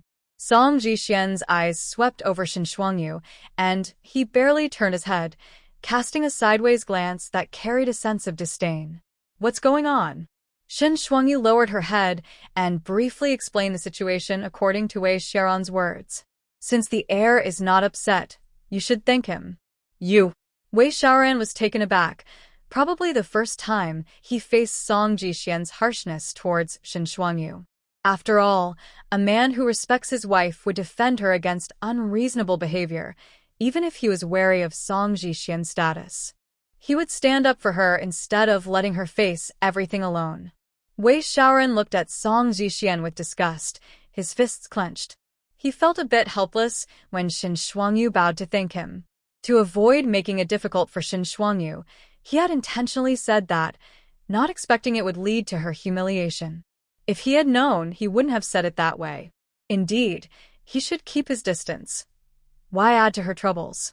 Song Zixian coldly watched Shen Shuangyu finish her thanks and then said, "We won't disturb the heir's enjoyment of the scenery any longer. Let's go, madam."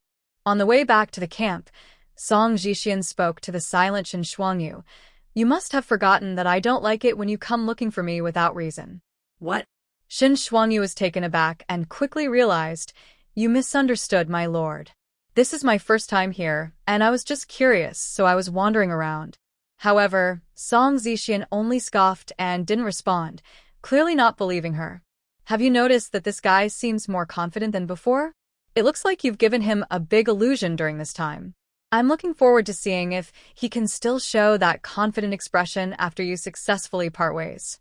When they returned to the camp of the Yongxin Marquis, Shen Shuangyu prepared to go to the neighboring tent. Song Zixian suddenly realized that the accommodations were separated by gender. Just as he was about to call out to Shen Shuangyu, thinking he could have the servants arrange for her to stay in his tent, she had already entered the adjacent tent without pausing. Song Zixian frowned slightly, lifted the flap of his tent, and walked inside, feeling somewhat displeased. Was it just his imagination? Why had Shen Shuangyu's attitude become a bit distant since arriving here? My lord, my lord." Yan Qi's voice brought Song Zixian back to reality. "What is it?" After a moment of consideration, Yan Qi finally spoke. "My lord, 2 months ago, there was an intruder who broke into the Marquis's residence, right?" Song Zixian naturally remembered that night when Yan Qi discovered the intruder in the outer courtyard and immediately led the guards to surround him. Although they seriously injured the intruder, he still managed to escape. To this day, Song Zixian still didn't know the intruder's purpose or which force had sent the skilled person. Plus, he had to keep an eye on Shen Shuangyu, who seemed to have intentions of escaping, so the guards at the Marquis's residence had doubled since then. "Why bring this up all of a sudden?" Yan Qi replied, "I have a bit of an impression of that person's silhouette. I can't shake the feeling that he resembles the young master we saw today." Song Zixian's expression instantly turned cold. As far as he knew, the Prince of Rong had been away for a long time, and the Princess of Rong was weak in character and had neglected her son, which is why Wei Xiaoran had become a spoiled, who only knew how to indulge himself. Even the emperor looked down on him, though he outwardly indulged him, as the Prince of Rong had great achievements but no capable successor, which allowed the emperor to feel at ease. Although the current empress had done nothing wrong, she was also not favored by the emperor, and the crown prince was practically non-existent. They could not protect the Prince of Rong's residence. If he were as outstanding as his older sister, who fought alongside their father, the emperor would have likely taken action against them long ago. Moreover, the Prince of Rong, who has not been swayed by the other two factions, has been in command of 200,000 troops, making him a prime target that everyone wants to take a bite out of. So, everyone is watching Wei Xiaoran closely. "Are you sure?" Song Zixian squinted, wondering if they had misjudged the situation. "Has Wei Xiaoran been pretending all along?" Yan Qi awkwardly said, "It's just like." Song Zixian shot Yan Qi a stern look. "Make sure to confirm when you see him later. But if it really is him, what could be his purpose in intruding into his residence?" From a certain perspective, they all want to avoid being caught up in factional struggles, so there shouldn't be any conflicts of interest. Suddenly, Song Zixian thought of how Shen Shuangyu stood next to Wei Xiaoran and instinctively shook her head. It couldn't possibly be for her sake. On the other side, Yi Qing was also asking Shen Shuangyu about Wei Xiaoran. "He acts in front of Song Zixian but not in front of you. In a way, that shows he trusts you, right? You really don't know him? You haven't had amnesia, have you?" That's a common plot twist. Shun Shuangyu shook her head. His identity is special. If I had interacted with him, I wouldn't forget. I've never had amnesia. At most, I've only met him a few times at gatherings in the capital. Well, then why did you just refuse his help? Don't you trust him? Yi Qing couldn't understand. At a time like this, freedom and life should be the top priority. Shen Shuangyu replied, relying on someone unfamiliar is uncertain. Even if he is kind and genuinely wants to help, the methods, timing, and scope of involvement are all unknown. His status is noble, but he doesn't truly have power and even has to disguise himself for protection. If he were to confront powerful officials for my sake, even if he sacrificed a lot, he might not win against Song Jixian. My identity as a marquise means that if I can't end things decisively and involve an outsider, my fate is sealed. Success or failure would depend entirely on him, and I can't accept that. Most importantly, I can't give up this opportunity right in front of me for such a slim chance. This opportunity, though fraught with danger, is the most promising one. Well, after preparing for so long, at noon, all the arrangements were completed, and a horn sounded from the center of the camp, signaling everyone to gather for the feast. The other members of the Song family had not returned, likely having gone ahead on their own. When Shun Shuangyu stepped out, Song Zixian was also gone. She followed the crowd toward the center, and as the noise grew louder, she finally saw the lively scene. Officials and their families gathered, chatting and laughing. Children ran and jumped between countless low tables, while palace maids in matching outfits walked around, guiding and serving. Drinks and snacks were already set out. Shen Shuangyu crossed the guards at the boundary and was led by a palace maid to her seat at the Yongxin Marquis table. Shen Shuangyu sat down alone. Yet Yi Qing was dazzled by the scene before her. Look, the wicked sister-in-law is showing off in front of you, pretending to be sweet and lovely in front of her fiancé. Shen Shuangyu quickly spotted Song Yutong, who was smiling charmingly in front of a man, but the man's attention was clearly on Fan Ziyu beside her. They exchanged glances now and then, but Song Yutong was completely unaware. Oh, Is that the wife of the ungrateful man across from me? Lu Lan.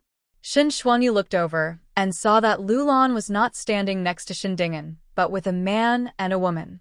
The woman was holding Lu Lan's arm, looking sad and wronged as she gazed at the man. The man stood with his hands behind his back, looking handsome but impatient and indifferent. If it weren't for Lu Lan holding onto his sleeve, he would have turned to leave.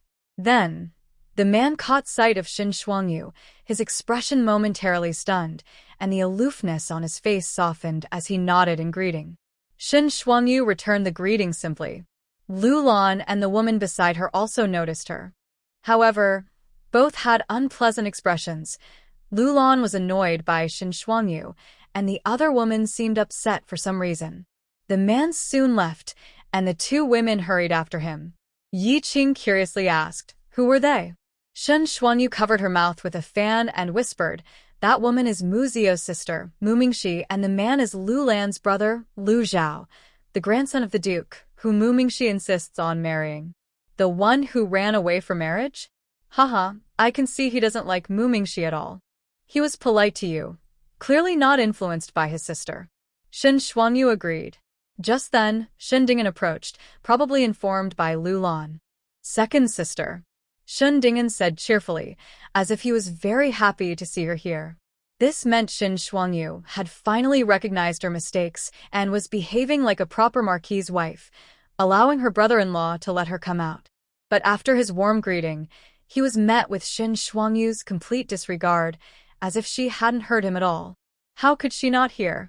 Everyone around was looking over. Shindingen's face stiffened. He felt the coldness and pressure coming from Shen Shuangyu. How could this be? Shindingen felt a bit helpless, but since there were many people around, he didn't want to lose face and said, "Uncle and Anne are here too. I need to go greet them, and we'll talk to my second sister and brother-in-law later." After saying this, he left quickly. How shameless. But since they are here, it's just right. Shen Shuangyu sneered and nodded. Soon, A group of people passed by the low table in front of Shin Shuangyu. Suddenly, the table moved, spilling drinks and startling her. She looked up and saw the group turning to look at her. "Ah, I didn't mean to," said one of the young men in fine clothes with a dismissive tone. "Sorry, there are too many people. My younger brother didn't notice." "I hope you don't mind," said a woman in the center of the group. She wore a flowing blue dress, looking elegant and scholarly. Although she seemed older, her hair was down, suggesting she was unmarried. Despite her apology, her expression was quite proud. Wow. "I think that guy bumped into the table on purpose. What kind of person is he?" The onlookers seemed to be watching not just to see what happened, but with a hint of mockery. Shin Shuangyu pretended not to notice and replied, "It's fine." After that, she called a servant to clean up. The group, feeling bored, left. "I think I know who they are. Are they from the Kong family?" Shin Shuangyu smirked sarcastically and nodded. "How disappointing." Since Master Kong is considered a mentor to Song Zhixian, his daughter Kong Jingjin has been in love with him for many years and is still unmarried. They should be able to get together, but with the rumors of separation, why doesn't Master Kong persuade Song Zhixian? Perhaps he can't bear to have his daughter as a stepmother? But if his daughter wants it, I can see her brother also wanting this brother-in-law. Once the servants left, Shin Shuangyu quietly said, "Although Master Kong likes Song Zhixian as a teacher to both the emperor and the crown prince, he feels constrained by royal power. He has long thought about stepping back from court and prefers to focus on educating his children. However, the old lady really likes Kong Jingjin, as she is the top talent in the capital. Besides Shun Chuchu, she is the only one in the old lady's eyes worthy of Song Zhixian. Putting everything else aside, this woman is indeed devoted. In the end, she remained unmarried her whole life, and even after your passing, Song Zhixian never married her. There were times he endured humiliation for her and her brother. This sister is too proud to act, but her brother seems tough, so be careful. It's okay, anyway. There won't be any reason for conflict in the future." Just as she was speaking, a surprised voice came from across the room. "Frost Feather." Shin Shuangyu froze and looked up to see a woman in fine silk looking at her with joy. Shin Shuangyu's eyes brightened, but her voice trembled slightly. "Ajun."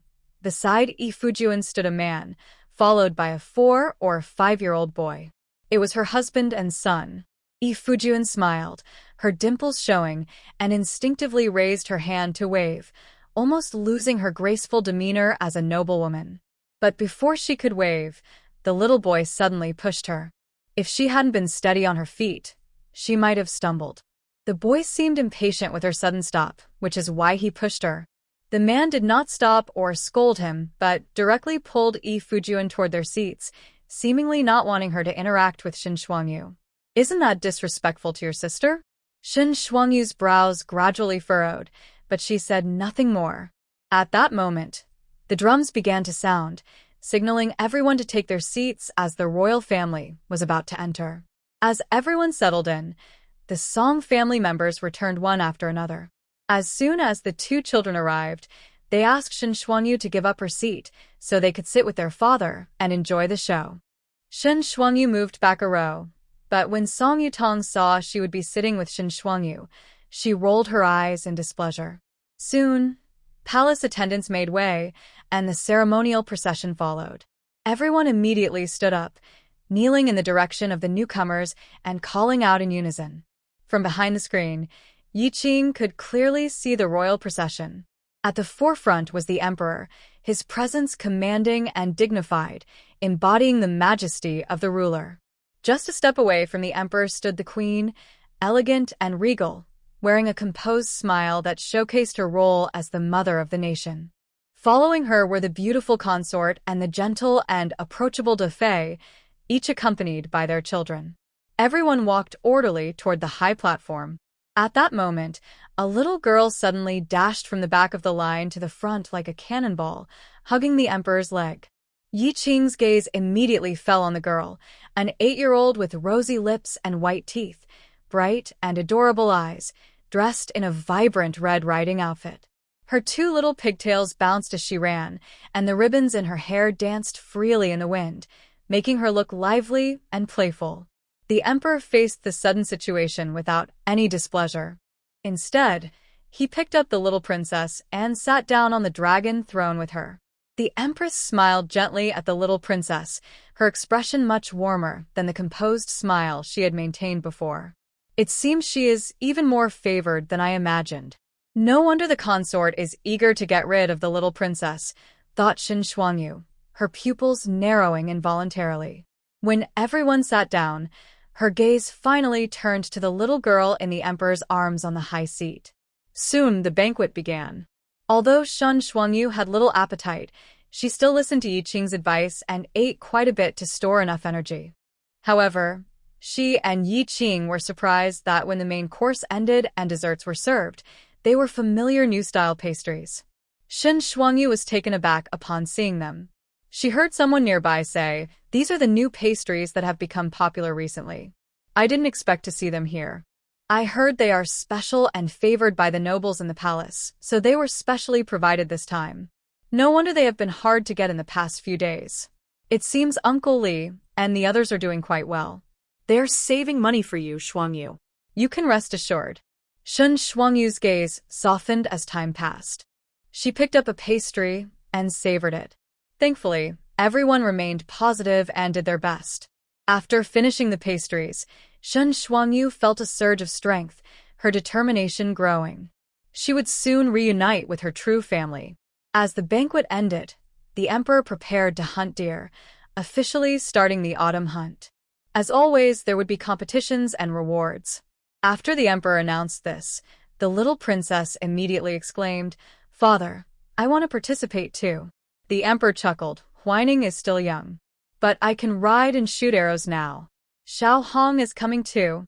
Xiao Hong was the little princess's special pony. "I want a hunt game for father. This is my first hunt." The emperor was instantly delighted. "Then I will send someone to accompany you." "Where is Xiaoran?" At a nearby seat, Wei Xiaoran seemed to be drunk, leaning over. A delicate girl beside him, Wei Xinxi, the youngest daughter of the Rongjuan Wangfu, anxiously nudged him. Second brother, how did you get drunk so quickly?" The empress frowned and shook her head. It seemed Wei Xiaoran heard something and started to act silly, telling his little sister not to bother him. The little princess complained, "I don't want cousin Wei to accompany me." The emperor did not scold her. As Yi Qing said, the emperor indeed arranged a competition where any lady could participate, and the winner would become the princess's companion.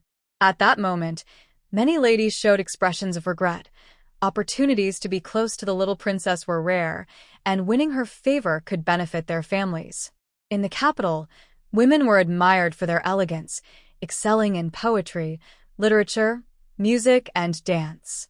In contrast, few could master the rougher skills of archery and horseback riding, making it even rarer to showcase these talents. Then, the first young lady stepped forward. Unlike the others, she wore riding gear that matched the little princess well, clearly intending to compete alongside the men during the autumn hunt. As she took the stage, several young men cheered for her. With her head held high and full of confidence, she introduced herself as Shi Wanwan. This is like an ancient version of a bold tea party. No wonder Fang Zixia ended up in such a tough spot, Shen Shuangyu thought, puzzled by the mention of tea and Fang Zixia, the daughter of her neighbor, Minister Fang. She recalled Yi Qing mentioning her before. Soon, Shi Wanwan finished her turn, hitting the target 3 times but missing the bullseye, landing close to the 8th or 9th ring.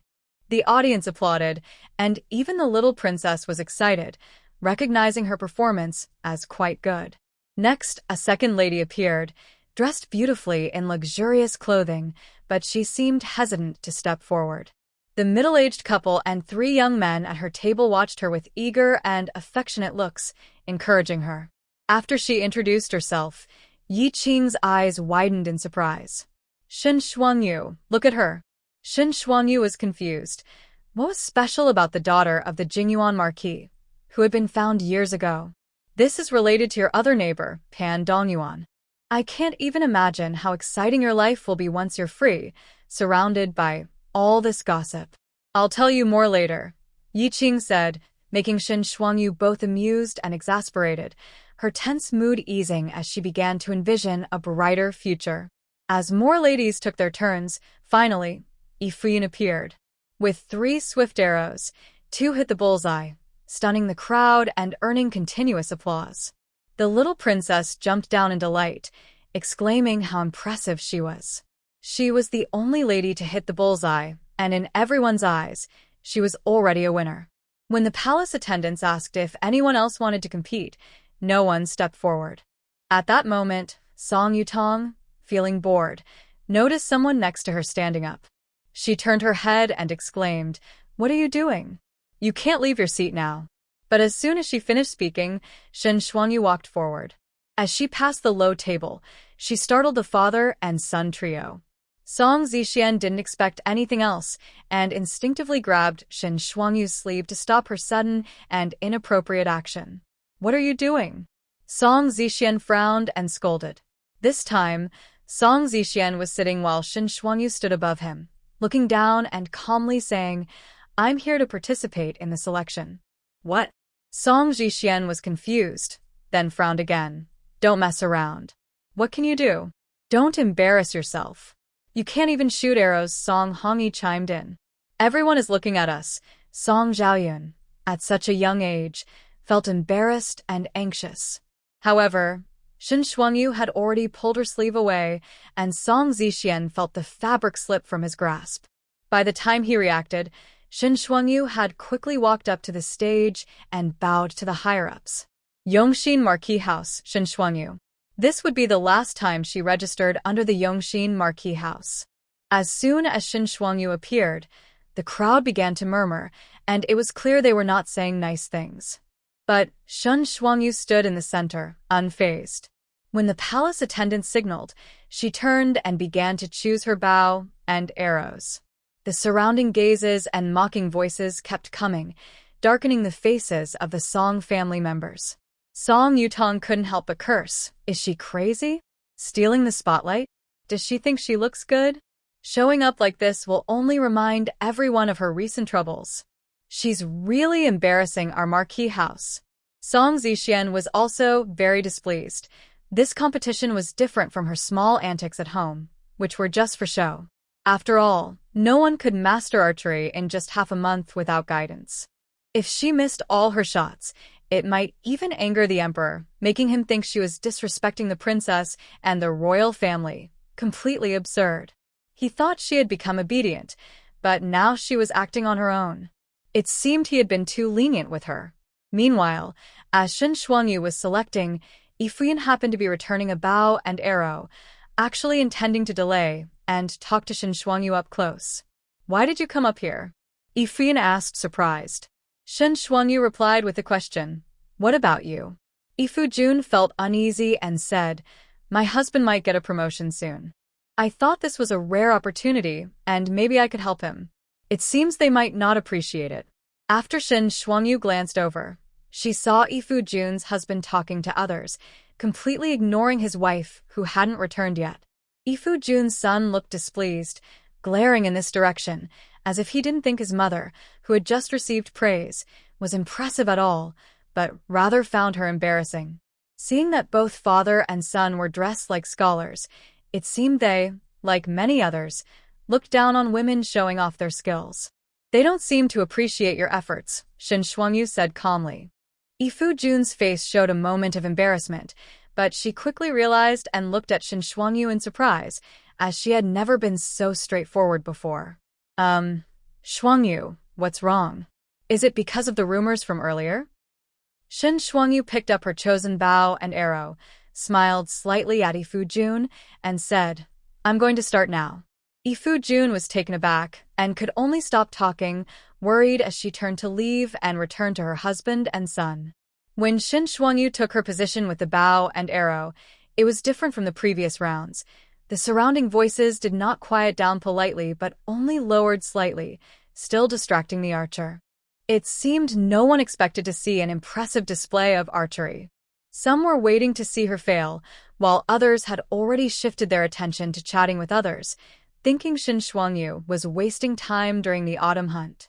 The Song family members wore cold expressions, looking at Shin Shuangyu with disdain.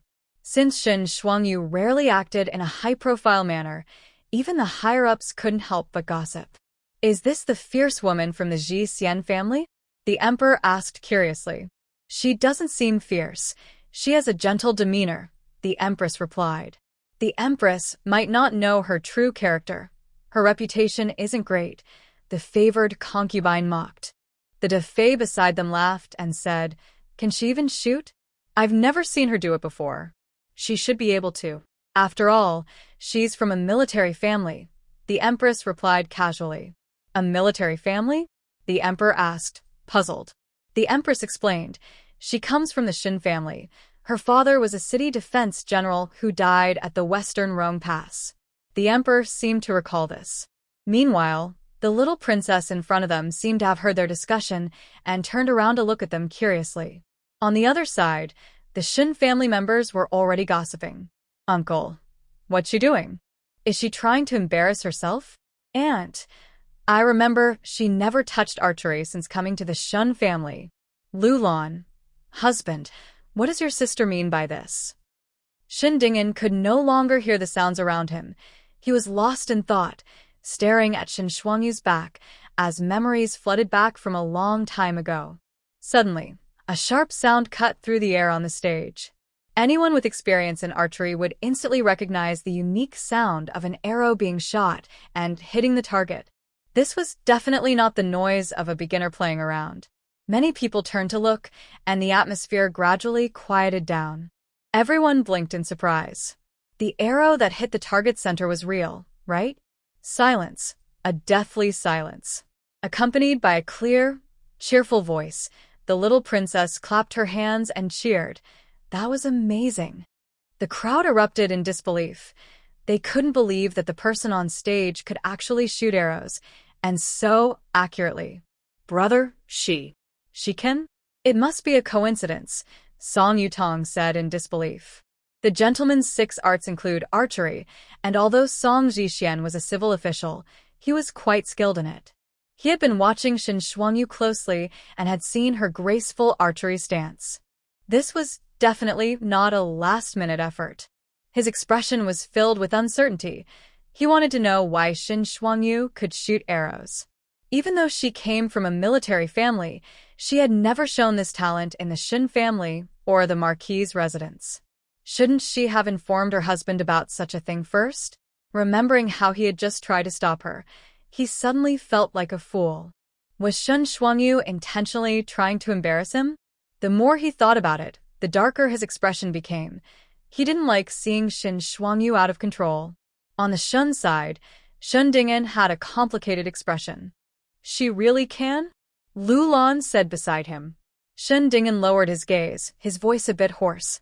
"Yes, she once used her archery skills to save me and my younger sister." Lulan looked at Shin Dingen in shock. Meanwhile, over at Wei Sharon's side, Wei Xinxi whispered in amazement. "That's impressive. She's almost as good as elder sister." Of course, she could hit the bullseye with a small bow when she was 9. It was frighteningly accurate. Wei Xinxi turned in surprise to look at her second brother, who had just woken up from his stupor. Curiously, she asked, "Second brother, how do you know? Do you know her?"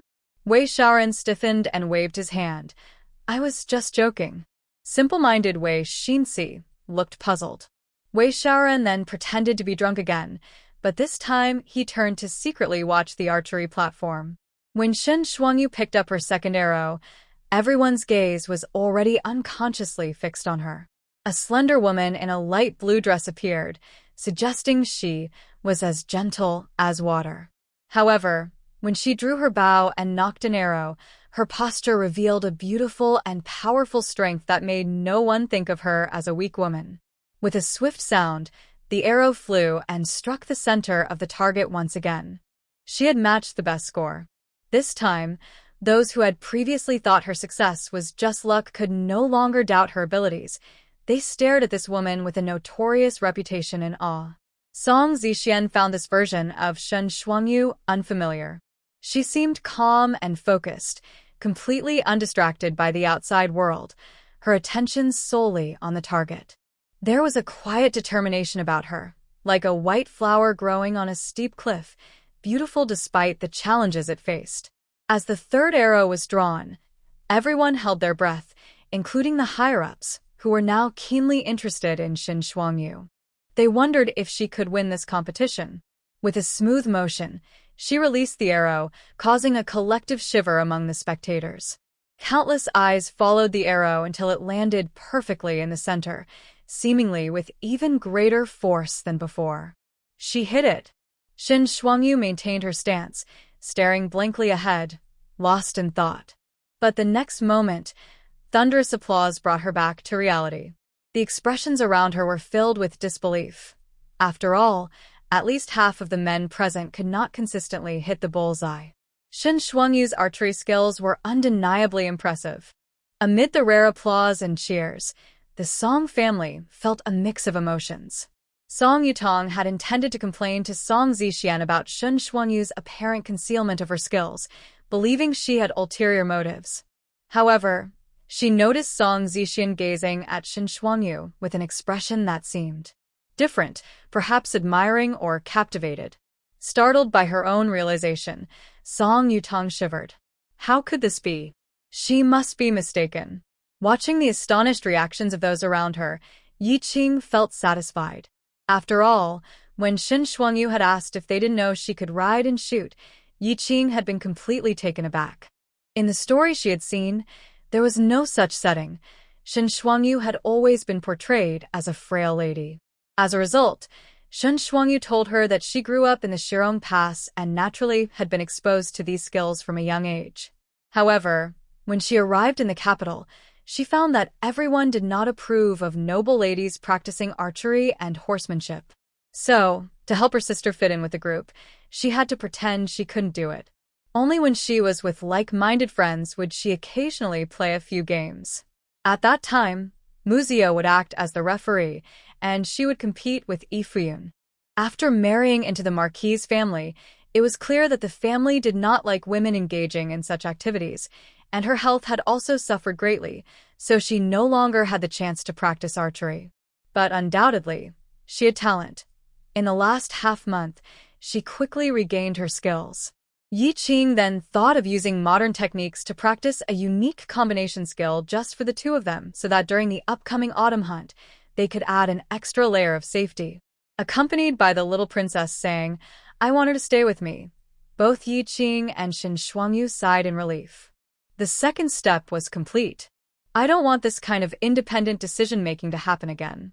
Before you do anything, you need to tell me first, Song Zixian said disapprovingly to Shin Shuangyu, who had returned to get something. He could only think of one reason for her actions, to raise her status and improve her reputation outside. It wasn't a big deal, so he was just lecturing her. Shin Shuangyu silently picked up her prepared package and turned to leave. "Did you not hear me talking to you?" Song Zixian frowned and grabbed her arm.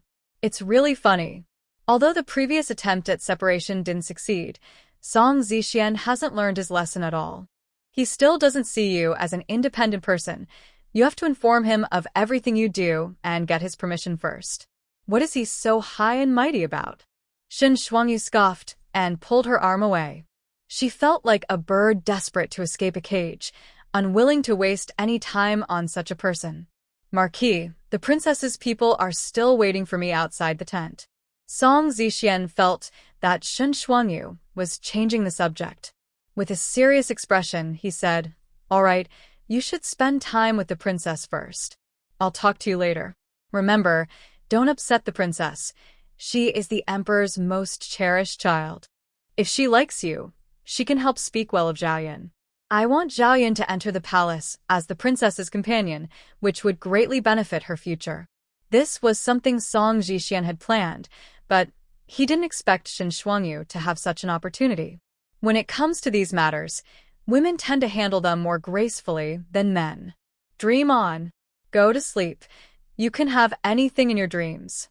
Shin Shuangyu didn't want to be bothered and replied vaguely. As she was about to lift the curtain to leave, Song Zixian couldn't help but ask, "I didn't know you were skilled in archery and horseback riding. After all, you are the daughter of a military general. Shen Shuangyu paused. You really don't know me well, Lord. With that, she left without looking back. Song Zhixian instinctively followed, but Shen Shuangyu had already gone with the maid beside the little princess. He wanted to say be safe, but the words didn't come out. He was puzzled by what Shen Shuangyu meant with her last remark. Was she blaming him for not understanding her, or was it something else? Brother, what's wrong with her? Not long ago, there were rumors about her divorce. She should be keeping a low profile. Is being skilled in archery something to show off? It's just so showy, Song Yutong said, still speaking harshly. You should stop her. Song Hongyi and Song Zhaoyan were confused about the situation and looked at the adults. They had never seen this side of Shen Shuangyu. Recently, many of their friends praised their mother for being impressive, which made them feel proud yet awkward. It was similar to when everyone complimented the snacks Shen Shuangyu brought. Their feelings were mixed. Why do you think that way? Song Zhixian asked coldly. Song Yutong was taken aback. She simply couldn't stand seeing Shen Shuangyu gain favor from those in power. If she became too proud, how would they continue to win her over? During the past 2 months, while Shen Shuangyu had been acting normally, Song Yutong had been quite comfortable. She hoped Shen Shuangyu would remain humble and helpless, so she could continue to be a compliant servant of the Marquis's household. Song Zhixian could see through his sister's thoughts, but chose not to confront her directly, only giving a warning. If she wins Princess Huining's favor, it would benefit the Marquis's household, and arranging for Zhaoyun to enter the palace as a companion would be much easier. Song Zhaoyun's eyes brightened at this. Being the favored companion of the little princess was a prestigious matter. However, she quickly added with a hint of pride, I don't need her help. As your stepmother, it is her duty to assist you, Song Zhixian replied. Song Hongyi hesitated, sensing his son's discomfort. Song Zhixian continued, Hongyi, you will study at the Imperial Academy in the future. I will help you find a great scholar to be your mentor. Your path is different from Zhaoyun's. In this regard, no matter how much Shen Shuangyu tried to please the little princess, the princess still had no say, so it was up to him. Meanwhile, Shen Shuangyu arrived at the little princess's tent, where she changed into riding gear and a specially designed protective outfit. Due to limited materials, it was challenging to ensure both safety and lightness. She and Yi Qing had experimented many times to create a combination of materials that was safer than what existed at the time. She had originally wanted to give the princess one of the safest outfits, but she couldn't explain why she had prepared it in advance, as if she knew she would be chosen. Still, Shen Shuangyu subtly asked the princess if she was wearing protective gear. The little princess smiled brightly and lifted her clothing to show Shen Shuangyu. I have the best armor in the world, gifted by my father. It's fireproof and resistant to blades. There are only 2 pieces. One for my father and one for me. Wow, does such a magical item really exist? Then she must have been attacked above the neck or had an accident while riding, Shen Shuangyu thought to herself. Soon, they arrived at the edge of the forest to choose horses. Shen Shuangyu noticed that there were 4 accompanying people, 2 women and 2 men, 3 of whom were armed guards, and 1 was a personal maid. Since the current dynasty valued culture over military prowess, there was no need for brave hunters, so most fierce beasts in the forest had been driven away or hunted down. The strongest threat was likely just wild boars, and even those were not very large. Thus, even the most noble of royalty would not bring many guards, as having too many people together could scare away the prey, making hunting difficult. However, Shen Shuangyu suggested, Princess, I think it would be better to bring more guards. The little princess looked at Shen Shuangyu in confusion. Are you afraid? Shen Shuangyu shook her head and smiled. More people can help surround the hunt and capture prey better. Some animals are very fast. The little princess actually didn't want to bring too many people, but the personal maid supported the idea of having more guards, aiming to provide the little princess with thorough protection.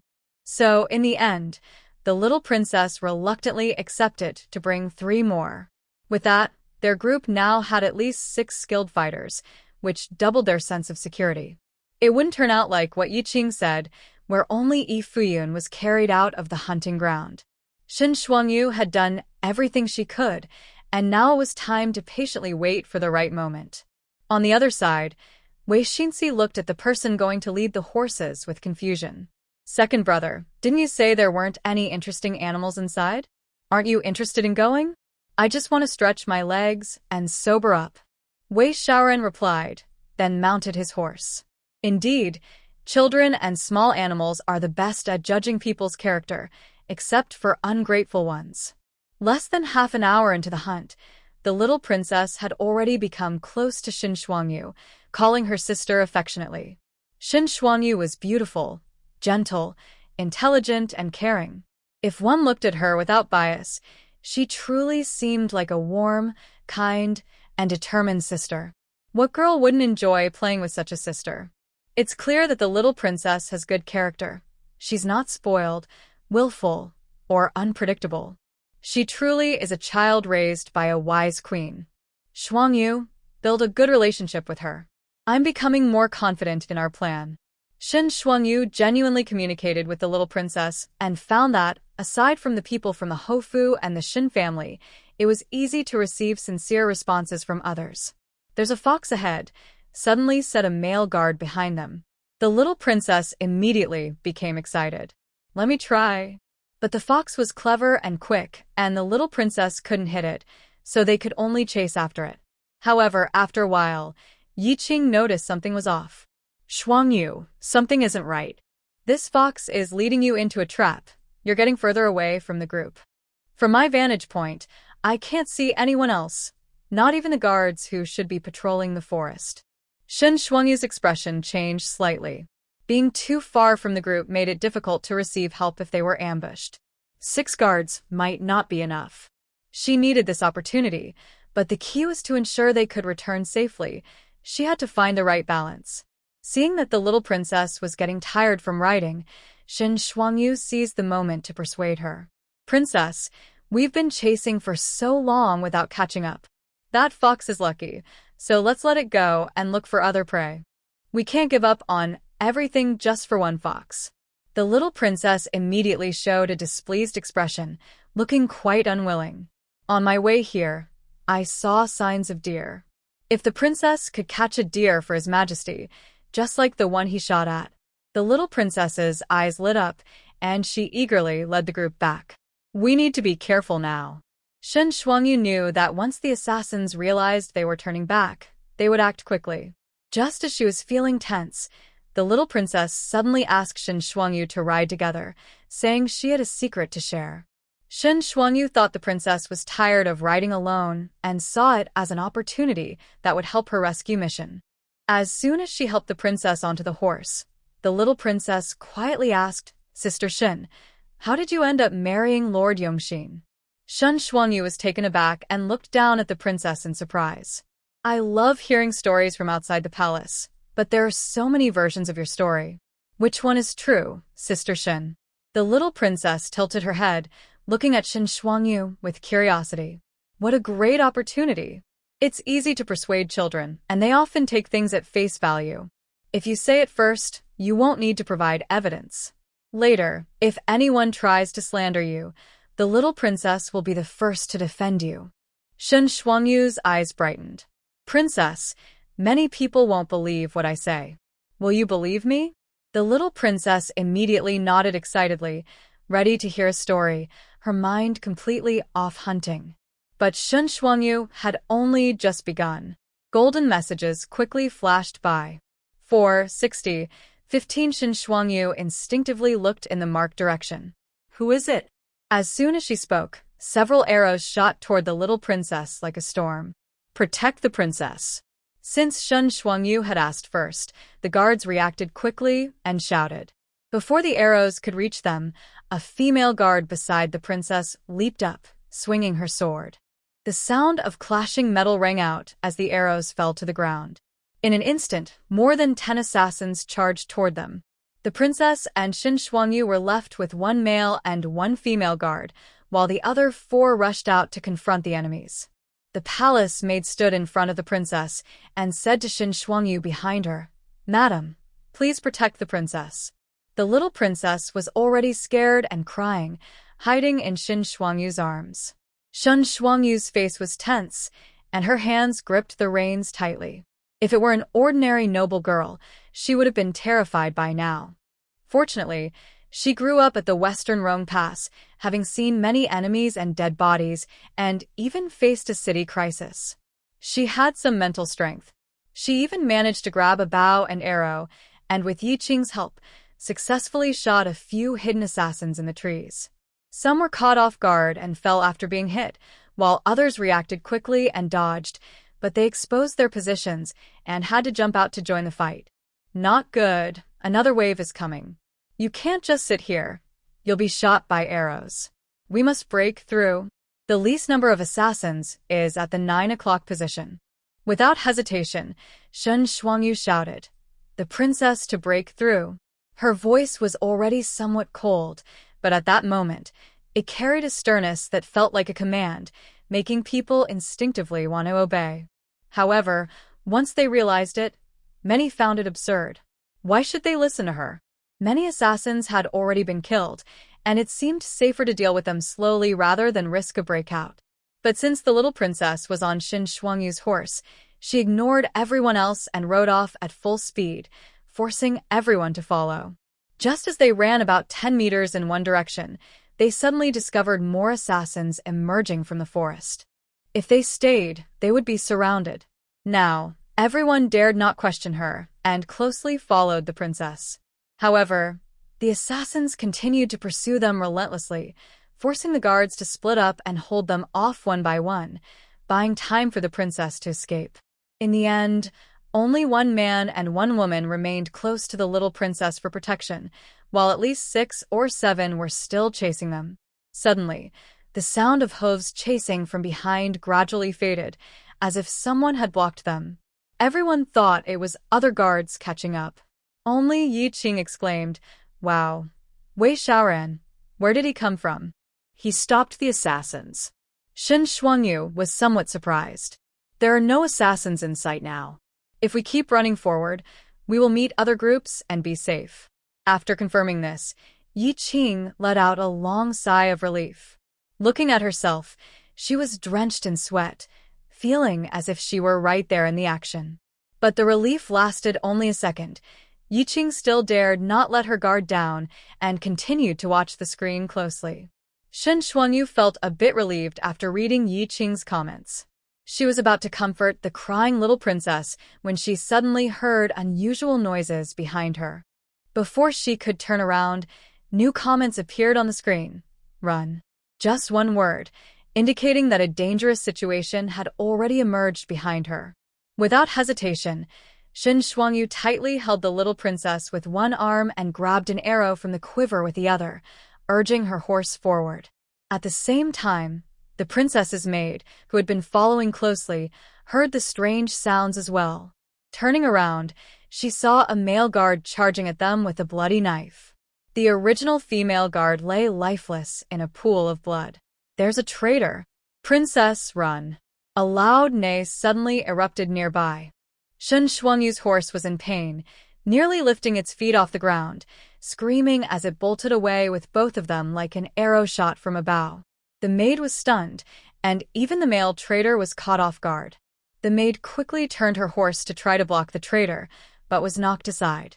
The traitor had no time to silence anyone. He had to complete his mission. His horse had also been injured, causing him more pain, but it didn't affect him as much as Shen Shuangyu.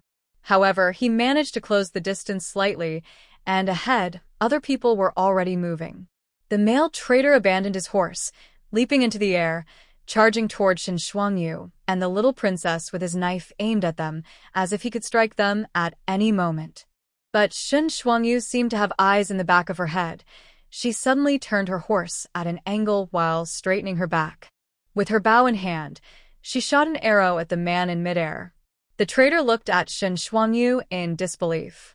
The arrow struck him in the chest, but his knife swung toward them.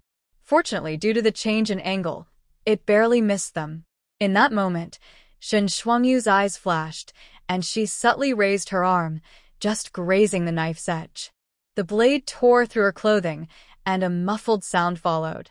The little princess looked up sharply and saw Shen Shuangyu's sleeve instantly stained red.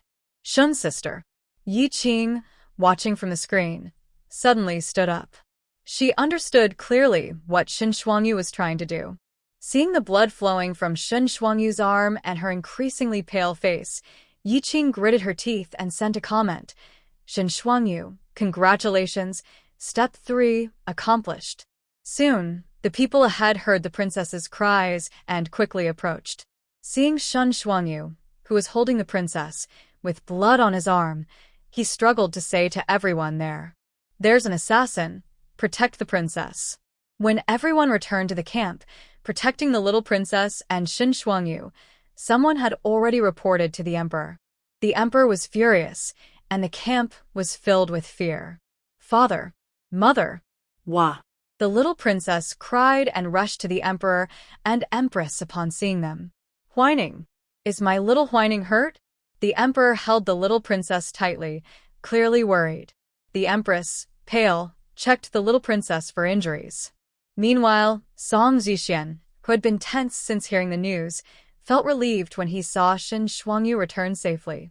He quickly stepped forward and noticed Shen Shuangyu pressing one hand against his other arm, which was stained with blood. Song Zixian's eyes widened, and his voice was hoarse as he asked, "How bad is the injury?" He reached out, wanting to support the clearly weak Shen Shuangyu. But Shen Shuangyu avoided him, saying, "It's nothing, just a surface wound." At that moment, the little princess, still sobbing, pointed at Shen Shuangyu and said, "Father, it's thanks to Sister Shen that I'm safe. I almost didn't get to see you and Mother again. That bad guard tried to hurt me, and the big knife was so close. If Sister Shen hadn't blocked it for me, wah. Sister Shen is hurt too, and lost so much blood." In an instant, Shen Shuangyu froze and looked ahead. Seeing the emperor and empress looking over, Shen Shuangyu quickly added, "The princess was also frightened." This statement, combined with the injury on his arm, deeply moved the emperor and empress. The marquise has worked hard. Quickly, someone call for the doctor and nurse to wait in my tent. "I will personally take care of the marquise," the empress said immediately. The emperor nodded and said, "The marquise showed great courage, risking her life to save the princess. This is an act of loyalty, and I will reward her generously. First, let's treat her injuries." "Generous reward?" Shen Shuangyu's breath caught for a moment. This response was even better than expected. The emperor had promised a reward, which might fulfill one of her wishes.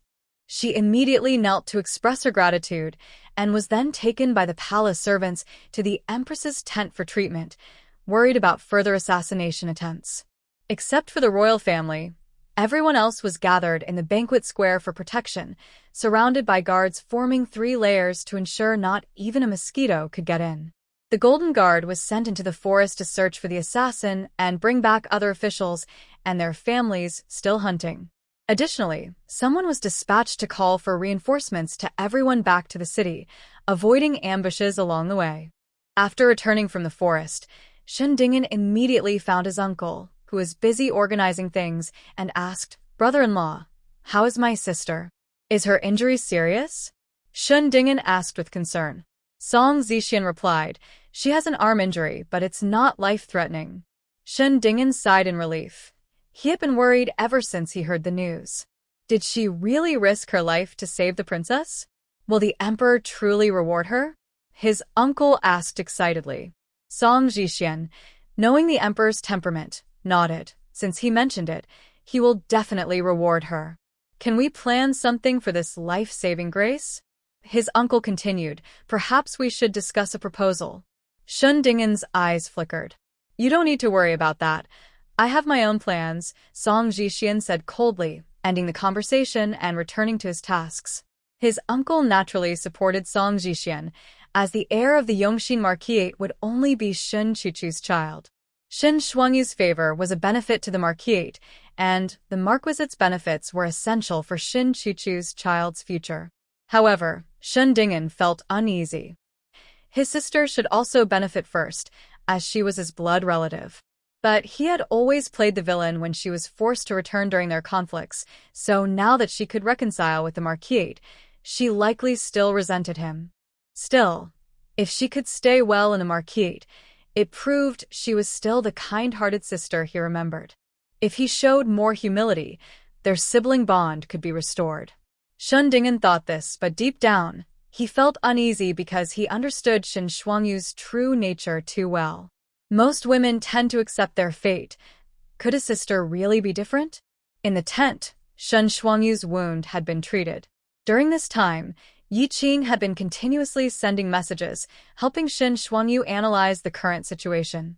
It's good to have the Emperor's promise, but you must first ensure the little princess stands by you in this matter.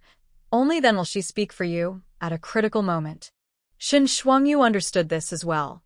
Although the achievements of the previous dynasty and a life-saving favor are fundamentally different, the Emperor would not hand her over to the men in her family just to control her. However, if she were to propose a divorce, Song Zixian would strongly oppose it, and the Emperor might waver.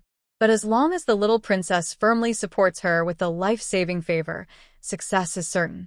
After all, her divorce from Song Zixian is her own business and does not concern the Emperor. Now, she needs to find the right moment to speak with the princess. Soon, the queen brought the little princess to see Shen Shuangyu. After experiencing life and death together, the little princess became closer to Shen Shuangyu, sticking by her side and asking many questions. She held onto Shen Shuangyu's uninjured hand, appearing very dependent. Shen Shuangyu patiently answered the little princess's questions. The queen, watching their interaction, lost her usual dignified demeanor and kindly sat next to Shen Shuangyu. She smiled and said, "Thanks to you this time." As the queen spoke, Shen Shuangyu learned about the situation outside. All the guards had died, and only the personal maid survived, who had been brought back to provide details. Thanks to the maid's account, everyone knew how Shen Shuangyu bravely saved the princess from danger. The assassins were supposed to have some survivors, but they were determined fighters and took their own lives before being captured, just as Yi Qing had learned. After listening for a while, she still hadn't heard any news about Wei Xiaoran. He must be hiding his identity and, even after saving people, would want to keep his contributions a secret. The situation was very urgent at that time. If it weren't for you, I would have felt guilty. The queen's gaze dimmed for a moment before she patted Shen Shuangyu's hand and said, "Good child, you are now the life-saving benefactor of Huaining, and I will repay you." "I want to repay you too," the little princess exclaimed excitedly. The queen smiled and said, "I will still call you Shuangyu." "Shuangyu, think carefully about what reward you would like to ask from the Emperor. Since he has opened his mouth, he will surely ask you before leaving and publicly reward you to encourage all the officials. This is a great opportunity. If you want to discuss it with your family, I can arrange for them to see you." I must say, the queen in front of Shen Shuangyu is really caring and gentle, but Shen Shuangyu is unsure if she can speak with the queen. Yi Qing naturally noticed Shen Shuangyu's hesitation and immediately sent a message. "I think it's worth a gamble. The queen has no ties to the Yongxin Marquis and the Shen family, and she is also Wei Xiaoran's aunt. No matter the reason, Wei Xiaoran seems willing to help you. If the queen can support you too, that would make things even more secure." Shen Shuangyu's eyes sparkled. Naturally, Yi Qing understood their situation just as well, if not better, than Shen Shuangyu. If the queen knew her thoughts, she might not help her. It's not that women can't empathize with each other, but they understand the difficulties of survival better. Many believe that in her situation, not divorcing and enduring is the norm, while divorce would only bring more suffering. But Yi Qing was right. If the queen helps, it would be much easier. The queen noticed something unusual in Shen Shuangyu's expression and waved her hand, asking everyone in the tent to leave, leaving only a trusted maid. "If you feel shy to speak, I can help you, like asking for a title." The Yongxin Marquis had yet to grant his wife a title, even though there had been opportunities in the past 3 years. The queen thought their marriage lacked affection. Since her husband wouldn't help, she would let Shen Shuangyu fight for it herself. With a title, her status would change. Other rewards might benefit those around Shin Shuangyu more, but a title would be the most advantageous for her. The queen was genuinely trying to help Shin Shuangyu and believed she would be pleased. Sure enough, upon hearing this, Shin Shuangyu immediately stood up, knelt down, and with a loud thud, even bowed her head, surprising both the queen and the princess. The queen thought it was unnecessary to be so grateful. Then, the next moment, Shin Shuangyu firmly declared, "I do not want a title. I have only one wish, and I ask for the queen and the princess's support. I want a divorce from Song Jixian." Although the queen was startled by this sudden request, she quickly reacted. Could the rumors from a few months ago be true? The little princess anxiously pulled Shin Shuangyu up. "Sister Shin, don't kneel. Whatever you want to do, I will help you." The queen also signaled the maid to help the kneeling Shin Shuangyu sit down. "You want a divorce? Do you know how difficult it is for a woman after a divorce?" Shin Shuangyu replied firmly, "I not only want a divorce, but I also want to establish myself as a single woman." Now the queen was truly surprised. "You won't return to the Shin family?" Shin Shuangyu nodded. The queen pondered for a moment. "Can you share the reason?" Shin Shuangyu let out a sigh of relief. At least the queen did not try to persuade or refuse her. Then, Shin Shuangyu began to recount all the grievances she had experienced. The more the queen listened, the more her brows furrowed. The little princess clenched her fists and started to angrily curse those who had wronged Shin Shuangyu. Even the old maid, who had seen many palace struggles, looked at Shin Shuangyu with sympathy.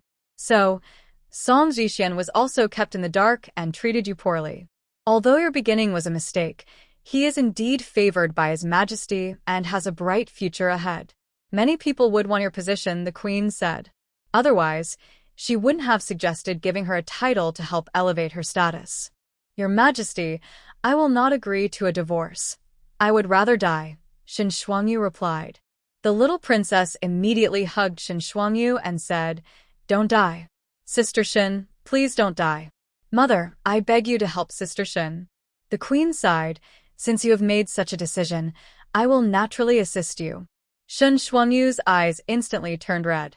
Yi Qing also let out a big sigh of relief. "You can ask His Majesty for a divorce later, but what reason do you plan to give?" The queen asked Shin Shuangyu.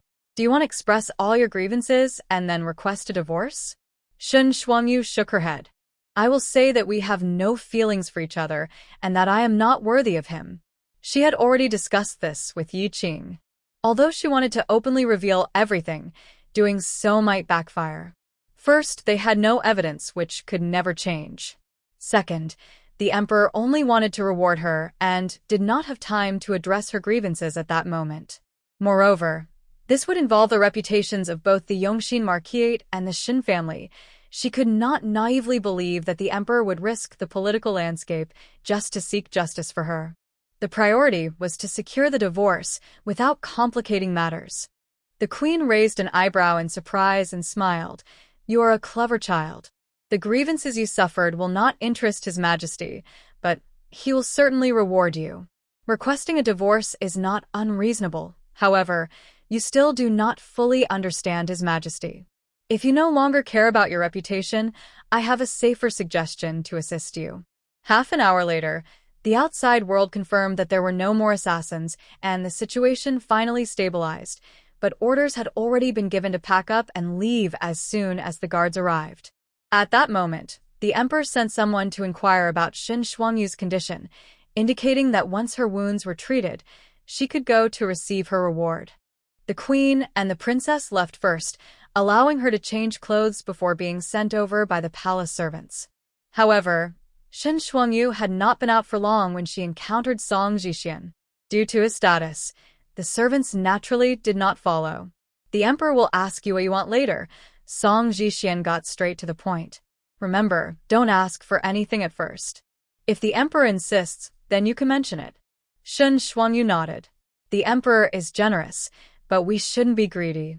I thought about it, and since you saved the princess, it's almost certain that Zhao Yun will be appointed as the princess's companion. You don't need to waste your request on rewards. You can ask for an imperial decree to help Hongyi find a great scholar for guidance. Generally, Great scholars do not easily take on students unless they are exceptionally talented.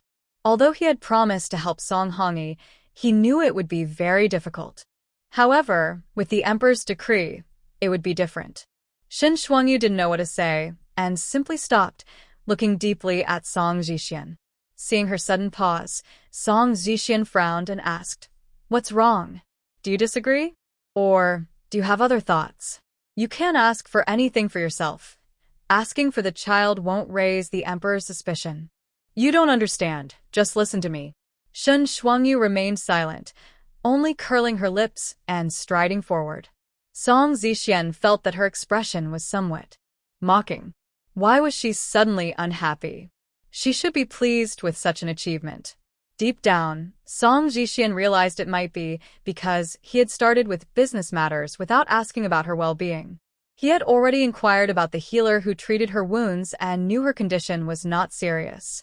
He just didn't want to say it, not wanting Shin Shuangyu to know he cared. Women can be troublesome. When they are weak, they want a man's care, or else they sulk. But thinking about it, even if her wounds were not serious, she had returned from a life-threatening situation, so she must still be scared. After a moment of thought, Song Zhixian finally spoke. "Once we return to the Marquis's residence, take care of your injuries. I will move in with you." For the past 2 months, he hadn't planned to share a room with Shin Shuangyu, as she was eager to return to her former self, and he needed to maintain his distance to regain control. He had intended to wait until she came to him, but since she was injured while achieving merit and needed to ask for favors for her family, he decided to take a step back. His hints were obvious, and Shin Shuangyu naturally picked up on them, quickening her pace, as if trying to escape something. "Ah, this is so disgusting. Run, run. Victory is ahead. I want to see that dog's true colors." Song Zhixian usually walked calmly and rarely hurried, but he felt Shin Shuangyu pulling ahead. When they reached the center of the camp, amidst the bustling crowd, he could only see Shin Shuangyu's back. At that moment, his heart felt strangely empty, because Shin Shuangyu was now a great hero. So, to save face, the Shin family and the Yongxin Marquis people were waiting at the entrance for Shin Shuangyu. Especially when Shin Dingen saw her coming, he quickly stepped forward to ask about her injuries, but she still ignored him. As soon as Shin Shuangyu entered everyone's view, all eyes turned to her. This time, the looks were different, filled with admiration, curiosity, and jealousy, with hardly any disdain left. Shin Dingen felt uneasy and looked at the arriving Song Zhixian, brother-in-law. "Have you discussed the rewards of my sister?" Song Zhixian frowned at Shin Shuangyu's back, but nodded confidently. "Yes, I will ask for a great scholar for Hongyi." Beside him, Song Hongyi's face turned red with excitement. If the emperor personally granted him a mentor, it would be an immense honor. "Father." Song Zhaoyan immediately expressed her dissatisfaction. Song Zhixian reassured her, "Don't worry. Later she will ask the princess alone, and you can become a companion reader." Song Zhaoyan quickly brightened up. Although Xin Yu and Mrs. who were somewhat unhappy about being ignored, they only hoped she would continue to support the children. Song Yutong pouted in discontent, but it wasn't the right time to say anything. At this moment, the higher-ups had already summoned Shin Shuangyu, so they quickly returned to their previous seats. As the emperor finished his words of praise, he added, "The Yongxin Marquis has a good wife." Song Zhixian immediately stepped forward to bow and thank Shin Shuangyu. At that moment, the empress said, "Your Majesty, quickly ask the Marquise what reward she wishes. Can father grant anything?" "Father mustn't be stingy." The little princess said, "She is my great benefactor." The emperor, flattered, laughed. "Of course, I can grant anything." "Shin, what do you want?" Song Zhixian thought Shin Shuangyu would be modest first and then mention her son. But Shin Shuangyu beside him fell silent. When Song Zhixian looked over, he saw her eyes shining. "Your Majesty, can I really ask for anything?" Song Zhixian frowned slightly, wanting to remind her. The people around began to discuss, thinking that Shin Shuangyu was being too self-serving. Wasn't that a bit greedy? Although the emperor should ideally be open to requests, one shouldn't be too demanding. as it might anger him.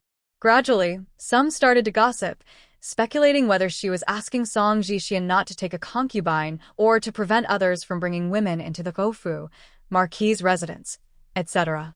After all, everyone had heard the gossip about previous events. The emperor found Shen Shuangyu's request a bit strange, but the little princess was very enthusiastic, helping him respond, "Sister Shen, don't worry. My father is the best and can fulfill anything."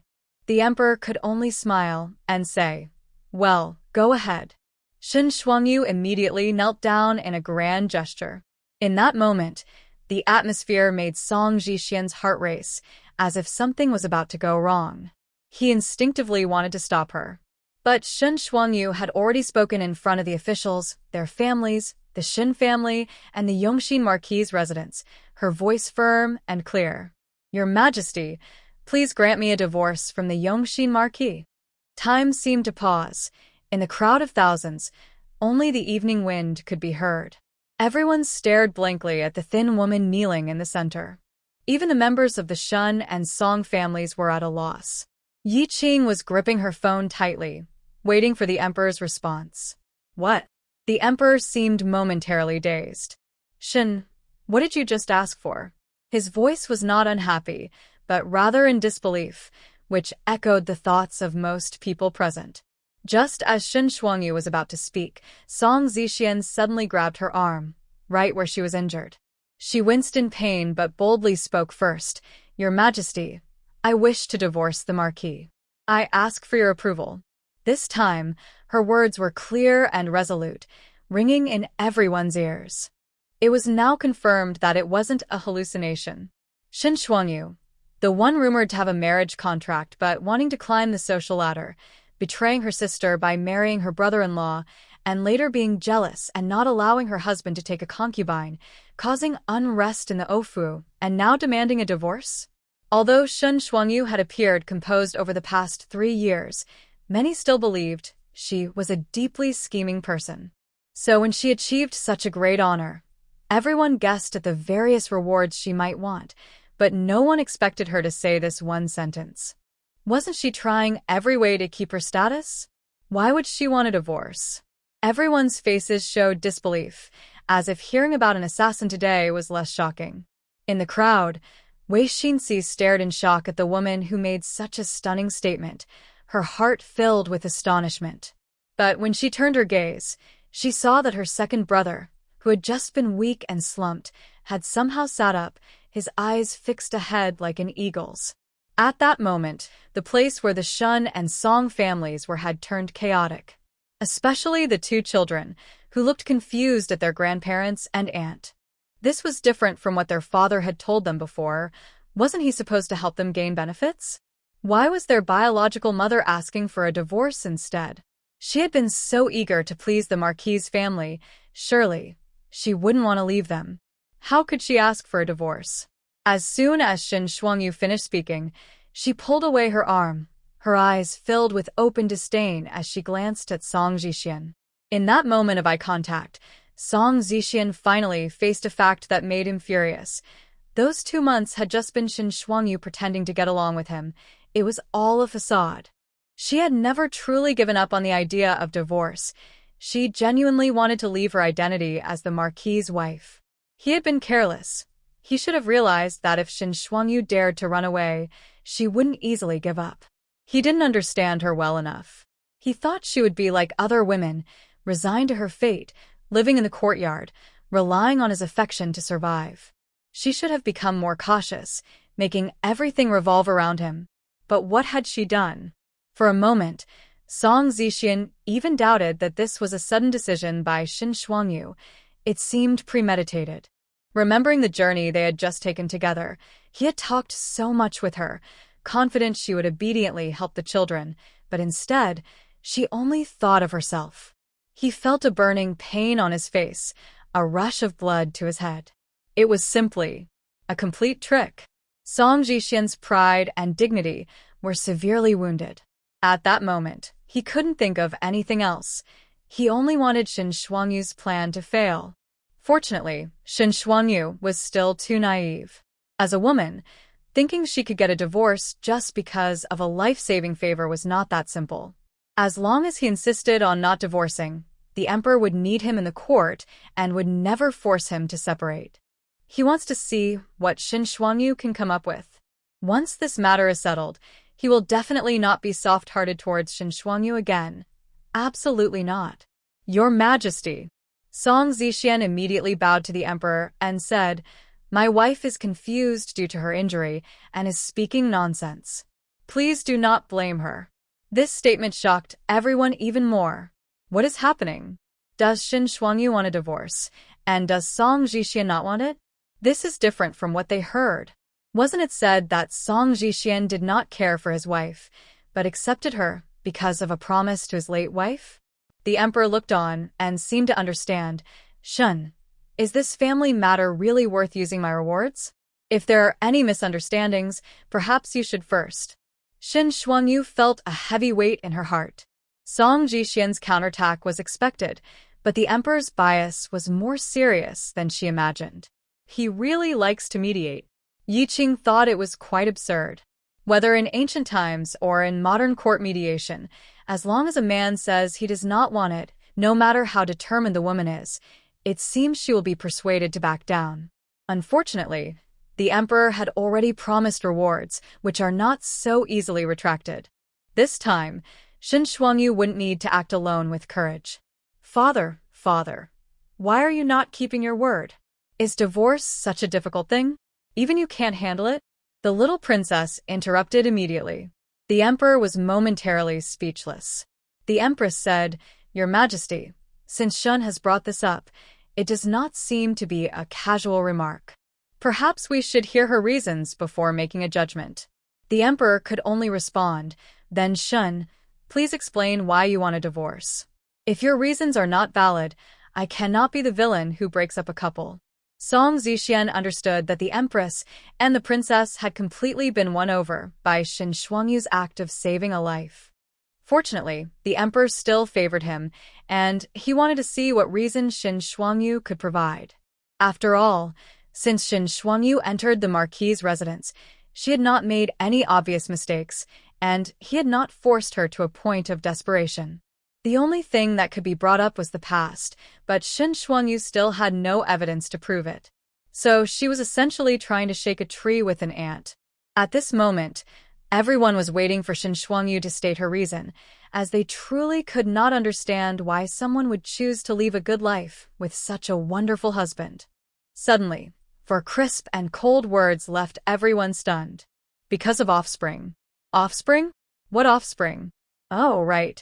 Shin Shuangyu has been married to the Marquis for 3 years without having any children. This is indeed a big problem.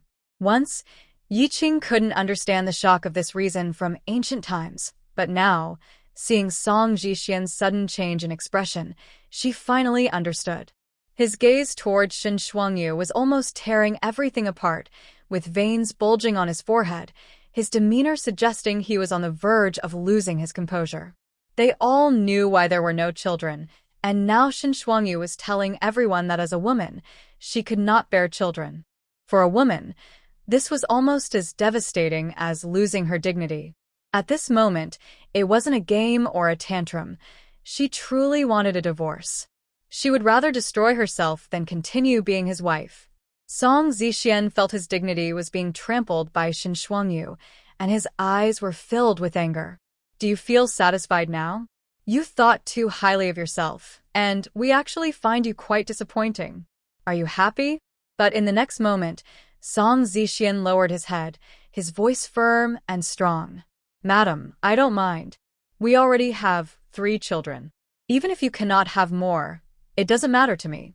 Everyone around was impressed by Song Zixian's words. Indeed, if the main wife could not bear children, it was not a big issue. Although it would be best if she could, since they already had a son and a daughter, and the family did not mind, there was no need for a divorce. Even the emperor admired Song Zixian's decisive stance, thinking it showed mutual affection and loyalty, which was touching. Shen Dingyan quickly reacted and stepped forward, saying, "Your Majesty, my sister is just too kind and considerate of her husband. As long as her husband did not give up on her, there was still hope." He absolutely could not let his sister divorce her husband. If they did not divorce, they could have a good future together, and he could convince himself that everything he did was for his sister's sake. But if they divorced, how would he face his sister? Shin Ding'an looked at Shin Shuangyu seriously and said, "If your husband doesn't mind, then you shouldn't worry. Hongyi and the others are your and your husband's children." Now, if they could elevate Shin Shuangyu, no matter what she said, the emperor would not have the heart to agree to her request. Shin Shuangyu glanced at them, a faint smile on her lips, but her eyes were extremely cold. "I know you care about me, but I feel guilty. Please stop covering for me. It's not as simple as it seems." Upon hearing this, everyone became curious. Song Zixian and Shin Ding'an were momentarily confused by Shin Shuangyu's intentions, watching her warily as if ready for a counterattack. At that moment, Shin Shuangyu began to speak slowly. "Your Majesty, 6 months ago, I went to the great Buddha temple to pray for blessings and met a wandering monk. By chance, he read my fortune and told me that my fate clashed with the heirs of the Marquis's household. Therefore, in the 3 years since I married into the household, not only have I not given birth, but neither have the other concubines." This revelation left everyone stunned for a while. It wasn't just Shin Shuangyu, who was childless. The entire household was without heirs? After thinking it over, it seemed to be true. Song Zixian and Shin Chuchu had 3 children, proving that Song Zixian was healthy. Yet, despite being young, why had there been no activity in the Marquis's rear courtyard for 3 years? It wasn't that the household didn't want children. After all, many of the women present knew that the old lady of the Marquis's household had often gone to the temple to pray for children. At that moment, the expressions of the Shun and Song families changed dramatically. This claim was far more serious than just Shin Shuangyu being childless. If it were only her, it wouldn't matter much, but if her presence affected Song Zixian's ability to have children, that was a huge issue. In ancient times, having descendants was extremely important, and disrupting someone's chance of having children was akin to threatening their very life. Although they all knew it was false and that Shin Shuangyu was making it up, saying it in such a setting, even if it was a vague claim, had significant influence. Looking at the emperor, his expression had indeed turned serious. He was worried about his subjects. Song Zixian prided himself on being devoted to Shin Chuchu, maintaining his integrity and not indulging in women. He was indeed busy with official duties due to the emperor's trust, but inside, he was twisted with thoughts of Shin Shuangyu, having truly lived like a monk for 3 years. Because of this, in the script Yi Qing was reading, it stated that since marrying Shin Shuangyu, he had not touched another woman, as if this was a virtue, a sacrifice for the heroine that she should be moved by. But forget that. Now it's done. You've shot yourself in the foot.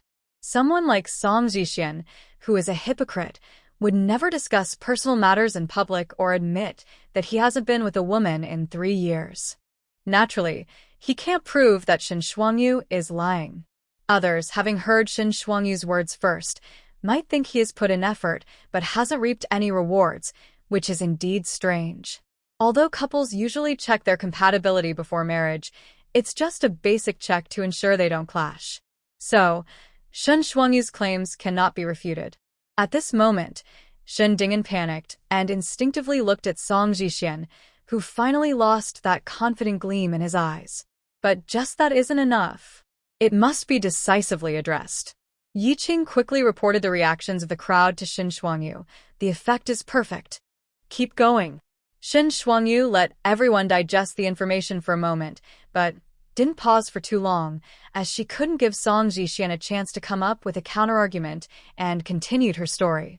Even my presence can affect the health of the Marquis's offspring.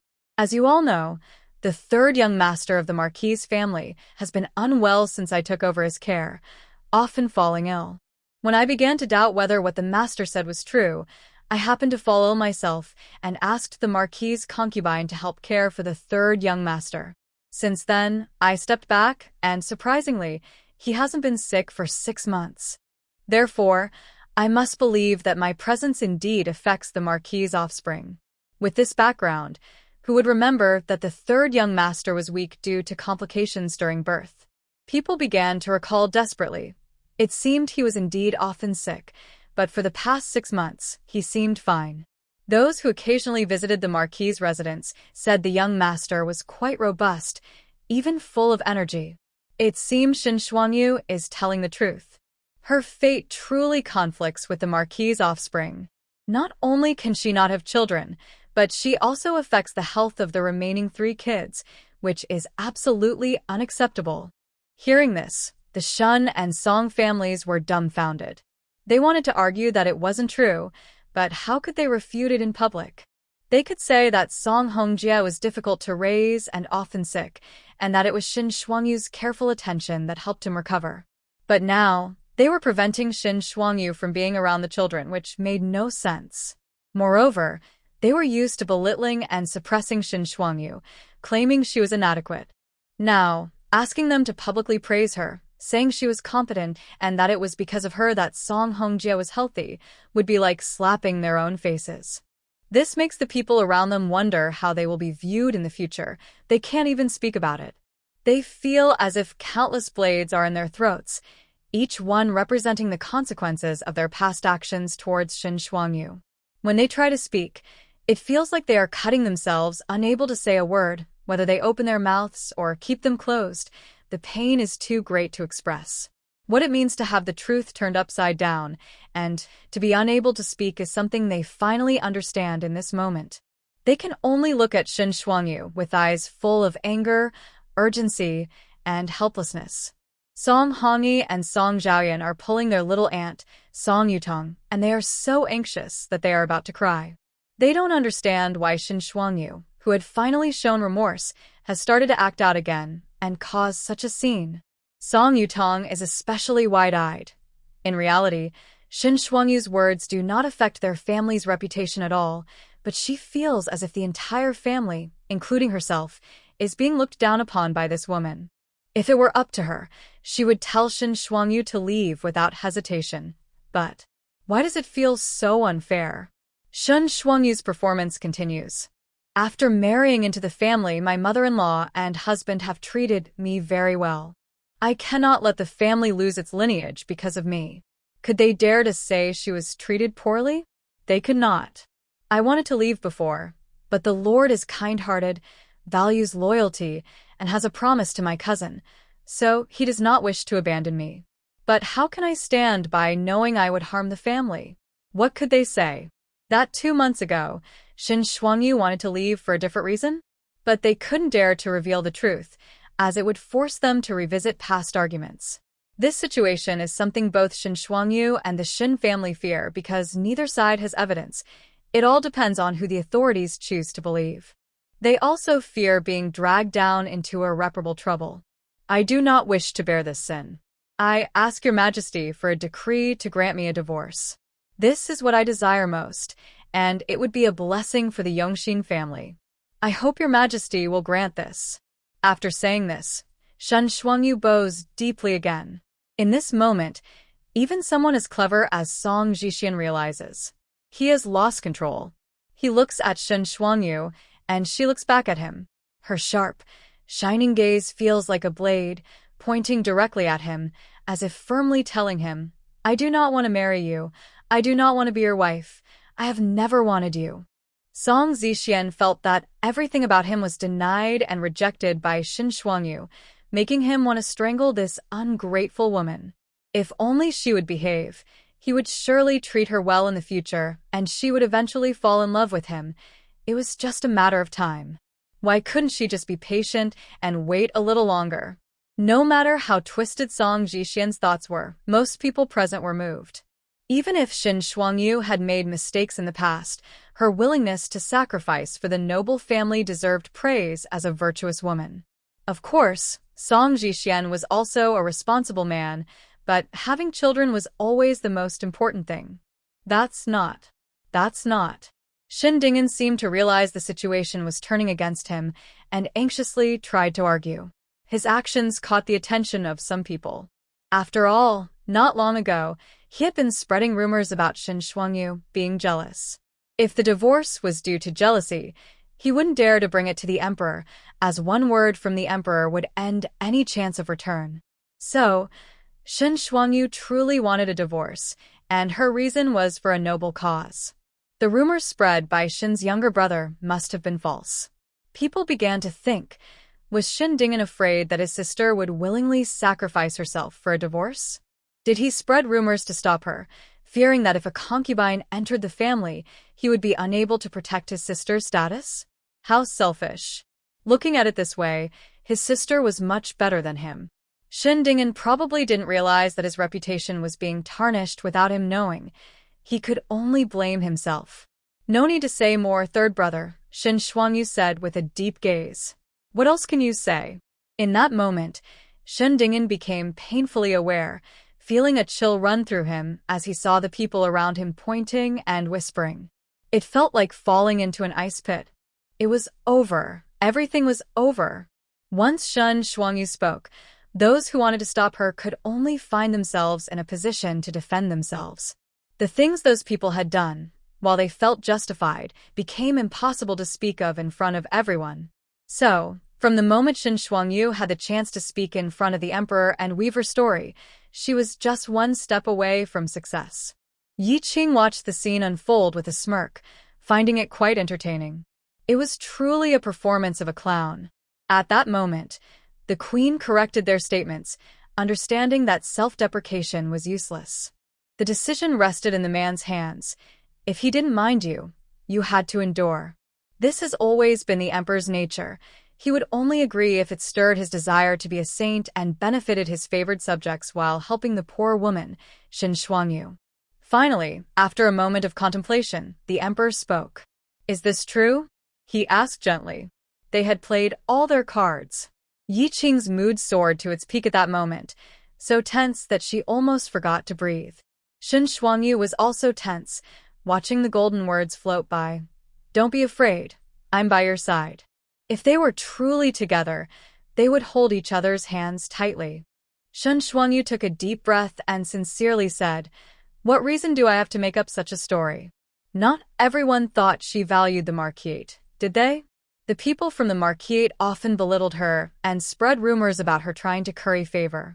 So, what reason did they have to refute her? The empress sighed. It's hard for women. Father, please support Sister Shen. It's not a big deal to part ways. I will protect her, the little princess said. The emperor finally smiled, looking at the three people before him, and said, My dear minister, don't be so stubborn. Shen is also doing this for your good. Song Zixian trembled, losing all strength, his face pale, wanting to say something, but his mind blank. Come, draft an edict. I have heard that Shen Shuangyu's fate clashes with that of the Yongxin marquise and hinders the heirs. The couple is fated to be apart. Since Shen has brought this up to avoid mutual suffering, I grant them a divorce, allowing them to part ways and find happiness separately. Aha! Shen Shuangyu, it's done. You are free. Ye King's tears flowed. Shen Shuangyu was momentarily stunned, bowing deeply, tears falling to the ground. This humble woman thanks your majesty for your great kindness. Long live the emperor. With the dust settled, Song Zixian and Shen Ding'an felt as if their souls had been lost, mechanically following the protocol of gratitude. In that moment of bowing, Song Zixian felt something break between him and Shen Shuangyu, a mix of anger and confusion swirling into chaos. The person he had always looked down upon had given him the greatest defeat of his life. He instinctively wanted to grasp something but was unwilling to admit it all. The people from the Shen and Song families stared blankly at the decree of divorce, as if in a dream. For the three members of the Song family, the woman in their memories who let them vent their anger and fulfilled all their wishes, almost never resisting, has really, truly left their household, and from now on, they have no connection with her? The two children should be happy that they no longer have to call Shen Shuangyu mother, but instead, they only feel a wave of anxiety and unease. Even Song Yutong feels that something has become unstable. As for the Shen family, it is pure anger. Shen Yu and Mrs. who did not expect Shen Shuangyu to escape. Now, anyone could become their grandson's stepmother, and how could they feel at ease? Shen Shuangyu is pushing Chuchu's children into a dangerous situation. How could Chu-Chu trust her so much, believing she was a gentle and kind girl? How could she be so selfish? Uncle and aunt, will our second aunt return to the Shun family's second branch? Or will she be sent directly to the countryside? After all, this separation will affect the future marriages of the women in the Shin family, right? Lulan was completely agitated. To be honest, part of her reason for choosing Shindingen was that he was the younger brother of the Duke of Yongxin. Now, it has turned out badly. Not only did she fail to form a connection, but she might also become an enemy. Lulan just wants to quickly distance herself to avoid dragging her husband into any resentment. However, Lulan's words sparked a malicious thought in Shin Yu and Mrs. Hu. They believed that if she wanted a separation, it was indeed a woman's perspective. Without being the Duchess, what status does she have? The Shin family could use her for their own benefit. If she is not the capable Duchess, then she is just a widow with issues. Did she think her value would allow her to marry someone else? In the end, Shun Shuangyu will realize how foolish her decision was. The two of them are already sharpening their knives in their hearts, waiting for the moment Shin Shuangyu returns to the Shin family, where they, as elders and heads of the family, will once again have the power to control her fate. What waves can she make then? At this moment, the three who had finished their formalities should have left. Song Zixian and Shin Dingen indeed needed to go. But Shun Shuangyu was stopped by the queen. The queen smiled and said, "Shin Shuangyu, the emperor has rewarded you, and I also want to reward you." As soon as she said this, those who had just been immersed in the dramatic separation were stunned, realizing that the emperor and queen truly treated Princess Huining like a national treasure. This time, the life-saving grace could actually bring two rewards. Even the emperor looked at the empress in confusion. The empress softly whispered to him, "Your Majesty, a divorce is not truly a gift for our daughter. Her life will still be difficult, and if she remarries, she may not find a good match. We should be careful that others do not think you are intentionally giving her a new husband. I believe it would be better to grant her another favor, which would show our care for Huining. If she faces trouble in the future, even if there are no loyal people like Shin Shuangyu, there will be others who would fight to protect her for the sake of honor." The emperor found the empress's words reasonable, especially the part about showing favor to Huining. He nodded in agreement, allowing the empress to grant another reward in front of everyone. Surprisingly, the empress did not directly give a gift but asked Shin Shuangyu what she wanted. This time, Shin Shuangyu acted modestly, as if just getting a divorce was enough, which also polished her image of being not greedy. However, the empress insisted, saying, "If you haven't decided yet, take your time to think." Shin Dingen was watching her, and so were the other members of the Shin family. It was strange. Just moments ago, they looked at her as if waiting for her to fall into their trap, but now their eyes were filled with urgency and desire. They might still be unaware that she would not hold grudges and would seek benefits for them after the divorce. Shun Shuangyu did not look at them, but was sure they thought that way. To them, her divorce meant she had nowhere to go but back to the Shin family. Therefore, she had to please them to gain a little space to survive, just like when she returned to the Shin family with her younger siblings years ago. She thought, "I love seeing their dreams shatter. Let the second round of attacks begin." Looking at the empress, Shin Shuangyu hesitated for a moment before bowing again and said, "If possible, I would like the empress to help me and allow me to establish a household for women." As soon as she said this, it was like a stone thrown into a calm lake, shattering the expectations of some people. Back with the Song family, Song Zixian paused for a moment, listening to Song Yutong curse Shin Shuangyu for being crazy, yet he felt strangely calm inside. Meanwhile, Shin Dingen was stunned, staring at Shin Shuangyu with his mouth agape. His heart felt not frozen, but rather full of wounds. The earlier talk of willingly being removed from the family tree and being cast out of the Shin family to get a divorce was not just a show of determination. She had truly planned this all along. Thinking back to the harsh words Shin Shuangyu said to him, could it be that she really doesn't plan to recognize him as her brother anymore? The atmosphere shifted from silence to a buzz of whispers. This time, everyone couldn't help but gossip. While a divorce might be understandable, What was the deal with establishing a female household? Did she not want to return to the Shin family? Had she been living with them? In this era, establishing a female household isn't difficult, but it usually happens among common people. It typically occurs when a divorced woman is not accepted by her family, cannot live with her in-laws, or when there are no men in her family. In wealthy families, women rarely establish a female household. After all, their families are usually large and well-connected, with strict rules and a focus on reputation. Such situations are uncommon, and noble women would never voluntarily choose to establish a female household. Surviving as a woman is already very challenging. Leaving her family would mean giving up her noble status and becoming a commoner. No one would foolishly choose the hardest path for their life. Or could it be that returning to the Shin family is even harder for Shin Shuangyu than the most difficult path? Suddenly, everyone recalled the strange rumors they had heard recently. Was it true that her marriage to Song Jixian was a trap set by the Shin family? If it was indeed a den of wolves, then it made sense that she wouldn't dare to go back.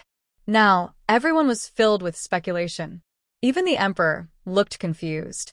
Before he could ask, the empress took the lead and asked, "Female household? Shin Shuangyu, do you have grievances against the Shin family?" "Second sister, what are you saying?" We welcome you back home." Shin Dingen's face turned pale as he realized the situation. Worried that Shin Shuangyu might say something alarming, he spoke up hastily, interrupting her. Little did he know, the duet between her and the empress would not be easily interrupted. The empress, determined to help Shin Shuangyu completely, planned to resolve her troubles once and for all. In truth, even without the empress's help, Shin Shuangyu could manage. After all, she was a divorced woman, not an unmarried girl, and with her parents gone, the Shin family could no longer control her as they once did. In other words, once she left this hunting ground and went to the government office with Song Jixian to finalize her household registration, she would be free. She could go wherever she wanted. Returning to the Shin family was not her only option. However, there would be issues with her household registration. Generally, a divorced woman would return to her family, and if she wanted to establish a female household, the government would investigate the situation of the men in her family. If Shin Dingen does not cooperate, the process of establishing a female household will be more complicated for her. However, she has her own property and the ability to pay taxes independently, which are not part of the second branch's assets. Therefore, Shin Dingen has no real reason to stop her. With a little extra money and some effort at the government office, she can get things done. If necessary, Yi Qing can recall useful information to make deals and wait for the right moment. Dealing with just Shin Dingen shouldn't be too difficult. Once she takes the step to separate, establishing a female household is just a matter of time. But it would be better to shorten the process. The reason the Shin family assumes she will return is that they still look down on her, believing that once she leaves the Ho residence, she has no other options, or that she cannot endure the hardships of wandering alone and cannot give up her noble status. They think she will eventually seek refuge with her brothers. Even after everything that has happened, they do not see her grievances and resentment as significant issues. What they do not expect is that Shin Shuangyu will decisively cut ties, no matter the cost. The Shin family is furious. If Shin Shuangyu insists on establishing a female household, what will others think of the Shin family? This is absolutely unacceptable. So Shunyu and Mrs. Hu also played along with Shin Dingen. "Shuangyu, are you worried that we blame you for the separation? Don't worry, we understand your concerns and will not hold it against you. Shuangyu, you have suffered these years. It's our fault for not finding you a suitable match. When you return to the Shin family, we will make it up to you." Do they think that by acting loving, public opinion will turn, and everyone will think the problem is with you? Shin Shuangyu sneered inwardly, knowing their intentions.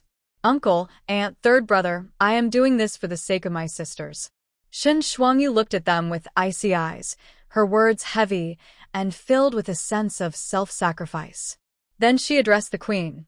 "Your Majesty, I do not wish to interfere with my family's daughter's marriage prospects because of my own reasons. Although my family does not blame me, I must take this step."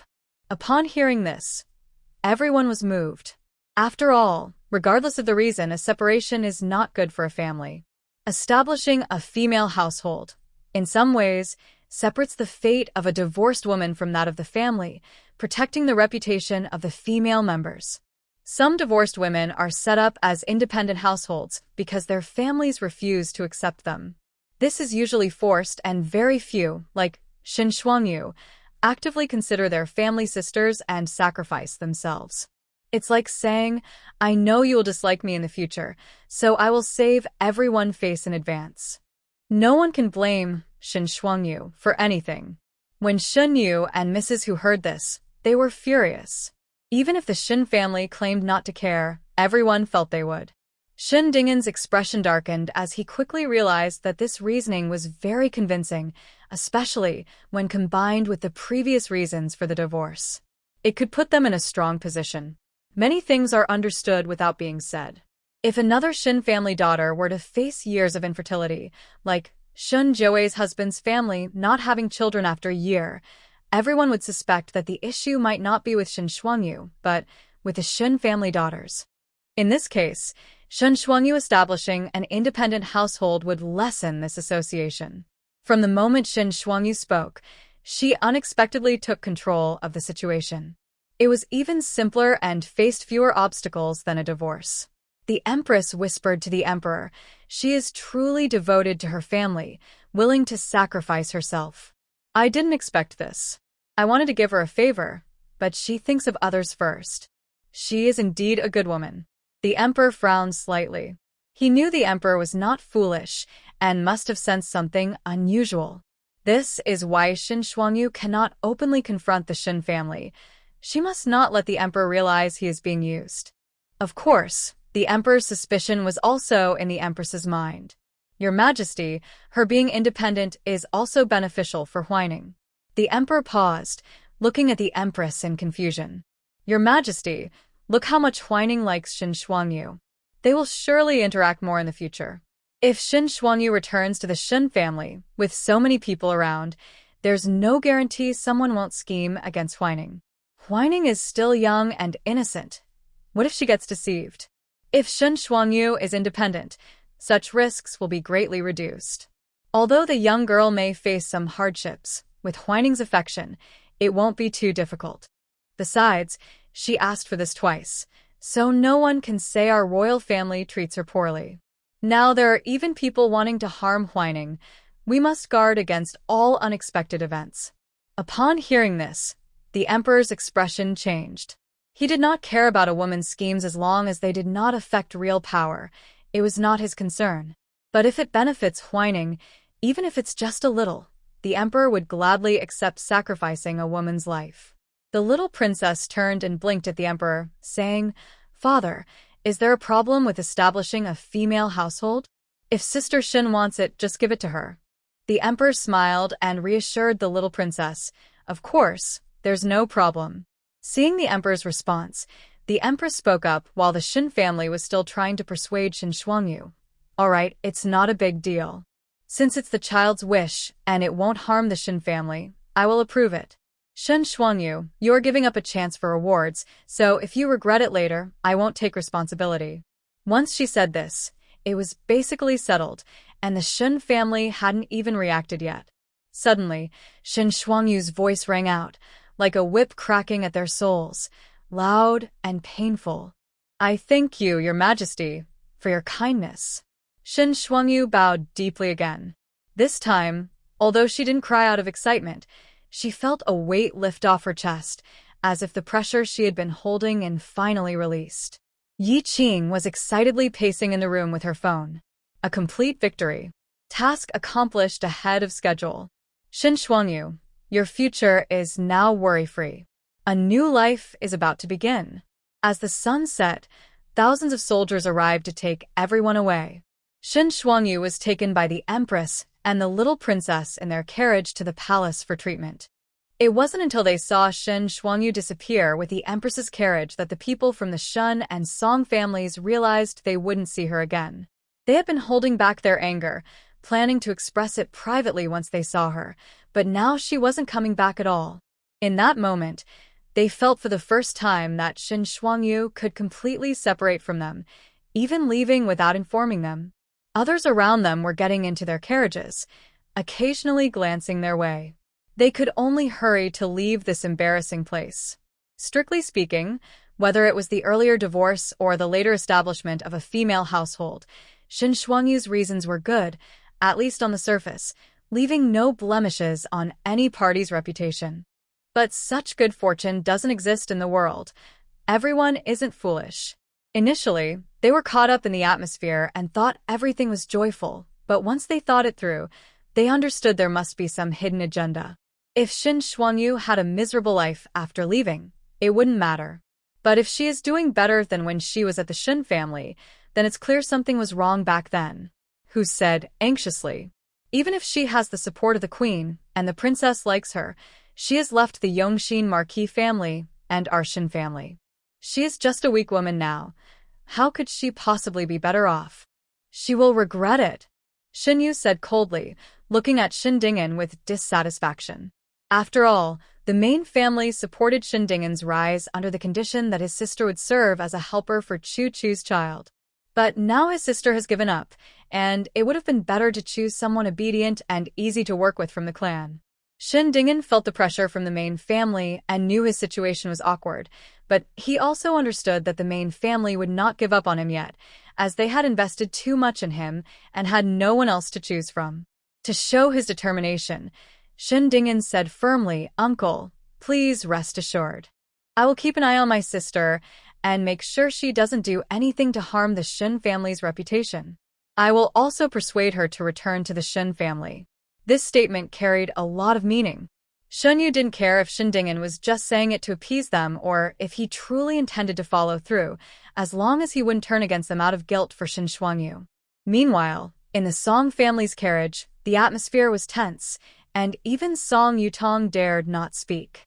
Song Zixian sat at the back of the carriage, eyes closed, but the cold aura around him made everyone hold their breath. They returned to the capital in silence, and soon a palace servant came to inform Song Zixian that he didn't need to go to the palace. Originally, he was supposed to accompany the investigation into the assassination attempt, but the emperor likely felt awkward seeing him, as it was for his own good but also disrupted someone else's marriage. So, he was told to rest and leave the investigation to the Dali Temple and the Jinwu Guard. Of course, resting was not an option. That night, not only did the Marquis and the Shin family have a huge fallout, but other families also gossiped all night. By morning, the whole city knew that the favored Yongxin Marquis had separated. On the other side, in the palace, Shin Shuangyu happily chatted with Yi Qing about her hopes for the future. The next morning, after tending to her wounds and receiving medicine from the queen, Shin Shuangyu learned that the investigation into the princess's assassination attempt was not being led by Song Zixian, but by the Dali Temple. Shin Shuangyu immediately changed her mind and decided to leave the palace to wait for Song Zixian after the morning court. As long as he wasn't responsible for the investigation, he would surely have time to help her change the information at the government office. Shin Shuangyu didn't want to delay at all. Yi Qing took the opportunity to mock him. Did he miss a chance to achieve something? Not surprising, he was already useless. Just think about how adorable the little princess is, and how she died without a clear reason, all because he was careless. Before leaving the palace, Shin Shuangyu not only comforted the little princess, who was reluctant to see her go, but also requested a chance to speak privately with the queen. This was agreed upon by Shin Shuangyu and Yi Qing. The little princess had helped Shin Shuangyu so much that they didn't want her to be in danger. If they didn't know who the culprit was, they wouldn't know how to protect themselves. However, Shin Shuangyu couldn't say this directly, so Yi Qing came up with a way to phrase it. Before entering the forest, I saw the traitorous guard interacting with a palace maid. I didn't see what she looked like, but I heard him call her Ziyun. This was what Yi Qing told Shin Shuangyu. Ziyun was a spy arranged by the favored consort. This spy would be cultivated for a long time and would gain the trust of the de consort during the struggle between the favored consort and the de consort, ultimately betraying the de consort. Now, this spy was still in the early stages, so it should be easy to investigate her connections.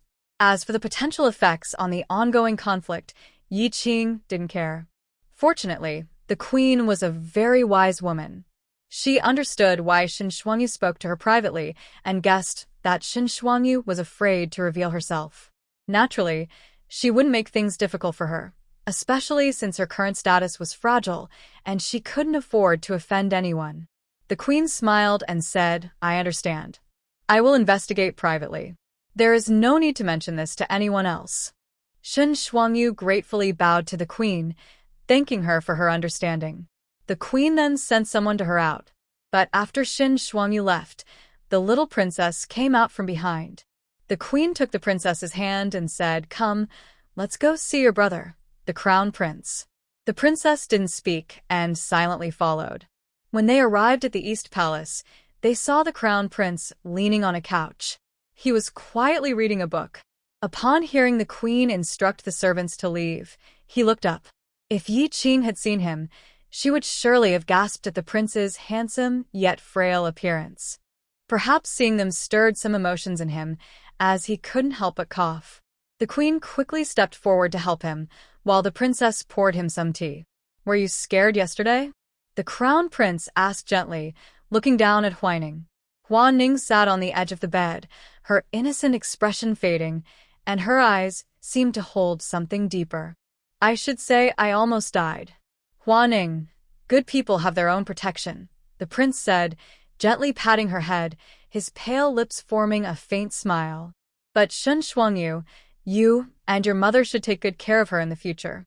Huaining replied, "Sister Shen is very interesting. She knows what she wants and is much more aware than other girls. She saved my life, which is a huge favor. Although I can't help her fight against injustice or punish the bad people, there will always be opportunities." Injustice? Bad people? The prince only knew the surface details and was unaware of the deeper situation. The queen explained the whole story. After hearing this, the prince coughed in surprise and took a while to calm down. Huaining frowned and asked, "What's wrong? It seems like you have a special feeling towards Sister Shen." The queen was also surprised, as the prince rarely reacted so strongly to a girl. Even when facing the crown princess, he was usually indifferent. "I remember you went to Shirong Pass before. You must have met that girl. Could it be?" The teasing tone left the prince feeling helpless. "Mother, sister, what are you thinking? I did meet her. She is General Shen's most treasured daughter. But she was so young back then, and I was closer to her brother." The prince paused, looking thoughtfully at the 8-year-old Huaining, who appeared like a little girl but had wise eyes. Huaining was different from a young age. She was very smart and mature. Like Wei Xiaoran, they had to pretend to be harmless to keep those with guilty consciences from fearing them. "Well, this matter will eventually be handed over to you," the prince said suddenly, serious. Huaning's expression changed, and the queen remained silent. Everyone knew the prince's time was limited, and as a close relative, she had long accepted this fact calmly. "Shen Shuangyu's brother is still alive.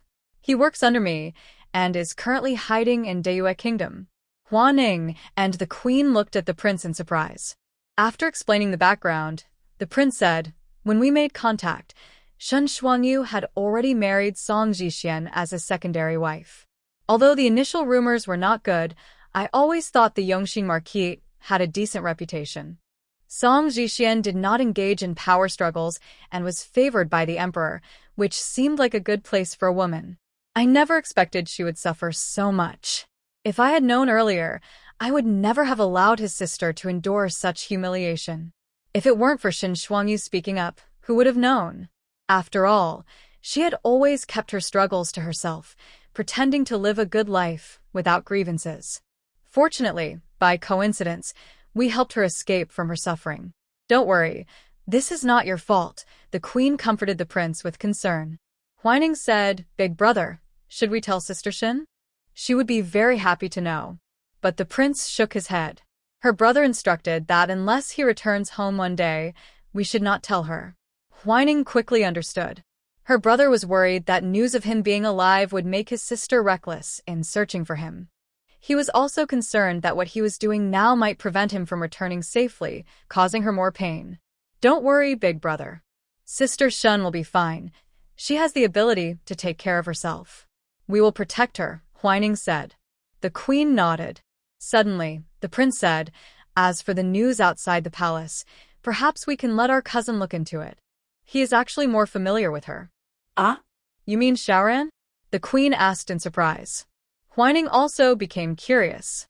The last time he disguised himself as a little and secretly went with me to the Shirong Pass, he often played with the girls at the archery range. The prince teased, then asked, by the way, why didn't he come today? He was injured while intercepting an assassin and is recovering at home, the queen replied. Did he discover anything?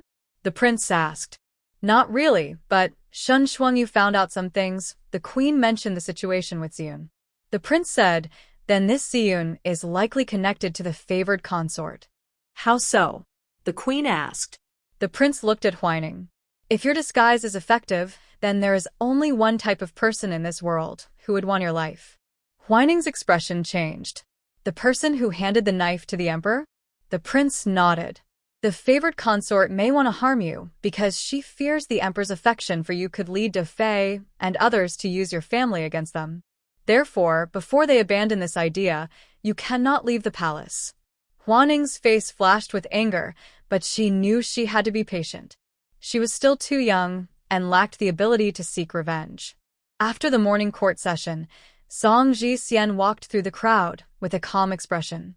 Many people spoke to him. Some showed concern, some teased, and others mocked, but he coldly brushed them all off.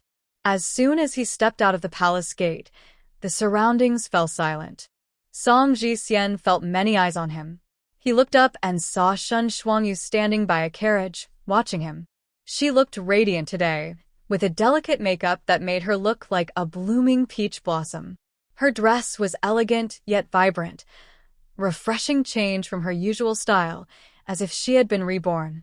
The energy she radiated momentarily distracted him, reminding him of the time when she used to call him brother-in-law.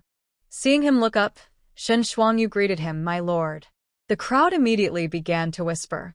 Song Ji-hsien approached with a stern face, frowning and instinctively scolding. What do you want?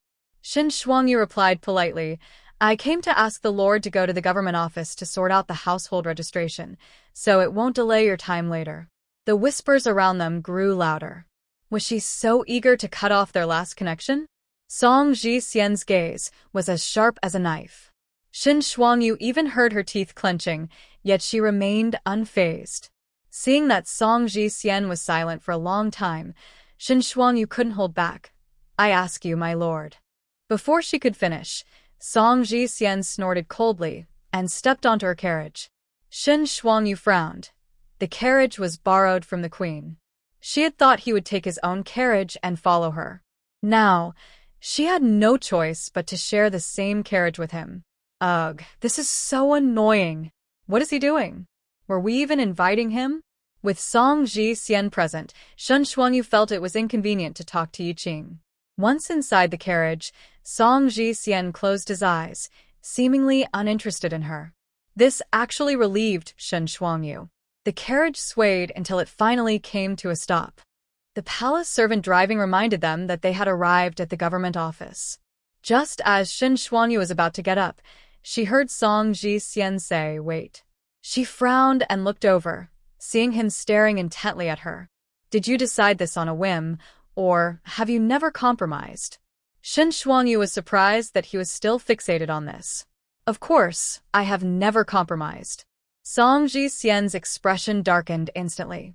Do you know how difficult it will be for you to turn back after causing such a scene? Song Ji-hsien said through gritted teeth. Excuse me? Shen Shuangyu. The emperor's words are final. Unless you achieve great merit again and ask the emperor for marriage, it is unlikely you will avoid offending him. My blood pressure is rising. Shen Shuangyu laughed. Why does the Lord think I would turn back? Do I seem like a fickle person? This is an opportunity one fought hard for. Song Ji-hsien's face tightened as he looked at her seriously. Do you know what you have missed? Missed the chance to be drained of all value by your family? Shen Shuangyu sneered. I'm not interested in knowing. But Song Jixian continued, in the first 3 years, you did well. I noticed your kindness and goodness.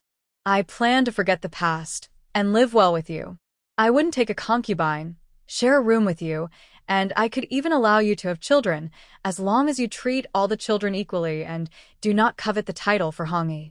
I could give you the dignity and honor of being a marquise. But you lacked patience and ruined everything. How ridiculous. You want others to be grateful for the chance to serve you. Even modern capitalists aren't as manipulative. Shen Shuangyu looked at Song Jixian in shock, completely bewildered by why this seemingly gentle man couldn't understand her words. Seeing Shen Shuangyu not respond immediately, Song Jixian chuckled lightly. Do you regret it? If you ask me now, I might consider asking the emperor to take you back. Shen Shuangyu interrupted. My lord, there are things I've wanted to say for a long time. Song Jixian froze, staring intently at Shen Shuangyu, as if trying to catch any slight change in her expression. Unfortunately, there was not a hint of hesitation or regret in her demeanor. My lord, it's time to wake up. The 3 years in the Marquis's residence have been the biggest nightmare of my life. Shen Shuangyu said mockingly. Song Jixian's expression changed suddenly. Calling you my husband is disgusting. Treating those 3 children as my own is disgusting. The people of the Marquis's residence look down on me and belittle me to the ground, which is utterly disgusting. Haha, well said. Song Jixian's face gradually paled, not only because of his status, but also because he had never been humiliated like this before. Seeing the hatred in Shen Shuangyu's eyes made him feel suffocated and heartbroken. But soon, the proud Song Jixian felt a wave of shame and anger that nearly overwhelmed his reason. He couldn't help but think. Think that. I thought you were something special. You don't really think I have feelings for you, do you? I just don't want the balance at home to be disrupted by outsiders taking advantage of the situation.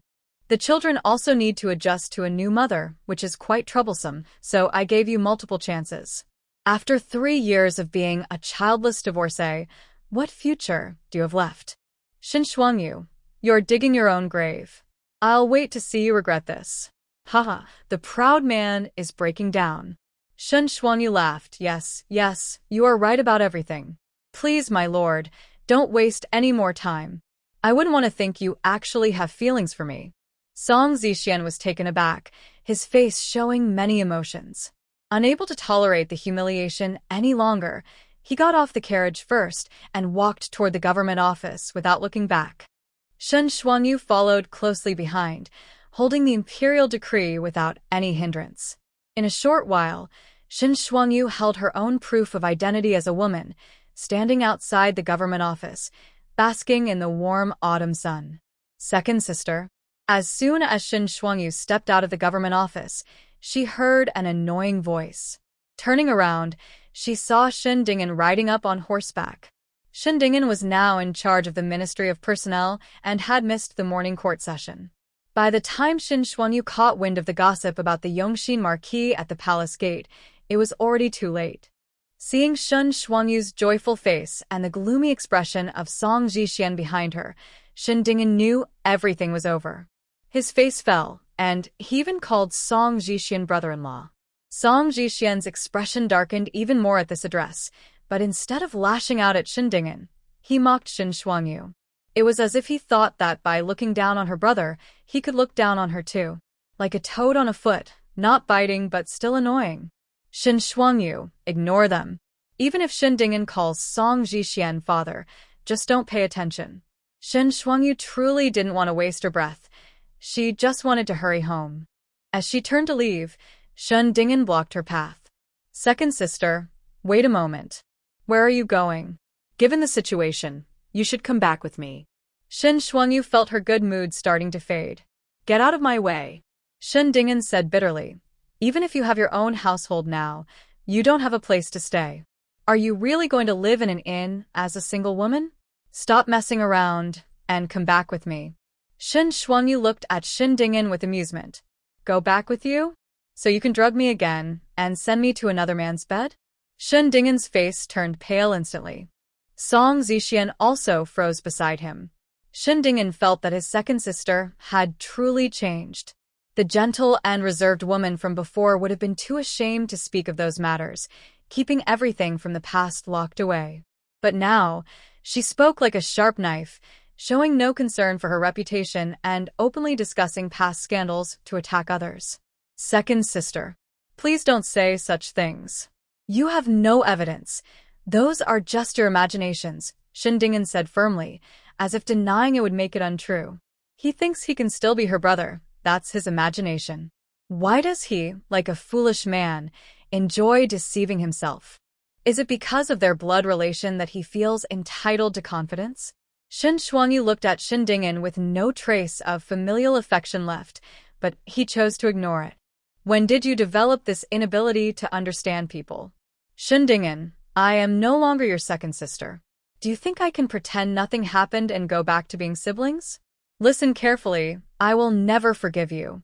If you had any shame, you wouldn't show your face in front of me. Shin Dingin felt anger rising and looked at Shin Shuangyu with a hint of resentment. I came to pick you up out of kindness, worried you might have nowhere to go. How could you? Miss. Suddenly, two excited voices broke the argument. It's Uncle Lee and Yun Tao. Shin Shuangyu immediately turned to see Uncle Lee and Yun Tao approaching in a carriage, with Yun Tao happily waving at her. Before the carriage even stopped, the little girl jumped down eagerly and rushed to Shin Shuangyu. She wanted to hug her, but paused just before reaching her. Miss, I heard you were hurt, Yun Tao said, tears streaming down her face. It's okay now. Miss, I was so worried. Yun Tao grasped Shin Shuangyu's hand, choking back tears. Uncle Lee parked the carriage and quickly approached to bow to Shin Shuangyu. Miss, is everything all right? Seeing them, Shin Shuangyu felt as if she were with family, her eyes moistening, her defenses lowering, leaving only warmth. Yes, don't worry, everything is over. Saying this, she took out the proof of her identity as a woman to show them, and they instantly became excited. Miss, let's go home. Granny's son is waiting for news at home. We need to celebrate. Yun Tao immediately stopped crying and smiled widely. Shin Shuangyu nodded and prepared to leave with Uncle Lee and Yun Tao. Wait, what family? What celebration? Is this a good thing? Are you all encouraging my sister? Wow, is he a fly? So annoying. Shin Dingin wanted to step forward, but Uncle Lee suddenly blocked his way, staring coldly at him. How dare you? Are you trying to bully your master? Shin Dingin shouted angrily. Move aside.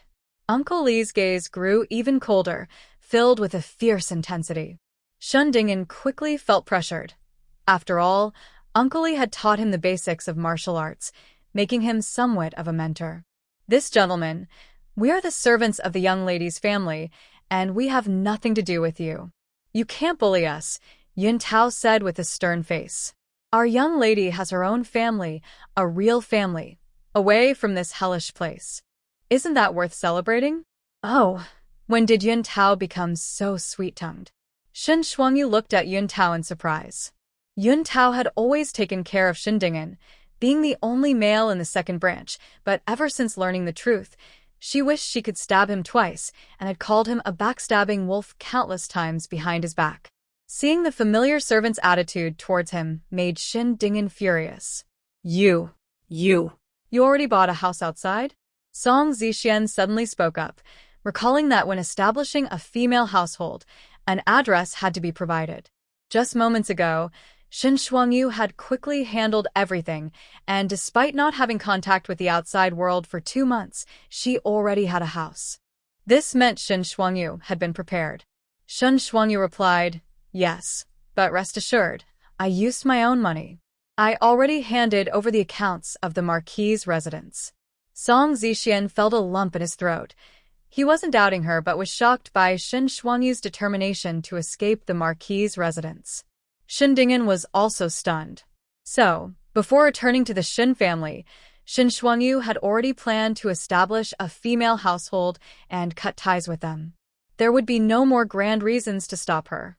Once they got into the carriage, Shin Shuangyu learned about the recent situation of the three. After their failed escape 2 months ago, Yun Tao and Granny's son returned to the capital, finding Uncle Lee. Since they couldn't see Shin Shuangyu, they focused on maintaining the new-style pastry business. When they heard about the autumn hunting event, they weren't sure if Shin Shuangyu could attend, but they didn't want to miss any opportunity. So, they worked through connections with various pastry shop owners in the capital to include their new-style pastries in the autumn hunting event.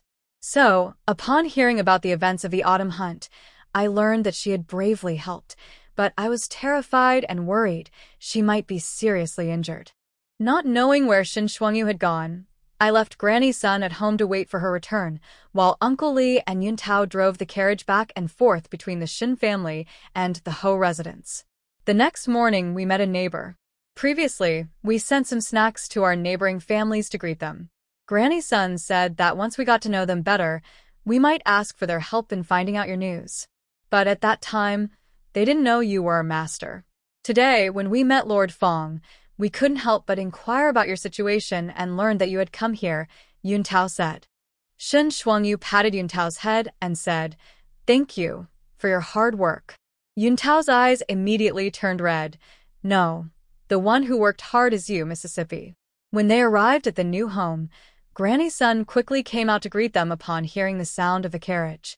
When she saw Shin Shuangyu helped down from the carriage, she rushed forward in tears to pay her respects.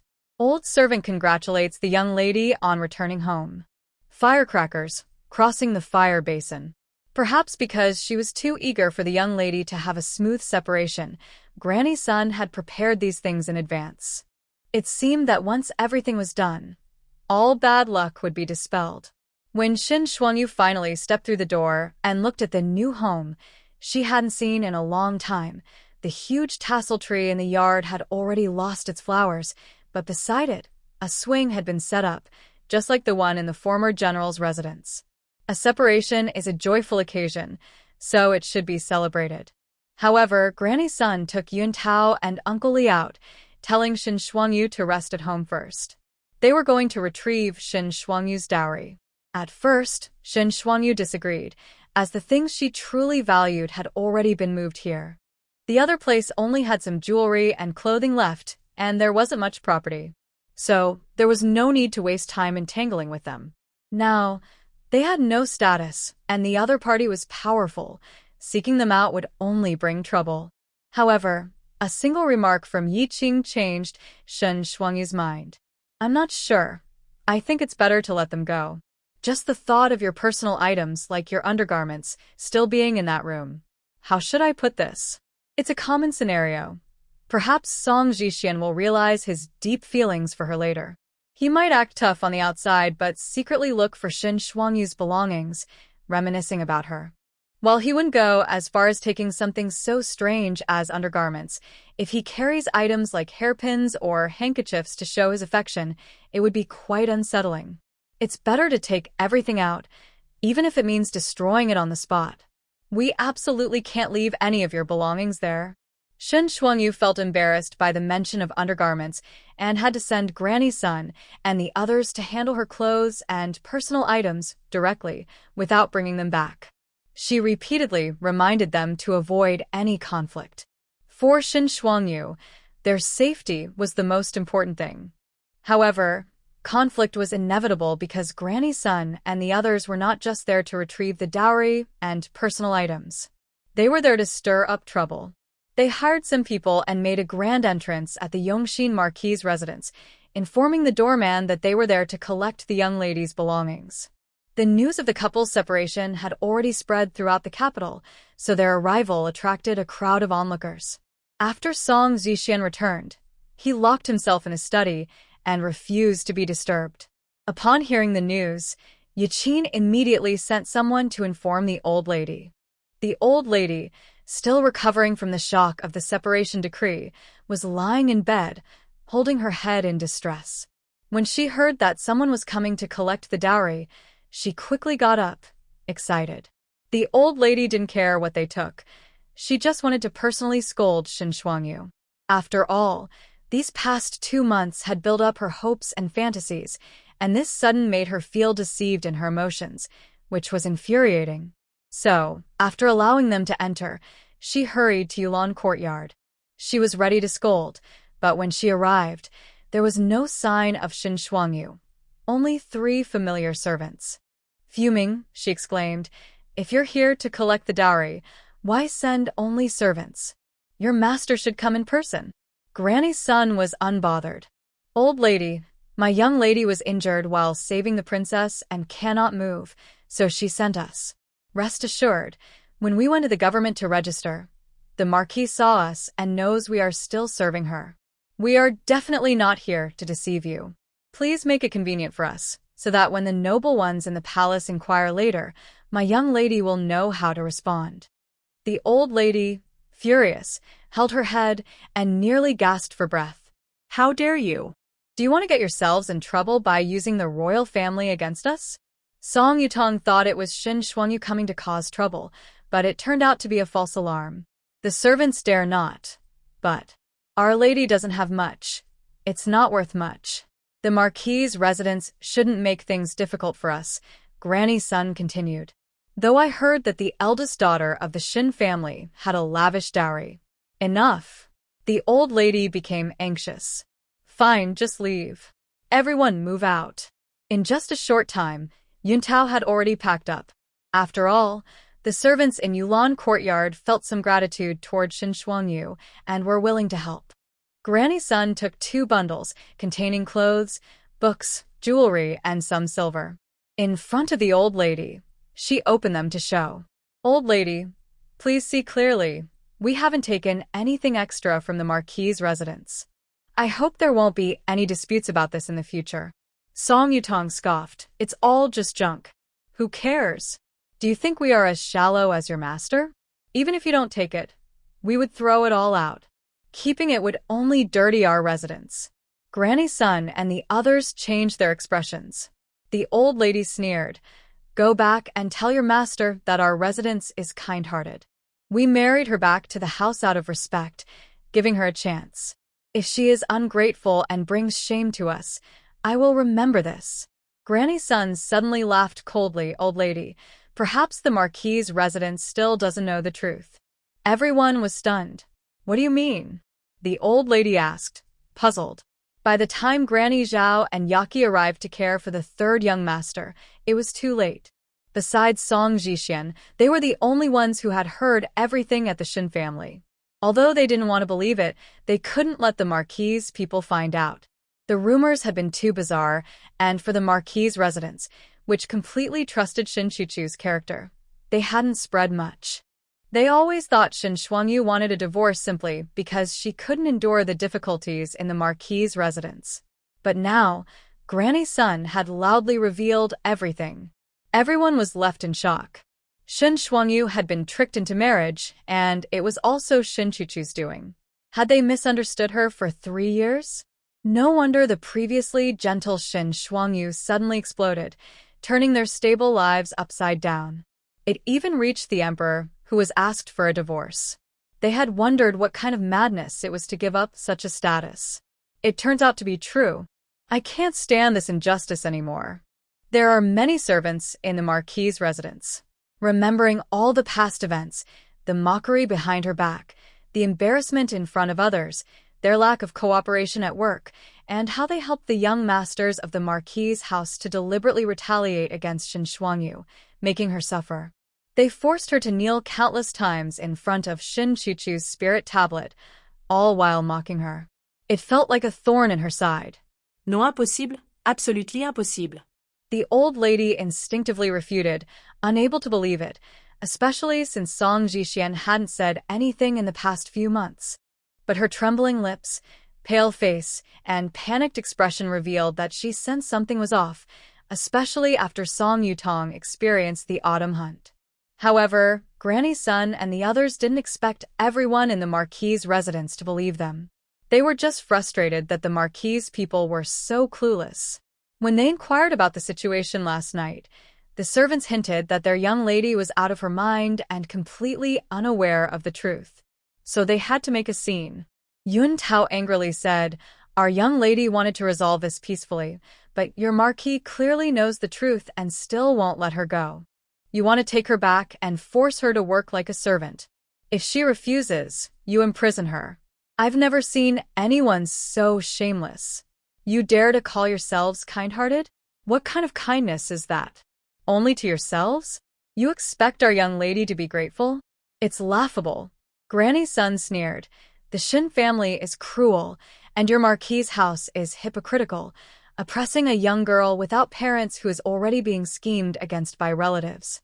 We can't even imagine how our young lady has endured these past 3 years. She is the most innocent one. Ask yourselves if you have any conscience. You pride yourselves on being refined and well-mannered, but you are just a group of hypocritical accomplices. Our young lady not exposing you and using that excuse to save herself has already given you face. You are the ones who don't know how to appreciate it. After saying this, before the marquise people could react, Granny's son quickly took Yun Tao and Uncle Li away. Given the difference in status, they were also worried about things going wrong. Once outside the gate, they felt a bit relieved upon seeing the hired escorts.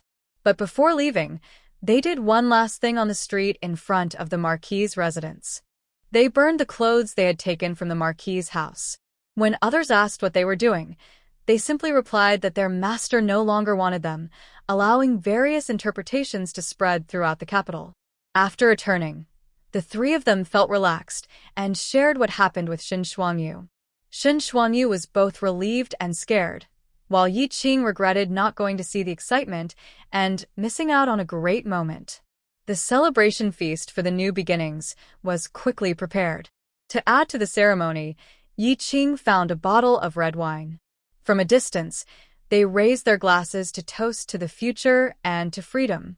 Cheers to my sisters becoming rich. In the golden-themed private room, Yi Qing raised her glass and microphone, cheering loudly. Yi Qing was truly happy, and just celebrating from afar with Shin Shuangyu wasn't enough. When Xiaowei returned that evening, she directly pulled her out for some fun. Originally, they planned to go to a familiar bar, but Xiaowei recommended a great place instead. It was a high-end club with a lot of privacy, and most importantly, it had high-quality models. Yi Qing was surprised that Xiaowei, who had just returned to the country for 2 months, knew about such a place. Xiaowei explained that it was necessary for her new business and social events. Although she didn't seem like it, Yi Qing had never gone out with models before, as she had always been dating Han Lichen. Looking back, she realized she had missed out on a vibrant world because of that relationship. How come you're so lively after being away for 2 days? Did something good happen? Xiaowei, who had just finished placing an order, asked curiously. Yi Qing smiled and said, I did a good deed. You seem to be in a good mood today, too. Xiaowei grinned. The 4th episode of the evaluation show has reached a new high in popularity.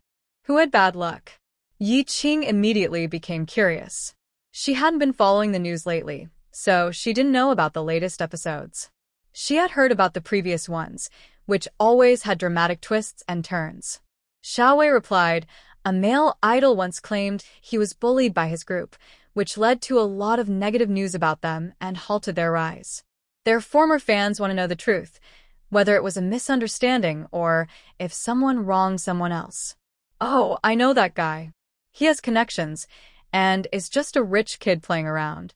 The public opinion was clearly manipulated back then, Yi Qing scoffed.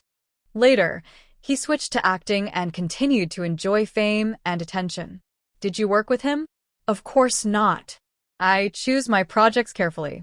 If anyone has a scandal, I definitely won't work with them. I don't want my hard work to be buried, Yi Qing said. You're so smart. After he appeared on the evaluation show, he originally wanted to suppress his former teammates and show off. Unexpectedly, our production team really found some evidence from back then, which completely exposed him. He went crazy and cursed during the live broadcast, losing all his credibility. The trending topic is still hot, and the shows he participated in might be taken down. Yi Qing was shocked and patted Xiaowei's shoulder, saying, indeed, this kind of show needs someone with your background. If it were anyone else, they would have received death threats by now. Xiaowei proudly lifted her chin and said, power should be in the hands of people like me who stand for justice. Speaking of cleaning up the entertainment industry, it should be done, honestly. Anyway, I'm not afraid of anything. Yi Qing immediately acted cute towards Xiaowei, saying, "You're amazing. Hey, for the next episode, you'll probably be out of the crew soon. Would you be interested in being a guest commentator? You can get a close-up view of the drama. If you come, the buzz will definitely double. Have you already found the next unlucky person? Not yet. Well, we'll see then. If it's exciting, I'll join in." As they laughed and joked, a group of models came out like a boy band. Xiaowei was quite satisfied, but Yi Qing, having been in the entertainment industry for too long, looked at them with disappointment, as if they were just cabbages. Clearly, many recognized Yi Qing, but they were professionals and didn't show too much surprise or gossip. They called her sister, and their flattery was decent. Yi Qing gradually felt more at ease, finally understanding the model's purpose. They really provided emotional value and made her feel good. However, after drinking too much, both of them were tipsy, and the models became a bit too forward. They probably rarely encountered generous and attractive female clients like them. Several of them hinted that they could take them away and mentioned it wouldn't be expensive. Yi Qing found it amusing. First, she thought it was dirty and illegal. Secondly, with their looks and figures, they were at best average in the entertainment industry. If she spent a night with them, who would benefit? Even if she was in her fertile phase, she wouldn't be that desperate. Lastly, as someone who still needed to earn money to support her home and herself, why would she spend on them? Although they were drunk, their minds were still clear. Finally, feeling annoyed, they asked the models to leave. They intended to wrap things up and leave. But then Xiaowei received a call. Upon seeing the caller ID, she quickly told Yi Qing to turn off the music. "Hello, uncle?" I'm... With Yi Qing just hanging out. "What models?" "Haha, I ordered 10 because Yi Qing was unhappy, so I did it for her." Yi Qing, who was drinking water, suddenly spat it out and saw Xiaowei silently apologizing to her. Yi Qing felt innocent and her mouth twitched. Once Xiaowei hung up the phone, she awkwardly said, "There's nothing I can do. My elders are strict at home." "Did you scare away all your childhood friends from your family?" Yi Qing squinted at her. Xiaowei chuckled nervously. "Well, my uncle is here too. He said he would have the assistant drive us back later." Both of them had been drinking and were initially going to call a ride, but he probably didn't trust them, or maybe he was worried they would misbehave. Yi Qing hesitated. "Your uncle won't be coming with us, right?" "He shouldn't. He's about to leave." "Oh, you still haven't met my uncle. Better not meet him." "Just joking. Most people don't like meeting their friends' relatives, especially since she had teased him before." Xiaowei was also hesitant to meet him, fearing a lecture, so they planned to play a little longer until Xiaoheng left before going back. But soon, someone knocked and entered the room. At first, they thought it was the assistant. To their surprise, 3 young men walked in. When they recognized the last person, Xiaowei was still processing it, but Yi Qing immediately became alert and pulled Xiaowei to her feet. Both of them were a bit tipsy and stumbled when they stood up. Yi Qing faced the 3 men and said, "You've got the wrong room." "We didn't, we're looking for." Hey, je vindt. "This doesn't concern you. Get out, or I'll deal with you too." The newcomer was a former boy band member who had recently fallen from grace. "You're here to cause me trouble? You're asking for it." Xiaowei quickly reacted and stepped forward with a cold smile. "If it weren't for you meddling, I wouldn't be dealing with this scandal and huge penalties." "How can I not seek revenge on you? Aren't you a rich kid?" Xiaowei scoffed. "That old man has a young wife and a son now. He's blaming me for the trouble and wants me to fend for myself. You ruined everything for me, so I'll ruin you too." Yi Qing noticed the malice in his eyes and quickly intervened. "You should find out who she is before making threats. You really think you can handle her? Just leave now and we can pretend this never happened. You think I just found this place? Now that I have nothing left, I don't care about anything." "Yi Qing, you're not leaving, right? Fine, let's deal with it together. Once you all wake up, you'll understand that women should please men. You think you can look down on us? You won't get away with it." After saying this, the man raised his hand towards them. In that moment, Yi Qing reacted quickly, pulling Xiaowei to avoid it and running away. but it seemed something splashed on her face. Yi Qing realized something was wrong. That person had sprayed something in their direction. Suddenly, she felt dizzy, her head heavy, and everything around her seemed like a blur, as if she had drunk too much. The last thing Yi Qing remembered was pushing Xiao Wei out the door to call for help while one of the men chased after her. The remaining two men pulled her back into the private room. Xiao Wei ran desperately. Since Yi Qing had protected her, she had been sprayed with less of the substance. Although her mind was a bit foggy, she still had a clear thought: to find someone to save Yi Qing. Help! A guest has collapsed. Room 302. But she heard shouting behind her, "Stop! You filthy girl, shut up!" The commotion had caught the attention of the club security, and people quickly rushed over. The man who had chased after them was panicking. He hadn't expected the two women to be so troublesome. Wasn't the drug supposed to make people fall into a trance immediately? How could their willpower be so strong? They had held on for so long. It was careless of them to forget to lock the door when they went in. If they got exposed, it would be over. He thought about slipping back inside and calling for help to escape. Just then, a group of people turned the corner, and Xiao Wei ran straight into them. "Xiao Wei." A calm yet concerned voice came from a familiar figure, her uncle. Xiao Wei maintained her last bit of sanity. "Uncle, save Yi Qing." Room 302. The person was her uncle, Xiao Heng, who had just finished a meeting and was planning to leave an assistant with Xiao Wei and the others. He hadn't expected to encounter this situation. He looked up at the man trying to run away, and his bodyguard rushed out to hold him down.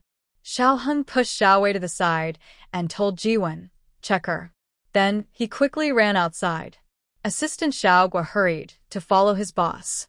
Jiwen came from a family of traditional Chinese medicine practitioners.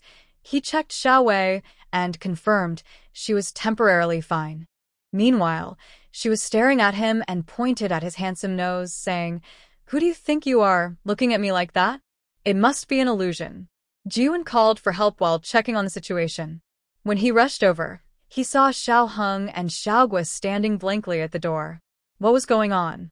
Someone was hurt. Jiwen quickly ran over and pushed Xiao Wei to Xiao Gua, wanting to help. But before he could get past Xiao Heng, he was stunned by the scene inside. On the floor of the private room, two men were curled up. One was clutching himself, groaning in pain, and unable to stand. The other was holding his bleeding nose and mouth, clearly in distress and crying out, showing he was not used to pain. A high-heeled shoe was on his chest. "Why are you crying? Get up. I paid for this. If you don't prove your worth, how can you think you're worth 10,000? If you don't have abs, don't expect me to pay. Look at you two. How can you even think of making money?" Ye Wing shouted. She held a wine bottle, stepping on the man while taking sips. "You crazy woman, what are you saying? Let me go, let me go." Jiwen twitched at the corner of his mouth. Wasn't this Yi Qing a celebrity? Why was she so fierce? At that moment, Jiwen could only see Yi Qing's back. What caught his eye was her long, strikingly white legs, perfectly straight and proportioned, with a slim waist.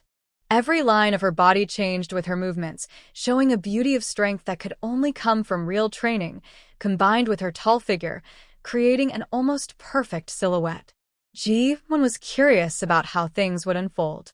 He could tell she, like Xiao Wei, was under the influence of a hallucinogenic drug, and they would have to wait for medical personnel to arrive. But Xiao Heng, uninterested, interrupted everything. "Miss Yi." Startled, Yi Qing turned to see several people at the door. Her eyes were slightly unfocused, her fair face flushed from drinking, and her natural beauty shone without makeup. There are many beautiful stars, but Yi Qing had a unique personality, with striking features that allowed her to portray various roles, making her memorable. However, Yi Qing was clearly not the quiet beauty now. She suddenly approached Xiao Heng quickly, holding the wine bottle. The situation made Ji-Wen and Xiao Gua nervous, fearing she might swing a bottle at any moment. This was the first time Xiao Heng encountered such a confusing situation. Before he could react, she was right in front of him, bringing a strong smell of alcohol. It was clear she had drunk quite a bit, leaving people to wonder if she was tipsy or just acting silly. Xiao Heng frowned in displeasure, as Yi Qing had clearly crossed his personal space and he was about to step back. Suddenly, in front of him, Yi Qing lifted one leg. Xiao Heng quickly moved aside, but she leaned against the door. Unexpectedly, Yi Qing changed direction, and with a thud, her long leg pressed against the door, her delicate ankle nearly brushing against Xiao Heng's suit shoulder. Assistant Xiaoguo was stunned, and even with Xiao Wei leaning on him, he couldn't snap back to reality. Meanwhile, Jiwen mechanically took out his phone and silently started recording. Wow. The third master of the Xiao family was caught off guard. Xiao Heng was also a bit dazed, but the next moment, Yi Qing raised the bottle. He thought she was going to hit him, and he was ready to defend himself, but instead, the bottle was suddenly pushed to his lips, and in an instant, red wine was poured into his mouth. Xiao Heng coughed violently, hearing a teasing tone. "This is nice, come on, sister will feed you wine, don't be shy." He turned his face away, his expression turning pale as the red wine spilled from the bottle, staining his white shirt. Even his usual composure was slipping, and he raised his hand to push Yi Qing away, but suddenly felt a sharp pain in his abdomen. Xiao Heng's pupils dilated. He heard Xiao Gui gasp beside him, and Jiwen exclaim, "Wow! This is unbelievable. What a scene." Yi Qing's other hand was playfully wandering on Xiao Heng's abdomen, and she said, 8-pack abs. Only this kind of body can spend a hot night with sister." In the hospital room, Yi Qing woke up feeling exhausted. As she opened her eyes, she saw Sister Fong and Zhangma busy around her. When Zhangma noticed she was awake, she immediately pressed the call button, and Sister Fong leaned in to ask, "How do you feel? Is anything still bothering you?" Yi Qing stared blankly at the ceiling, making Sister Fong worry. Just then the doctor and nurses entered, along with Xiao Wei. After checking everything, Xiao Wei confirmed there were no issues and said, "That guy sprayed us with something illegal, but it doesn't have any side effects. You got sprayed a bit more, so you woke up later than I did." Yi Qing coughed and got up, saying, "That's good. As long as we're both okay. I'm sorry for dragging you into this. I always thought it was safe here, but I didn't expect to encounter something so outrageous," Xiao Wei said, frustrated. I won't let any of those guys get away." "Have you called the police?"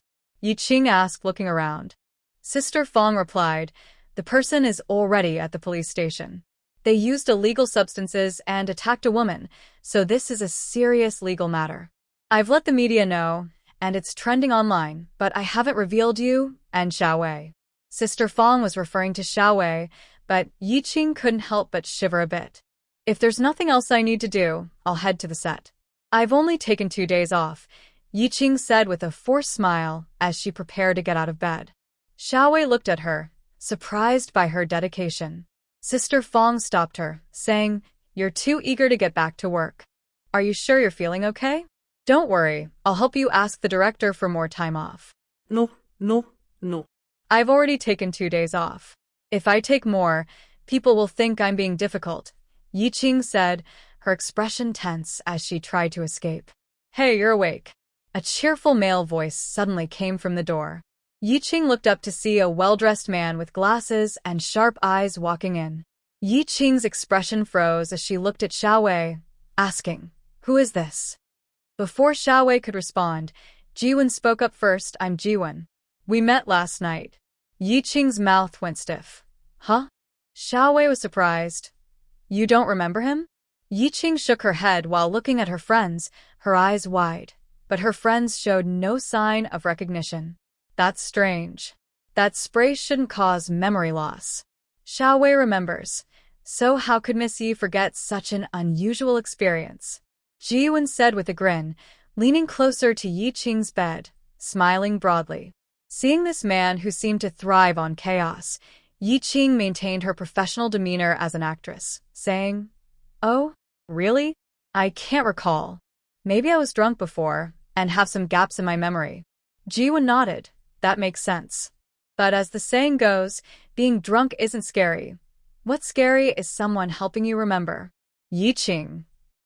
After finishing, Jiwen took out his phone, and it was a foldable screen. He had prepared the video in advance, clearly excited for this moment, and clicked play. The sound of Yi Qing teasing echoed in the room. It was only about 10 seconds of content, but it made the room feel like it had been silent for centuries. The video showed Ji Wen laughing heartily, and then it froze on his large hand gripping her delicate wrist, almost shouting softly, "Aren't you coming to help?" The recording stopped.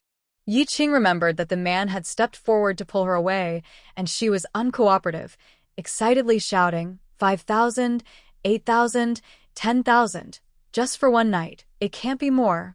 In the end, she only remembered Xiaoheng looking at her with a pale face. Then she felt a pain in her neck and fainted.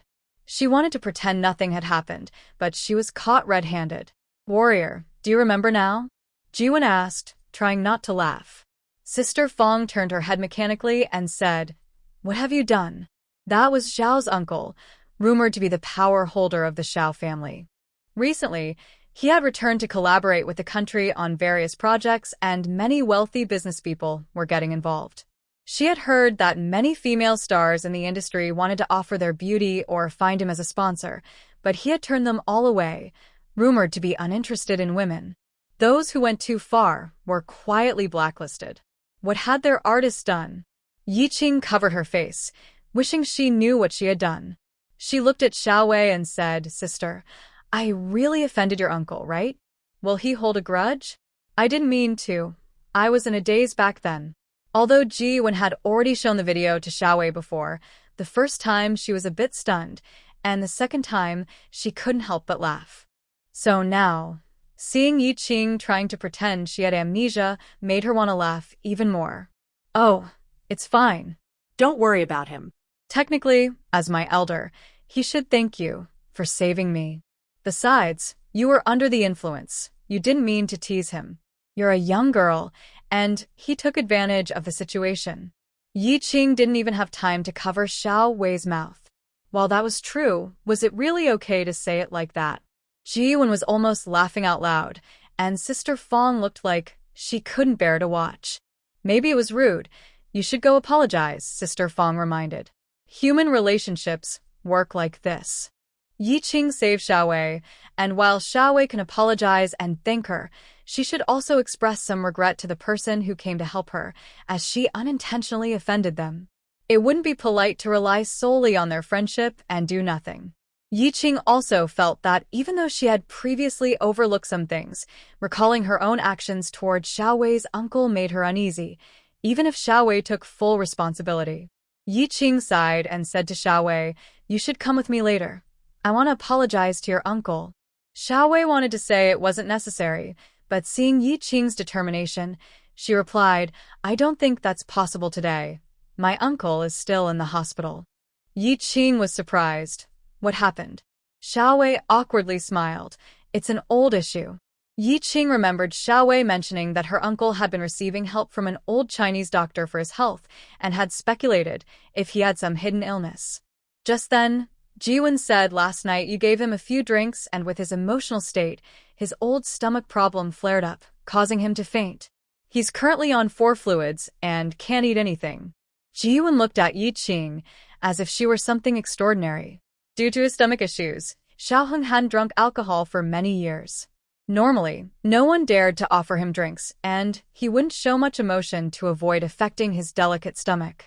He had become used to staying calm, even in difficult situations. Last night was definitely the first time Xiaoheng had been treated this way, especially by a younger friend. It was an unexpected experience that was hard to imagine. It was amusing enough to tease Xiaoheng about for a lifetime, and he had saved many videos of it. After hearing all this, Yi Qing felt overwhelmed. Is it really that serious? It seemed like a simple apology wouldn't be enough. But Xiao Wei said, "Ji Wen, don't shift the blame. It's definitely because your medical skills aren't as good as your grandfather's. Now that my uncle is sick, you're just making excuses to avoid being scolded. I've heard that during the 2 months he was back home, his eating habits were irregular. You all around him didn't manage his diet well, which worsened his condition. Don't blame my friend. Last night was just a trigger." "Ah, good friend," Yi Qing was touched. Ji Wen rolled his eyes. Where did you get the idea that I blame her? I was just joking. Your uncle used to live abroad, and your grandfather would watch over every meal he had at home. Now that we're here, we all have to listen to him. He works tirelessly, and we can't persuade him to stop. Why don't you, as his niece, go and have meals with him every day? Xiao Wei immediately refused. She cared, but she preferred to avoid having meals with elders. She was busy herself and often worked late, so it would be better to find someone else to take care of her uncle. Since he was still recovering, Yi Qing didn't want to disturb him now and thought it would be better to wait until he felt better. In the end, she took a leave from the crew and went to the police station with Xiao Wei to give a statement. Then they returned home together. After eating, Xiao Wei went back to her room to catch up on sleep, while Yi Qing habitually opened a video to vent to Shen Shuangyu. As soon as the video started, she saw an unexpected figure appear in Shen Shuangyu's new home. This new dessert was originally your creation. It's laughable that Shen Yu and who are still at home mocking you, saying you will suffer after the divorce and have nowhere to go, ultimately returning in shame. Little did they know, you already have a way to earn a good living, Shen Jiawei mocked. Yi Qing was a bit surprised. She didn't expect Shen Jiawei to be the first to visit. I'm here, Yi Qing greeted Shen Shuangyu. Seeing the message, Shen Shuangyu's expression softened compared to her earlier indifferent attitude. Even if I'm not making a fortune, I won't go back, Shen Shuangyu said. So, did they send you as a negotiator? Shen Jiawei sneered. Those people love and hate you at the same time. They resent your divorce and becoming a single woman, which embarrasses them, but they also see that you have the favor of the queen. They definitely don't want you to have all the benefits alone, so they hope you'll return and at least act a bit closer to them. As she spoke, she took out a letter, which was personally written by their grandmother, Zhao. Shen Shuangyu opened it, glanced at it, then coldly laughed and tore it up. Shen Jiawei raised an eyebrow. Are they trying to pressure you with filial piety?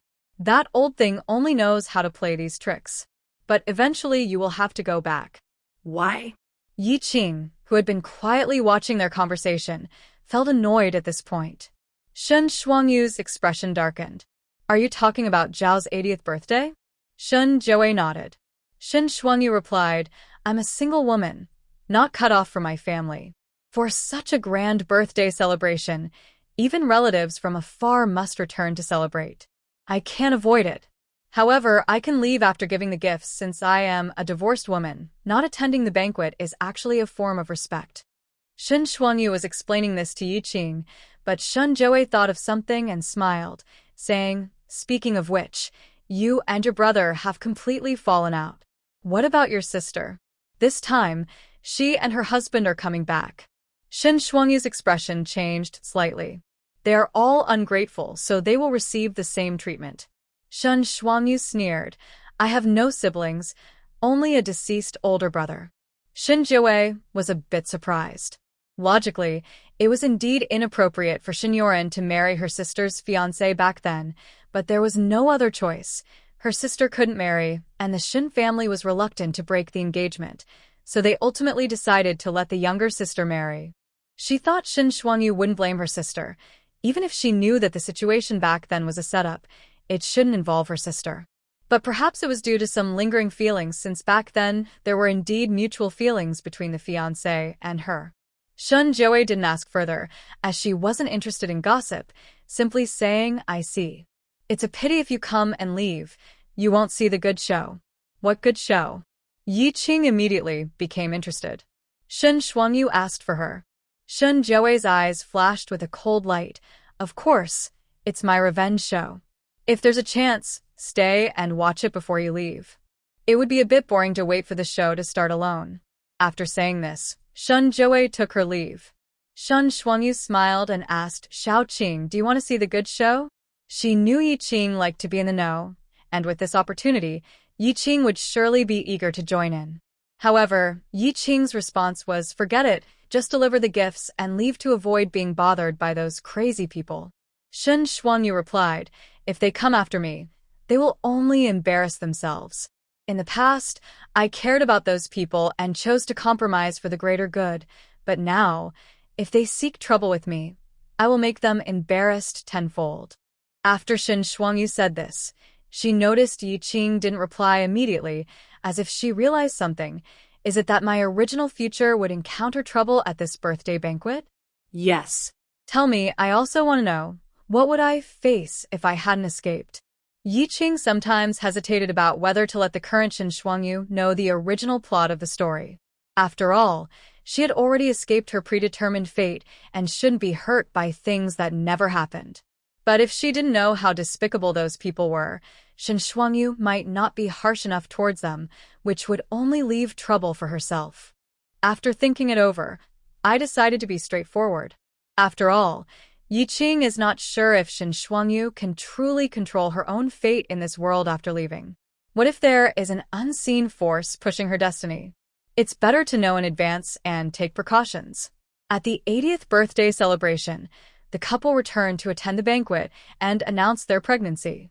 At that time, you had just recovered and barely attended the event. As a result, Yin Lifei mocked you about your miscarriage, questioning whether you regretted not climbing the social ladder back then, especially since he is doing well in his career now. When he was bothering you, Shen Yuran happened to see it, and she ran away crying, falling down, and ultimately losing the baby. Shen Yuran was devastated and blamed you publicly. How could she have the nerve to do that? In the end, everyone suspected that you and Yin Lifei had done something to cause your sister's misfortune. Zhao's family was so upset that they fainted, which dealt another to your reputation. The most ridiculous part was that Yin Lifei, that shameless man, held a grudge against you. When he met you privately, he said he never wanted to see you again, leading Song Jixian to misunderstand you. That man never communicates when there's a misunderstanding. Even though he just forced you to take a contraceptive, knowing you couldn't be intimate, he still used intimacy as punishment. Your health worsened due to the intense encounters during that time. Seeing the comments, Shen Shuangyu remained silent for a long time, her eyes filled with coldness. Given Yi Qing's temperament, she really wanted to use this opportunity to take revenge on that couple. However, it could ruin the reputation Shen Shuangyu had worked hard to restore. After all, life for women in ancient times was much harsher than today. Getting caught in a love triangle, especially among family, would be a huge problem. So, Yi Qing thought it would be better for Shen Shuangyu to stay away from that couple. If necessary, she could secretly take revenge. Now that she is free, finding a way to stir things up for the outsiders is still possible. It seems we need to catch up. Some things need to be said, and some debts need to be repaid, Shen Shuangyu said calmly. How can I let them have an easy time? They brought suffering to Shen Shuangyu, but she broke free and gained a new life. This may be the end of some stories, but it is certainly not the end of Shen Shuangyu's. They still owe her a debt that has not been repaid. Although revenge will not be the main theme of Shen Shuangyu's life, she has never forgotten the hatred in her heart. She will not let any of those people go. Otherwise, it would be a betrayal to her past self.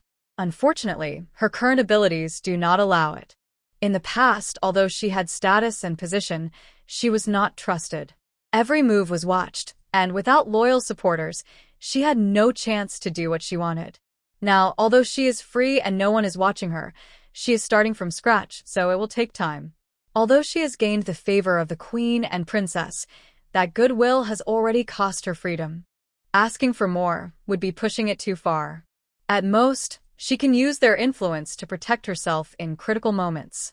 So, when facing the powerful Shen family and the Yongxin Marquise, Shen Shuangyu needs to be cautious. However, she can settle the score with Yin Lifei and Shen Yuran first. After all, since their appearance, they have rarely come to the capital, so there haven't been many opportunities to deal with them. Yi Qing watched the determined Shen Shuangyu in the video and understood that Shen Shuangyu must have assessed the potential crisis. If Shen Shuangyu is not afraid, then Yi Qing will not hesitate either. Since my sister wants to take action, I will definitely support her. If they dare to act out, I don't believe that they can be as difficult to deal with as the Shen family and the Marquise just because they return from outside. The most trouble they can cause is to claim the moral high ground and spread rumors. If that happens, we can always act first. In the end, it will be about who looks more like the victim. It seems I will have to guide your acting skills again. Although they didn't know what unexpected events might occur, they had already prepared for the worst. Shin Shuangyu smiled with relief. With you by my side, I'm not afraid. Together, we can overcome any challenge. Yi Qing proudly smiled, full of confidence. But the next moment, Shin Shuangyu curiously asked, by the way, why did you come during the day? Didn't you say you were working today and would only be free in the evening? Yi Qing's face suddenly fell, and she began to complain about her strange experience. I still have to apologize later. I was thinking of bringing a gift, but with their status, they probably wouldn't care for it. But I can't just show up empty-handed. If it were anyone else, they would probably laugh at Yi Qing's situation. But Shen Shuangyu could only see the comments on the screen. As someone from ancient times, she felt that Yi Qing had good intentions in helping someone, but it affected others, especially since it involved an elder who became ill because of it. The situation was a bit complicated. Shen Shuangyu couldn't help but feel troubled for Yi Qing, wanting to find a way to make amends. After thinking for a moment, Shen Shuangyu suddenly suggested, how about we make some medicinal dishes to send over? At first, Song Zixian also had a poor appetite and often experienced stomach pain. He rarely drank alcohol, especially when he was feeling down. He couldn't eat at all. This situation is very similar to what you described. Can this really work? Shen Shuangyu said, I initially consulted all the doctors skilled in medicinal cuisine in the capital. With the help of Dr. Wang, we tried out 12 dishes. The recipes are gentle, and even a healthy person can eat them to help their stomach. Although not every dish sparked Song Zixian's appetite, Dr. Wang mentioned that anything that makes a patient hungry is definitely effective. You can prepare all of them and send them over for him to try. It will show your thoughtfulness, and if it works, you can share the recipes with him. That's a good idea. Let's do it. Shen Shuangyu then dictated the detailed recipes and methods for the 12 dishes for Yi Qing to record. After Yi Qing finished writing, she realized that Shen Shuangyu remembered everything, showing how much effort she had put into researching these medicinal dishes. She worried that recalling this might upset Shen Shuangyu. However, she saw Shen Shuangyu in the video sitting on a swing, looking relaxed and happy to be of help. Yi Qing suddenly thought that if the medicinal cuisine could help Xiaoheng, Shen Shuangyu would surely be very pleased. She hoped Xiaoheng would be perceptive. When Yi Qing was about to log off to practice the medicinal dishes, Shen Shuangyu also discussed some money-making ideas with her. At any time, one must be strong to succeed. Making money is definitely the top priority. Having money allows for nurturing talent, building connections, and establishing relationships. As a woman who cannot take the civil service exam, Shen Shuangyu was even less likely to marry easily. If she wanted to stand on her own, she had to earn money. Once we sell those 2 dowry shops, along with the money I have now, we can buy a nice 2-story shop with a backyard workshop on Juke Street. The military families we hire can work there. In the past, they had no money or space, so everyone had to squeeze into the kitchen to make snacks, which was very unprofessional. Now that they wanted to run the business well, they needed to be more formal. In addition to the 4 new types of snacks sold on the market, Yi Qing and Shen Shuangyu had secretly developed several more, but they hadn't had time to teach Granny Sun and the others back then. Once the shop opened, they could sell the new snacks. After opening the shop, I think we should initially use the previous collaboration model for the first 4 types, so we don't cut off supplies to other shops. Every business carries risks, especially with new snacks. Although both were confident in the flavors, they could be imitated and suppressed at any time. For example, the previous 4 products have now seen imitations starting to take over the market. The reason they haven't been suppressed is that they cooperate with various shops for distribution. If they were to sell on their own, they would definitely be targeted. That makes sense. In business, being friendly helps make money. We can't open our own shop and cut off others' income, especially when we are still small. Those 4 products can continue to be sold by them, while we focus on selling new products. I have some ideas for new shops. Let me know if they could work. What are they? Usually, snack shops sell snacks directly, while tea houses offer tea and snacks together. Could your shop combine the 2? Sell snacks on the first floor and have a seating area on the second floor for customers to enjoy their food. I can provide recipes for milk tea and fruit tea so they can eat, drink, and chat. It could become a gathering place for young ladies in the city. If they enjoy the food, they can also take some home. Shen Shuangyu's eyes brightened. When there are many people, they will gossip, and gossip can quickly bring people closer together. This way, you can build connections and gather information. It's a win-win. After all, there are very few places in the city where women can relax, so this is definitely worth exploring. Shen Shuangyu was excited at first, but upon reflection, it seemed challenging. I think such a shop does have potential, but I am a divorced woman. Selling snacks behind the scenes is fine, but if I open a shop like this, I would have to be in the spotlight. Those young ladies might not want to associate with me. Then attract them in a way they can't resist. Milk tea and fruit tea are things they haven't tried before. Keep it exclusive to the shop. You could also hire a storyteller to share tales they've never heard, making them want to come back every day. If that doesn't work, hire a manager to be your spokesperson. Finally, if a princess still remembers you and is willing to visit, it will show everyone what a star effect looks like. Although Shen Shuangyu couldn't fully envision Yi Qing's idea, she felt inspired and began brainstorming various plans in her mind. All right, let's give it a try. When Xiaowei woke up and went downstairs, she smelled a faint herbal scent in the air. Zhangma, are you making herbal medicine? No, I'm preparing herbal dishes. Yi Qing's voice came from the kitchen. Just finished the first round of trial dishes. Come over and try them. When did you start focusing on health? Xiaowei asked in surprise. Yi Qing briefly explained. Xiaowei was surprised and said, "You actually thought of this, cooking by yourself? That's thoughtful." Yi Qing twitched her lips and replied, "No way. It was made by Aunt Zhang. I can't cook. I just brought the recipe." Xiaowei thought for a moment. My uncle has had medicinal dishes before, but to him, they are no different from regular meals. He doesn't like them and doesn't think to eat them. He just has no appetite. Yi Qing slapped her forehead, right. He must have someone who specializes in medicinal dishes already. I hope I'm not repeating anything. Xiaowei had already sat down at the dining table. No, I haven't seen these 12 dishes before. Where did you find them? An exclusive recipe from a friend, Yi Qing said as she sat down and called Aunt Zhang to join them for the meal. At first, everyone expected the medicinal dishes to have a strong herbal taste, but after a few bites, they were all surprised. Aunt Zhang, are you sure you followed my recipe? How is it so delicious? Je vin que climate. Aunt Zhang replied, I followed it exactly. And it's strange. With this combination, the bitterness of the herbs is gone. Xiaowei eagerly tried each dish, saying, delicious. I feel like my appetite has really opened up. Aunt Zhang, make this more often. Aunt Zhang looked at Yi Qing. Yi Qing said, it's good for the body, so it can be eaten every day, as long as she doesn't get tired of it. Looking at the dishes in front of her, Yi Qing felt a wave of frustration and cursed a bit about a certain man.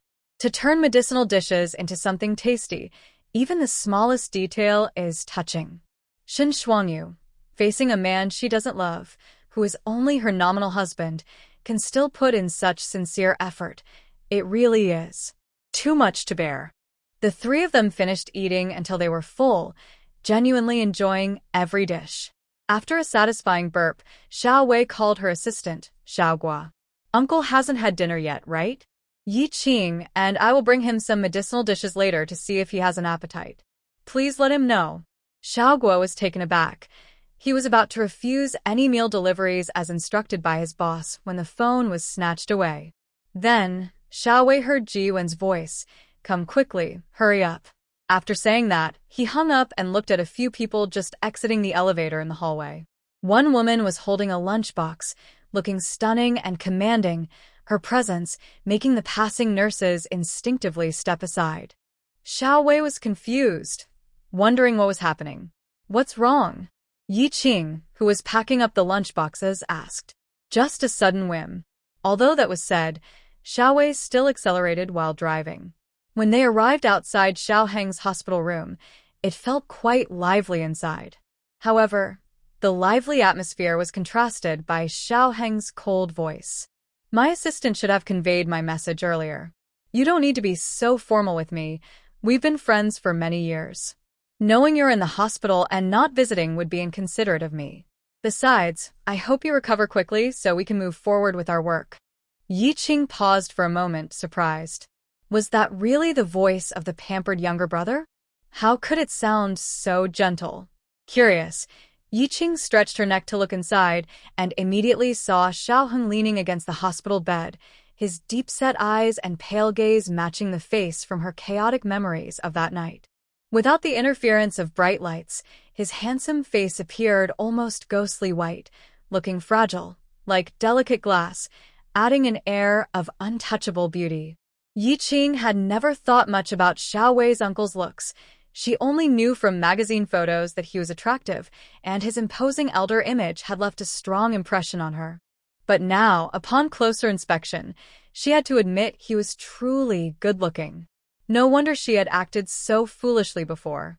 However, she was only briefly impressed by the Xiao family's good looks, as she soon realized that the woman bending over to arrange the food box by the bedside was actually Han Wenhui, the formidable older sister of Han Liken. Yi Qing felt a shock, as she had never seen Han Wenhui in such a gentle manner. Did even the fierce queen have moments when she acted like a kitten? Could it be she needed something from the big boss? Just then, an elderly voice chuckled. Everyone, please don't talk. The food will get cold. Xiao Heng, you should try this first. It's a medicinal dish made by Wenhui herself. Others don't have this privilege. She even consulted an old Chinese medicine doctor from the military hospital to adjust the recipe, which will be great for your stomach. The speaker was the only elderly man sitting on the sofa, with gray hair and an air of distinction. The people around him chuckled knowingly. The atmosphere instantly made Yi Qing dismiss her earlier thoughts, leading to an even more shocking realization. Han Wenhui?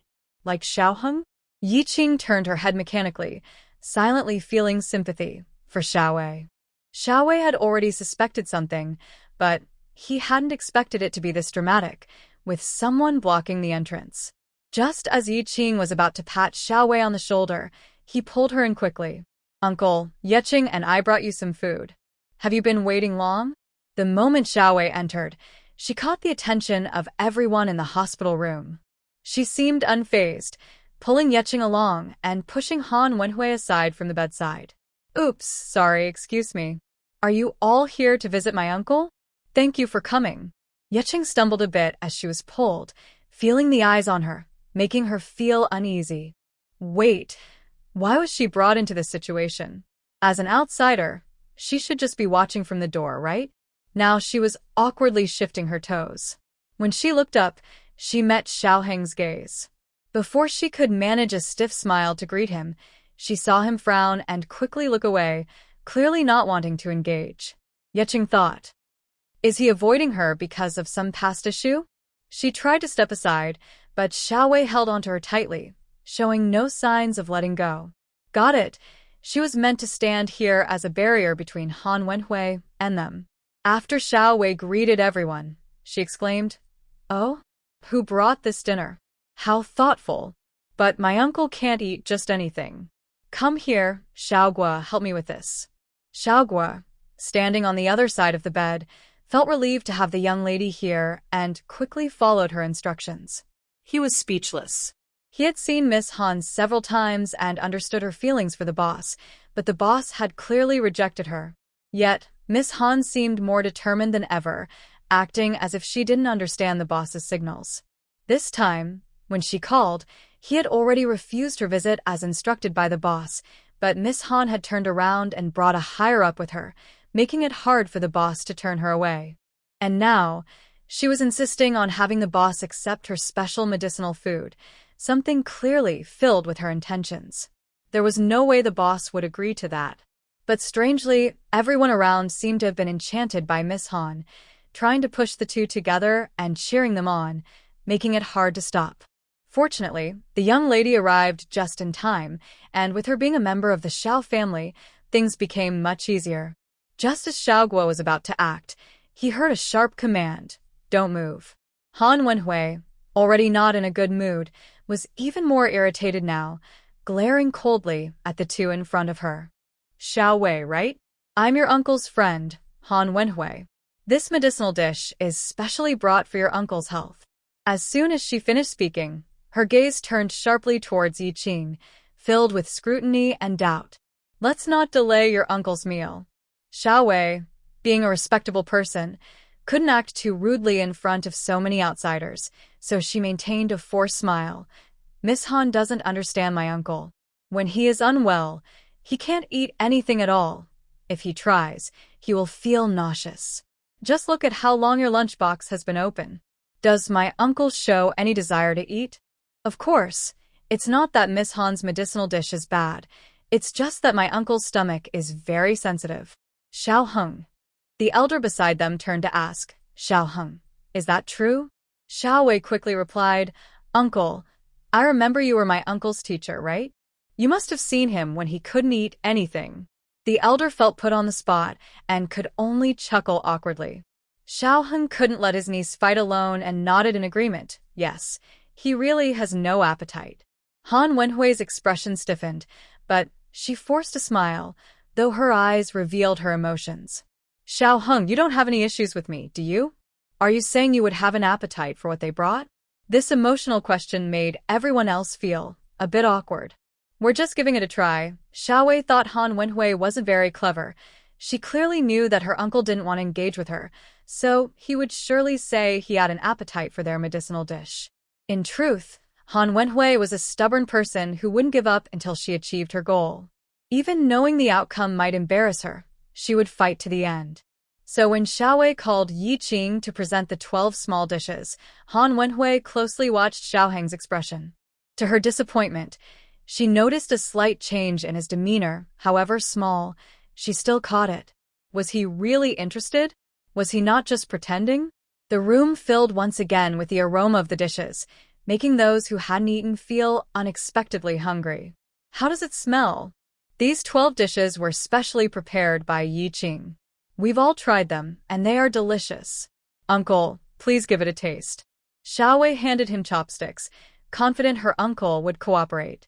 She casually praised Yi Qing, believing that as long as she could help her uncle avoid trouble, it would be a great success.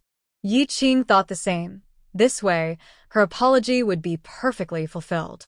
But she didn't realize that as soon as Xiao Wei said that, a pair of eyes, like a snake, were fixated on her. Xiao Heng was somewhat surprised that his niece had put in so much effort this time. When he found out it was Yi Qing who arranged it, he couldn't help but glance at her. Yi Qing awkwardly smiled, and Xiao Heng understood her intentions. In truth, he didn't blame Yi Qing at all. After all, she had changed because of his niece. The fault didn't lie with her. Although he had gone through some embarrassing moments and didn't want to see this younger relative again, since she had come with good intentions, he felt he should not show too much displeasure and lose his dignity as an elder. He picked up his chopsticks to eat. There were several dishes that smelled good, and even if he might feel nauseous trying them, he wanted to take this opportunity to resolve the situation. Wait, is this medicinal cuisine? If it's just ordinary food, I might as well eat my own medicinal dishes. Xiao Heng, even if you don't have an appetite for medicinal cuisine, you shouldn't be so stubborn.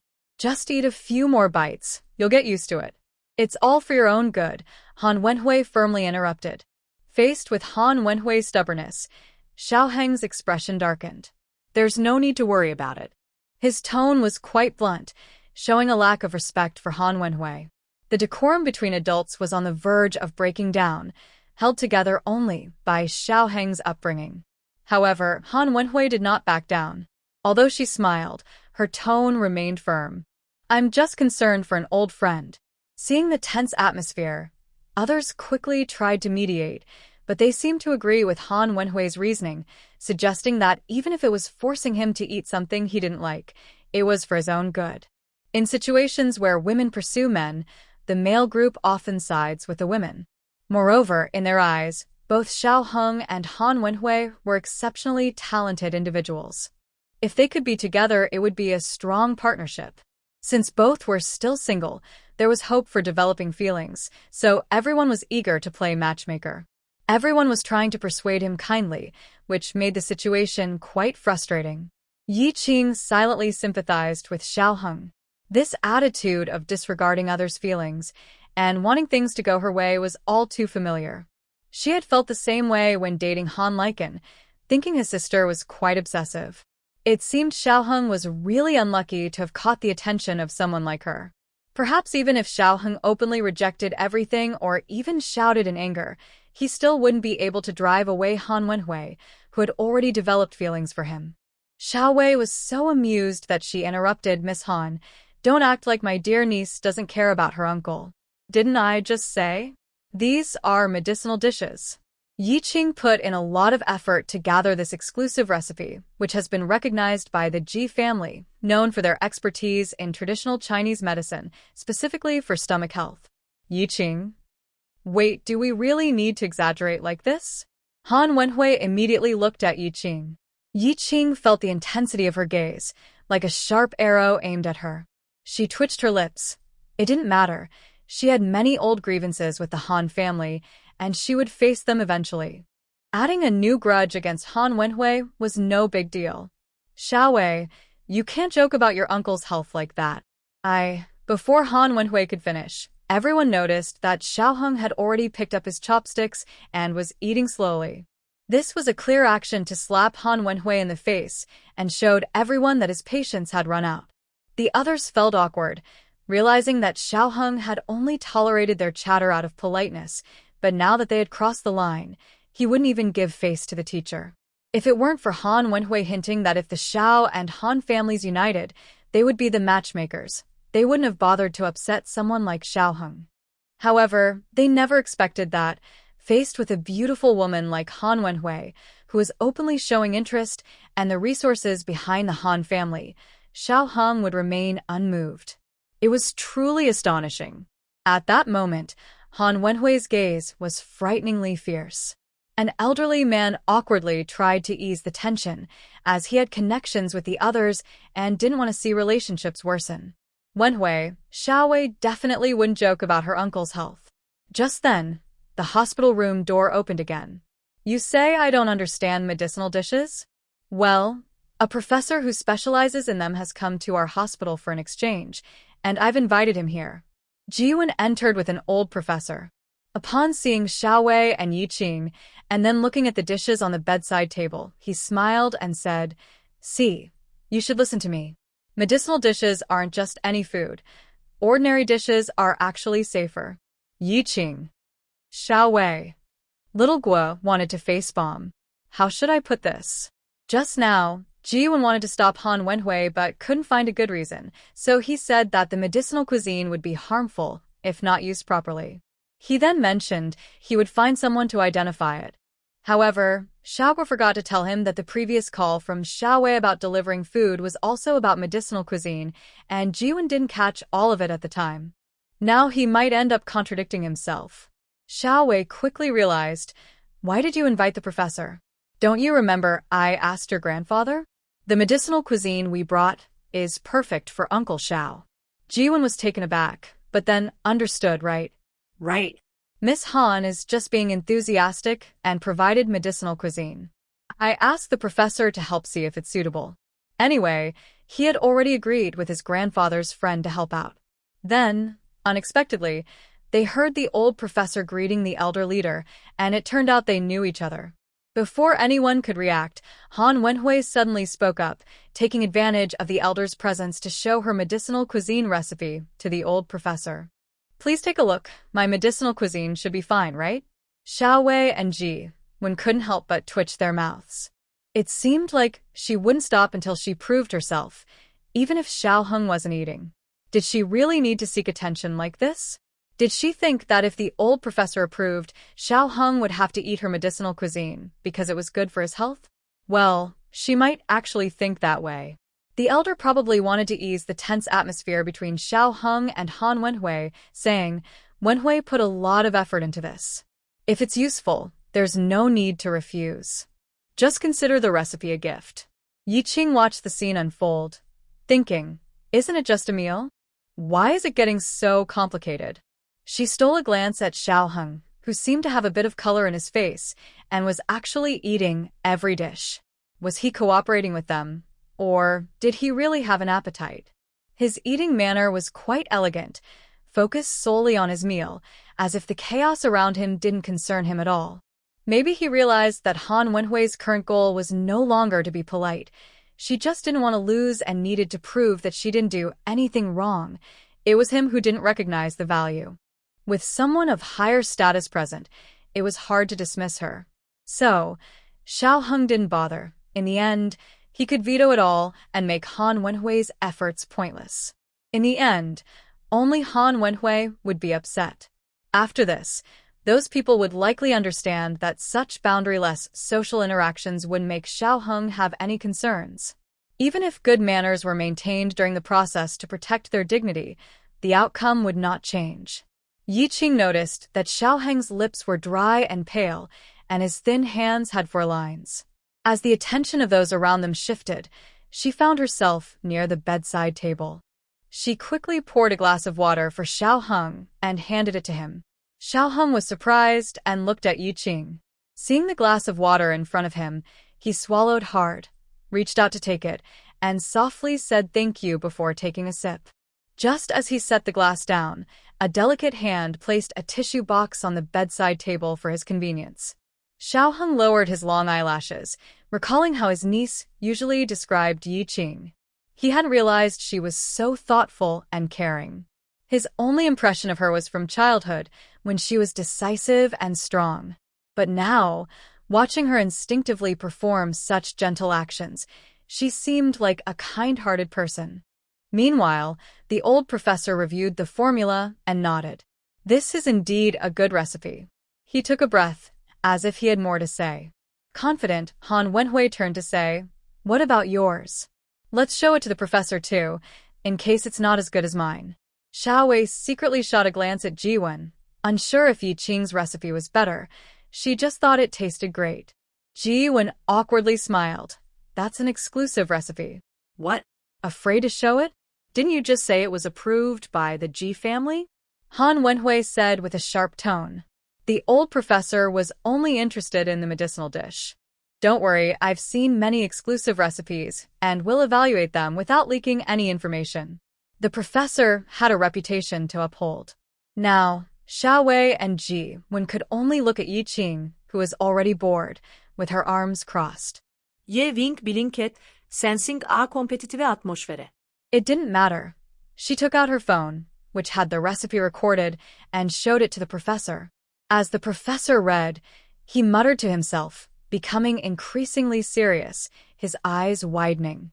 Xiao Wei made faces at Yi Qing, who shrugged, thinking it was no longer her concern. Han Wenhui waited with a sneer, doubting that Yi Qing's connections and resources could produce a better medicinal dish than hers. Suddenly, the old professor slapped his forehead and burst into laughter.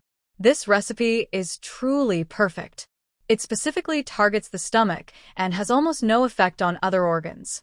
It's as if it was custom-made for someone like President Xiao, who has a special stomach condition. It's simply exquisite. Young lady, where did you get this herbal recipe? If the family is willing to part with it, we can discuss a collaboration." As he spoke, the old professor eagerly tried to hand over his business card, but Jiwen quickly stopped him, saying, "I already said it was my grandfather's work. If there's a collaboration, it should be with our Ji family, not with you." "Everything can be discussed," the old professor said, cleverly bypassing Ji Wen and forcing his card into Yi Qing's hand. "Young lady, you can let your family consider this. I am always available for contact." Yi Qing was confused by this strange turn of events. Indeed, besides that clueless family, the things Shen Shuangyu made were sought after everywhere. "Professor, my recipe." Han Wenhui frowned, clearly struggling to accept this. The old professor smiled. "Yours is good too, but the combination of herbs may not be suitable for other organs. It's not as effective as what this young lady offers." Han Wenhui turned pale. Always competitive, she found herself losing to Yi Qing in this matter, which left her feeling frustrated. She could only glare coldly at Yi Qing. "I didn't know you understood herbal cuisine," Han Wenhui said coldly, but Yi Qing could feel the heat in her words. Han Wenhui realized that this was indeed the herbal dish Yi Qing had carefully prepared for Xiaoheng, not just a distraction from Xiaowei. What was she trying to do? Did she know about the past? Was she trying to get close to Xiaoheng for that reason? Yi Qing replied, I don't really understand. I just got a good recipe. Do you two know each other? The old man asked, puzzled. Han Wenhui scoffed. She's from the entertainment industry, my brother's ex-girlfriend. They just broke up not long ago.